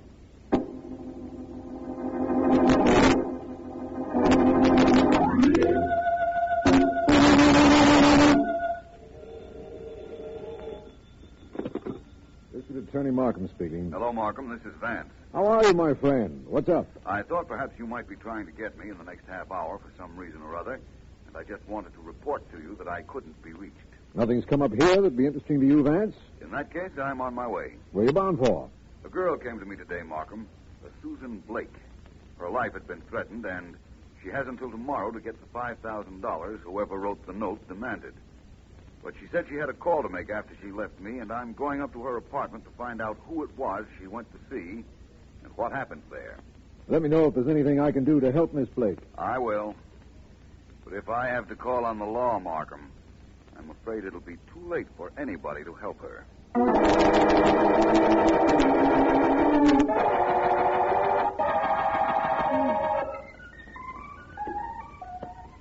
Hello up there. You paging me? In a way. My name is Philo Vance. And I'm looking for the apartment of a girl named Susan Blake. Mighty nice looking. I or my quest? Well, brother, let's face facts. You ain't bad. Well, thank you. Oh, it ain't me you have to thank. Send a fan letter to your mother, your father, and your tailor. I'm Ella Andrews, Susie's roommate. I'm just on my way up to the apartment. Can you make another flight of stairs? Under protest. Well, better make it under your own power. I haven't carried anybody up a flight of stairs since I quit my job as a volunteer fireman. I thought firemen only carried people down. Maybe that's why I got fired. I heard of you, Van. Susie told me she was going to see you, and I was glad she did. Because of that threatening note she got? Oh, because of a lot of things. Mostly a thing named Donald Graham who's got a yen for Susie a mile long. Graham? Big-time operator. What his racket is, I don't know. As long as I want to stay healthy, I don't care about finding out. He called here after Susie left this afternoon. I told him Susie was going to see him. Well, here we are. This, and don't you dare laugh, is home. I'll get my key. Seems to me that the door is open. Seems to me that what seems to you ain't wrong. Susie's probably home. Hey, Susie, you got company. Come on in, Van. Thank you. Oh, Susie's probably in the bedroom. I'll go look. There's a magazine lying over there if you want to read. It's a couple of months old, though. Really? Yeah, my boyfriend's a dentist. Be right out, Van. All right, Miss Andrews. Susie probably fell asleep waiting for me to... Miss Andrews, what is it? What's the matter? Look, it's Susie. It's Susie. Poor girl. Oh, I don't want to look. I don't want to look. You don't have to. You better come out here in the living room with me. Apparently, your roommate had a visitor before we got here, Miss Andrews. A visitor named Murder.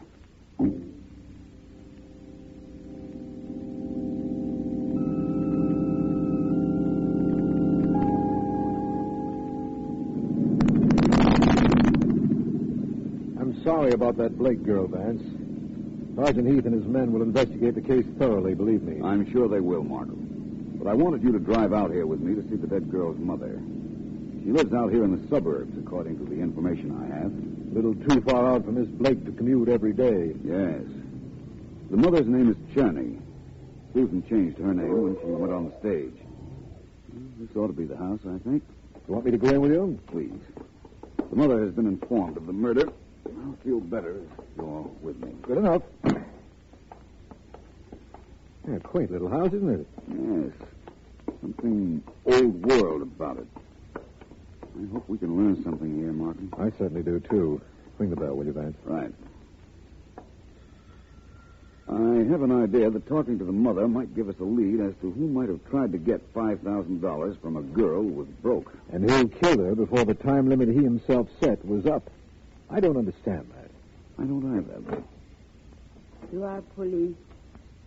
Come in. Thank you, Mrs. Cherney. This is Mr. Markham. My name is Vance. How do you do? Come in. What do you want with me? I'd like to look around the house, if you don't mind, Mrs. Cherney. I don't mind. I don't care. I don't care about anything anymore. We're trying to find the man who killed your daughter, Mrs. Cherney. You'll help us? Suppose you do find him. What good did that do Susan now? What do you want to know?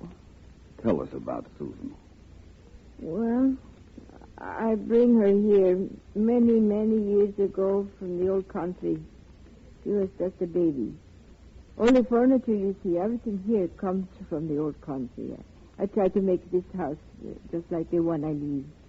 We understand that. Susan go to school, then to business college. I want her to be secretary. I was secretary in old country for branch office, the American company. We were not farm people. Please go on. Susan seemed to like practicing piano, dancing.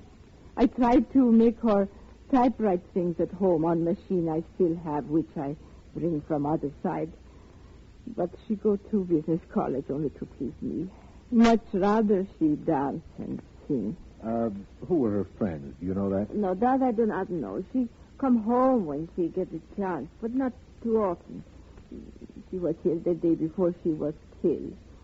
I have nothing else to tell you, except Susan was a good girl. I'm very sure of that, Mrs. Cherney. Thank you very much. You're leaving? Yes. You'll hear from us, though. Goodbye. Goodbye, Mrs. Cherney. If you think of anything I ought to know, Mrs. Cherney, please call me on the telephone. I'm in the book. Oh, yes, of course. Goodbye. Well, Vance, I guess that was a wasted visit. Why do you say that, my friend? Well, it's pretty apparent, isn't it? You found out absolutely nothing. What did you expect to find out, Markham? Well, I'd hoped to get a lead on whoever it was that wrote that threatening note to Miss Blake. Oh, that note. I know who wrote that note. You do? Mm-hmm. I don't even want to know how you know. Just tell me who it is so we can pick him up. It wouldn't do us any good, Markham. Not yet, that is. Knowing who wrote that note doesn't mean knowing who committed the murder.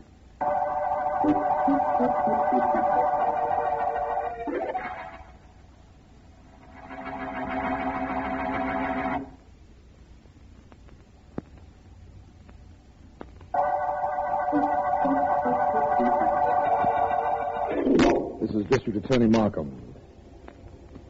The Tip-Top murder case began with the finding of the body of chorus girl Susan Blake after she had received a typewritten note threatening her with death unless she paid the writer $5,000. Philo Vance says he knows who wrote that note, but insists he is more interested in the identity of the murderer. And right now, he's decided to go over to the Tip-Top Review, the musical show which employed Miss Blake and her roommate, Ella Andrews. He should be there about now on account of the number. Now, look, you kids. This show's been running for 6 months, and just because we got a new girl to break in, you're all rehearsing like you got lead in your feet. Now, this is a step you've been missing. Watch me, will you? Okay, Harry.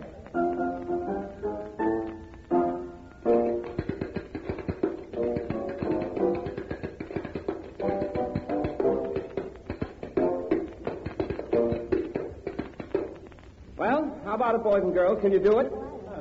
Now we'll see. Take it from the top. Hit it, Harry.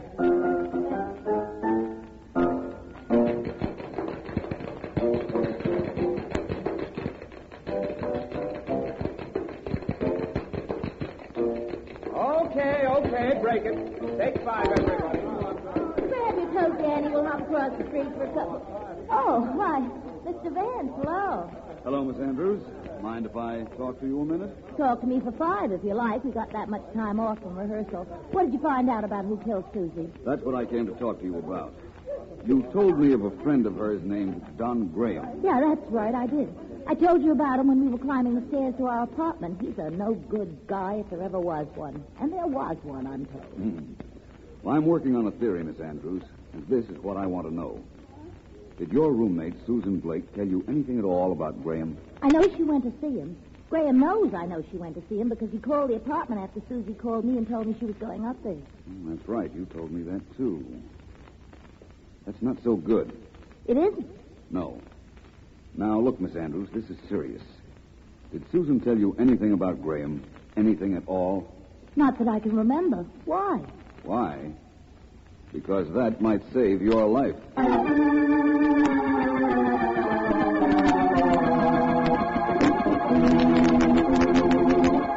I've got all the money I could raise on that horse victory in the 4th today, Frankie. You know that. Sure, Don. Like I told you, it's a boat race. Every horse in the 4th is owned by one guy under different names. Mm-hmm. Guy's waiting 2 years to pull a thing like this, and only 3 people know it. Him, me, and you. Good. That means the price on the horse victory will stay up. Not too many people will be betting on him. You know why I tried to stop you from telling me about the race on the phone yesterday? I know now. Because that dame Susie was here, that's why. She was here and she heard you. She figured out what you were saying, and I think she did. She'd spread the story that the horse race was fixed all over town. Sure, I know. And the price would go down, and some wrong guy had to hear about the fix and spoil the whole thing. Frankie, I stand to make over $100,000 on that race. That's too much to risk on a dame's yapping. What's the answer? The answer is I shut up the dame like you told me to. I'll tell you something, Don. It wasn't a bad job. Anybody home? Hey, quiet the dame busting in. Oh, what do you want here? You know who I am? No, and that's all right with me. What's the pitch? I'm Ella Andrews. I was Susie Blake's roommate. So? So which one of you is Don Graham? I am. Look, Mr. Graham, you gotta believe me. Susie never told me a thing before she was killed. I never saw her from the time she left the apartment till the time I found her dead. You gotta believe that. What is all this, Don? Who knows? What's the gimmick, Ella? Why come here to tell me this? Well, I wanted you to know. You've got to know, and you've got to believe me. She never said a word to me. Tell me you believe me. Please tell me. All right, cutie. If it'll make you happy, I believe it. Now get going. Okay, I had to be sure you knew that. Only remember it, will you? Yeah. How do you figure that one, Don? Very simple, Frankie. The gal knows something. About the race? What else? I see. The Blake gal tipped this one out, huh? Only she's scared and wants to make out like she don't know nothing. That's right. Frankie, I think maybe you ought to go visit this young lady.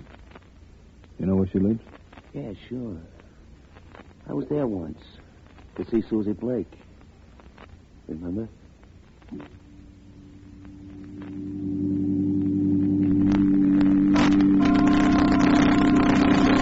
Vance, listen to me. See if this isn't your theory, too.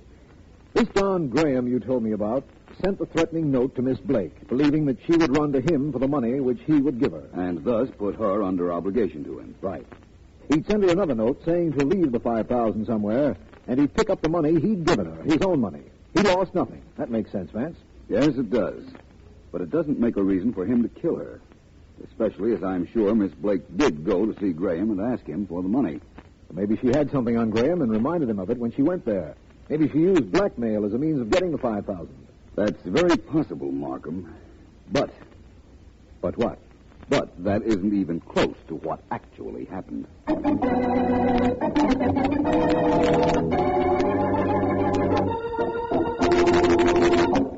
Don't bother, Mrs. Williams. I've got my key. I thought I mislaid it.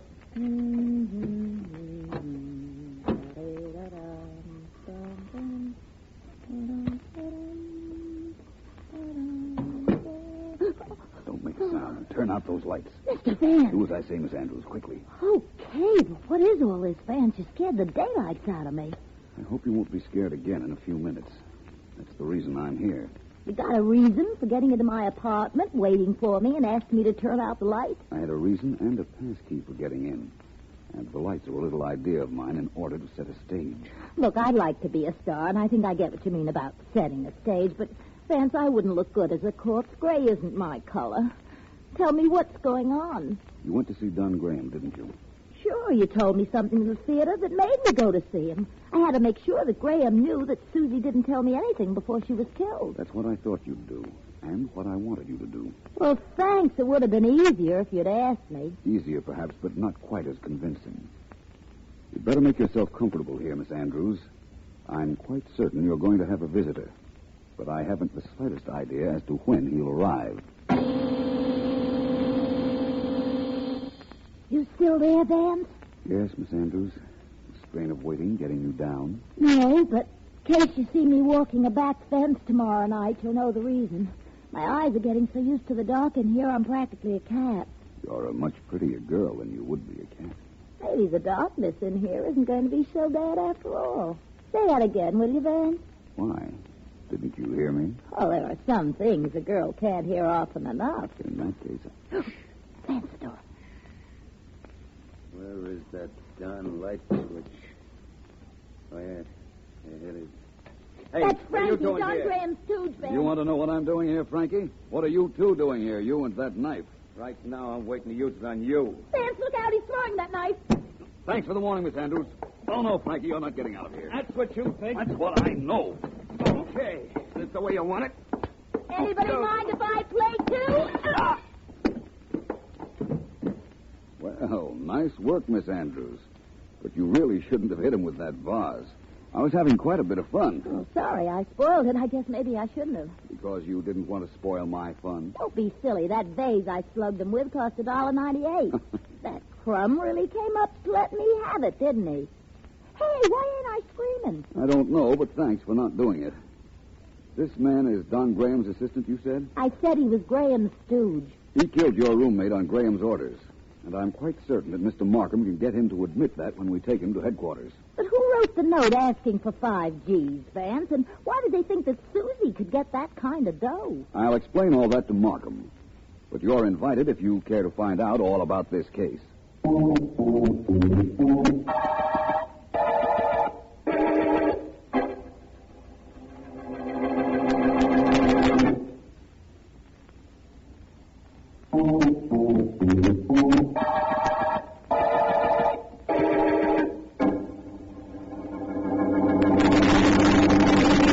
Markham, Frankie squealed on Don Graham, and you have both of them in custody, so I'll answer all questions from you and Miss Andrews now. I got a question. What are you doing later? I'll answer that later, Miss Andrews. Well, Markham? Who wrote the typewritten note that asked for $5,000, Vance? Miss Blake wrote that note herself. What? That's right. Markham, do you remember the typewriter at the home of Miss Blake's mother? No. I know she mentioned she had a typewriter she brought over from her native country, but I didn't see it. I didn't either, but I didn't have to. All I had to know was it was a foreign typewriter with English letters. Remember, Miss Blake's mother said she worked for an American company? Yes. Anyhow, I knew that was the one used to write the note. How did you know that? The note was typed perfectly, except where the letter Y was used. And then, apparently, the typist had hit the letter Z first. A touch typist, such as her mother told us Miss Blake was, wouldn't look at the keys. She'd assume every typewriter had what is known as a standard keyboard. And a foreign machine doesn't have that? Well, it's standard except for one change. The Z and Y keys are transposed on a foreign typewriter. Because the letter Z is used more in foreign words. I get it now, Vance. Miss Blake, schooled on an American machine, would strike the wrong letter if she weren't looking at the keys. She wrote the threatening letter to herself when she was home the day before her death. Exactly. Now, as to why she wrote the letter. She wanted to take it to Don Graham and ask him for the $5,000. She wanted to use that money for clothes or for a trip to try to get into the movies or something like that. You've got it, Vance. She was movie mad, that gal. That's what I suspected. Anyhow, she came to me to make the note seem even more authentic. Then she went to Don Graham's for the money. But unfortunately, she overheard something up there that Graham didn't want made public. We have that in his confession, of course. Well, I want to thank you, Vance, for your help. Things certainly started moving when you got in the middle of this situation. All I care about is that we wound up successful at the end of the Tip-Top murder case.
And now you will hear the rest of the story with Paul Harvey up next.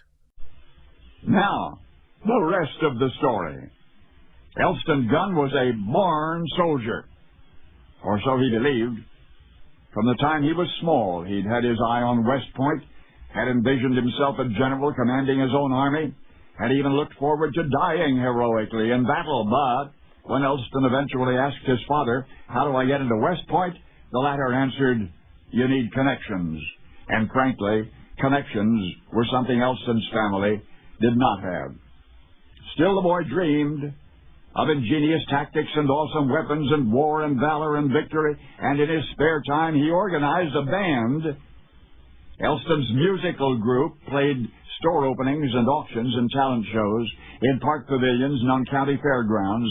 The engagements barely covered expenses, sometimes not even that.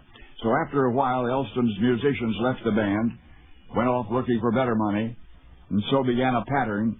Elston would put a new band together. His musicians would become frustrated with the low pay or no pay, and they'd break up, and Elston would have to organize another band. But somewhere in that cycle of failure, everything changed. Elston and his latest group were performing in the Veterans Memorial Building downtown, where all of the big events, such as livestock shows and hockey games and circuses and revivals, took place. Elston and company were providing background music in the lobby for that particular evening's extravaganza. Professional wrestling sensation Gorgeous George, the superstar, had brought his entire troupe of exotic wrestlers with him, but it was flamboyant Gorgeous George himself who drew the crowds. Anyway, Elston's bands playing amid the throng, their music mostly drowned out by the cacophony of animated conversations, when suddenly the lobby doors burst open, and in strode Gorgeous George, followed by his colorful entourage of valets and costumed ladies strewing rose petals in his path. Elston was amazed at how much he himself was impressed. To him, the wrestler hero with the long blonde curls and the golden cape seemed like 40 men, like a roaring storm, and as he walked past the makeshift platform on which Elston's group was playing, the great and Gorgeous George did something at once small yet monumental. The wrestler glanced toward the sound of the music, and he winked at Elston. He winked at Elston, and without breaking stride, he said, quote, "You're making it come alive." Clearly meaning the drama of the moment. You're making it come alive. Well, it may sound strange, but that was all the encouragement Elston would need for years to come. Elston forgot about the Army, thereafter put all of his effort into making it come alive through his music, and the massive drama that he would one day create in a company we remember as the 1960s. Because once upon the mid-1950s, in the northern mining town of Hibbing, Minnesota, there lived a boy named Robert Zimmerman, who called himself Elston Gunn, who at first yearned for West Point, but fueled by a validating nod from a wrestler in a gold cape, went on to write and sing the theme songs of his generation, under another adopted name, of course. But that's a name the whole world knows, Bob Dylan. Only now you know the rest of the story.